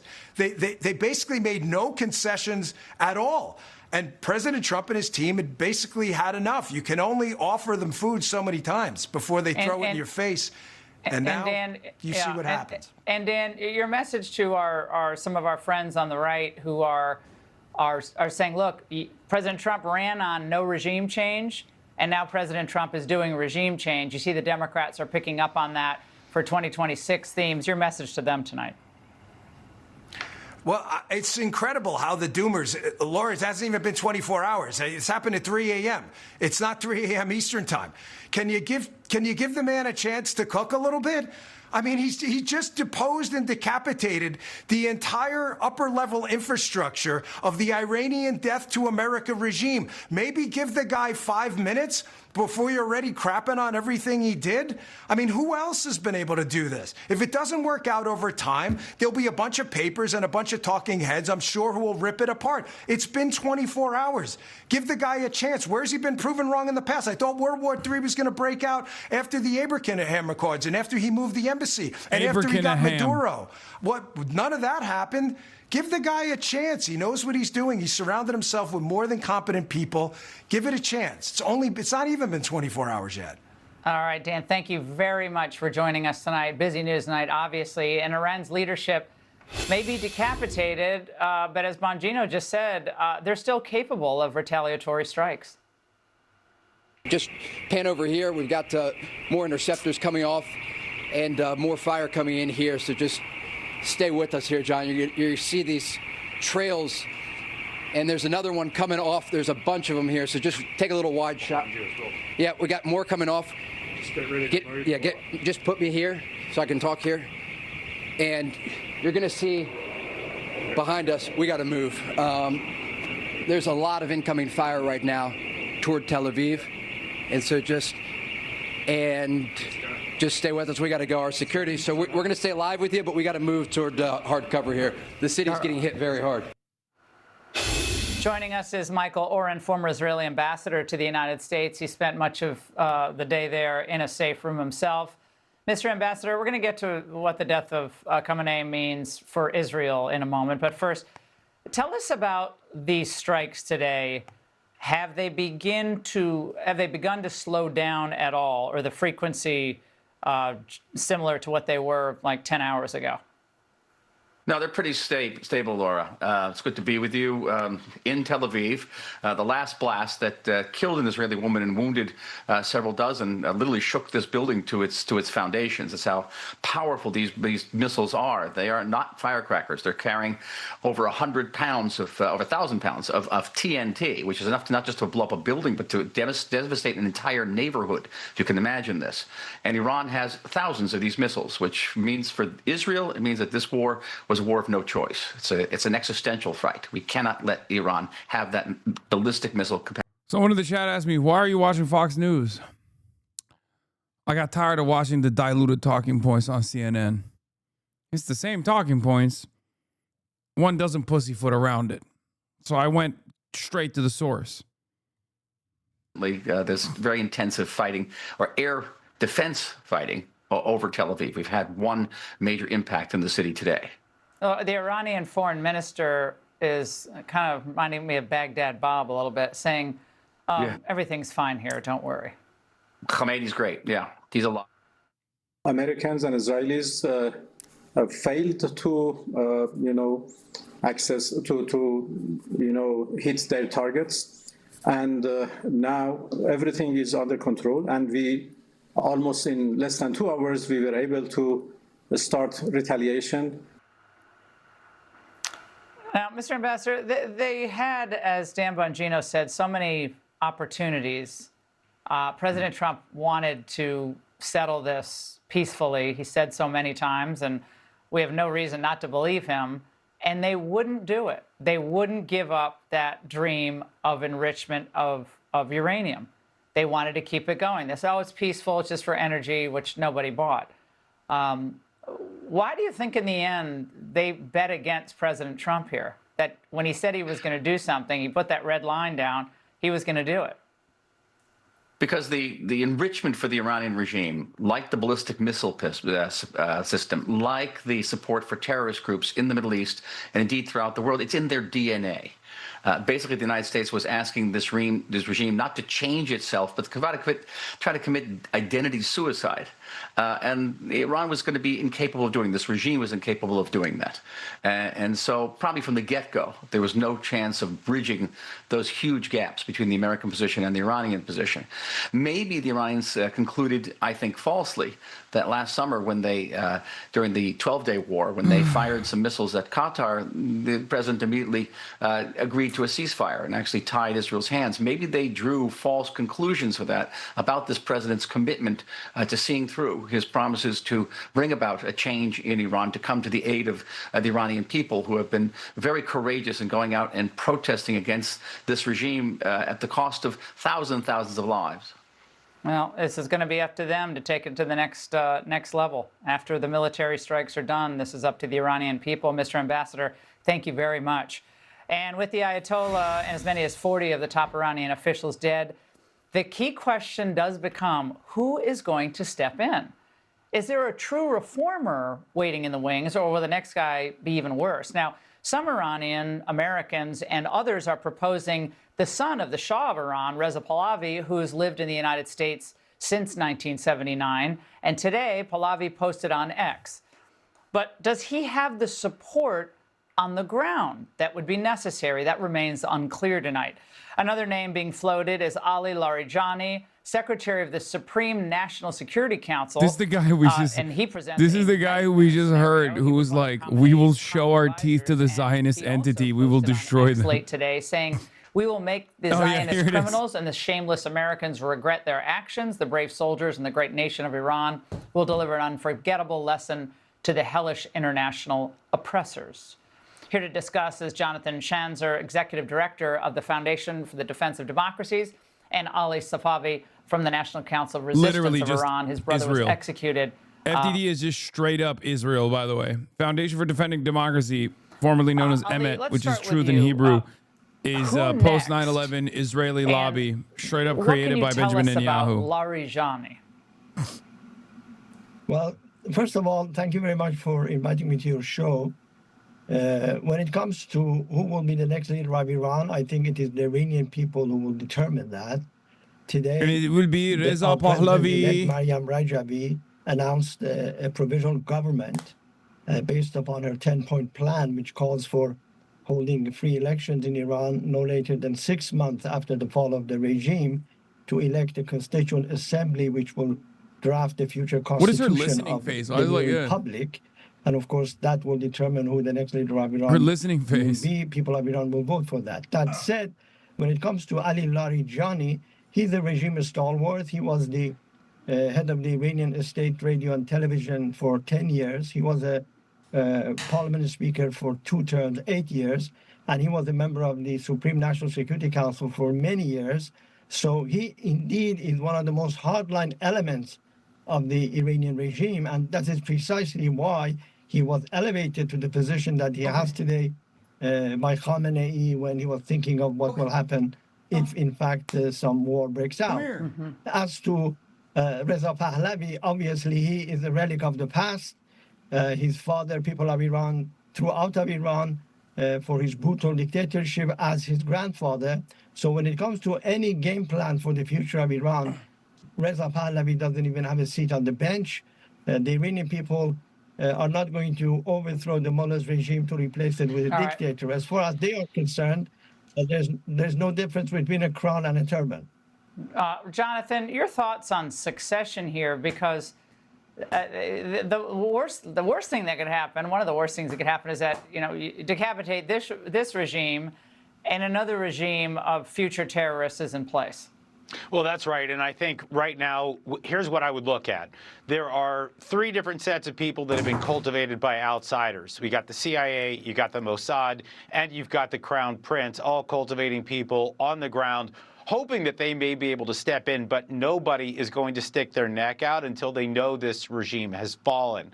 The thing that I'm watching for right now, though, is whether Donald Trump is trying to pull off another Venezuela. In other words, decapitate the regime, as we have just seen today, 40 top leaders gone, and then try to find out who the pragmatists are a little bit further down the chain who might be willing to work with the United States and to keep things stable until a new regime can be put into place, voted in by the Iranian people. I don't know which way we go here, but I don't think we're going to see people stick their necks out right now, knowing that the regime is willing to kill one and done.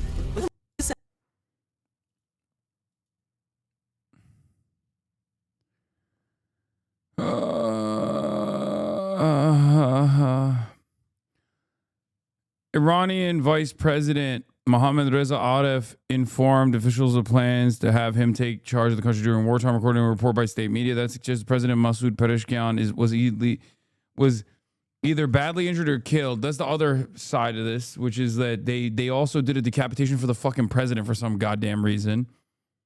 The president and the foreign minister are two of the most they're two of the most moderate politicians in the entire country. Stop acting tired, fat ass. Bitch, I've been up since fucking 6 a.m. and I've been live for the last 8 hours. It's 4:20, but I've been live for the last 8 hours. You know that, right? If you want to see how CBS is covering this, I can't wait to see how CBS is covering it. Iran. Tony what do you double say to them tonight? Tony double dick suck. I join them in celebrating the death of the authoritarian regime that has been oppressing the Iranian people. But this is not the way to do it. And I think it's time to de-escalate. We should be entering into negotiations. I worry, though, that the president of the United States does not have a plan for what is next. Just like he didn't have a plan in Venezuela, where after he removed Maduro, he went ahead and started working with Maduro's apparatus and government. I worry that without a plan, a clear pathway forward, that either we're going to end up with American troops on the ground, boots on the ground in Iran, and what be the fuck does that have to do with attacks anything? from terrorist groups that have been proxies to the Iranian regime for decades now. Or we're going to see the president turn around and cooperate with the apparatus that's already there. All right, we shall see. U.S. Army veteran and Illinois Senator Tammy Duckworth, thank you very much. Thank you. We will be back in just a moment with the latest developments on what is a historic day for Iran, for the Middle East, and for the U.S. as well. Stay with us.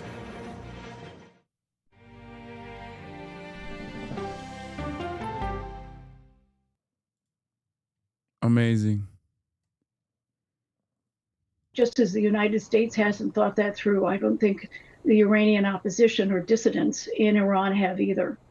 Robin Wright, thank you so much. As always, great to have you. Coming up, why now? We have new reporting on the threat that the Trump administration claims forced their hand. Oh my God. Here's an outright lie from the administration that Iran was moments away from a nuclear weapon. Here's an outright lie from the Trump administration that we will report uncritically that Iran was actually going to attack Israel. The attack was imminent. Yeah, this is what it looks like when you have nukes, okay?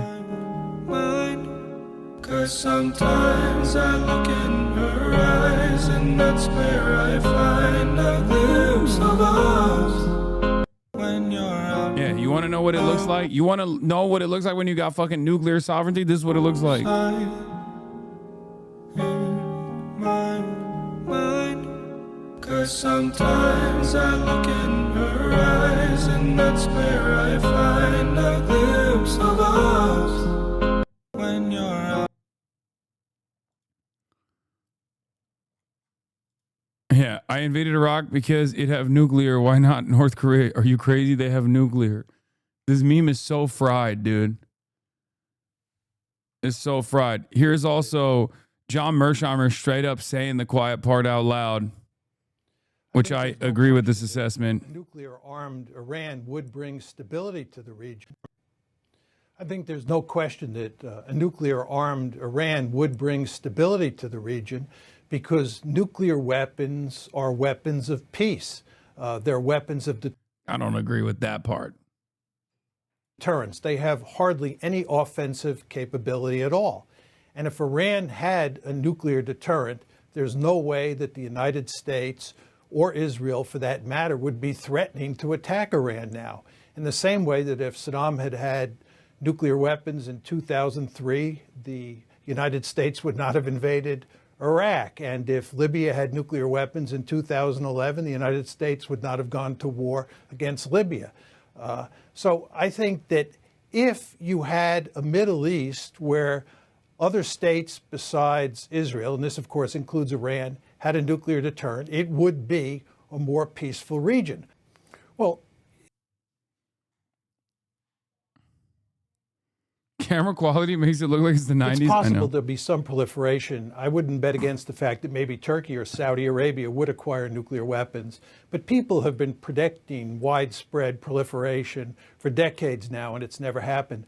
But I think there are two reasons that it wouldn't happen. One is that the Iranians would not be able to blackmail anybody in the neighborhood with their nuclear weapons. We've created this myth in this country over the past few years in talking about Iran that any country that acquires nuclear weapons can blackmail other countries or use those nuclear weapons for offensive purposes. We have a lot of theory and a huge amount of empirical evidence, 67 years now, which show that no country with nuclear weapons can blackmail another country as long as somebody is protecting that country or it has its own nuclear weapons. And this leads to the second reason. The United States is going to extend its nuclear umbrella over Saudi Arabia and over Turkey, the way it extended it over Germany and Japan during the Cold War. And we will make it perfectly clear to the Iranians that they cannot blackmail anybody. So there'll be no great incentive for Turkey or for Saudi Arabia to acquire nuclear weapons. And as you know, when you're involved in contact sports, it can be very dangerous. And so they live in a dangerous world. And on top of that, nuclear weapons are the ultimate deterrent, right? It doesn't get any better than nuclear weapons. And of course, this is why states pursue nuclear weapons. I believe that if Iran had nuclear... Iranian state media confirms this. Islamic Republic state media has confirmed that one of Ayatollah Khamenei's daughters, his son-in-law, and one of his grandchildren have been killed. I mean, this also makes it probably more likely that Khamenei is also being killed, but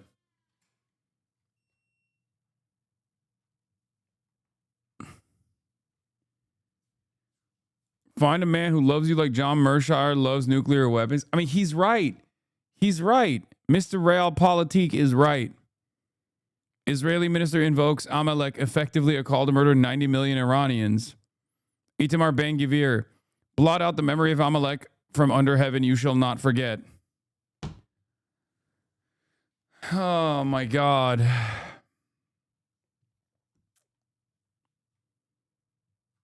The article was posted and deleted. It don't matter. It's very likely true.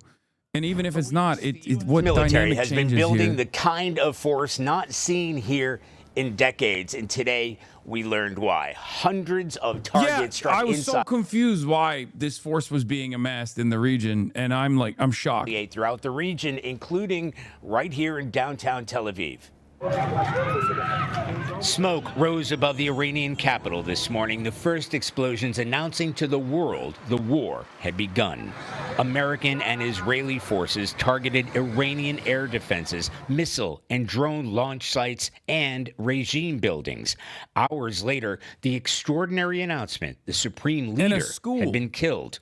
This morning, in a powerful surprise attack, said Israeli Prime Minister Which Benjamin here at Netanyahu. CBS Israeli News, we will not be talking about that. Khamenei, in the heart of Tehran. U.S. Central Command released video showing cruise missiles firing from an American warship and fighter jets taking off. In a joint operation it described as the largest regional concentration of American military firepower in a generation. The Israeli military saying it struck more than 500 targets alone across Iran. Iran says dozens of people were killed at a girls' school, among at least 200 people reportedly killed so far in the airstrikes. Trump announced the military action on his social media channel. We are going to destroy their missiles and raise their missile industry to the ground. It will be totally, again, obliterated. Iran's retaliation was swift and far-reaching, targeting U.S. bases and allies in more than half a dozen countries across the Middle East.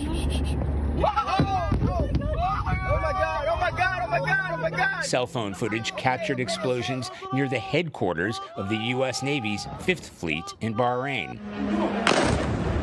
And as night fell, Iranian drones slammed into residential high-rises. Bro, I'm losing my mind. They just, like, what can they be getting out of the Bahrain naval base? Because in the last, like, 15 hours, they have not stopped bombing the Bahrain naval base, dude. They're still bombing the Bahrain naval base. Okay? And it's like every 30 minutes, there's another fucking swarm of Shahed drones bombing the same crater that is the Bahrain naval base. And every other 30 minutes, we see people from Bahrain filming it, going, Ya Ali, Allahu Akbar. Do they think Bahrain is Tel Aviv? What is happening? It's like they just hate the fucking Bahrain base. They hate it so much. They're like, nah, fuck those guys. Honestly, that's the worst one. You got Al Udeid in Qatar. Okay. You got numerous targets. You got numerous targets in Dubai, UAE. But honestly, fuck Bahrain's military base.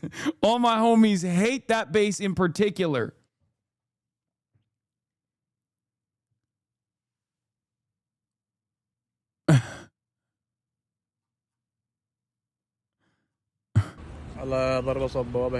And now they've blown up the international airport too. They're hitting the airport in I think they're hitting the airport in the UAE as well.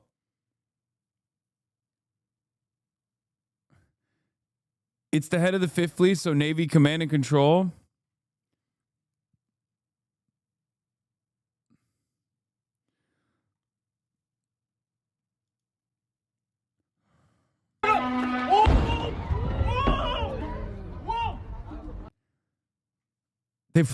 They just keep pummeling Bahrain, bro. I don't know. The Fifth Fleet in Bahrain is home to all U.S. mine countermeasures, ships, and helicopters, which would be needed to clear mines if they decide to close the Strait of Hormuz. To be fair, I don't think Bahrain is controlling the media output. Israel could be getting bombarded worse than we know. Nah. It's definitely yes and no. Yes, Israel's getting bombarded worse than we know, but it's also not getting bombarded as aggressively as Bahrain, because there are so many fucking people in Israel, brother. They would not be able to shut down the internet. Like there would be hand cams. Like there'd be fucking phone footage, just like last time.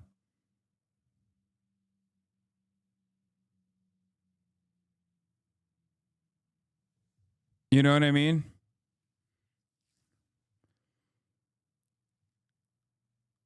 limited, just given the obvious risks of sending the Secretary of State into a potential As the conflict day begins, zone. IDF has begun an additional strike wave targeting the ballistic missile array and the aerial defense systems belonging to the Iranian terror regime. Without any press, which is a departure from precedent. Now that those strikes have happened and for Defense now do not Intelligence appear Agency to be some limited. months ago issued a report stating that Iran could, if it chose to do so, develop in 8.5 years up to 60 intercontinental ballistic missiles. So if you're the bro, president, how many hours do you want to just sit there and fucking lie? Like, do they not get bored just for the fuck of it? Like, have, Mohammed Marandi on or something, like, have like one loyalist on or something. Just throw it in the pile. Have some fucking fun with it, It's just literally Jake Tapper interviews virtually every human being that has salivated at the prospect of nuking Iran. Cycle in like one guy who's just like, I actually don't think we should go to war with Iran. Just one. Fucking one, dude. You don't got one guy? You're not even interested? You don't want to hear from any other voices at all? He just fucking sits there. Get a guy from Bahrain on. Get a guy from Bahrain on. Be like, yo, what's up with your people, bro? Why are you guys enjoying the show like it's fucking fireworks? You know what I mean? One guy? Nope. Here is our American Enterprise Institute hand-selected Arab guy who's going to tell us that Iranians have horns in their heads and deserve death and destruction. Here is now up next, we're going to have the Foundation for Defending Netanyahu, FDD's very own. It's actually not Benjamin Netanyahu wearing a wig and a mustache and glasses, although he does kind of look like Benjamin Netanyahu wearing a wig and a mustache and glasses, but it's totally a different guy. He's tuning in from Berlin. Different guy, though. Yes, he sounds a lot like he has a Philadelphia accent, but it's not Benjamin Netanyahu. Totally different guy.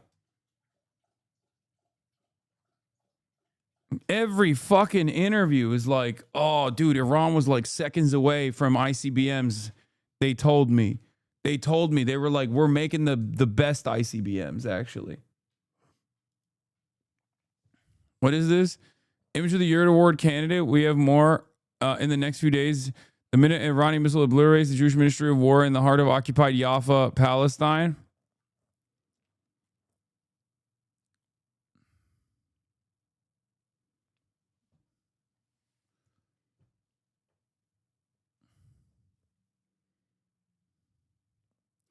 The one thing I picked up on as hours have passed in this war, less and less talk about the Iron Dome being effective. Yeah, I have noticed that. But I also have noticed that by the way, the casualty numbers are fucking crazy. This is the first day. And according to, one dead, 121 others injured in Israel amid war with Iran. That is the first day. That is crazy. That's not even the full first day. They are throwing a lot more. They're throwing a lot more fucking munitions into the pile. And on top of that, they're just blowing up the Bahrain naval base, which is priority target number one. Maybe you guys are right. Maybe it's because of the damming operations in the Strait of Hormuz. Maybe that's what it is. That kind of makes sense. Because they love blowing up Bahrain. What is this? Khamenei alive? Titty Respecter says, yo, they didn't actually get me. Hop on Fort. He just messaged me.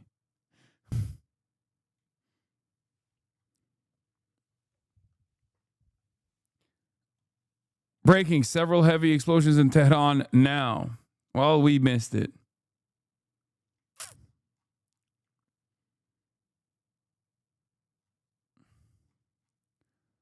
Hop on Fort, big dog. CBS News guest, a senator who wants to bomb Iran, a congressman who wants to bomb Iran, a general who bombed Iran, a dissident who wants Iran bombed, and an NSC official who wants Iran bombed. All perspectives covered. I'm glad they got every angle. It's the same with fucking CNN too, by the way, which is why I was like, how much more pro-Israel can CNN even get?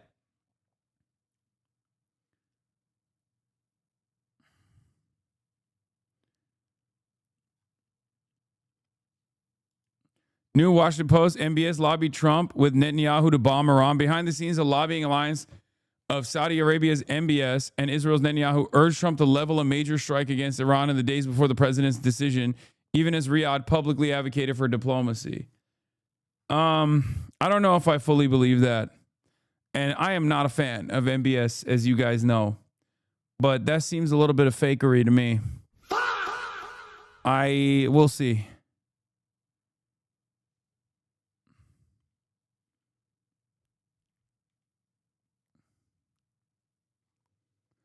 Do you think Israel is letting some missiles go through to justify more support from the U.S. like they did on October 7th?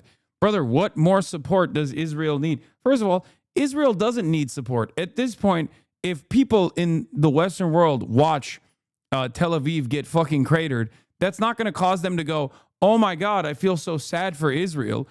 Israel started it. People are going to go, oh, that's really sad. That's just so bad. Oh, well, that's going to be the fucking response. No, also, let's be real. Why are we even acting like we need democracy here? There's no democratic process. Who the fuck said yes to go into war at the behest of Israel? Nobody did. Israeli police are idea of blocking people to flee. Breaking Israeli settlers are trying to flee, and Israeli police are blocking roads and keeping them as human shields. I don't know what's going on there. Oh, by the way, this sell, tough sell, but they're doing it anyway. President Trump is ending the forever war that Iran has waged against America for the last 47 years. Bruh. Wow. Thank you, Mr. President. Dude, sometimes you got to crack a few eggs to make an omelet, okay? That's right. Donald Trump is ending the forever wars by starting the forever wars, but actually that forever war is going to be ended by the start of the forever war. Thank you. You fucking did it. I mean, this one got 600 likes. Okay. They're not, even their base ain't eating this shit up. So I will say another thing. Okay. I will say another thing.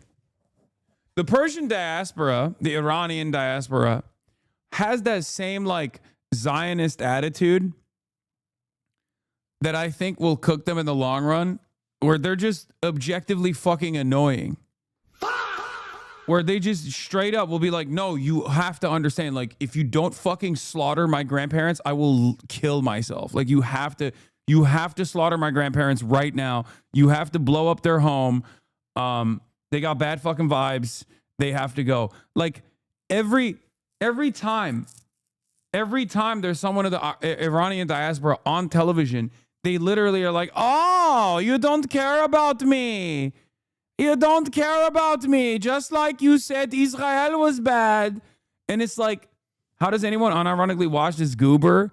They watch, well, ask your mom. She watches with one hand on the mouse and the other hand flicking her own fucking bean. Okay? What do you think the next few days is going to look like now that Khamenei is presumably dead? Do you think the IRGC is going to go all out now? They're getting close to a point of nothing to lose. Maybe. I don't know. I assume, yes. I think America is going to get infinitely more ruthless going forward, though, because let's be real, if Israeli intelligence is not great, okay? Israeli intelligence is greatly exaggerated. And I do think, what is this?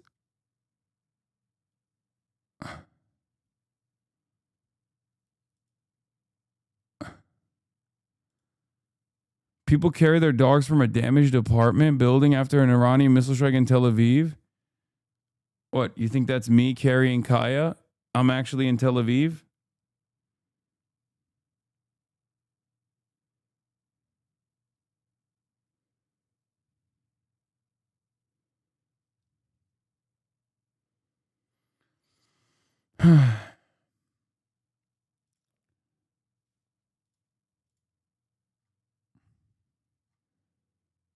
That's you, bro. I'm here. That's the Israeli injured undergoing plastic surgery. Charlie Kirk being more leftist than some chatters in here. Yeah, I know. This is insane. Regime change will result in a bloody civil war, killing hundreds of thousands, creating another massive Muslim refugee crisis. Topping a leader? Bruh. What do you mean topping a leader, bro? Bro said topping a leader. He's looking up at us right now. You know what I'm saying? Anyway, topping a leader is never as easy as you think. And trust me, I have tried topping Donald Trump quite a bit. And he has a whole lot of ass. Okay. As you guys notice, as I'm nearing 9 hours, I'm like becoming more delirious, and therefore things are becoming funnier. I'm gay and Lebanese. Topping a leader is never as easy as you think. It almost always results in further involvement, a civil war, and chaos. Resist this. Leave it to the throat goat? Jesus Christ.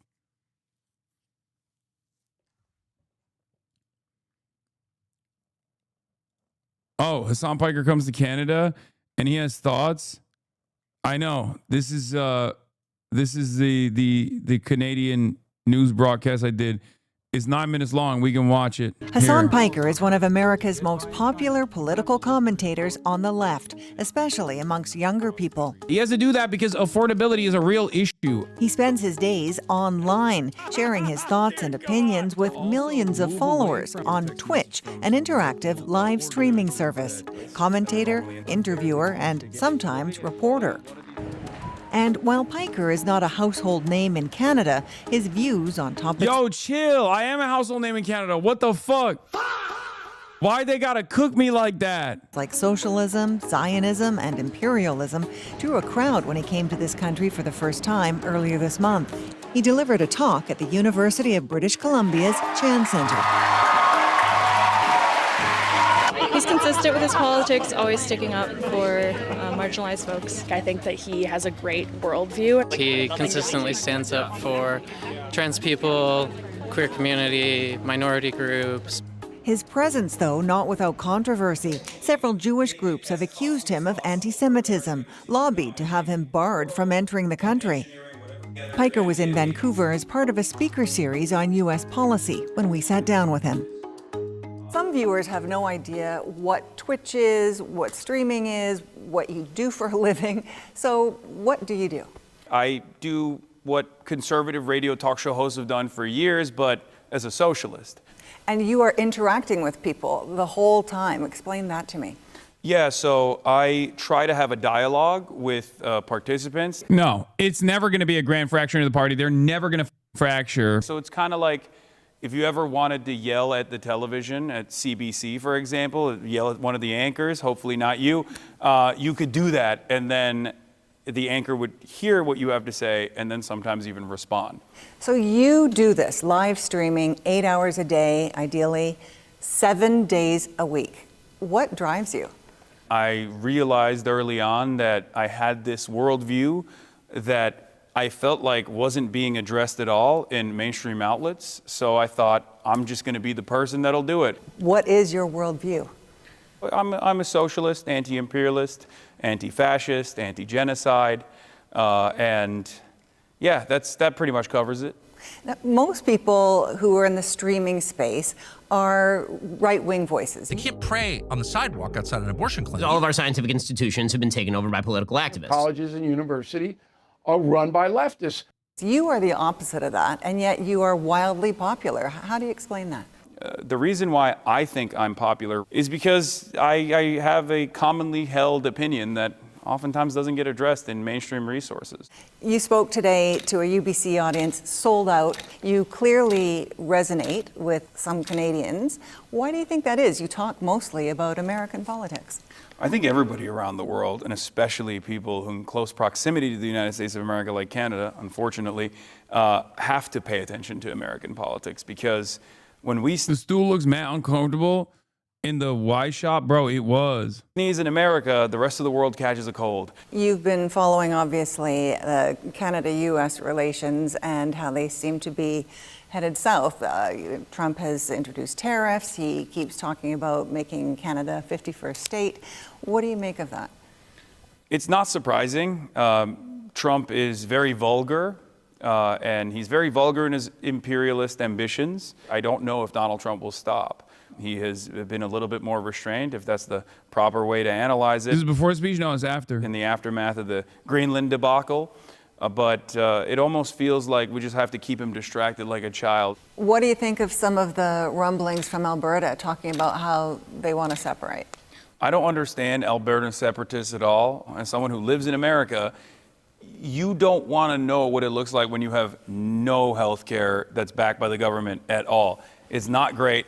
It's interesting to see the same exact separatist movements being implemented in a Western country that's such a close ally to the United States of America, because this is what we have done for decades to Latin American countries, to countries in the Middle East, and now it almost feels like we're doing it haphazardly to one of our most loyal allies in the North. There seems to be a crackdown on free speech happening in America right now. We see student protests. We see what happened in Minneapolis. Jimmy Kimmel was taken off the air. Do you worry you could be next? Oh, absolutely.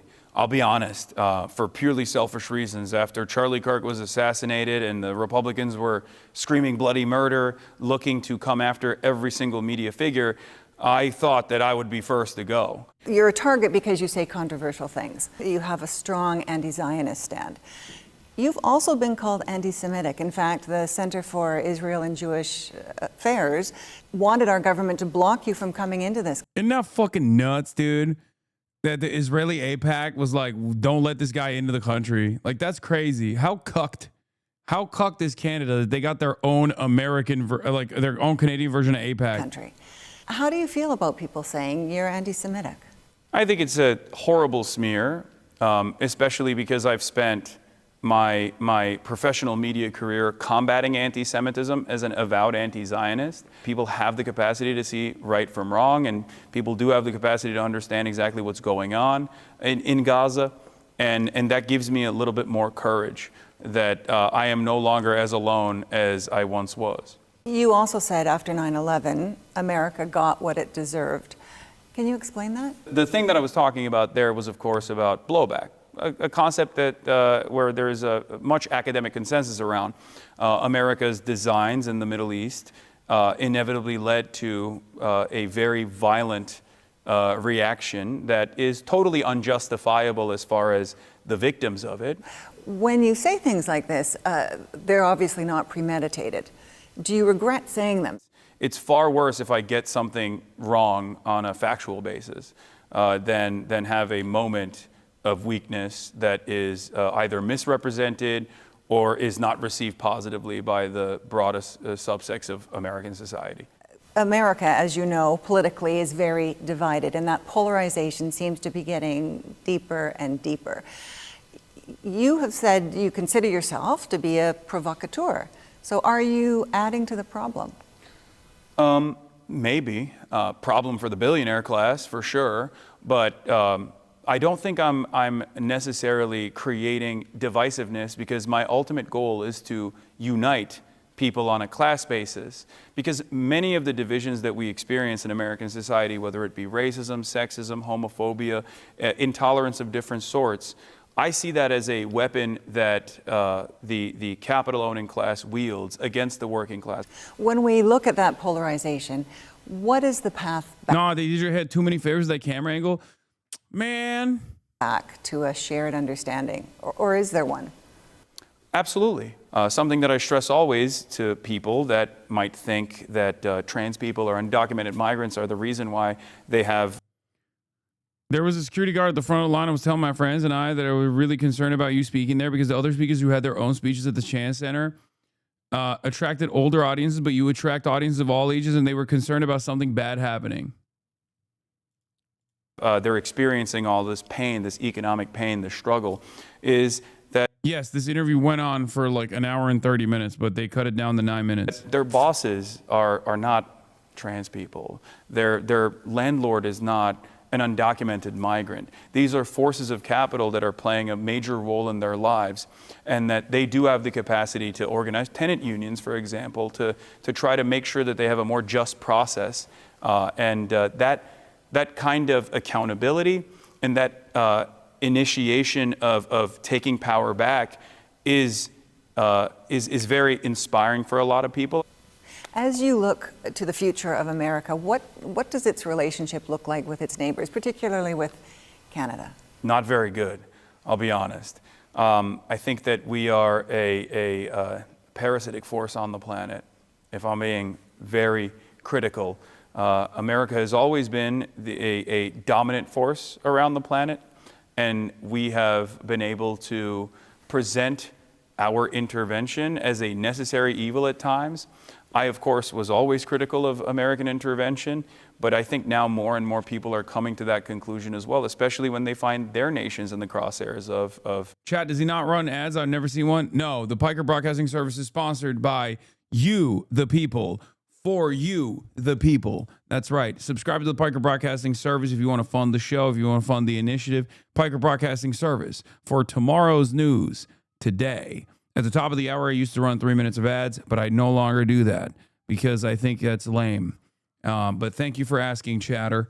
The Piker Broadcasting Service is, once again, sponsored by you, the viewers, for you, the viewers. Your contributions in the form of a $6 a month subscription or a free one in the form of a Twitch Prime keep the lights on and allow me to maintain my editorial independence.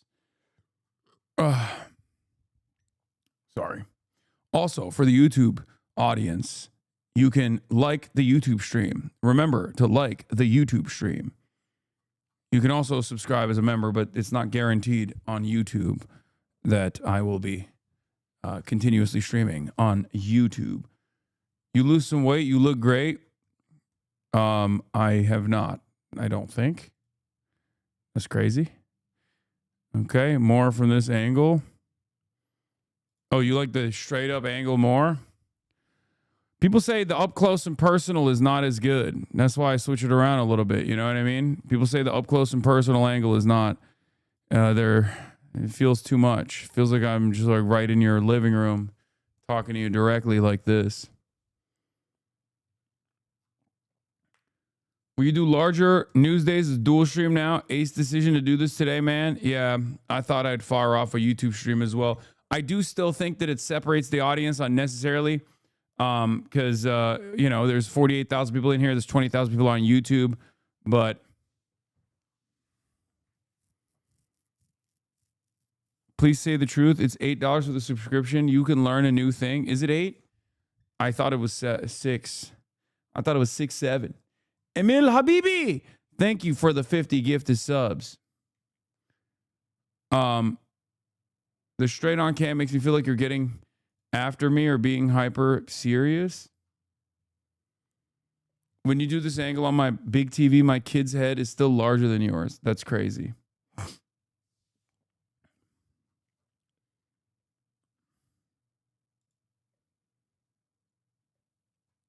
It's $6 on Twitch, but $8 through the Apple Store. Okay, so it's $6 a month. The subscription is actually still $6 a month. People are wrong. You're on mobile. That's why you think it's $8, because the Apple Store adds an additional tax. $6 American. Did I miss 100 gifted subs? I don't think I did. Emil Habibi gave 50, and I called it out. I like when you change it up every few hours, whatever you're feeling, to be honest. I know I'm in the minority with chat, but I trust your production. Big trust, know what I'm saying? Yeah, I do. American adventurism. What message would you have for Canada? I was going to say Heated Rivalry was awesome. Did you watch? Yes, I did. It was great. What message do I have for Canada? As long as you confide in your fellow man and trust in your power, no world power can take over your country. You missed 100 from Open Presidents? Open Presidents, thank you for the 100 gifted. Sam weighs in on the clavicular getting frame mocked by ASU Chad. What the fuck is that? Also get nukes? Yeah. Senator Tim Kaine in the membrane, Tim Kaine in the brain. The anti-interventionist Tim Kaine went on Jake Tapper. I guess I must have missed that one singular moment where there was a fucking anti-interventionist on the broadcast. Spinzio, thank you for the 5 gifted. What is this? Okay, dude. President Trump has advocated all kinds of reasons for this unnecessary war with Iran. It's because of their nuclear program. Wait a minute, 6 months ago, he said he'd obliterated the program. Years ago, he tore up a diplomatic deal that was controlling Iran's nuclear program. He suggested last night the war was justified because Iran interfered in the 2020 election that he refuses to concede that he lost. It's to protect protesters. Wait a minute, President Trump is sending Iranian refugees back into Iran to face persecution. If he cared about Iranian citizens being oppressed by their government, he wouldn't be doing that at the same time. This was a war without, I can say this, I'm on 2 committees that give me access to a lot of classified information. There was no imminent threat from Iran to the United States that warrants sending our sons and daughters into yet another war in the Middle East, and I'm going to do everything I can to stop it.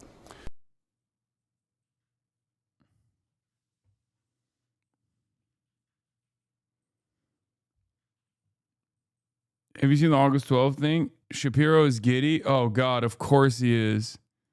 Shabbat from Sabbath to the news of what is going on. And let's just say this. President Trump is the most courageous commander-in-chief in modern American history. Wait, what does it mean he's returning from Sabbath? Isn't it still Sabbath?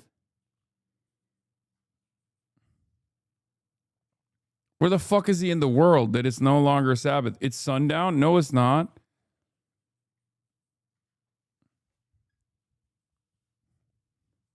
Is sundown dummy? Bro. Where is his sundown?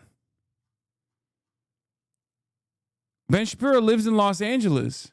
Oh, he doesn't. It's EST. Oh, yeah, that's true. But he doesn't live in LA anymore. You're right. He's on the East Coast. My bad. My mistake. I forget. He's an LA boy. For those of you who don't know, I think he no longer lives in LA. He lives in like Tennessee, I think.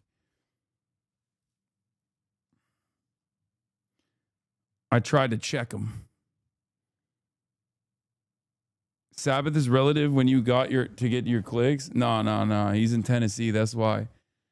You think Jews don't live in the East Coast? Your anti-Semitism is showing. True. Hey, obviously, I just came back from Shabbat, from Sabbath, to the news of what is going on. And let's just say this. President Trump is the most courageous commander-in-chief in modern American history. There is no question about this. What he just did is the bravest move by a president of the United States of my lifetime, bar none, without a doubt. Hey, obviously,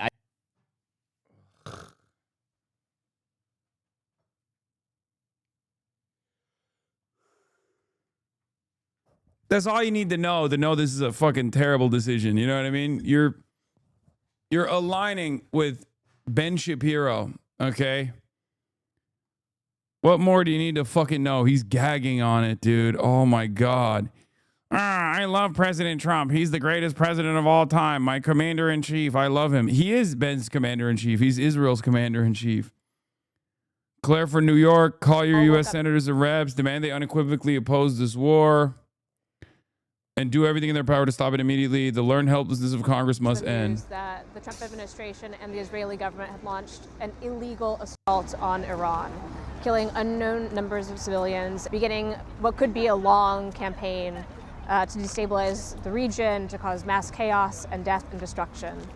What we need right now are not lengthy statements. We don't need procedural nonsense. What we need is real action from our Congress members to stop this madness now. I need you to do 2 things today. 1, call your Congress member and make sure that they will vote to support the War Powers Resolution, and they will be unequivocal in saying no to a war with Iran. 2, find ways to get out in the street to make your voice heard, to say we do not support a war with Iran.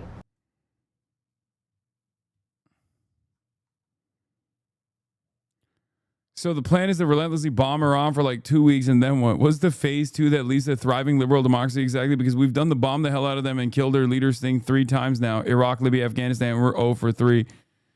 Like, I'm going to be real with you. Destabilize the hell out of Iran, then they just leave. Sounds like you just get mega ISIS. Yeah, well, and then sometimes you can get mega ISIS to run the country. Okay? That would objectively be the design here, for the record. Person is in severe condition, 2 others in moderate condition, and dozens of others across Israel tonight have been lightly wounded by some of these Iranian ballistic missile attacks. But really, this is just the beginning of all of this. As I mentioned, we are now 19 hours into this latest conflict between the United States and Israel on one side and Iran on the other, and both the U.S. and Israel are vowing that they will continue to carry out these strikes for as long as necessary, something that's going to go on for at least several days. And Iran has also vowed that its retaliation will bring this conflict to levels not seen during the 12-day war between Iran and Israel back in June. We are very much in a much more perilous moment right now in the Middle East, and we're only beginning really to see the consequences of that latest military action that is now unfolding. Sarah? Yeah. It is, a long way away, and those ballistic missiles often Israel is able to thwart because of the Iron Dome and other apparatus that exists there. Clearly, some of those have gotten through, and now, as you have been reporting, there are casualties there in Israel. I do want to go now to CNN's Kristen Holmes, who is joining me now from the White House. There are so many questions, but the one that everyone is wondering now, because after they've seen this, and there are some people who are very shocked and surprised by this, but there was a huge military apparatus buildup by the United States in the region. So for others, it is not a surprise that this happened. It was just the timing of when it happened that may have taken them aback. What more is the president saying tonight about these strikes and his plans for the future? Look, the plans for the future are still a huge question, Sarah. We've heard President Trump now in a series of short interviews as well as posting on Truth Social. In terms of a timeline, it still really remains unclear what the timeline is. We heard him say at one point he could pull out in 2 days, or this could take much longer. And he posted this on Truth Social. Do you even say anything? How the fuck do you have so many viewers? You're so boring. Sorry. Here, let me do what my closest market competitor does instead.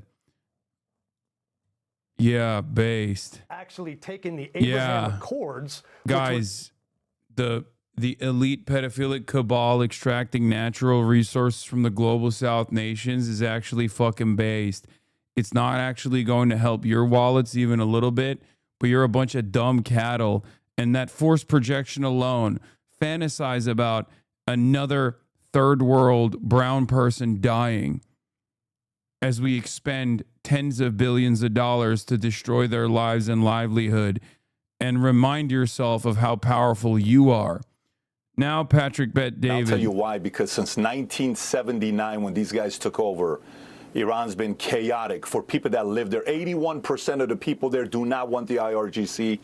I left Iran July 15th of 89. June 3rd of 89, Khamenei died. Not killed, died. I was in school at Gulbenkian. We're in the streets. I'm trying to find my parents. It was absolutely insane. Eventually, we did. 6 weeks later, we escaped, went to Germany. Fast forward from 89 till today. Now, the Supreme Leader Khamenei being taken out. This isn't like taking out the president or general of the army or even the prime minister or even the Pope. You took out the number 2 to God in their religion. You took out the supreme leader. This is a statement to everybody. Brett Baer put out a post about the fact that they took out 40 of their leaders. Think about what that conversation looks like right now to say, listen, guys, you have a couple options. You can either work with us or you're next. Does anybody want his job? Does anybody want to be the supreme leader next? Because the target's on you. What do you guys want to do? So that conversation, I believe, is taking place right now. But the world just got safer today because of all the leaders that were... He's so fucking stupid, so he's the perfect guy for this moment. The world's going to be a safer place. How do the Iranian people feel about this? Ecstatic, to say the least. They're dancing, they're parading, they're crying, they're emotional. You see the celebration amongst women. Women feel free that finally this cloud that they have over them, that they can't do anything and don't put this on and don't put that on. I mean, this is a massive, massive moment for them. They've been waiting for this for 47 years. And you have to realize for 47 years, we've had a lot of different presidents. We've had a lot of different Iranian leaders that have tried to make this happen. But the one thing that's very different is the president. President made this happen. The Iranian people, I wouldn't be surprised if moving forward in the Iranian community, a lot of the people that couldn't stand the president because they were liberals or, oh my God, he saw this, he saw that. Watch how many Iranians who were Democrats could overnight become Republicans saying, I support this man here.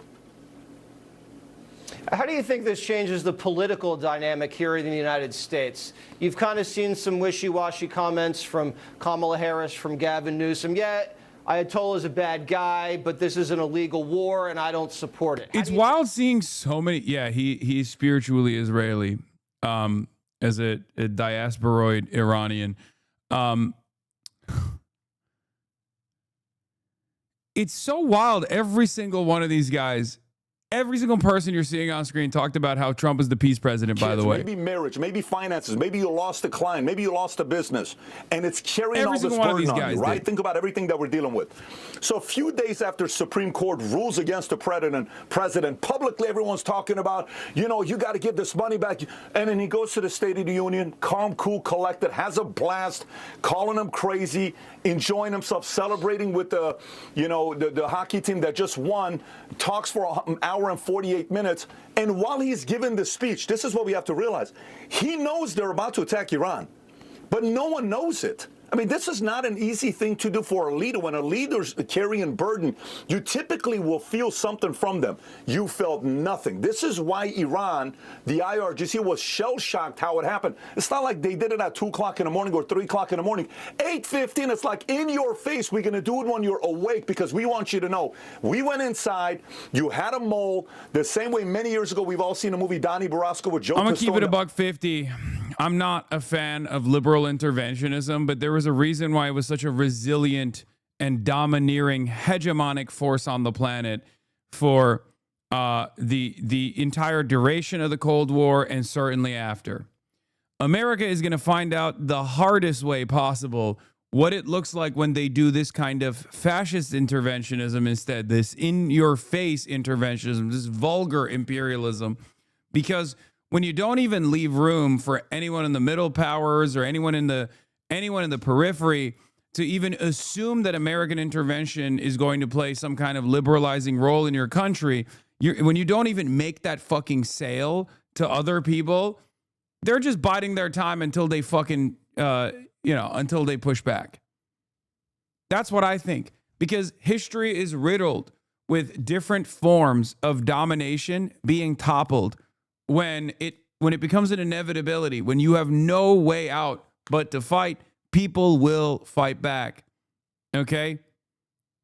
I think we have horse blinders on, and human life is finite, and we have only our lifespan to comprehend world events. Okay? We only have our own relatively short lifespans to comprehend how the world changes. And that's precisely the reason why it's impossible for us to figure this out. Okay? This can't go on. There's a reason. There is a reason why liberal intervention and the packaging of liberal interventions was much more effective. Going back to a devolved version of intervention, like you're a fucking goddamn monarch. We've seen how that worked. Eventually, a strong enough force will respond to it. Look at Nazi Germany. All clear who might step into that void. I don't know what it looks like in a nuclear world. But was it effective for Iraq? No. I'm talking about it not as like liberal interventionism was good.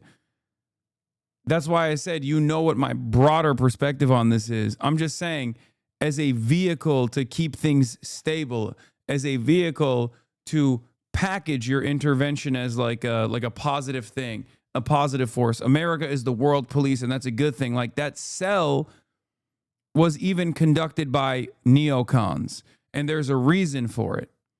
There is a reason for it. Now, obviously, it was very destabilizing. It was devastating. it led to so much death and destruction. But this vulgar imperialism, this barbarism, is going to meet a retaliation inevitably. And however it plays out is obviously going to have certain repercussions here in the United States domestically. It's a midterm year. This is obviously a major foreign policy action that people are going to be talking about for quite some time. How does it shape the next few months going into November? Well, it just shows you the unbelievable speed of the news cycle. The news cycles used to last a while. Just the other day, the Supreme Court struck down the president's tariffs, as your previous guest mentioned, and then after that, of course, we had the State of the Union address, for me to and that was participate going to in as dominate a Jew? everything What for do a you while. think? And the excitement about that lasted about 3 days, and now we have this, which is bigger than. Chatter, this community is safe for you to participate in as a Jew, but if your name is Quant Raper, I don't know if you're going to have a good time in here. You know what I mean? That's like one of the most... Okay, just making sure. What the fuck is Quant Raper, dude? That's a psychotic username.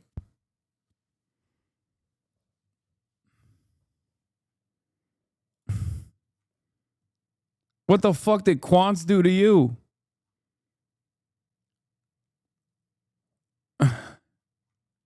Okay, just making sure, he said.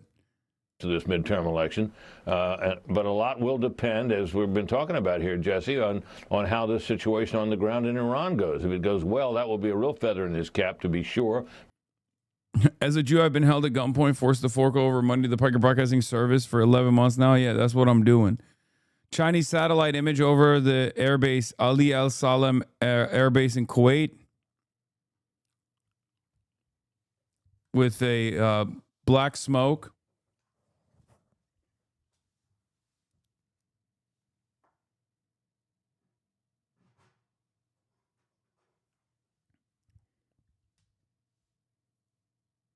This community is against anti-Semitism, but it's also against Zionism.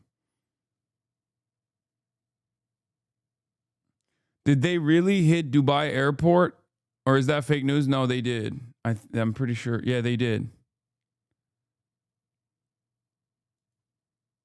They hit Burj Khalifa too?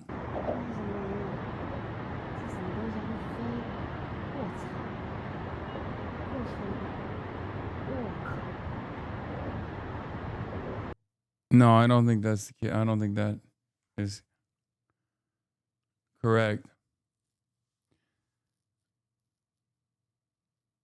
Have you seen rumors on X about BB being unalived? Yeah, right, dude.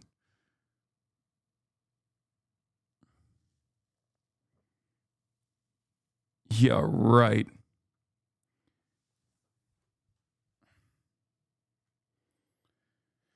Can you get the Chinese president on for his thoughts? Sure.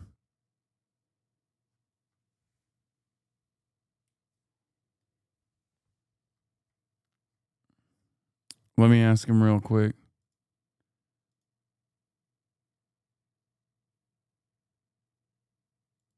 What is this? I'm a diplomatic aide at the Sultanate of Oman. My job is logistics. Wait, what? What the fuck is this?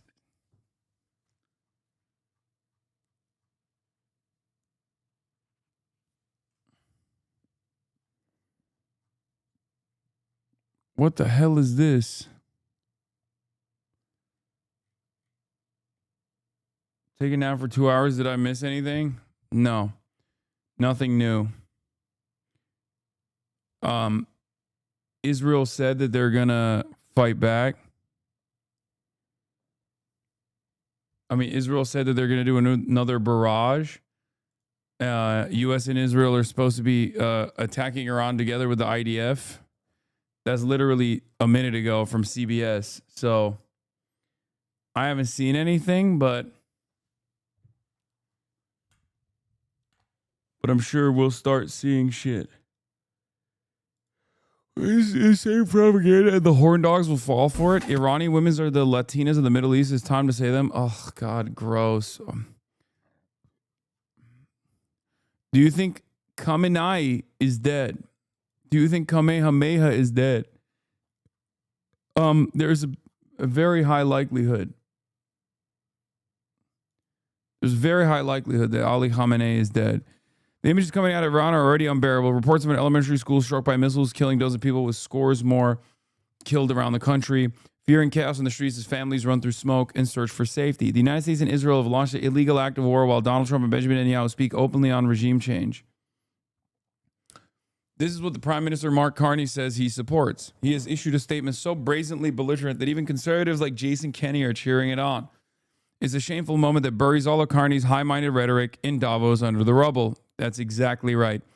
These leaders justify this war as serving Iranian liberation, but the courageous movement in Iran has been fighting tyranny for nearly 5 decades and is still reeling from the worst massacre in the country's modern history. In January, will suffer a massive setback with those foreign bombs. We remember the disastrous outcomes of previous U.S.-led wars of regime change in the Middle East, including in Iraq. They led to hundreds of thousands of civilian deaths, sectarian conflict, and a world that is less safe, not more. The current attacks on Iran must stop now before the entire region is plunged into conflict, death, and destruction. My thoughts are with the people in Iran and around the world who are watching this unfold with heartbreak and uncertainty. Freedom will not come from military intervention by outside powers. It can only come from the Iranian people. War is not the way.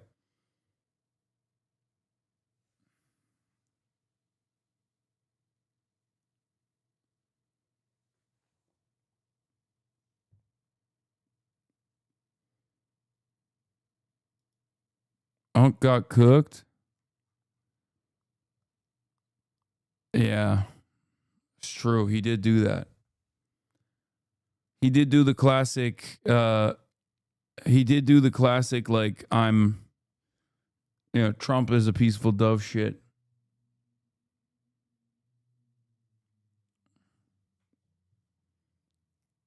Why haven't you covered a real political analyst on the strikes? Your fault. Okay. Can I just be honest with all you retards in my chat? There's literally no point to start a war with Iran, right?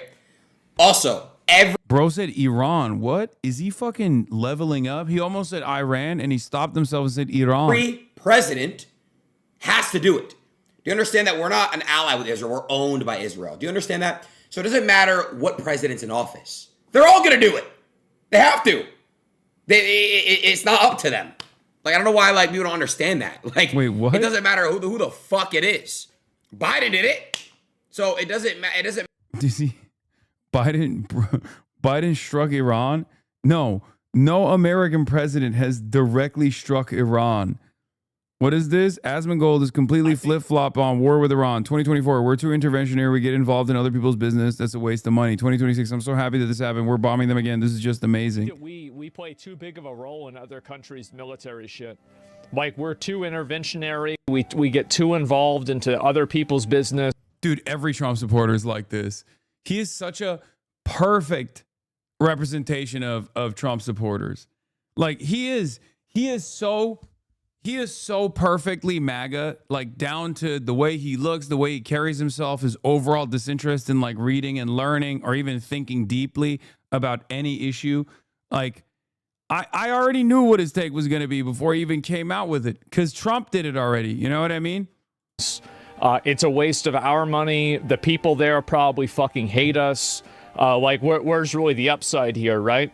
Just stay out of it. Yeah, exactly. Now, I'm not saying, like, we should be totally isolationist, but I think that the level that we try to play nation building, especially in places like this, like, like Libya, for example, back in the day, what the fuck? Or Iraq. No, absolutely not. Yeah, it's too much, man. Way too much. I am so happy this has happened. I am just dramatically, tremendously happy this has happened. I know that, obviously I've talked about it for a long time, about how big of a problem Iran is and everything. I was a big supporter of us bombing them before, and now we're bombing them again. And this is just amazing. I think that's just how every MAGA is. That's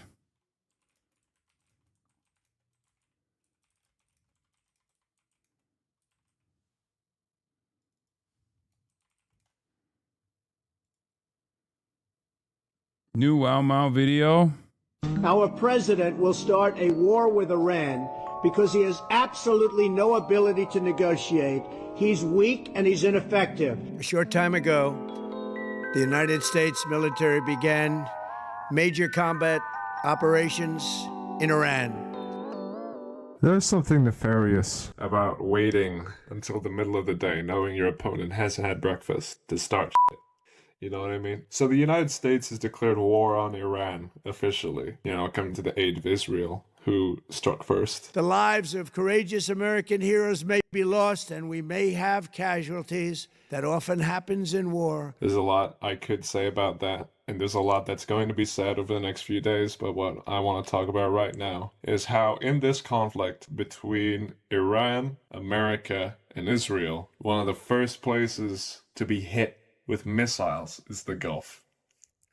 Shit's getting a bit too close to home, quite literally, because I have family in the Middle East. All around places being hit. There are explosions over Riyadh. There are explosions in my old hometown of Bahrain. Explosions in the UAE. There's a lot I could say about that, but I'm gonna keep it nice for them. Explosions over Jordan, why not? F it. I called up my dad this morning after hearing about the news, just trying to make sure he's okay. He was surprisingly in good spirits. I told him, have you seen any explosions? He said no. How close are you to the American military base? I said. He said, pretty close. What are you doing? He said, I'm going out to get yogurt. That's the old man. But seriously, my stepmom and her family have had to evacuate to safer areas. And, I just can't believe I'm seeing Bahrain get hit with missiles. I feel like we live in echo chambers. Just walked past an old guy talking to his son about Iranians cheering, being liberated. Yikes. Brother, there's hogs everywhere. It's called hog universality. There's hogs in Iran. There's hogs outside of Iran. There will always be hogs. The job here is to reduce the number of hogs. Is to convert them from away from being a hog, It's my old freaking hometown, dude. To help them develop a deeper understanding. There will always be people who pick up on the propaganda, even if the fucking propaganda mouthpieces aren't trying that hard. And let me tell you, it's kind of crazy. They're not trying that hard at all. Map of it. There's American military bases around here and down here. As you can see, Bahrain isn't a very big place at all. It's a tiny island right next to Iran. Just the prospect of putting a massive American naval base on a tiny nation right next to Iran is just ridiculous. How much money does it take to put your entire nation in peril like that, I know what you're thinking. Wow, now you are a fucking meme YouTuber who is like a piece of shit.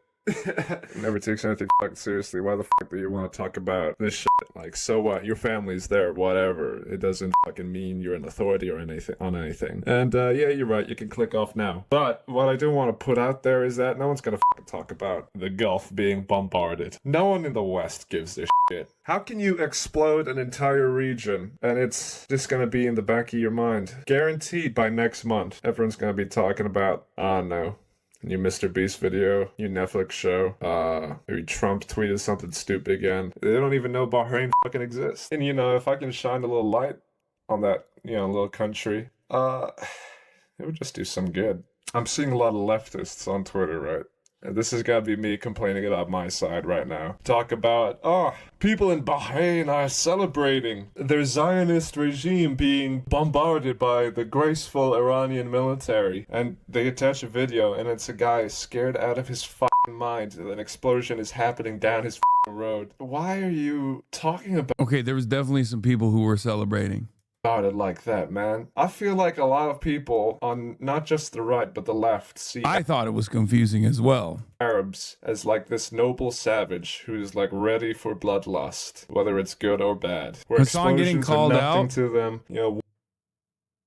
Look, I was confused by it as well. It's not good to fucking be in the vicinity of bombing. War is their constant state of mind, and this isn't gonna faze them. There's also Arabs, Palestinians living under the Israeli occupation that were celebrating as well. You can bomb the Middle East as much as you want. It's nothing to them. No, dude. People are so fucking terrified right now. And I don't appreciate you painting them like this. And on the right, no one gives a shit. I bet you a lot of people are gonna be like, yes, another way we can own the libs by bombing the fucking Gulf. Yeah. It's like, this is a horrible situation for everyone. I do agree there are people in Iran who are very happy for a regime change.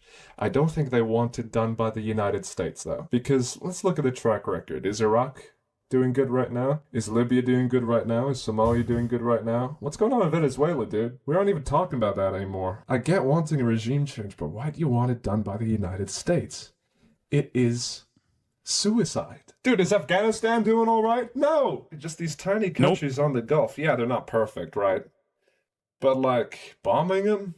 Fucking come on, dude. Bahrain is a beautiful country, man. It just broke my heart seeing it get fucking bombed. Shit gets real when you see your hometown get hit by a missile. I'm tired of Arabs being the world's plaything, dude. I'm tired of Arabs being killed. Anyone else fatigued by Arabs being killed, bruh? I mean, yeah, Iran is targeting US military bases, but they're also targeting civilians. A fucking civilian building has just been hit. We don't even know why. I bet we're not gonna find out. I just know people in the kafala system in the UAE or foreign workers from India and the Philippines are just Yeah, that was the other thing. That's why in Qatar, the people that were filming when a piece of the intercepted missile was falling, and the people that were filming it were Pakistani. They were speaking in Urdu or Hindi. Like they were, those were foreign workers, as I told you. They're screwed, stuck in a country being bombed. It's just gonna be a disaster. If what happened today is gonna keep going, the place is gonna become a nightmare. Just don't forget about the Gulf states. Don't forget about the people in the Gulf states who, as of today, have shed blood for a war they're not even a part of. Stay tuned for Race Guesser 3 with collaborations with Oki's Weird Stories and Ghost Gum. Al Jazeera reporting Khamenei is confirmed dead. Yeah, the Iranian TV. Iran confirms Supreme Leader Ayatollah Ali Khamenei killed in U.S.-Israeli strikes in Iran. Officially, Iranian news confirms the leader of the Islamic Revolution, Ayatollah Sayyid Ali Khamenei, was killed in U.S.-Israeli attacks on Iran. Al Jazeera reports. To Ali Khamenei's mind, he would love to be given such an end. As a this is also true. The Iranian television announced this isn't even like remotely cope. I mean, bro, he was 86 years old. Okay. Through, and his, I mean, there are people who view him in a positive way. There are people who view him in a very negative way.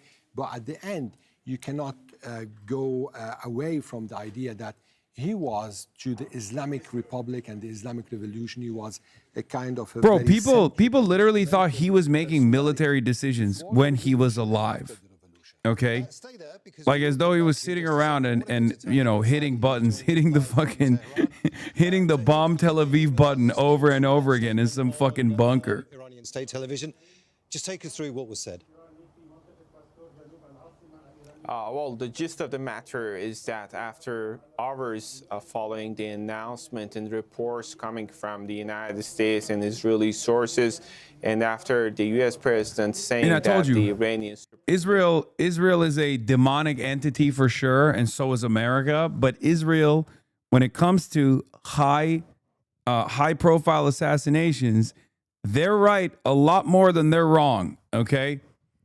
They're very rarely wrong about a high-profile assassination. When they come out and when they come out and they say like, "Oh, this person is dead," it's usually true.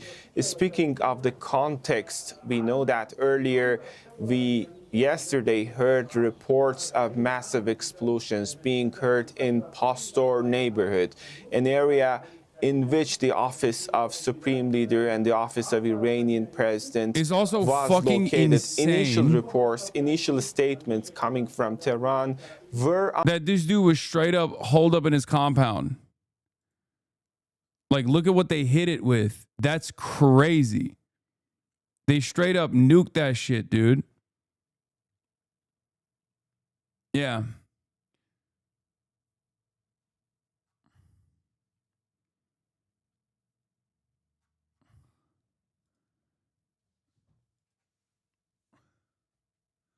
Iran claimed he was still alive.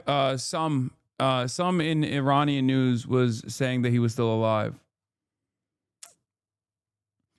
Again, 86 years old. 86 years old. It is kind of funny seeing all the fucking pro IRGC accounts in Europe posting into the abyss over and over again. Like, no, I fucking heard he's alive. Actually, Leader, this is the he told me personally. Over the next few days, we are going to experience, but no doubt. People don't know anything about Iran. I heard people saying the school bombing had to be fake because girls' education is illegal in Iran.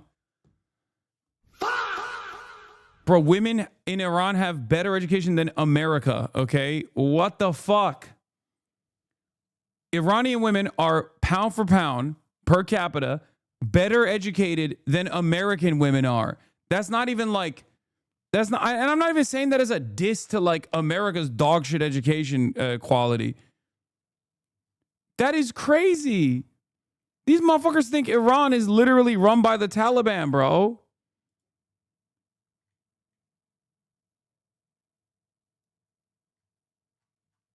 Oh my God. He's not going to be in the mood to negotiate with the Americans. He's going to be a lot more hardline, right? Well, absolutely. Now, with the leader of the Islamic Republic and the Islamic Revolution killed by the Americans and the Israelis, the next leader is going to have to stand still and to be resilient when it comes to how to deal with the Americans. And this is one of the issues, that how the direction will be. Will it be a direction towards a revolutionary leader, a leader who is going to adhere more and more to the Islamic Republic and the Islamic What's also crazy about it is like half the time Americans, depending on what level of intervention they're accepting, will either say Iranians are barbarians that must be bombed, or they'll be like, Iranian people are beautiful, we must liberate them. They switch back and forth. They switch back and forth depending on how fucking stupid they are, or depending on what level of intervention is necessitated, what level of propaganda. Okay? It's crazy. His legacy actually is, we are now going to go to an obituary, which has been put together by Victoria Gatenby, taking a look back at his life. Born into a clerical family, Ali Khamenei studied at the religious seminary in Qom under the most prominent Shia scholars of the day, including Ruhollah Khomeini, who would later be the leader of the Iranian Revolution. Influenced by Khomeini's revolutionary ideas, Khamenei actively participated in anti-monarchy protests starting from 1963. He became a leading figure in establishing a new Iran after the monarchy was deposed in 1979. When the Iran-Iraq war broke out in 1980, the young Islamic Republic was struggling to establish itself, both domestically and internationally. In 1981, Khamenei, a fiery orator in support of Khomeini, won the presidency. Throughout the 8-year war with Iraq, he frequently visited the front lines, earning the loyalty of the Revolutionary Guards. Iran was internationally isolated and economically devastated when Ayatollah Khomeini died in 1989. Hashemi Rafsanjani, one of the Islamic Republic's founding fathers, urged the Assembly of Experts to appoint Khamenei as the new supreme leader. I told Mr. Hashemi Rafsanjani that I would not accept this. I believe I do not deserve this position. Perhaps you and I know this. This would be symbolic leadership, not real leadership. But his leadership has been anything but symbolic. In the early 1990s, Khamenei focused on reviving Iran's economy. Iran began to reclaim a broader regional role after American military intervention in Iraq in 1991 that significantly weakened Iran's archenemy, Iraq's President Saddam Hussein. Is this the first time in recent history that like a state has just like directly and deliberately and openly assassinated through military action the head of another state, instead of like deposing them or you know, doing a coup or something? Because like obviously Gaddafi and Saddam are two examples, but they weren't like a direct military strike. I don't think Khamenei there's. favoured conservative presidents throughout his tenure, but he frequently found himself at odds with presidents in a power struggle. Nasrallah was not a head of leadership state. faced its strongest challenge. Nasrallah was the head of Hezbollah, which is a political party in Lebanon, but he wasn't the head of state. The country faced socio-political tension and economic devastation as Western sanctions devastated its economy. Barack Obama's presidency raised hopes for improved ties. In 2015, Khamenei authorized then-President Hassan Rouhani to sign a nuclear deal with world powers, most notably the United States, under which Iran agreed to reduce its uranium enrichment in exchange for the lifting of Western sanctions. But the US withdrew from the agreement in 2018 under President Trump. Khamenei then directed officials to accelerate Iran's missile and nuclear programs. In 2020, the United States assassinated Qasem Soleimani, a staunch Khamenei supporter and commander of Iran's Quds forces, further deteriorating Iran's relations with the West. Amidst the economic crisis, discontent continued in Iran. In 2022, nationwide protests against Mahsa Amini's death in police custody after she was accused of violating the mandatory hijab laws were one of Khamenei's biggest challenges. After the Hamas-led attack on October 7, 2023, Israel targeted Iranian officials, including its embassy in Damascus, in April 2024. Iran responded by launching hundreds of drones into Israeli territory. In the following months, Israel assassinated Hamas's political bureau chief, Ismail Haniyeh, in Tehran and killed Hassan Nasrallah, the Secretary General of Hezbollah and Iran's most important ally in the region. Iran retaliated by firing nearly 200 ballistic missiles at Israel. A ceasefire was implemented after 12 days. Khamenei called for regional cooperation to stop Israel. The policies adopted by our enemy are to sow the seeds of division and sedition, to drive a wedge among all the Muslims. They are the enemies of the Palestinians, Lebanese, Egyptians, Yemenis, Syrians, and Iraqis.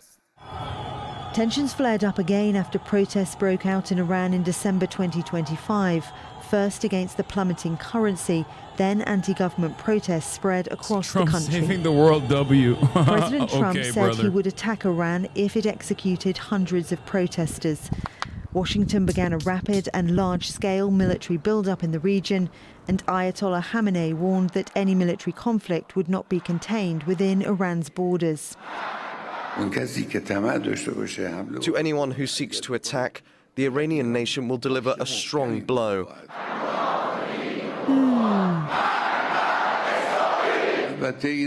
Americans should also know that if they start a war this time, it will be a regional war. Weeks of diplomatic effort to de-escalate followed, with Oman mediating 3 rounds of indirect talks between the US and Iran. Iran had proposed a deal authorized by Khamenei, but on the eve of further talks, Israel and the US attacked Iran. With the assassination of Ayatollah Khamenei, Iran now stands at a historic crossroads, facing a future without the man who had guided the nation through turbulent times for decades. I've got Ali Hashim, our correspondent, who's reported extensively from Iran with us in the studio. I've got our Tehran correspondent, Tawhid Asadi, who's joining us live. Yeah, it's true. Khamenei didn't die after a court trial for a severe domestic repression, as many Iranians have wanted. He died by bombs from Donald Trump and Benjamin Netanyahu, which is what the nearly 90-year-old man who spent decades fighting America and Israel by many accounts wanted. Like, straight up, 86-year-old guy was in the fucking front lines, and they gave him a fucking martyr's death. 40 days of public mourning announced in Iran after Khamenei's death, according to state media. Is that real? It doesn't matter whether Khamenei is dead or not. What matters is how insane it is to live in an era where one country can assassinate the heads of other states with total international impunity. The fact that this president is now fully normalized is fucking nuts. I've seen the videos of people celebrating in Tehran. Not my place to tell them whether to celebrate or not, but I think this raises a significant question. What happens if someday the leaders of a democratic post-IR Iran fall out of favor with Israel or the U.S., as the Shah did? Why hasn't there been any proof presented? Brother, what are you talking about? Even the Iranian state recognized it.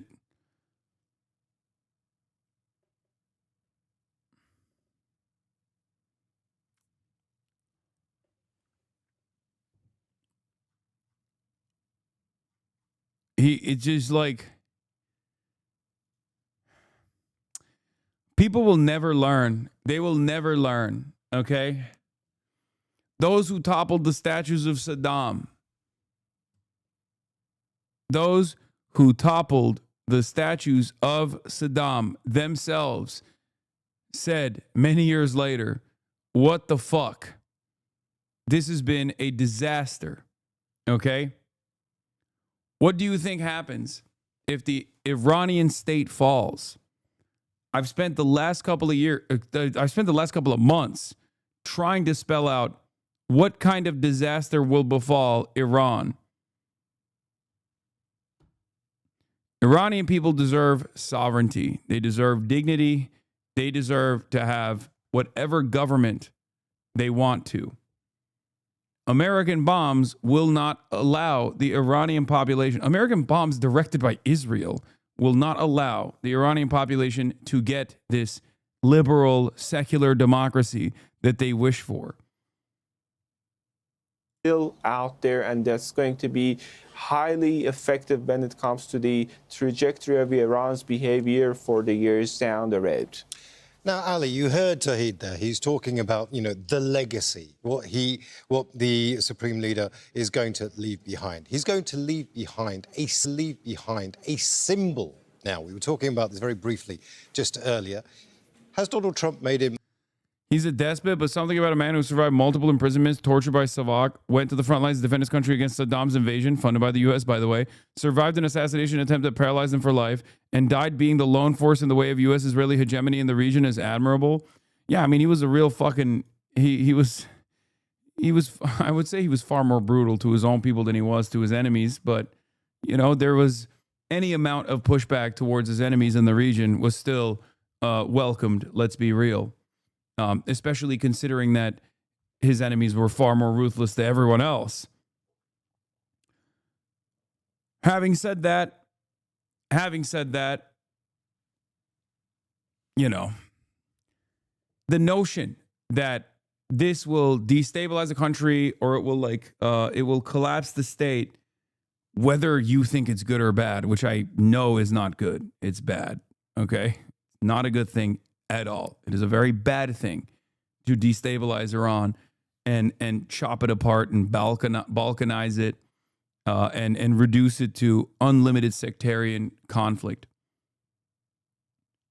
However, the notion that wait, what is this? You are biased. You wish there will be chaos, but is not. USA brought freedom with bombs. You just envy. What? Yeah, they did. Now there is freedom and will be elections. What do you mean? You're joking, right?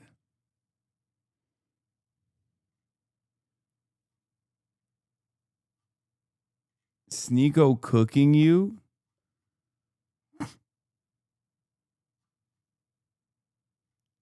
This has got to be like someone LARPing, like as a dumb guy, right? That's not. Cook, Sneeko, cook.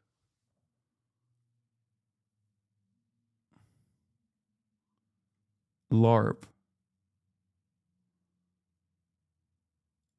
Okay.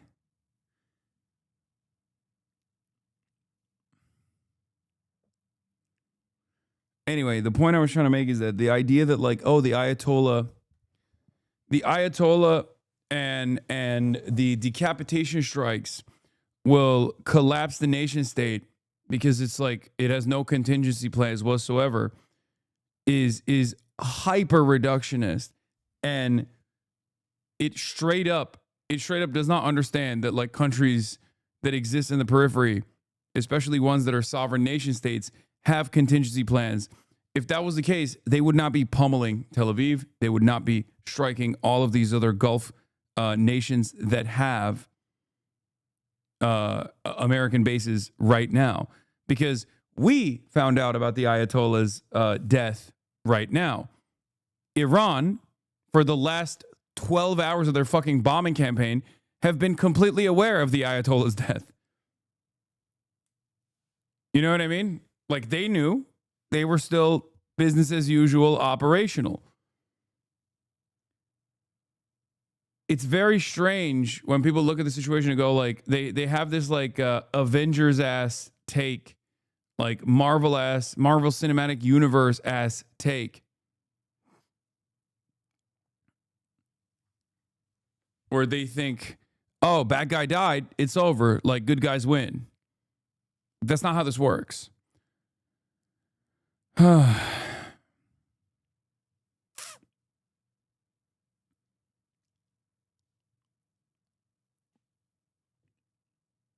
was the guest? I had Jeremy Scahill on in the morning and then Ro Khanna in the afternoon. Oh my God, how can people be this brainwashed, have some dignity, think, and criticize? How the Iranian media reported it. Let's see. The supreme leader of the Islamic Revolution was martyred at their workplace in the leader's residence. They were engaged in performing their assigned duties and present at their workplace, their office in the moment of martyrdom, and this cowardly attack occurred in the early hours of Sunday morning. Media outlets affiliated with the Zionist regime and regional reactionaries have repeatedly claimed that due to the fear of assassination, the leader of the revolution lives in a secure and hidden location. Their martyrdom at their workplace once again proved the unreality of these claims and the enemy's psychological warfare, and demonstrated that they always stood fearlessly and courageously against arrogance among the people and in the trench of responsibility.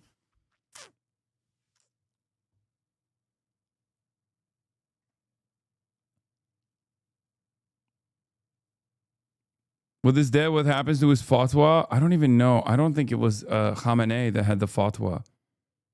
Why the fuck was he at his residence? I don't know, man, because he's 86 years old and fucking obviously was looking forward to it. I don't know. Bahrain is arresting people who are celebrating the Iranian strikes. Cybercrime, taking legal action against a group of individuals who expressed in a circulating video clip their support for the hostile acts to watch the Kingdom of Bahrain, to which the Kingdom of Bahrain is being subjected. See, I told you there's fucking people who are celebrating in Bahrain. There's a Shia population. But in any case, America's collapse of like Saddam or even Iraq is very different.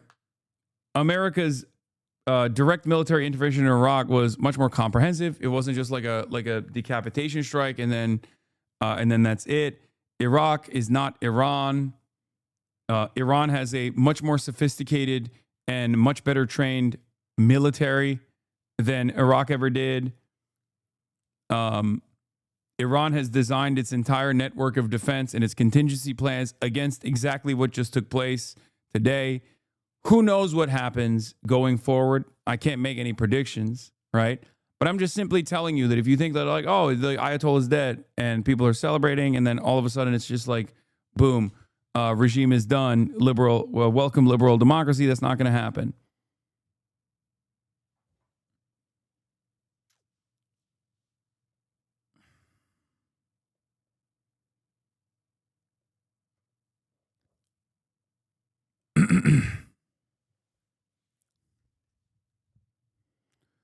What's sad is my Iranian friends think this escalation is good for them and Iran will be better now. Yes, just as the Iraqis did. That were on the receiving end of the cruelty of Saddam, and they thought that this was good. I mean, there were people who participated in taking down the Saddam statue. And for years and years, Americans loved talking to Iraqis who were like, oh man, Americans are coming here. Welcome, welcome, peace, peace, peace. You guys are going to liberate us. You guys are going to liberate us.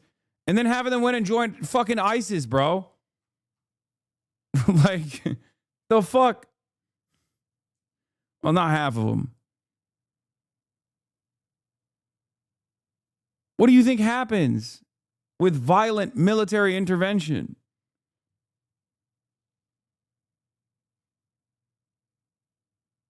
What do you think happens in a power vacuum?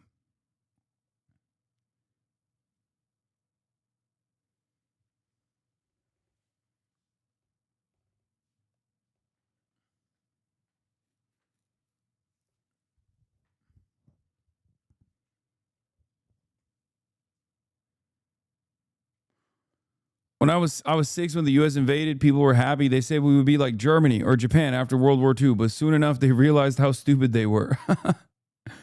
Yeah, America don't do that no more. Okay? And if they didn't do that to Iraq to design a bulwark against Iranian intervention in the region, they sure as shit are not doing it to Iran. You know what I mean? America doesn't do that kind of Marshall Plan style redevelopment project after destroying the country any longer. That's the old America. It's much more effective and much cheaper to just destroy the country and rip it apart and let everyone else in the region deal with it. Tens of millions of people displaced.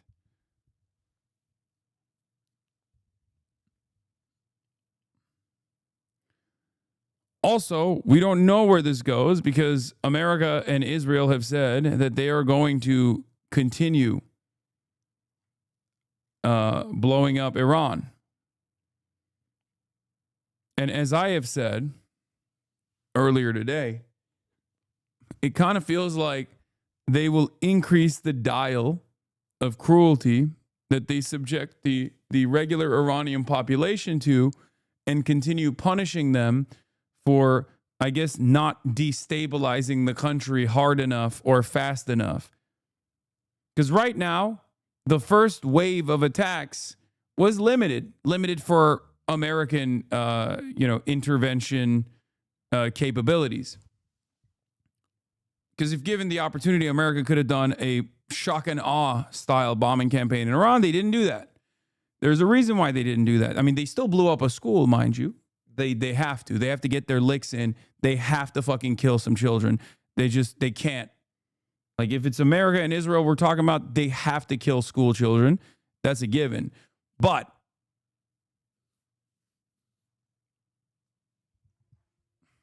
the reason why they kept the deaths to, 200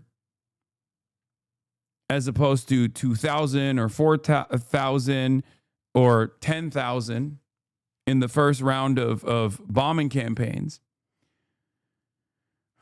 was because of what Donald Trump said shortly thereafter. He said, it's time for you to take matters in your own hands, go out in the fucking streets, and take control over the government.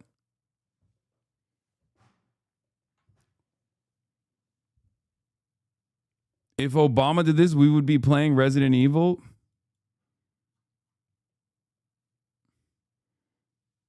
I think you might be a little confused. You've lost the plot. No, I'm telling you what the government of the United States of America and Israel are both saying.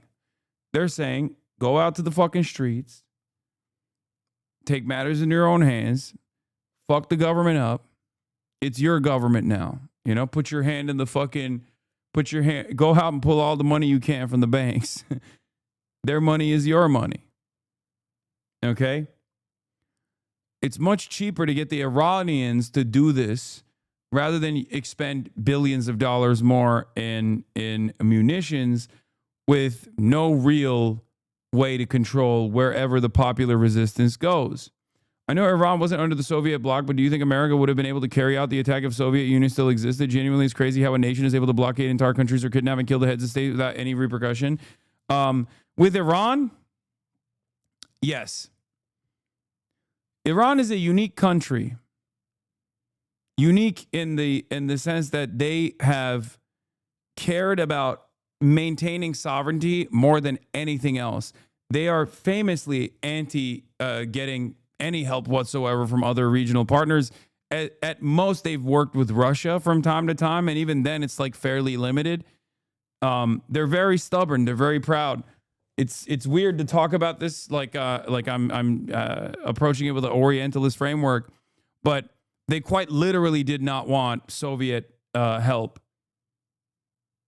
As a matter of fact, they slaughtered a lot of the Soviet-aligned Iranians that played a big role in the Iranian Revolution. Because if you were to bracket off like the different political formations in Iranian society historically, there was a fairly large contingency of communists, trade unionists, socialist Iranians, and they played a major role in the popular revolution. They played a major role in the Iranian revolution alongside the clerics, the Islamists, and the Islamists basically put them in prison shortly thereafter. And then they completely eviscerated the remainder of that movement with the Iran-Iraq war, especially because some of the secular forces then aligned with Iraq. And that slaughtered the rest of that movement. There are still some, but it's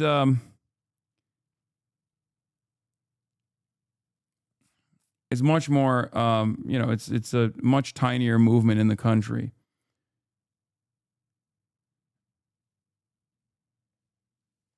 So I will just say,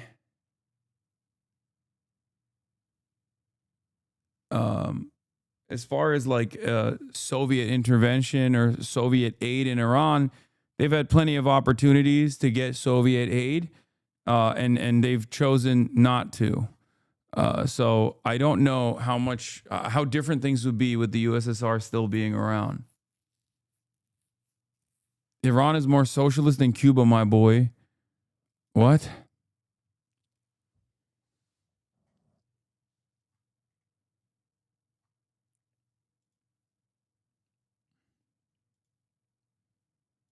Iran famously played the USSR against the US during the Cold War before the revolution. Chat not to be insulting, but check out the Wikipedia page on Iran. Also, the Shah fancied himself a socialist. Okay.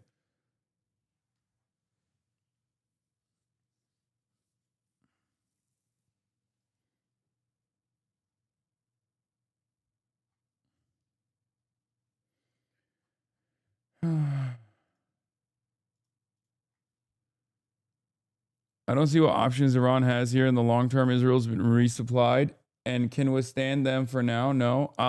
It depends. It depends on how what the Iranian stockpiles look like. The office of the supreme leader in Iran says the assassination of Khamenei will mark a new chapter in the history of Shiism. The pure blood of the Sayyid will surge like a gushing spring and uproot American Zionist oppression and crimes.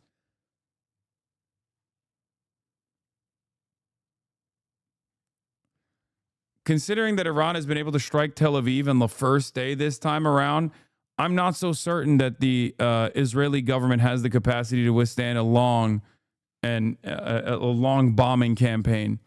Well, what do I know?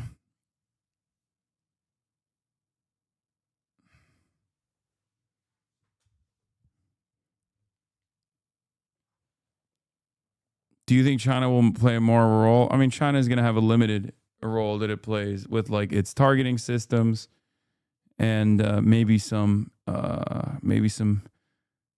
missiles potentially.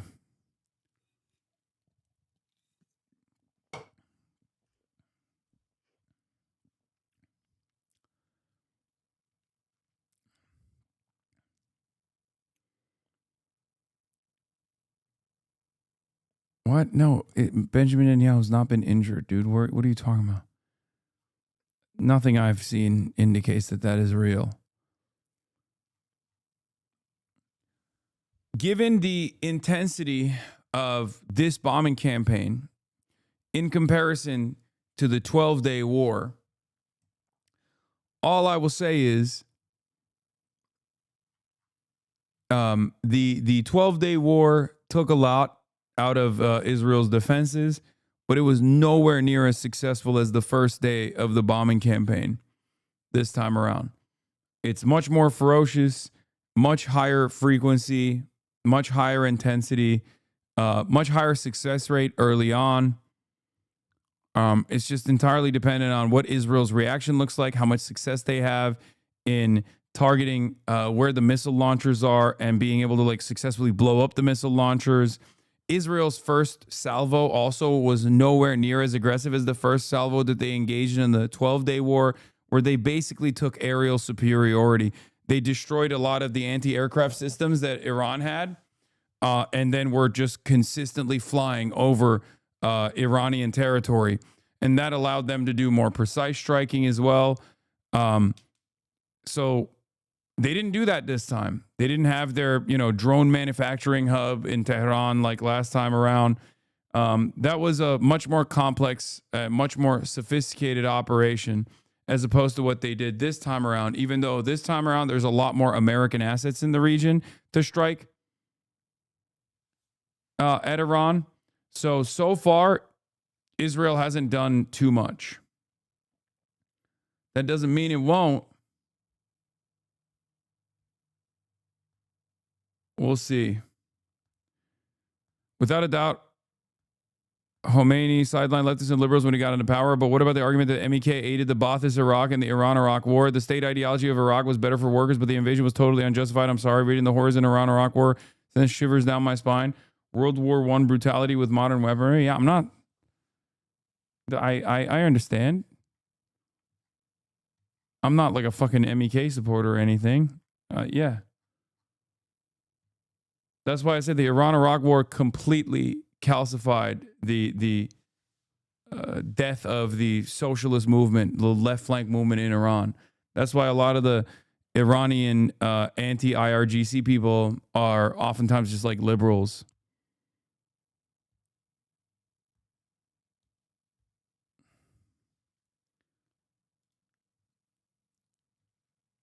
And yet, martyring Khamenei has not paralyzed the IRA's military responses, which have been far more robust and more complex in the early part of the 12-day war. It's a trophy for Trump, who loves the trophies, but not affecting the IRA the way Nasrallah's death hit Hezbollah.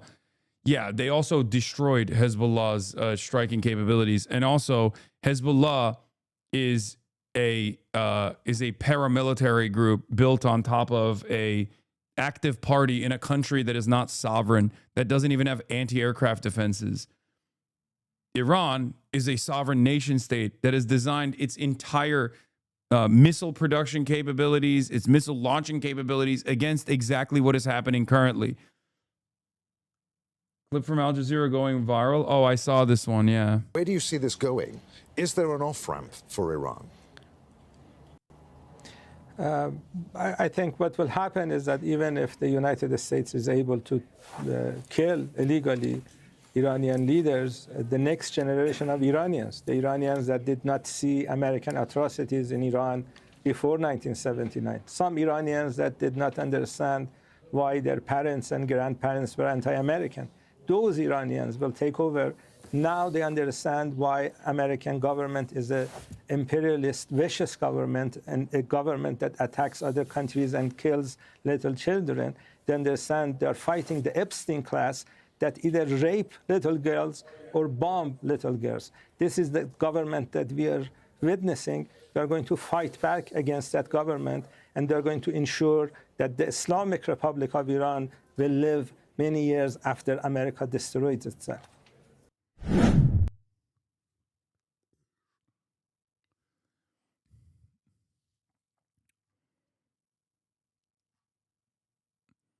Have things slowed down at all? Does it seem like Iran is keeping up with the same accelerated pace as earlier today? I don't know. I don't think they're like striking Tel Aviv as hard right now, but who knows? My parents, Shia, are saying Iraqis are going to have a coup d'etat because of this war. Yeah, there is a pretty significant Shia population in Iraq as well.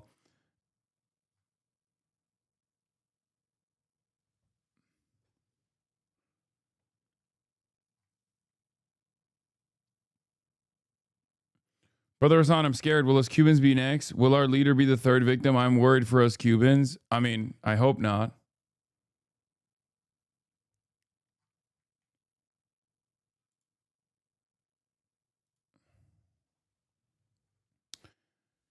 The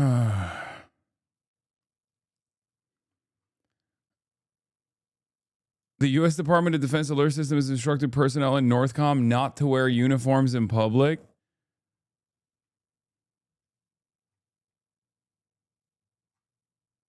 Jesus.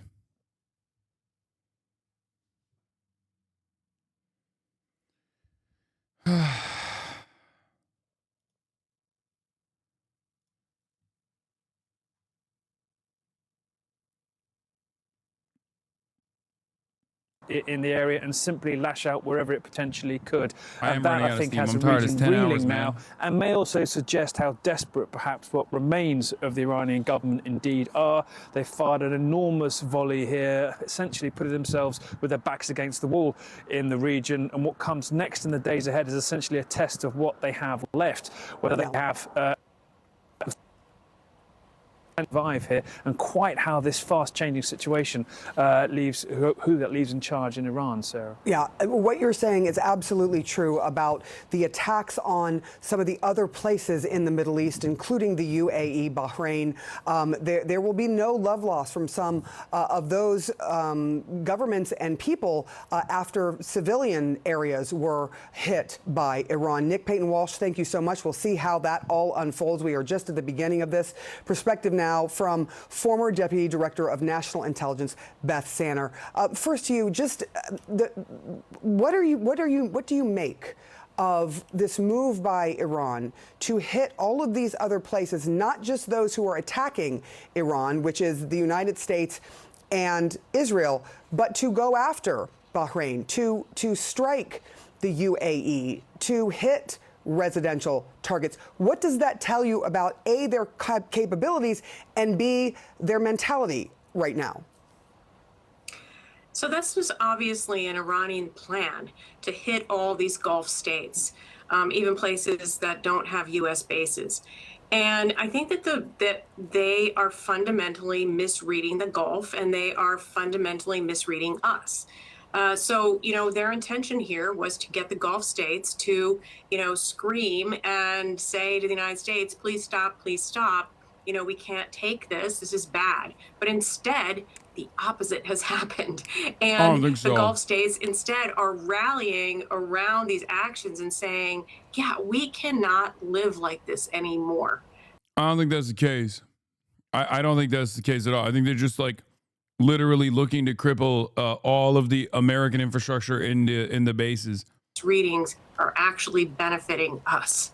Yeah, the Saudis have always been at odds for a very long time with Iran, but it is significant that the UAE and others are now in a potential similar position because of the actions of Iran and its response. I do want to ask you about what the president has been saying. He talked about asking the Iranian people to rise up and talked about regime change. The president has said that these strikes are necessary because Iran posed an imminent threat to the U.S. We have spoken with sources who have told us that the intelligence doesn't really back that up. Put all of this into perspective for us.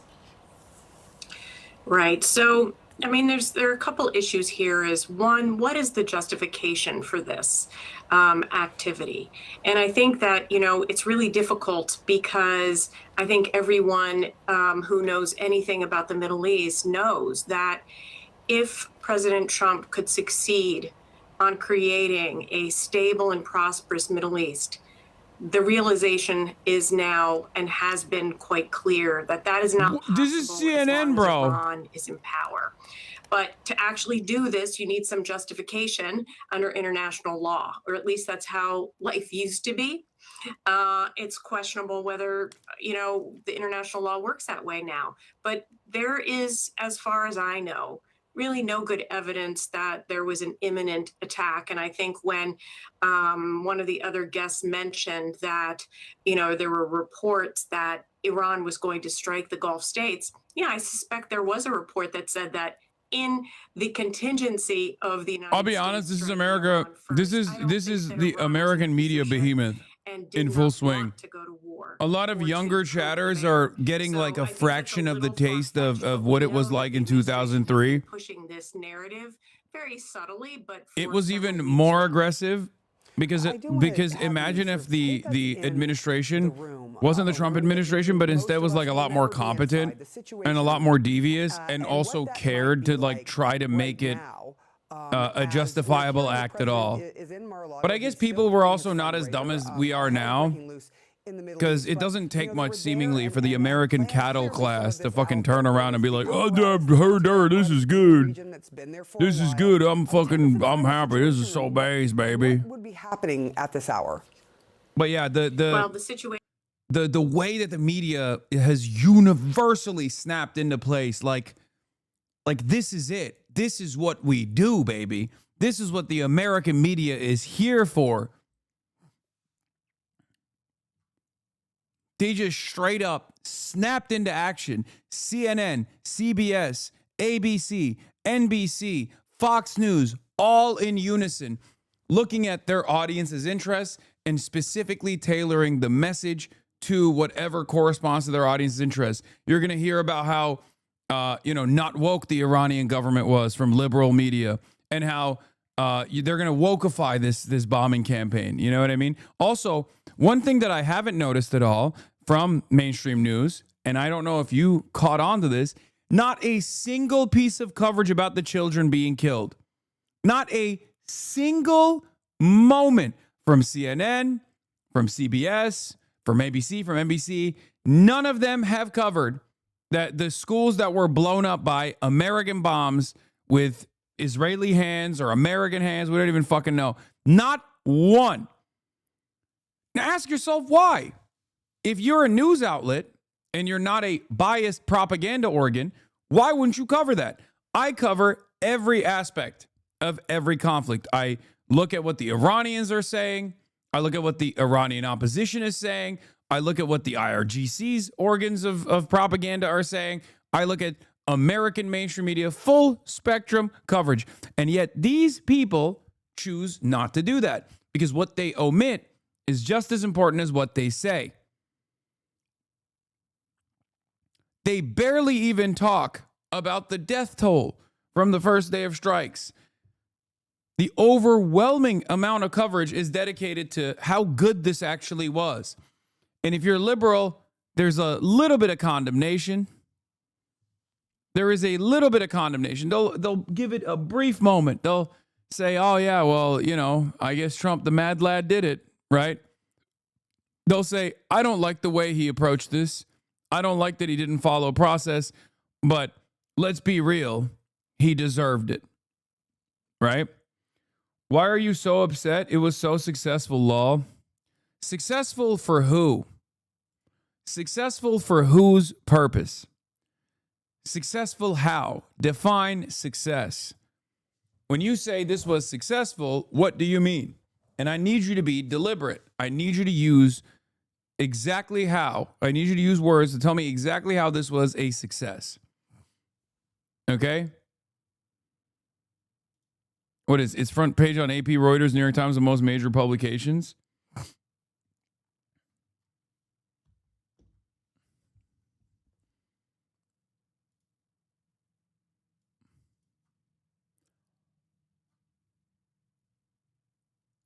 Do you want it in military strategy or do you want it in a diplomatic sense?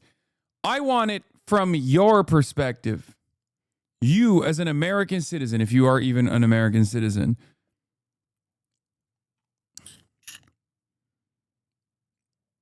So a person from Iran that lived through that and is celebrating it being over is somehow a hog. So if Turkey's president was removed and you could go home to Turkey, you wouldn't be happy? Such a cuck boy.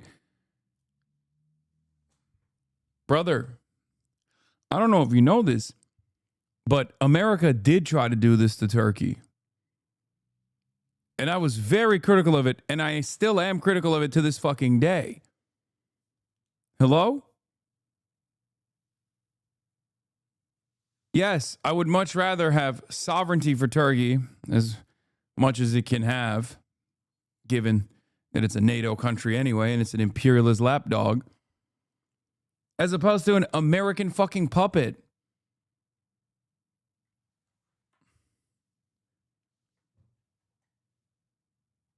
What the fuck are you talking about? Now, explain to me how this was a major success. Why would you ever be critical of dictators being removed? Because I'm not a fucking moron. Because I've lived through this already with Muammar Gaddafi in Libya. I've lived through this with Saddam Hussein in Iraq. I've lived through this with the Taliban in Afghanistan. Because I have at least a little bit of working knowledge in American intervention in the fucking region that I grew up in. Because I wasn't in a fucking coma for the last 25 years.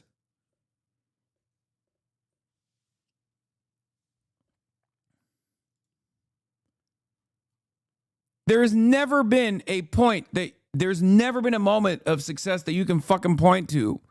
Fair, I back down from my stance. RGC announced that the most massive and powerful offensive operation in the history of the Islamic Republic of Iran's armed forces begin to set shortly against Israel and U.S. bases. I mean, Elint. They say that last time, too. They said that when the fucking Ayatollah was alive. You know what I mean? Like last time in the 12-Day War, they said that, too. And I don't know if this is posturing or if this is actually going to be real. Stick to rolling kebab, buddy. What kind of diss is that?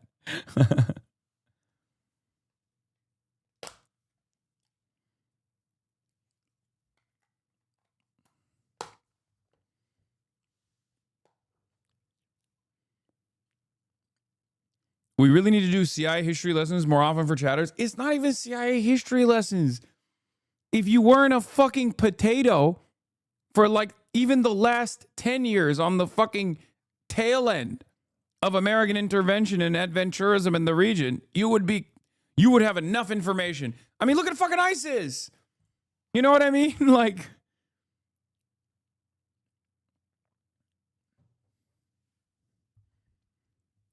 Saddam Hussein was a monstrous tyrant who committed genocide against the Kurdish people and the Marsh Arabs, and it was still disastrous to invade and remove him. The quality of leadership has nothing to do with the justification for aggressive intervention. Yes. Yes. Especially because the intervention is never done to actually plant democracy. That's not a way that a large superpower operates. That's not how democracy works either.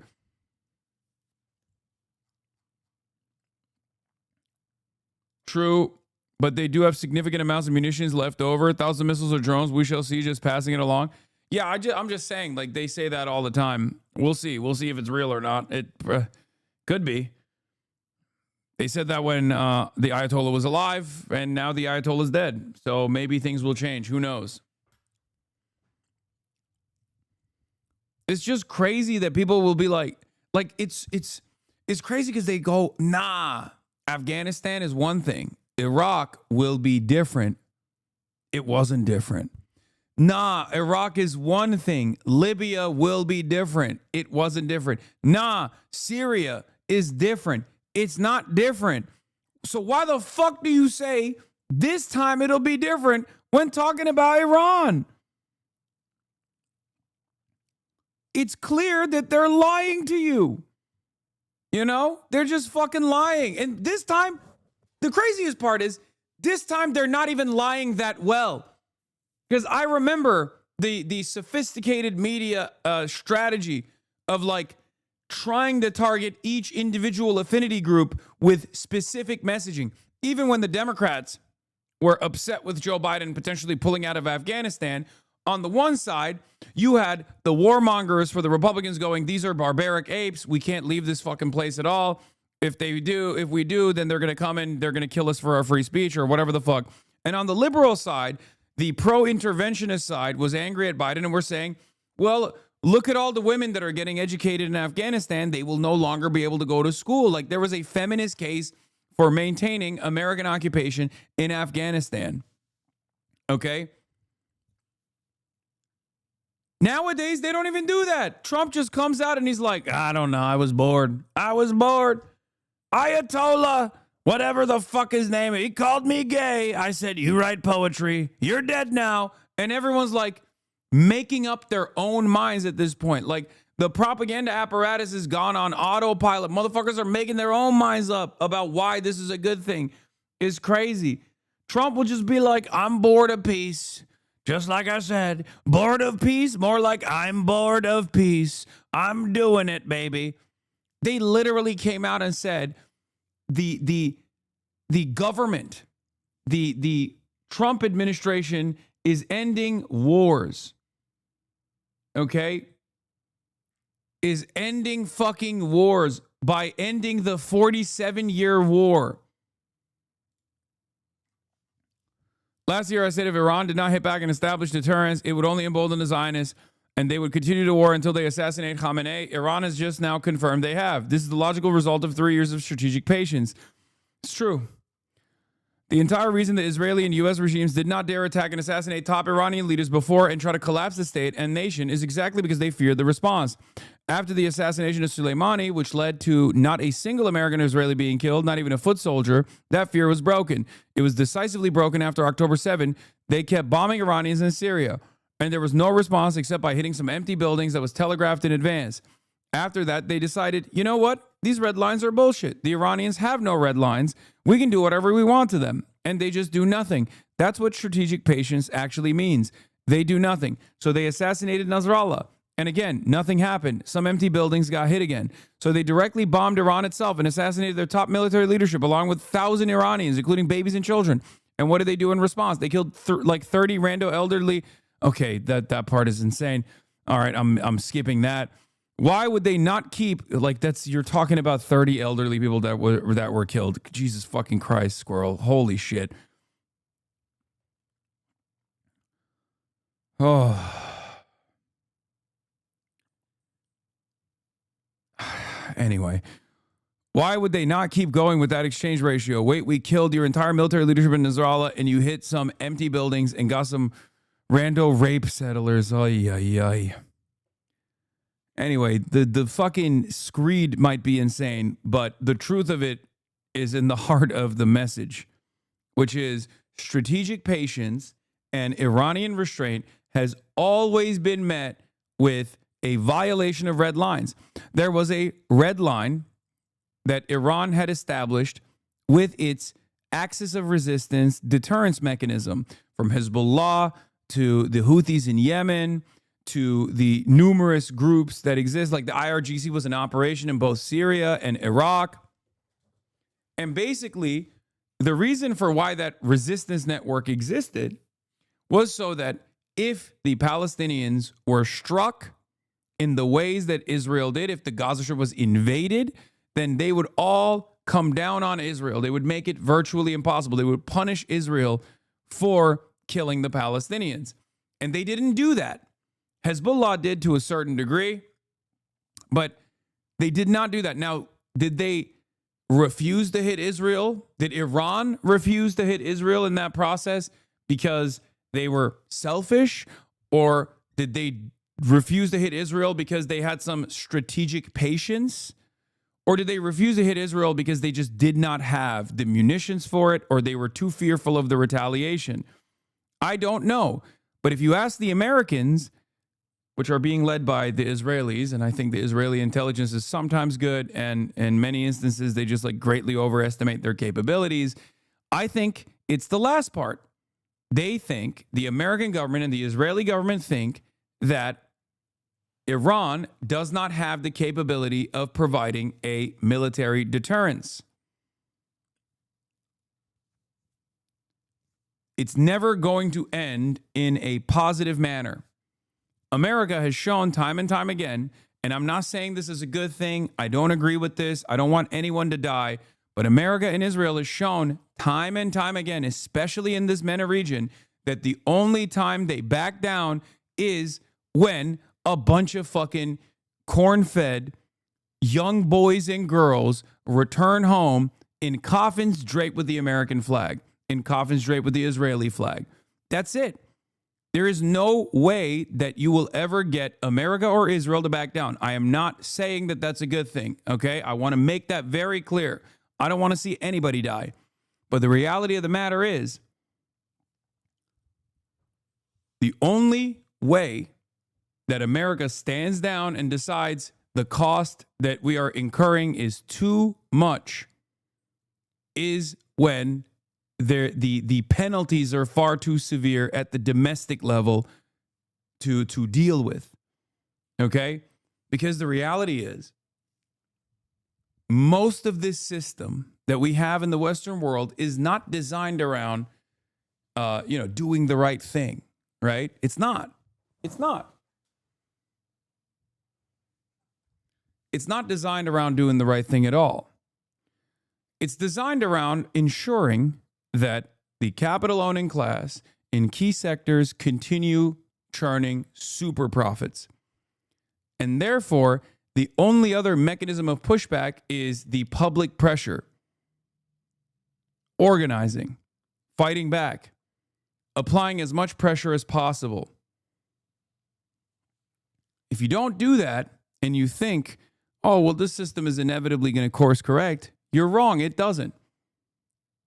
And that process takes 20 fucking years of throwing bodies into the pile over and over again. The global war on terror cost the American government $8 trillion.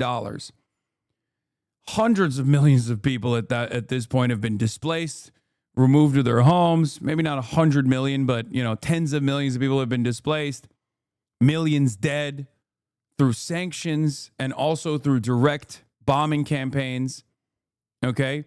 But on top of that, on the American side, on the American front, 14,000 troops died over the course of 20 plus years.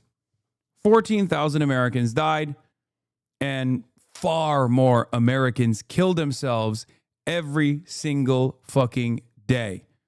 Okay? The number of non-combat veteran deaths is always and has always been and will always be far higher than the number of combat casualties. Okay? 22 veterans a day killed themselves. There are a shit ton of veterans who are homeless. There are a shit ton of people who still have crippling PTSD, crippling and debilitating medical issues as a consequence of their service. This is what we did. We did that for 20 fucking plus years. Trillions of dollars spent. Someone made a fuck ton of money in the process. It just wasn't you.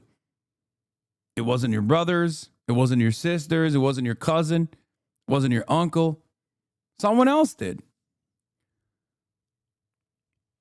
But the only way it came to a close was when America decided, all right, we've had enough. We've raped the land for as long as we possibly can, just as we did in Vietnam, just as we did in Afghanistan, just as we did in Iraq, in every other country that we've intervened in, with different versions of intervention.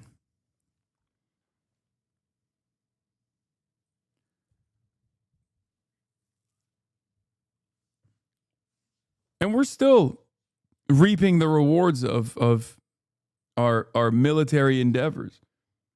I mean, this past year, how many fucking veterans hit the family annihilator button? Did mass shootings, acts of terrorism?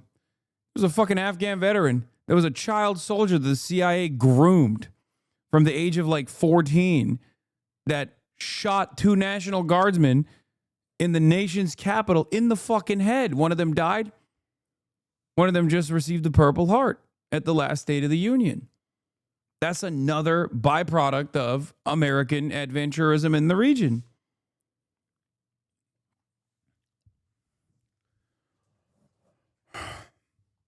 We're just fucking up our country. We're fucking up every other country, even worse than we're fucking up our own country. And all these fucking capital owners are generating tremendous profits the entire time. And there are still motherfuckers who turn around and tell me, nah, this time is good. This time is good. No, it's not good. It's not good, man. It's never been good. And it's certainly not good for you. So what the fuck are you saying?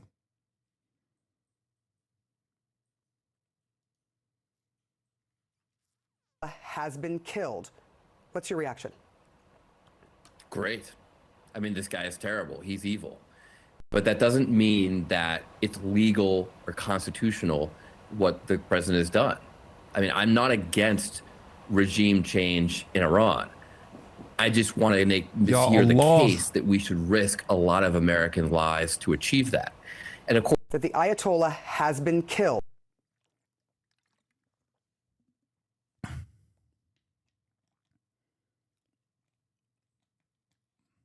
My iPad crashed. Thank you. I'm a combat vet, and I hate how you talk about us, but you're so damn right. I got Regentis Snap because I'm a vet. First of all, I think I'm pretty nice about veterans in comparison to, I would say, some of my counterparts, okay? This is a vet agnostic community.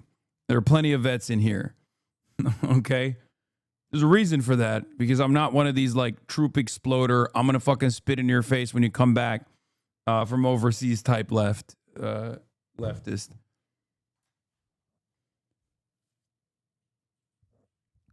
And many other leftists yell at me for that reason. Reuters confirms the veracity of the RGC statement. Iran's biggest offensive operation in the history of its armed forces will be launched in moments towards Israel and the U.S. bases, the RGC says. Yeah, that remains to be seen. You wouldn't have this opinion on IDF vets? Yes, I do. I literally do. You're wrong. I do. Why is this such a fucking shock? I've had IDF veterans on this fucking broadcast, man. I've interviewed them. Why are you capping? Every time this conversation takes place, you're like, pah, bet you wouldn't have this kind of take on IDF veterans. It's like, no, I do actually. I do. God damn.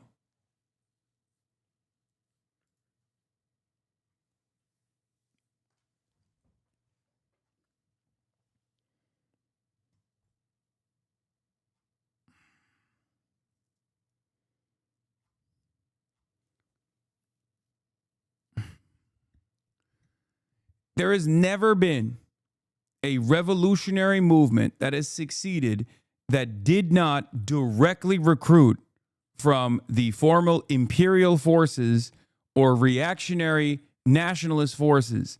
You are fucking delusional. None of you know how to hold a gun. Okay? Shut the fuck up. Just please. That's it. You can't even talk to your fucking Uber driver when the Uber driver is delivering your chicken tendies to your home, and you're over here being like, yeah, fucking dude, I'd fucking kill a vet with my bare hands, dude. Yeah, fucking pigs.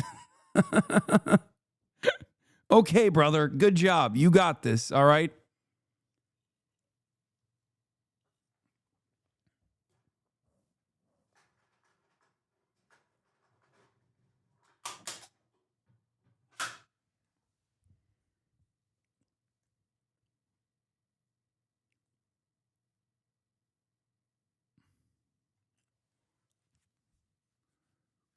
I treat people like they're people, okay?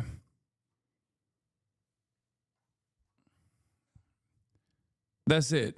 Like, there are going to be fucking assholes. There's plenty of hog vets, and I shit on them all the goddamn time. And then there are leftist vets who are trying to repent for their actions. This is something that I've been incredibly consistent on from the beginning of my career. It's almost like you have a consistent worldview and acknowledge that service members are subject to the same material conditions as the rest of us that push them into military service in the same place. Yes, I know. And everybody gets so fucking mad at me.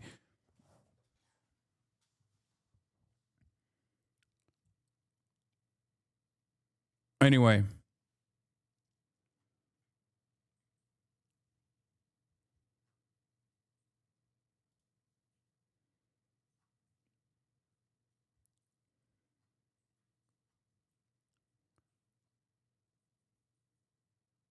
What? Twitter said Kaya died. Is this real? It's obviously not crazy shit. No, of course not, dude.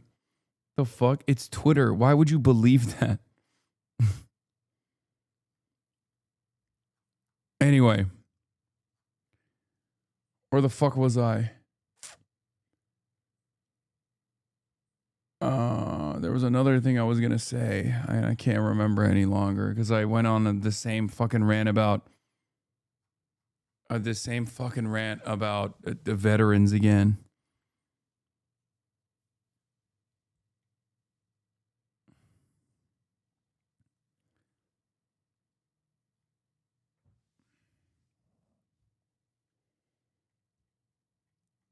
Yeah, well, we'll see. I don't think the IRGC is going to carry out a fucking devastating counteroffensive, but who knows?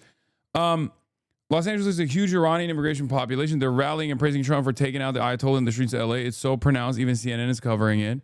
This shit is always trotted out as a justification for war. Who gives a fuck that a refugee diaspora community in the U.S. is happy to see a dictator toppled? Are we doing regime change wars as favors to ethnic constituencies? How does this help the average American worker? I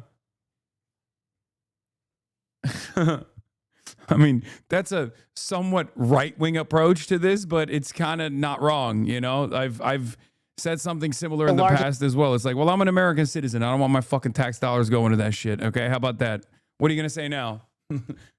You know, I'm kind enough to say we shouldn't deport you, but how about I don't want my tax dollars going there? What's up? Why do I have to do that? Why do I have to get engaged over there? That's fucking bullshit. Iranian populations outside of the Middle East. You see the gathering there behind her. Julia, how is the Iranian community responding? Well, this gathering has only grown, Jessica, over the past few hours, since we've gotten here. It has amassed a large number of people, and the celebration is striking. We got here just moments after initial reports, initial rumors of the death of Ayatollah Khamenei had just started to trickle from Iran to this diaspora community, and people were jumping in excitement, hugging each other, crying, saying that basically they've been waiting 47 years for this very day, Jessica. It is the reason so many of them have come out here today. I want you to hear from one of them specifically, his thoughts right after learning that the supreme leader of Iran was dead. When is the last time you saw people in Israel and Iran dancing on the streets in excitement? And when is the last time you... Literally every other pro-Israeli rally. What? Dog, you were at the... It's Beverly Hills. Like, what are you talking about? You were at the pro-Israel rally, too, with the same exact gear. Who are you guys fooling? Like, bro, dude, Americans are so fucking stupid. They go, oh, these guys are Iranian. Obviously, they hate Israel, except now they love Israel. Look how crazy. It's like, no, those guys were always pro-Israel. Those guys have never not been pro-Israel. They're the most pro-Israel motherfuckers in Los Angeles. Ever heard of a country coming out and dancing because they're excited that foreign powers are attacking them? Also, that's every diasporoid.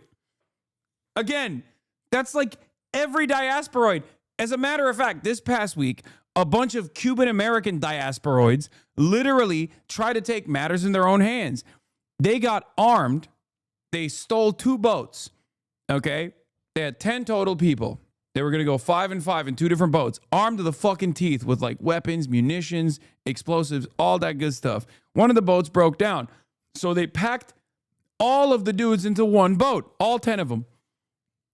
They got on the boat from Miami and sailed in the direction of Cuba.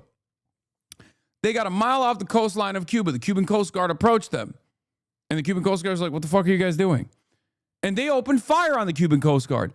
And then the Cuban Coast Guard turned around and fucking killed 4 of them. And then arrested 6 of them. Some of them were injured, and they were taken to a Cuban hospital to get the best kind of medical service they've ever experienced in their whole lives, free of fucking charge, because that's just communism, baby. Those are fucking diasporoids. Okay?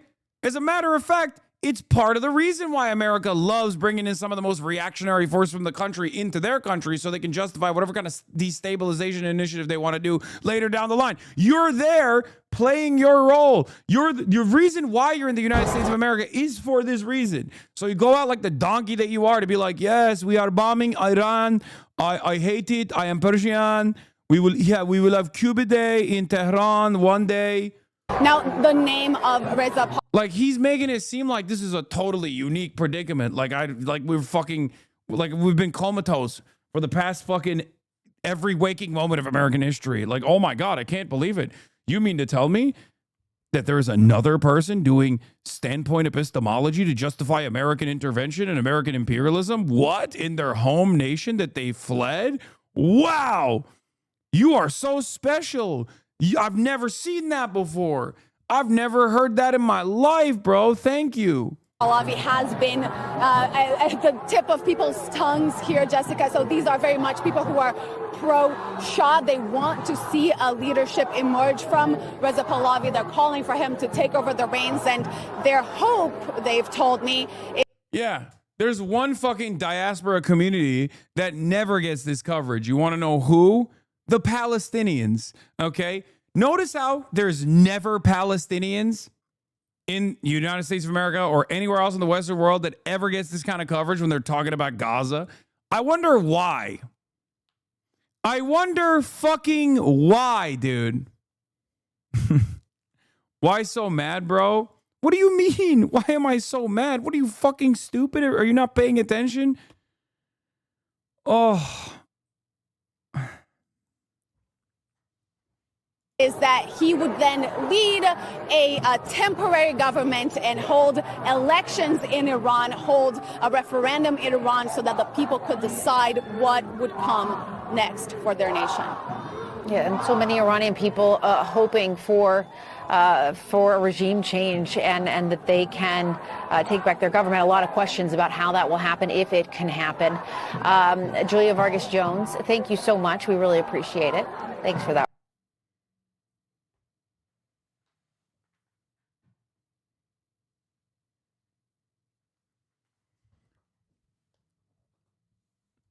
Iran isn't a fucking monolith. We have hogs. You're seeing them right now. I know. No country is a fucking monolith. They seem so happy, though. Let them have fun. Yeah, you don't have to live with these guys, so you have no idea what it looks like, okay? They were having this much fun during Israel's reign of terror as well.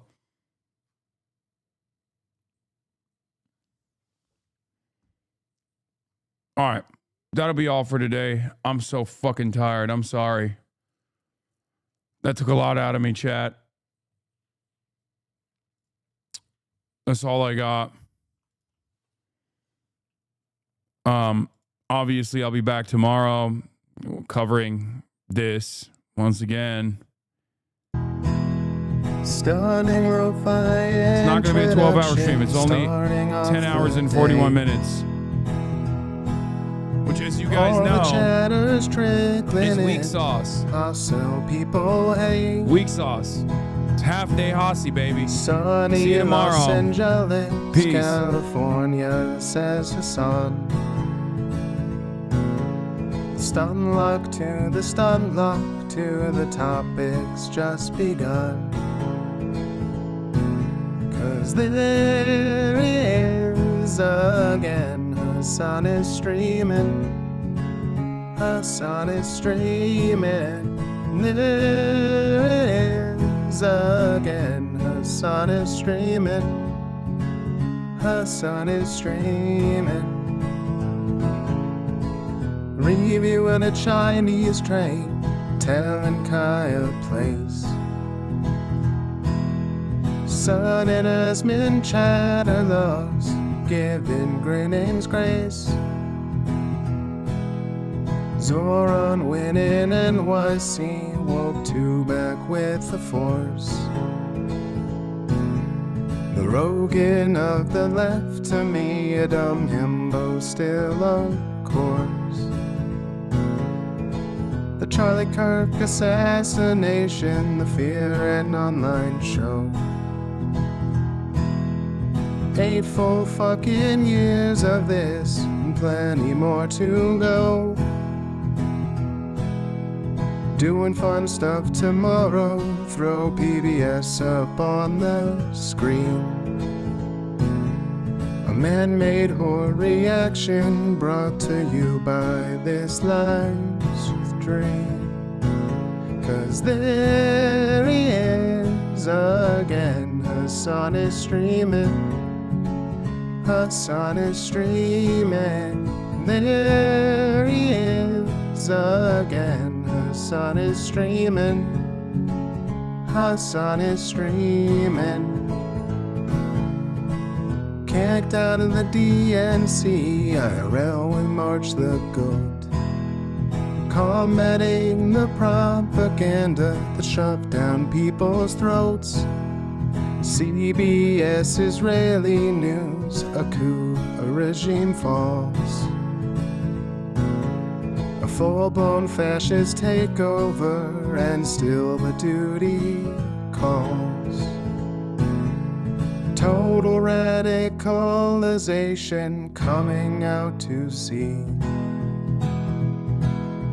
The system will always fail, it's up to you and me. On these daily streets, whether short or whether long,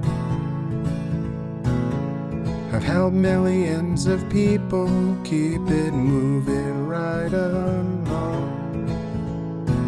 'Cause there he is again, Hasan is streaming, Hasan is streaming. There he is again, Hasan is streaming, Hasan is streaming. But hey, what can you say? That's PBS for you. But he'll play games real soon, just you wait. Say, hey, what can you say? That's PBS for you. But he'll move on real soon, just you wait. Ba-da-da, ba-da-da, ba-da-da-da-da-da. Hey, what can you say? That's PBS for you. But he'll pull your lungs real soon, just you wait. Sha-da-da, sha-da-da, sha-da-da-da-da-da. Hey, what can you say? That's PBS for you. But he'll do your advice real soon, just you wait. But hey, what can you say? That's PBS for you. Brought on by viewers like you, just you wait.